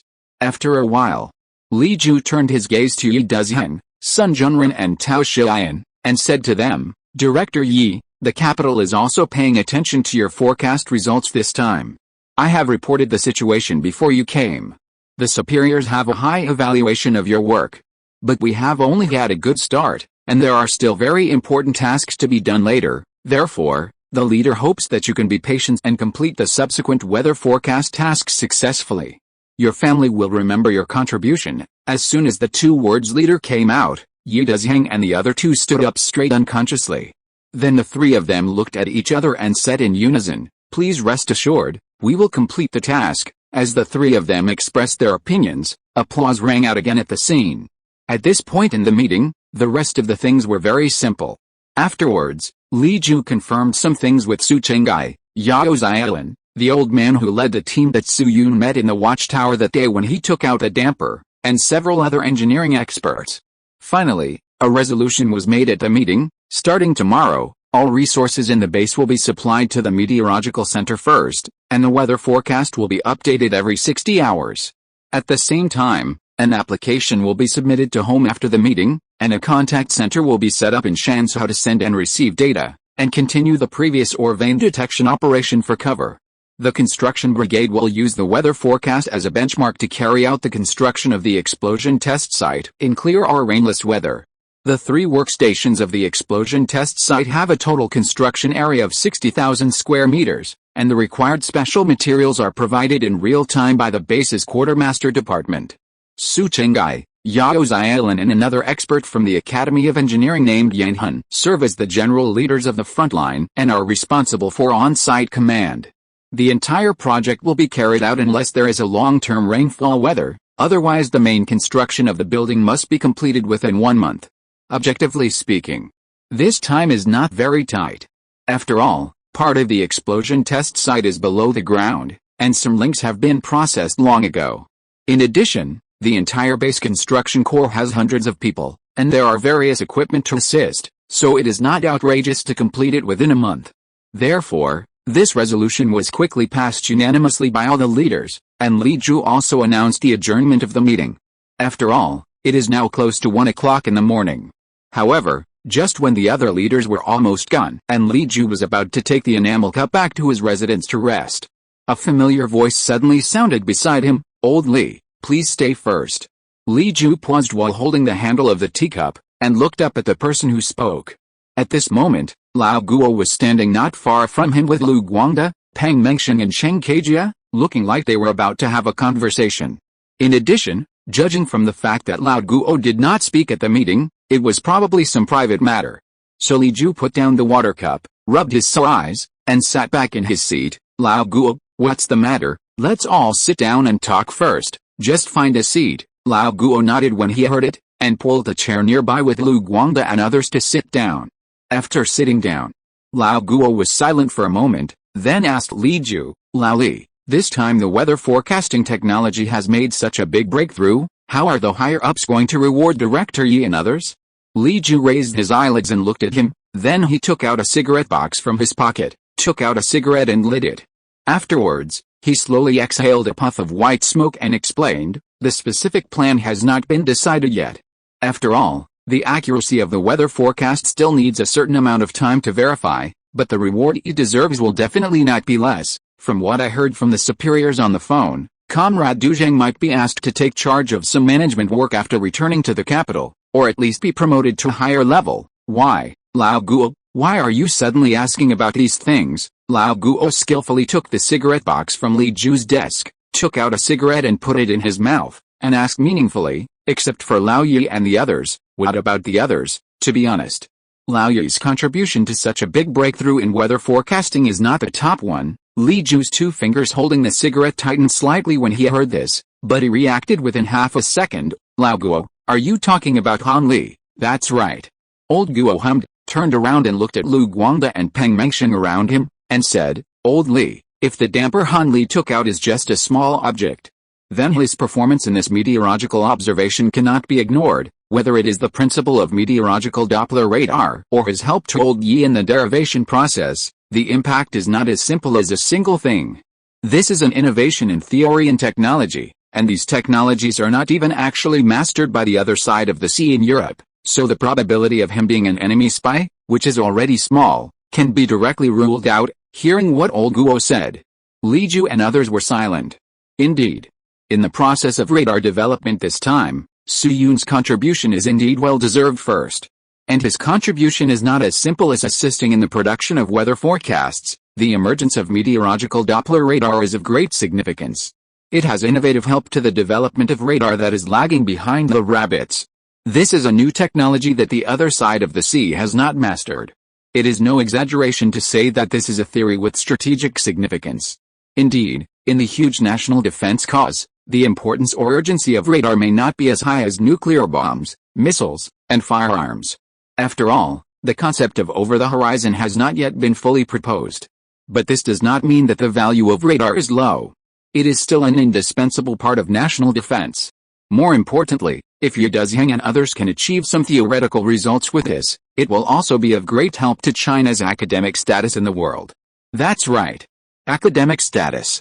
Don't think that domestic scholars don't publish journals at this time. Even if a country is poor, it is impossible to be isolated from the outside world in the top circle of scientific research. For example, Mr. Jin Lin Heo once published a paper on the fine structure of aluminum single crystal slip-bands in the Acta Physica Sinica in 1955. DOI is 10.7498 apps, 11.287. Mr. Meng Xianzhen also published a paper titled Application of Thermodynamic Delayed Grignard Function to Ferromagnetic Resonance Peak Width Theory this year. Copy time DOI is 10.7498 apps, 17.214. It's just that there have not been many advanced achievements in the theoretical field in China, so its status in the academic circle is indeed not high. If Yu Dezheng has some advanced achievements now, it may cause a big shock internationally. At the same time, it is also because of this. Su-Yoon's contribution is far more than what it seems on the surface. Thinking of this, Li Ju put the cigarette butt next to the ashtray and shook the cigarette butt, and said to Lao Guo, "Yale, if you have anything to say, just say it directly, don't hide it." Lao Guo's expression was serious when he heard this, and he took a deep breath and said, "I want to let Han Li join the project team to assist us in making nuclear weapons. As for the reasons, there are 3 points in total." After saying that, Lao Guo deliberately paused and observed Li Ju's reaction. Seeing that Li Ju and others did not express their opinions, he continued, "The first point is what I said before. He has mastered technologies that the West does not have. In addition, he escaped death. I think the possibility of being an enemy spy can be completely ruled out, although his origins are still in doubt." The leader also said that if he is confirmed to be clean, his existence is reasonable. The second reason is his knowledge. It is no exaggeration to say that Han Li's knowledge reserves are bottomless. Although he said that he is an international student in the Department of Mathematics, I think his physics level is definitely not low, and even exceeds most of the experts in the base. Li Ju's face did not change when he heard this, and he took another puff of cigarette. "What about the third reason?" "The third. It's my personal feeling." Speaking of the third point, Lao Guo's expression couldn't help but ease a lot. "According to my personal judgment, Han Li's attitude towards us, I mean our country, is relatively friendly and even positive. The meteorological Doppler radar is such an important theory that in Europe and the United States it is enough to buy a lifetime of wealth and glory. But what happened? He said he would give it to us, and he gave it to us, so I think this comrade can be developed, and maybe he will bring some big surprises to our project." After listening to what Lao Guo said, Li Ju looked at Lao Guo deeply. Then, in Lao Guo's expectant eyes, he gently shook his head. "No, Lao Guo, he is still not enough." "Why?" Lao Guo heard the words and suddenly raised his voice a few decibels, looking a little unconvinced. "Lao Li, his contribution is obviously enough, and he can't leave our base now as a result." Lao Guo didn't finish his words. Li Ju interrupted him. "Lao Guo, this is the opinion of the leader." Lao Guo's expression froze on his face. After a long while, he tilted his head uncertainly and asked Li Ju, "Lao Li, what did you just say?" Li Ju looked at him deeply, sighed, and explained, "In fact, when I reported the meteorological results to the capital, I had already asked for the opinions of my superiors. At that time, the chief had not rested yet and listened to my report in person. The chief told me that there is no rush to develop Han Li and it can wait. After all, nuclear weapons are too important. Just as I told you at the beginning, we must maintain absolute rationality that is unreasonable and even illogical." When saying this, Li Ju's tone was also very complicated. He and Lao Guo are also old partners, and he knows that this good friend attaches great importance to talents, especially young talents. In the past few days, Lao Guo has also talked about Su-Yoon. Therefore, when he learned that the meteorological results were accurate today, Li Ju guessed one thing: Lao Guo would definitely take this opportunity to mention Han Li. Therefore, in the phone call to report the situation to the capital, Li Ju specifically asked for the opinions of the superior department.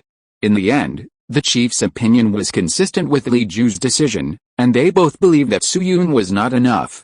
After all, this is a nuclear weapon. Let alone anything else. The wives of Lao Guo and Lu Guangda don't know about the development of nuclear weapons now, and their importance in the entire project team is much higher than Su-Yoon. These people in the base are counted one by one. Almost everyone has undergone months or even years of observation and political review before being allowed to join this project. On the other hand, the weight of the word chief is obviously much heavier than Li Ju's attitude alone. After hearing that this was the chief's opinion, Lao Guo immediately gave up the idea of continuing the rescue. After a moment, Li Ju took the initiative to pat Lao Guo on the shoulder and comforted him. "Lao Guo, don't worry, Han Li's contribution will not be forgotten. I have confirmed with the organization that during the recovery period, Comrade Han Li's medicine and food will be allocated according to the highest standards. Lunch and dinner add up to a total of 50 grams of meat. This is a unique treatment in the factory. Even I, the factory director, don't have this standard. In addition, if he wants to stay in the country for the rest of his life, housing and work organization are also covered, ensuring that he has no worries for the rest of his life. But there is really nothing I can do about my wife.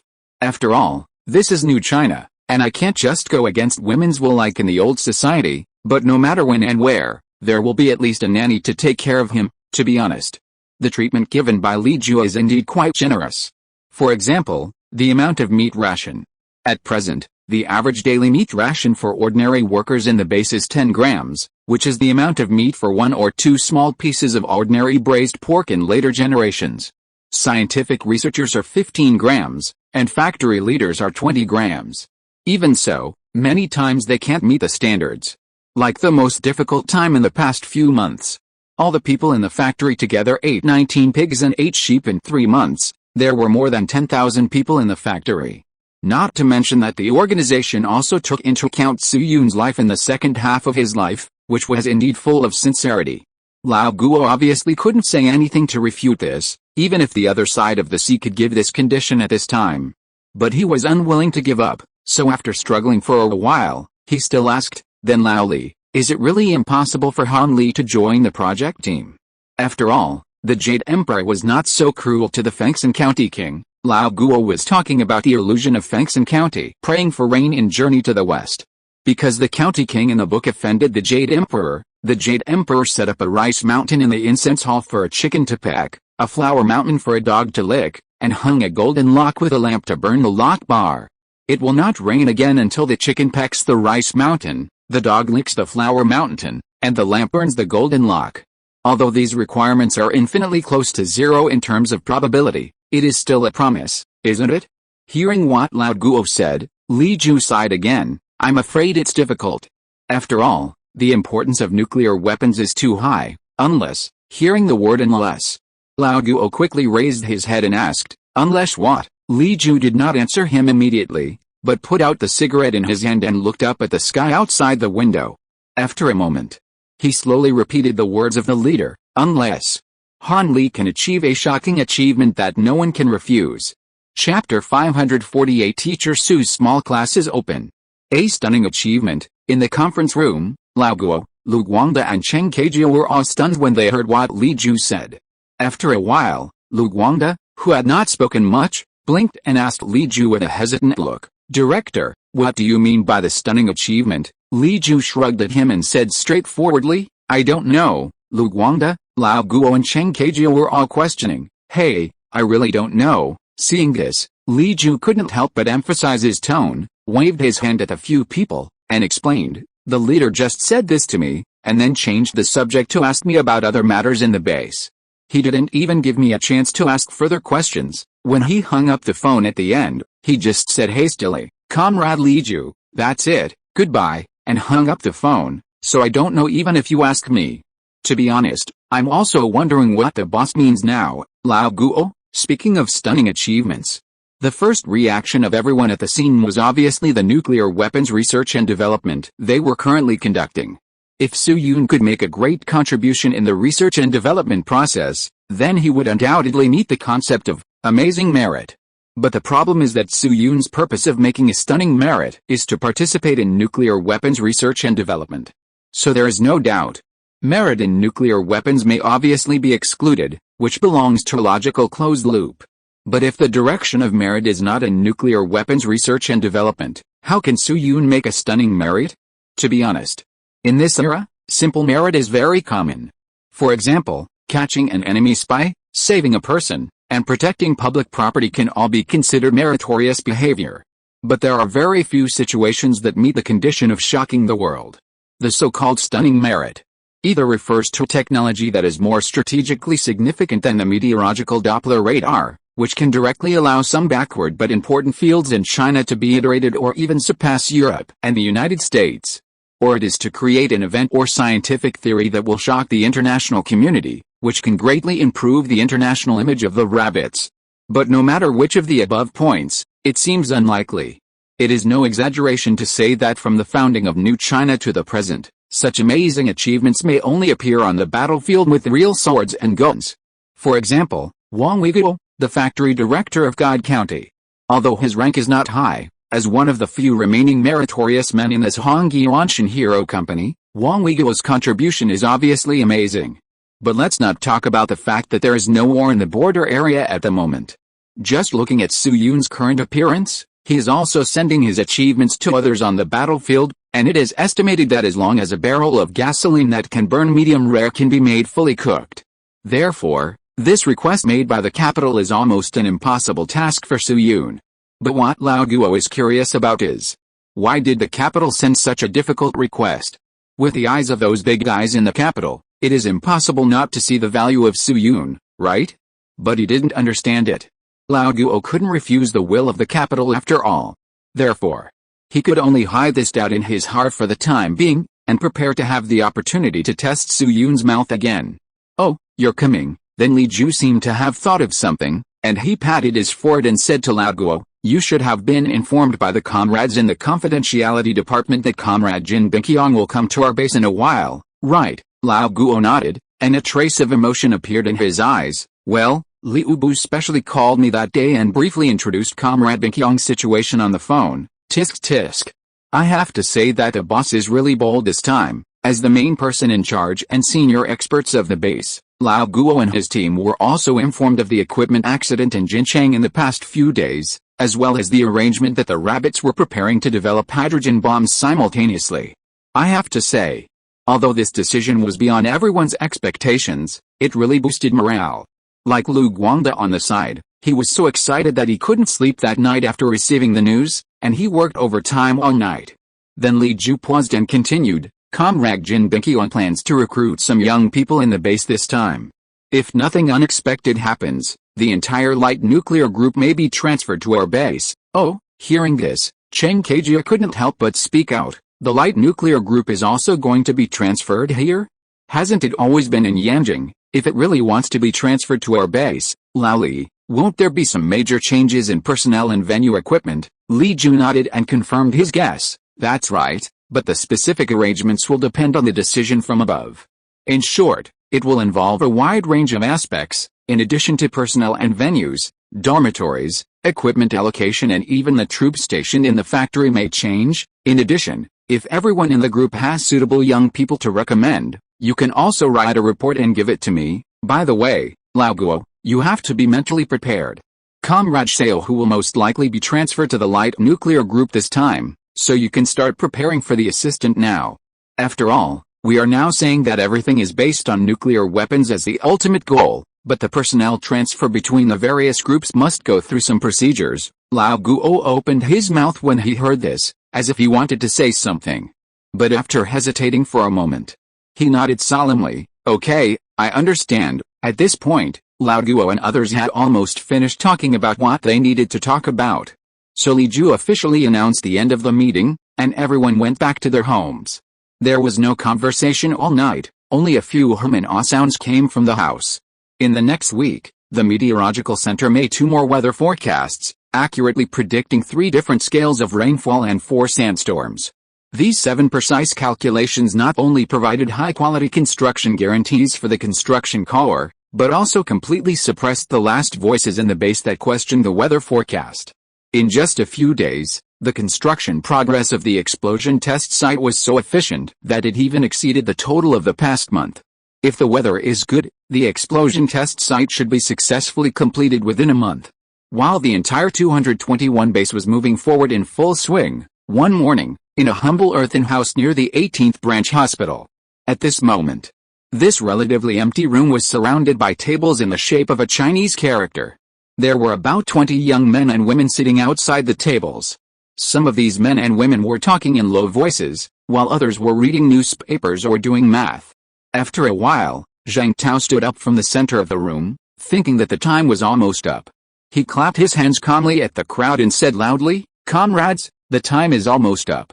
Please be quiet for a moment." Everyone in the room suddenly fell silent. Then Zhang Tao looked around, nodded with satisfaction, and continued, "Comrades, good morning, everyone. I am Zhang Tao from the construction sideline team of the 18th branch. I am very happy that everyone can come to participate in the first collective gathering of the interest group. On behalf of the founders of the group, I would like to express my sincere gratitude to everyone." After that, Zhang Tao bowed slightly to the others around him. Clap, clap. Everyone also clapped their hands to show their respect. After a while, after the applause subsided, Zhang Tao said again, "Comrades, I believe that before you came to our headquarters today, you have already had a preliminary understanding of the general situation of our interest group. However, according to the relevant process specifications of the base, I still need to introduce the specific guidelines of our group here. After speaking, Zhang Tao picked up a document from the table, showed the seal on the cover to everyone, and then turned a page. This interest group is the 258th Worker Activity Organization approved by the base, and was established on July 4, 19XX. The name of the interest group is Never Update, which means that we hope everyone will stick to the current fiery patriotic will. Not pursue the emerging things of the secular world, and not change your original intention with the passage of time. Approved by the base political department, the first batch of members of the group totaled 21 people, including 7 party members, 4 pre-party members, 9 league members, and 1 member of the masses. The direction of this group's activities is purely academic discussion, and does not involve political positions and party speeches. If there is any untrue, the group members are obliged to report to the base leaders. After reading the guidelines, Zhang Tao put the file down again and looked around again. Comrades, please express your views on the charter now. Comrades who have understood the relevant content and have no objection to it, please raise your hands. Zhang Tao's voice had just fallen. Swish, everyone raised their left hands at the same time. Zhang Tao nodded with satisfaction and continued, very good, thank you for your cooperation. Then now I will continue to introduce the main founders of our group. Of course, there is no distinction between superiors and subordinates in this identity, and everyone's identity is equal during academic discussions. First of all, I am the deputy leader and secretary of the interest group, responsible for coordinating non-academic affairs, for example, venue scheduling, time arrangement, consumption of pens and paper during each discussion, etc. In addition, the 2 people on my right are Zhou Xiaoping and Lin Yu, who are responsible for the details of the male and female comrades group respectively. After hearing Zhang Tao's words, Zhou Xiaoping and Lin Yu stood up at the same time and nodded to everyone. Everyone applauded again to show their respect. After Lin Yu and the others sat back in their seats, Zhang Tao looked at his right hand again. His tone and expression became somewhat solemn. The last person I want to introduce is Comrade Han Li, the guidance consultant of our interest group, an international student from Cambridge University. At this moment, looking at the more than 10 young men and women around him, Su Yun's heart was not calm.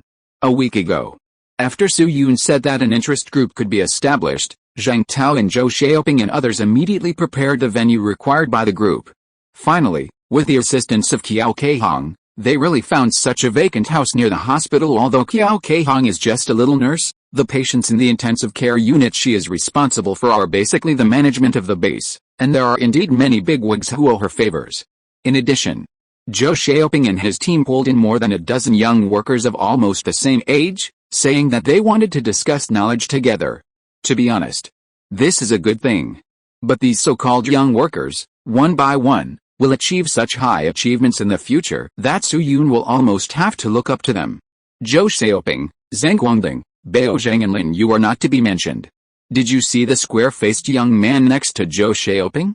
His name is Wang Su, a well-known semiconductor optoelectronic device expert in China and a future academician of the Chinese Academy of Sciences.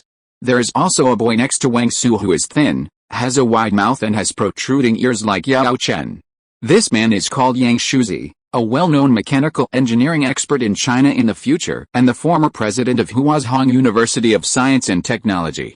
In addition, Su Yun also met 2 well-known big men, Yang Fujia and Chen Shigan. That is to say, among the 19 people at the scene, except Qiao Keihong, there are at least 7 academicians. There may be some unknown big men among the remaining people. After all, some people use pseudonyms for confidentiality reasons. Under the dual effects of pseudonyms and young faces, Su Yun can easily make misjudgments. In fact, if you think about it carefully, it is not surprising that there are so many future big men at the scene. These big men at the scene are basically the earliest batches of academicians in China, which not only represents their extraordinary contributions, but also represents their clean political identities. Therefore, it is very normal for them to be selected into the base when the total number of Chinese college students is limited, and then form a small group through the recognition of their abilities. In a sense, Zhou Xiaoping's small group is a smaller version of the Cambridge Apostles Society. But it is also because of this. When facing these big guys, Su Yun was scared. There is no way. Facing these big guys, you are also scared. At the same time, the eyes of these young big guys around him at this time are also different. Some are expecting. Some are calm. Some are curious. Some are questioning and scrutinizing. After all, Suyun's appearance is really terrible. The whole person is slumped in a wheelchair, with his head tilted, wrapped in circles of bandages from head to toe, and the few exposed skins are also unhealthy red. If the windows of the house were closed and a few candles were lit, it would be more like a cult gathering than an interest group. Suyun was the sacrifice. In addition, many of these bigwigs had never met Suyun before, so it was obviously impossible to make them respect him all of a sudden. After a while, facing the pressure from the bigwigs, Suyun was forced to speak. Comrades, hello, I am Han Li. I am really honored to be recognized by Comrade Zhang Tao for letting a half-disabled person like me be the consultant of the interest group. I don't have much ability. I just learned some knowledge abroad.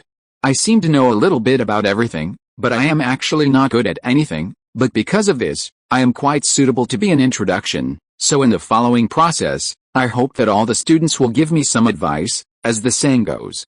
A sedan chair is carried by people. Seeing Suyun's humble attitude, the coldness in the eyes of some people at the scene faded a lot.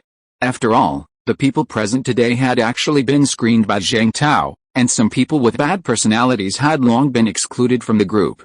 After a while, seeing that the atmosphere was about right, Zhang Tao said, "Okay, in that case, let's stop talking about politeness and start now. Let's discuss the issue. Note, this is my third blind date this year, so I went to bed early, so this chapter has fewer words. The next climax is about to begin. I have been looking forward to this amazing achievement for a long time. Here's a key word, the investiture of the gods." Chapter 549. Teacher Su's small class is open. In the room, Zhang Tao finished his words. The interest group, which originally had little noise and conversation, became even quieter. It was obvious. After all, this was the first time for everyone to get together, and most of the members were still quite restrained and didn't dare to speak easily. Seeing this, Zhang Tao didn't feel disappointed or surprised, but smiled at everyone as usual. "Comrades, we have all known each other for a while, so there's no need to be so distant, right? The purpose of our group is that everyone can speak freely regardless of rank, just like when we were in school, without too much psychological pressure. How about it? Is there any comrade who volunteered to fire the first shot?" After saying that, Zhang Tao turned his head and winked at a girl sitting in the corner. This was a babysitter arranged by Zhang Tao in advance. In order to avoid being left out, Zhang Tao specially selected a female comrade.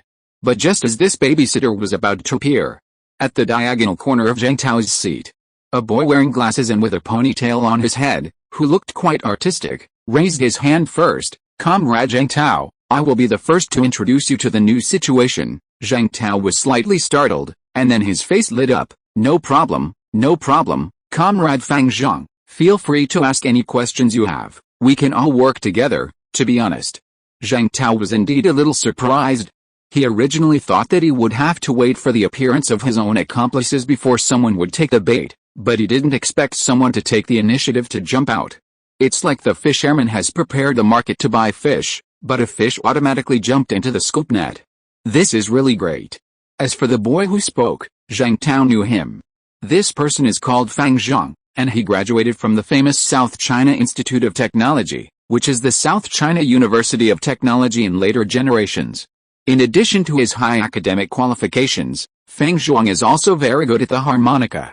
Every time the educated youth at a base held various gatherings, the organizers would basically ask him to help with the accompaniment.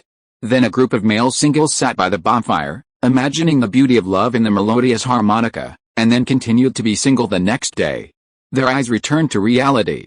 I don't know if it was due to the long-term experience of performing. Fang Zhang looked very calm under the gaze of everyone at this time, with a bit of a social bull's posture. He adjusted his glasses, coughed lightly, and said, "Comrades, the issue I want to discuss with you is actually a phenomenon I discovered at work a few days ago. I believe you all know that I am currently assigned to work in the art sideline team of the base, mainly to help the team. Recently, the sideline team is preparing the stage for the factory stage commendation conference. In addition to banners, the stage will also hang several rows of small balloons to liven up the atmosphere. About 3 days ago at noon, I suddenly discovered a situation when I was blowing a balloon. That is, the balloon would be more laborious at the beginning, but it became easier and easier later. Speaking of this, Fang Zhuang couldn't help rubbing his temples and sighed. I'm a person who likes to argue. When I encountered this situation, I suddenly wanted to understand its principle clearly, so I have been thinking about this problem in the past few days.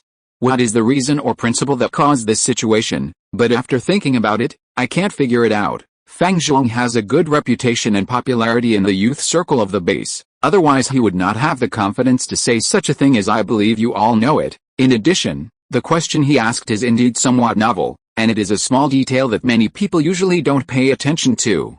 Therefore, soon, a low discussion sounded in the room.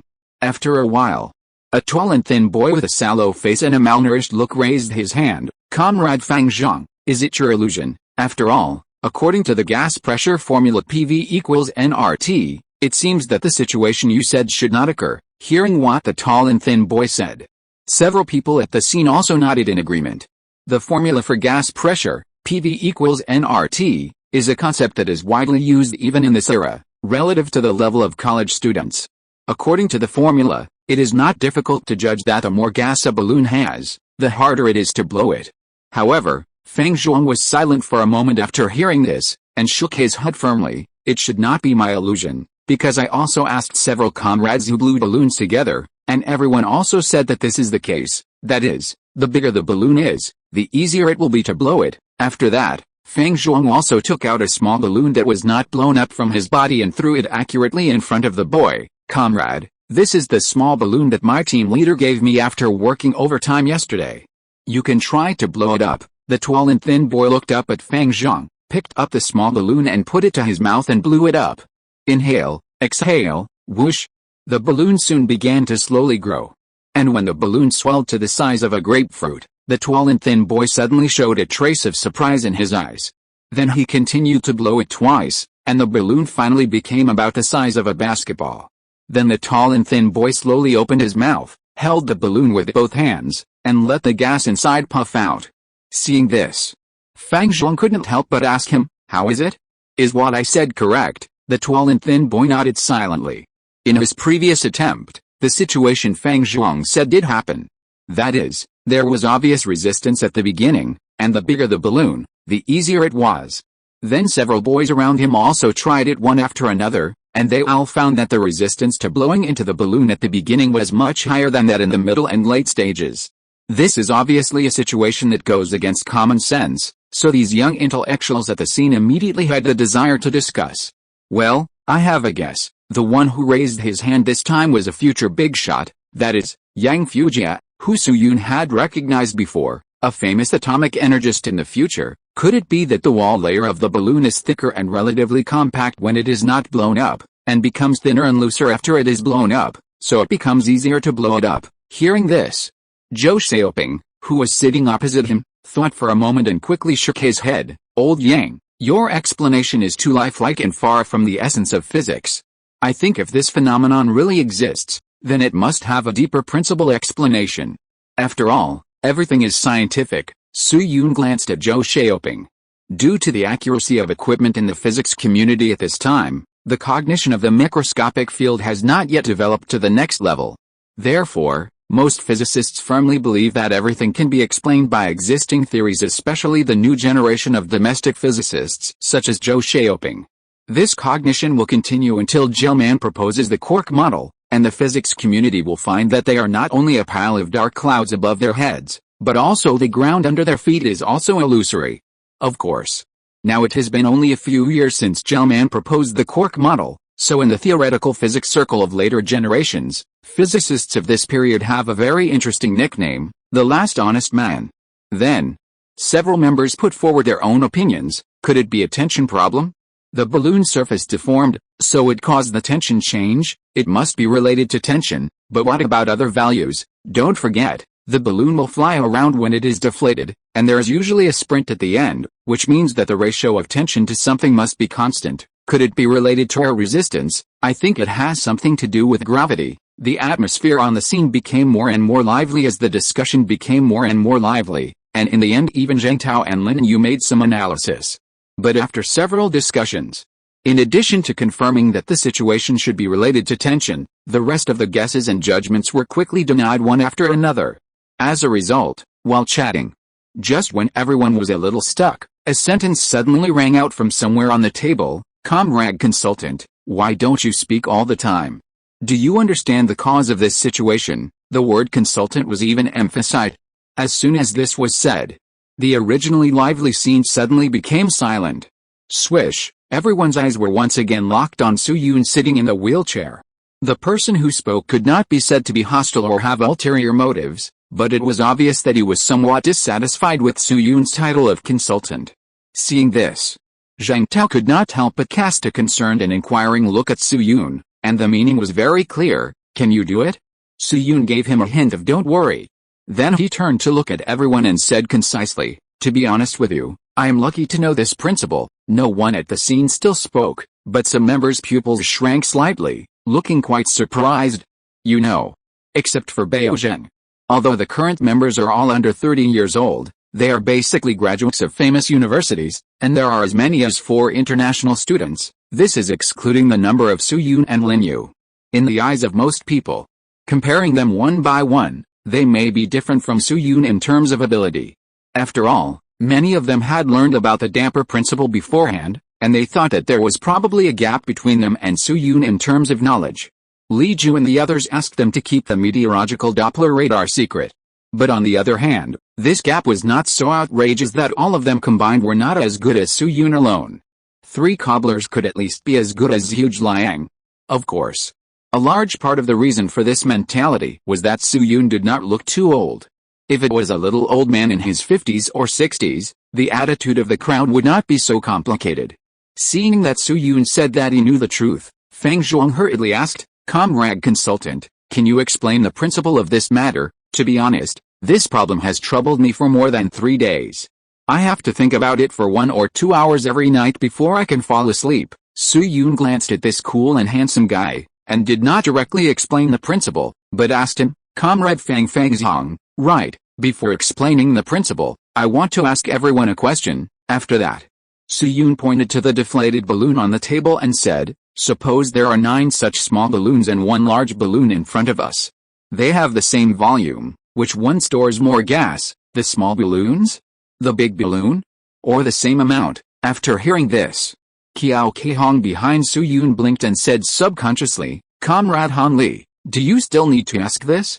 Of course it's the same amount." "No." As soon as Qiao Keihong finished speaking, Lin Yu on the other side shook her head. "No, this question is not that simple. Although the volume of 9 small balloons and 1 large balloon is the same, that is, V, it does not mean that their pressures are the same. According to PV equals nRT, it can be clearly seen that once the pressure is different, the stored gas will also be different." A question mark immediately appeared on Qiao Keihong's face. "Ovo." Su-yoon smiled at the silly girl, and then looked at Lin Yu on the right, affirming, "Comrade Lin Yu is right. This problem is much more complicated than it looks." Then Comrade Lin Yu, can you analyze the difference in pressure between the large balloon and the small balloon? Lin Yu thought for a moment, frowned and shook his head gently. "My intuition and logic tell me that the pressure of the large balloon must be a little higher, but I don't know the principle." Su-yoon cast an approving look at the girl. "Which one has a higher pressure, the large balloon or the small balloon?" If this question is put to the future, many people will definitely say it is a big balloon. The reason is that the contraction force of the balloon membrane can be regarded as a spring system, and then a qualitative analysis can be done directly. But in fact, this problem is far from that simple. Indeed, naively speaking, the tension Greek letter sigma should increase with the size of the balloon, that is, the increase of deformation. Don't forget that as the balloon expands, 1/r will decrease as the size of the balloon increases. So if you analyze it from the material level, you must establish a non-qualitative model. This involves the hyperelastic constitutive law of rubber, and a generalized hyperelastic model such as the Ogden model must be used.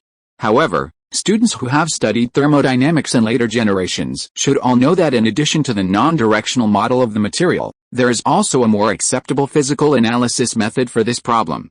Think of this. Su-yoon organized his words and said to everyone, the difference between a small balloon and a large balloon is their size. When a balloon expands, its surface will begin to become tighter and tighter, and there is always a tendency to shrink back. If the pressure of the gas inside the balloon is the same as the pressure of the gas outside the balloon, then there is no other force that can balance the rebound force of the balloon skin, so the gas pressure inside the balloon is actually greater than that outside the balloon, or it can be said that the rebound force of the balloon skin compresses the gas inside the balloon. At this point, Su-Yoon asked Kiao Kaehong to push the wheelchair to the side of a blackboard and picked up the chalk to draw a diagram. The shape of the diagram is very simple. To describe it intuitively, make a Y gesture, then point horizontally to the left, with an arrow on each fingertip. Then Su-Yoon wrote an O at the intersection of the fingers and an A in the middle of the line connecting the fingertips. Please look, point O here is inside the balloon, and A represents a very small square on the surface of the balloon. Because the balloon is inflated, the surface is not flat but has a curved arc, and the surface tension T is trying to flatten this arc as much as possible. Isn't it obvious now, seeing this? Many members nodded subconsciously. Indeed. The surface of the balloon has an arc, which is a situation that even elementary school students can understand. Therefore, although the direction of the surface tension in the diagram is perpendicular to the radius r, it is not perpendicular to the line connecting the center of the ball O to the center point A of this small area. At this time, if there is no other force, this film, that is, the surface of the balloon, will naturally not be able to maintain balance. In other words, there must be a pressure difference on both sides of the balloon skin to offset the force of the surface tension T on the line OA. Then Su-Yoon wrote another derivation, def equals Greek letter lambda 1 Greek letter lambda 2 Greek letter lambda 3 equals 1, where I equals 1, 2, 3, represents the stretching ratio along three orthogonal directions. Greek letter psi equals P equals 1, 1 plus Greek letter lambda 2 plus Greek letter lambda 3, 3. When P equals 1, Greek letter alpha 1 equals 1. Write Greek letter psi equals 2 Greek letter mu, Greek letter lambda 1 plus Greek letter lambda 2 plus Greek letter lambda 33. Assume that the balloon on the surface is under equal forces in two directions and is free in the x3 direction. Then the Cauchy stress is written as Greek letter sigma 3 equals P plus P equals 1 and 2 P equals 0. Note, I am not sure whether the Cauchy stress has a fixed formula at this time. Let's just assume it has. After all, this plot is very important. Assume that the initial radius of the balloon is r and the initial wall thickness is h. After deformation, the radius is r and the wall thickness is h. Then the final formula is P equals 2 her equals 2 Greek letter lambda 3 her equals 2 h r P equals 1 3 Greek letter lambda 2 3. This time, more people on the scene showed enlightenment on their faces. It is not difficult to see from this formula. The volume element RL is in the middle of the formula, which means that no matter what the value of x, t, y, etc. is, LR is constant. In other words, at this time, the equation uses the specific value to divide both sides by L and then substitute it into PV equals nRT. You will find that P equals TR will decrease first and then increase. Right here.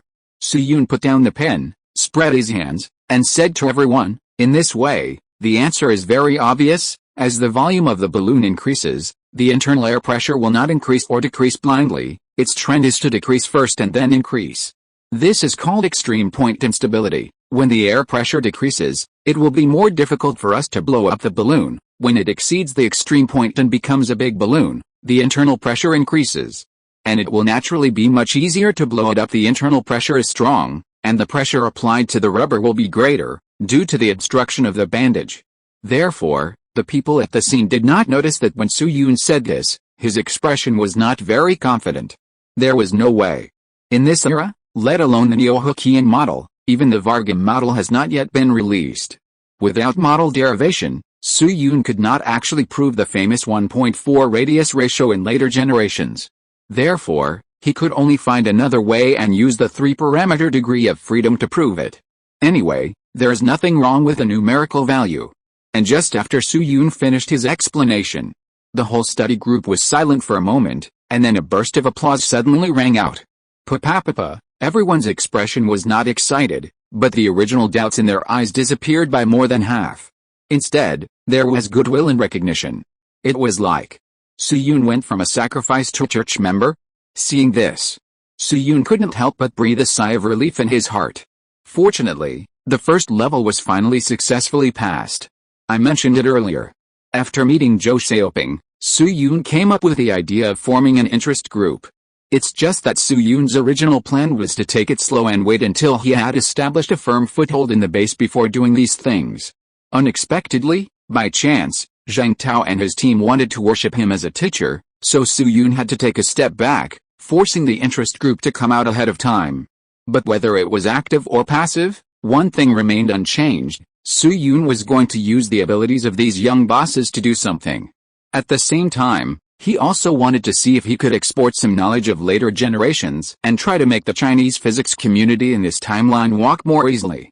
After all, according to normal development, the Chinese physics community will face suppression from Europe and America for the next 60 years, and it was not until the advent of the solitary particle that it was alleviated. Whether it is selfish or just, there is a prerequisite task that must be solved, that is to gain the recognition of this small group. Of course, it is the same sentence that has been repeated countless times. The recognition that Su Yun needs is not to recruit younger brothers, and he is not qualified to let these meritorious people call him Big Brother. The recognition he needs is more like an equal acceptance, similar to the situation of friends of the same age. And according to the current situation, this prerequisite task should be considered to be initially solved. At least these big guys will not openly question his identity as a consultant. Then Su Yun returned to his original position with the help of Qiao Keihong. Zhang Tao stood up and asked everyone, "Comrades, do you have any other opinions on Comrade Han Li's role as a learning consultant?" Everyone at the scene was silent for a moment and shook their heads. Just kidding. Everyone comes to the interest group to learn knowledge. Now there is an obviously powerful big guy in the group, who would be dissatisfied with such a thing? You know.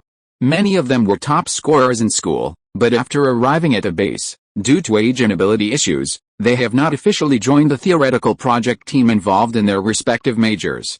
For example, Zhang Tao, Zhou Xiaoping, and Zhang Zhongjing. These brothers usually undertake all kinds of hard work, such as casting Su Yun's wheelchair, and various tasks of the construction sideline team. Therefore, it is not an exaggeration to say that there is such an interest group that can exchange knowledge, and there is a consultant like Su Yun in the group. Some members can't wait to lie on Su Yun to suck brains, to absorb knowledge. Then everyone briefly talked about some content. Some are small phenomena encountered at work, such as balloons, such as the water hammer phenomenon of the tap water pipes constantly buzzing. Some are exchanging readings that they usually read. For example, the hunter's girl, red flag canal, the blazing King Kong, the flower shadow behind the curtain, etc. During the period, Su Yun occasionally interjected a few words, but more often chose to listen in. After all, this kind of discussion is like the later law. Carrying alone is actually very boring. At most, after a 1v5, someone will send you a few question marks to express shock, and then there will be a dull emptiness. But the joy of playing with 5 black men is different.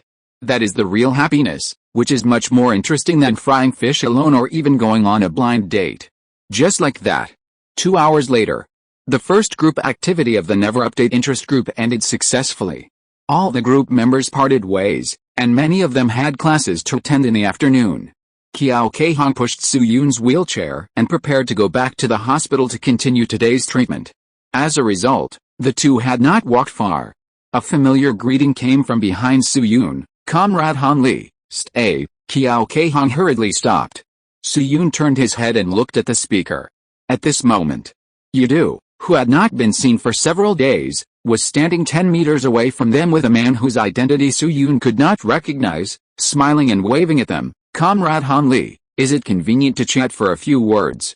Chapter 550, Digging in the small base, burying big seeds to steal other people's homes. Looking at Yidu, who looked like he had been waiting for a long time, Su Yun was just slightly startled, then quickly nodded and said, "Okay, Director Yi has given instructions. How dare I, a soldier, disobey?" Yidu waved his hand quickly after hearing this. "Hey, Comrade Han Li, you are joking." Then he looked around and pointed to a stone table under the shade of a tree and said, "Comrade Han Li, why don't we go there to chat? There are chairs, and the sun is not too strong." Su Yun had no objection. At the same time, when he withdrew his gaze from Yidu, he couldn't help but glance at the middle-aged man standing next to Yidu. This person looked to be about 40 or 50 years old, dressed simply. The hair on the forehead was sparse, the apple muscles were prominent, and there were some buck teeth. I don't know why. Although Su Yun did not recognize the identity of this person, he always felt that the other party was a little familiar. If nothing unexpected happened, This should also be a well-known person.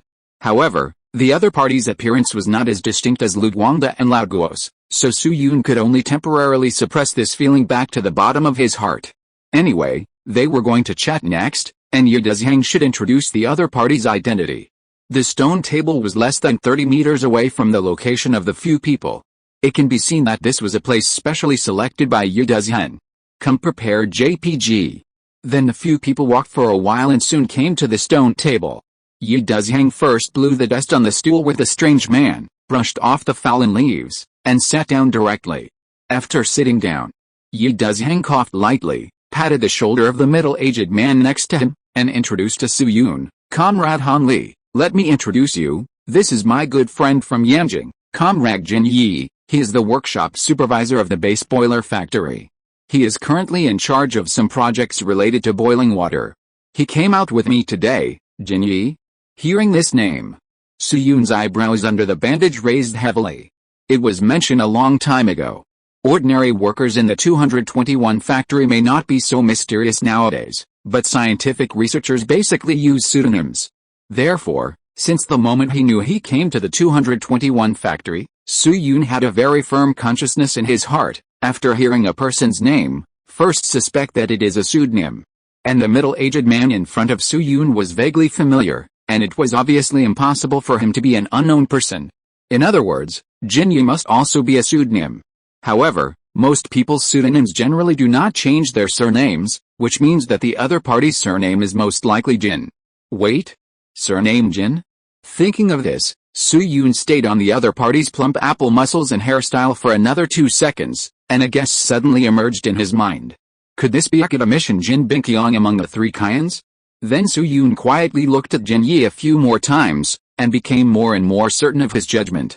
After all, this pair of apple muscles and her volume are too representative. This is a real big shot.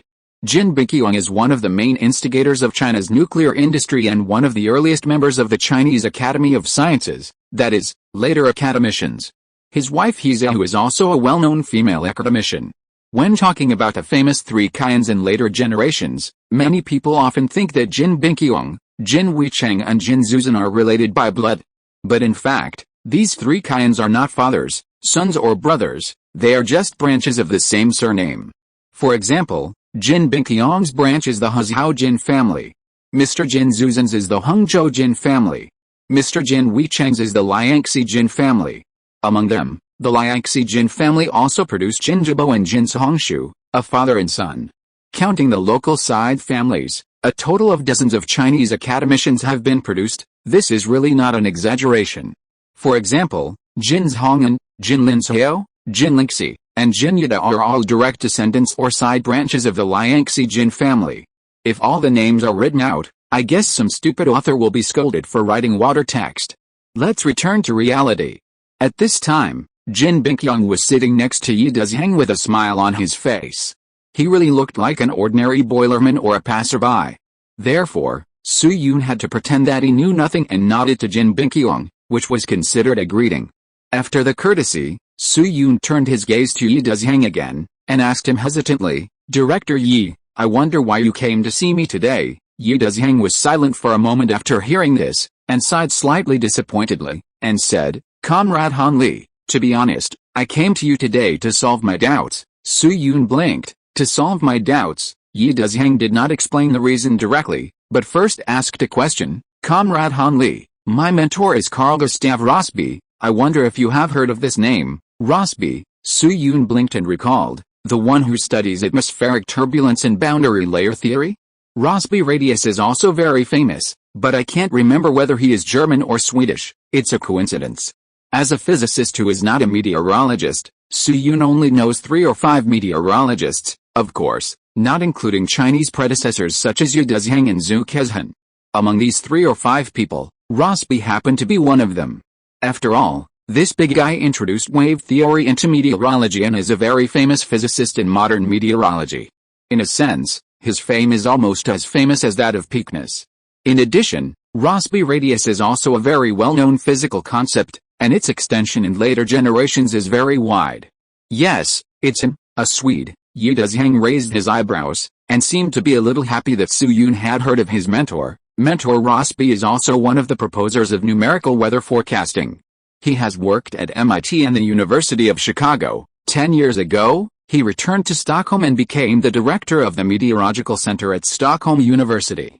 He died of illness 4 years ago, after saying this. The reminiscence in Yi Dezhang's eyes faded slightly, replaced by a complex look. Professor Rossby has always believed that the atmosphere above our heads is a random system. The so-called solution to the atmospheric wave equation is actually just an approximate solution rather than an exact solution. This is also a fairly mainstream view in the world at present. Even for a long time, I also held this attitude, but, at this point, Yi Dezhang couldn't help but glance at Su Yun, exhaled a breath of turbid air, and said, but after Comrade Han Li helped me build that model, I feel more and more that this theory is not correct. I always feel that the atmospheric system is not completely random, but another very mysterious but can be calculated and mastered situation. More importantly, I did an experiment a few days ago. Su Yun was startled again, and subconsciously asked, what experiment? Yi Dezhang pondered for a moment and picked up his briefcase from his side. He rummaged through it for a few times, and soon took out a black notebook and handed it to Su Yun. Comrade Han Li, take a look at this. Then, realizing that Su Yun might not be able to pick up heavy objects yet, Yi Dezhang deliberately turned the notebook to the page he wanted to show. Su Yun lowered his head and looked at it for a few seconds, then raised his head in surprise. Director Yi, this is the simulation result of 2 sets of meteorological data? Yes. Yi Du's expression was very solemn, pointing to the data above, and explained, to be precise, this is the simulation result of 2 sets of extremely small difference data. The circulation field parameter of the first set of data is 1.14514, and the parameter of the second set of data was rounded to 1.1452 by me. The other 19 sets of data are all the same, but it is such a small difference, and the final derivation result is a world of difference. The former means that the weather will be clear in 7 hours, but the latter means that there will be a heavy rainstorm in 3 hours. Yi Dezhang himself did not notice it. When he said this, his fingers were shaking a little. In fact, as early as a week ago, that is, the night when the data model was derived, Yi Dezhang had talked about some things with Tao Xian. At that time, he even gave his guess a name, called Tesu's system. But at that time, Yi Dezhang was more inclined to conjecture, and there was not much actual evidence to support it. The reason that prompted him to have this idea was not data or phenomenon, but the meteorological model that he established with the help of Su Yun, which had never been seen before. However, just a few days ago, an accident happened. At that time, the Superior Department took the initiative to propose material rewards to the members of the Meteorological Center in view of the great contribution made by the Meteorological Center in weather forecasting. After declaring the reward to the group, Yi Dezhang suddenly made a request for some unknown reason. He personally did not need any reward, but hoped that the capital could spare a small part of the computing power of 104 computers to help him simulate the calculation results. The entire derivation process would only change one parameter. After evaluation, the Superior Department believed that this request was not excessive, so it allowed the 104 computer to cooperate with him to do a simulation. However, what was unexpected was that the results obtained by the 2 initial parameters of 1.14514 and 1.1452 were as different as the amount of hair of Zhu Shimeo and Chen Pc. This result also alarmed Mr. Zhu Kezhan in the capital, so Mr. Zhu changed his mind and cut the parameters from the middle part to modify the simulation. Although the modification of non-initial parameters still changed the results, the degree of difference was far less than the first time. In other words, the model constructed by Yi Dezhang is extremely sensitive to the initial conditions. At the same time, this sensitivity is not completely random, but a more complex discrete state, otherwise Mr. Zhu's experimental results should also be scattered.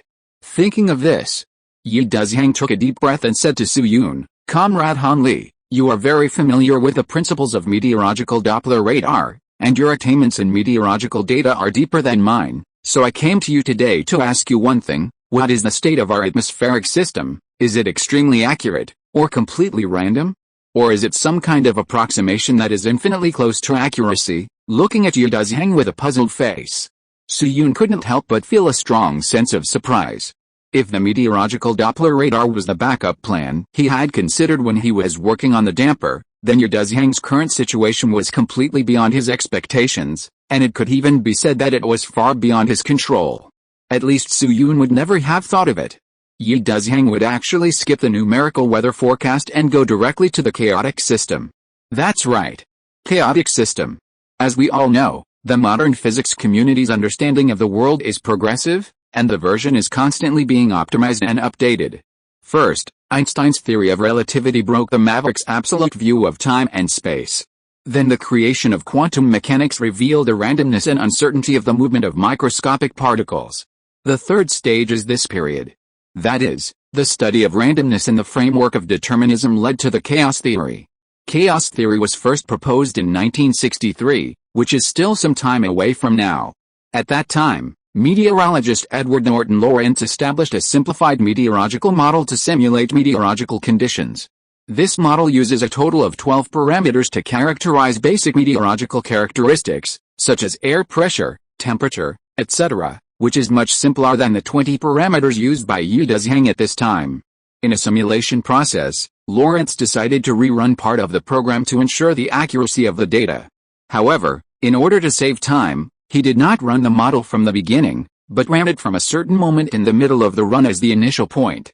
Students who are familiar with numerical calculations should know that the program remains unchanged, and the initial point comes from the result of the previous run. In theory, no matter how many times it is run, the final result will be the same. But this time is different. At that time, Lawrence's second run result was very different from the last time, and the deviation was irregular. It was as if this result came from a completely different program. After careful verification, Lawrence found that he simplified a data by 2 decimal points during the copying process. It was just such a little deviation that led to completely different running results. Finally, Lawrence proposed the famous chaos theory in 1963, the most representative of which is the butterfly effect. A butterfly in the tropical rainforest of the Amazon River basin in South America occasionally flaps its wings, which can cause a tornado in Texas 2 weeks later, of course. One thing that needs to be explained is that the original meaning of this sentence is not to say that the wings of the butterfly caused the storm, but the reasons for the storm are so complicated that we need to know the wings of every butterfly to predict the result. The emergence of chaos theory has completely pushed the physics world in another direction. Thinking of this, Su Yun couldn't help but take a deep breath and made a decision in his heart. Although Yi Dezhang's situation was not what he expected, Edward Norton Lawrence and Su Yun had no conflicts. But how could he refuse such a good thing that came to his door? So Su Yun pondered for a moment, and soon said to Yi Dezhang, "Director Yi, to be honest, the situation you described has actually been thought about by someone in the Fengling Yuan society. By the way, Director Yi, I wonder if you have heard of the story of the Indian King Shihan's prime minister, Sisa Ben Dale, counting wheat grains." Yi Dezhang blinked and quickly gave an answer, "Of course I have heard of it. King Shihan rewarded wheat." This is a very famous mathematical illusion. Students who played chess in their previous life should all know it. Legend has it that the inventor of chess was the prime minister of ancient India, Sisa Ben Dale, and the king at that time was Shihan, known as King Shihan. King Shihan loved chess very much, so he asked Dale what reward he needed. Dale left a classic saying, "Please put 1 grain of wheat on the first square of the chessboard, 2 grains on the second square, 4 grains on the third square, and 8 grains on the fourth square."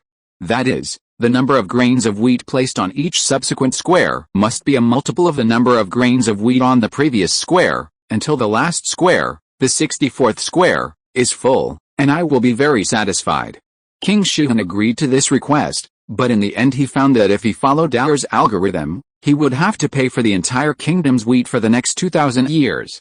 Then Su Yun paused and said to Yi Dezhang, "Of course, we have no way to tell whether this story is true or not, but we can see a truth from it, that is, if there is a small error zero in the initial conditions of a dynamic system, then in its evolution process, this deviation changes within time t to form an evolution function." After that, Su Yun picked up the pen with some effort and wrote down the function, zero at.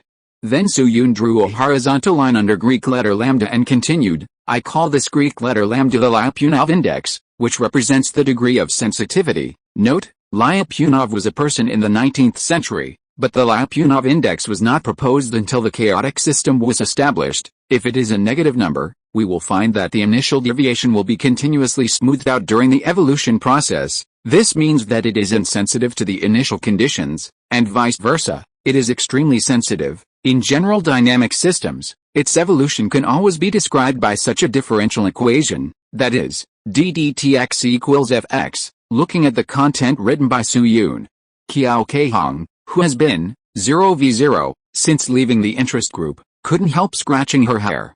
Oh. My head is a little itchy, as if I am going to grow a brain. What Su-Yun described to Yi Dezhang was exactly the feedback system and exponential divergence that were widely known in later generations. This is also one of the few mathematical entry points for the concept of chaotic systems. Of course, there are some Mandelbrot sets and multifractal patterns in later generations, but these all require computer assistance. After a while, looking at what Su-Yun wrote, Yi Dezhang's eyes flashed with a hint of enlightenment. I seem to understand a little, Comrade Han Li. The basic principles of the atmospheric system actually conform to the logic of determinism. That's right. Su-Yun heard this, and his heart was slightly relieved, and he nodded vigorously. This system is not refuting determinism, but because the equations of determinism have unpredictable phenomena, it makes this system worth exploring. It is a theory based on determinism, and determinism has led to unpredictable results. This is a very important concept in the future generations of Su-Yun. There are often two misunderstandings about the concept of chaotic systems. One is that the existence of chaotic systems refutes epistemology or determinism, and is the same concept as quantum uncertainty. This is actually a very outrageous mistake. A chaotic system refers to something that is unknowable within a certain period of time, not uncertainty, and it does not conflict with determinism itself. At the same time, chaos theory is a pure mathematical mechanism, while quantum uncertainty is a physical mechanism. There is chaos in classical dynamics, but not in pure quantum mechanics. More importantly, chaos means the butterfly effect and the fractal structure of phase space, which requires nonlinear dynamics. The determined state in quantum mechanics can only be described in Hilbert space, which is a linear state. As for the second misunderstanding, chaotic systems are often inexplicably related to philosophy, and eventually go further and further. For example, when talking about it, it will be related to the definition of Taoism, and it is always said that Tao gives birth to 1, 1 gives birth to 2, 2 gives birth to 3, and 3 gives birth to all things. Then at the end of the article, you will get a wretched ID if you add it. It means you are selling sandalwood. Su-Yun, who is always worried that Yi Dezhang would fall into these two traps.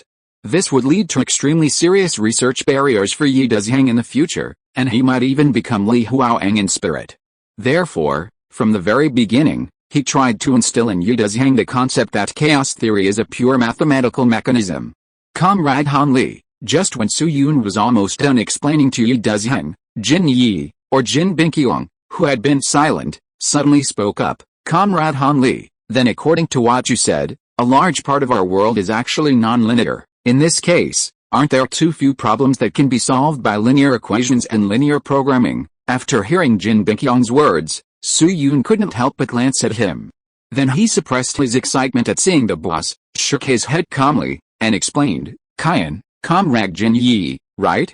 That's not necessarily true, at least in my opinion. The linear system is actually an optimal linear approximation to the nonlinear system. It retains the most important qualitative properties of the nonlinear system, such as stability or instability, that is, the topological properties of the dynamic system. According to the theory of differential topology, nonlinear systems on smooth manifolds that can be linearly approximated are universal. After that, Su-Yun picked up the paper and pen again and slowly wrote.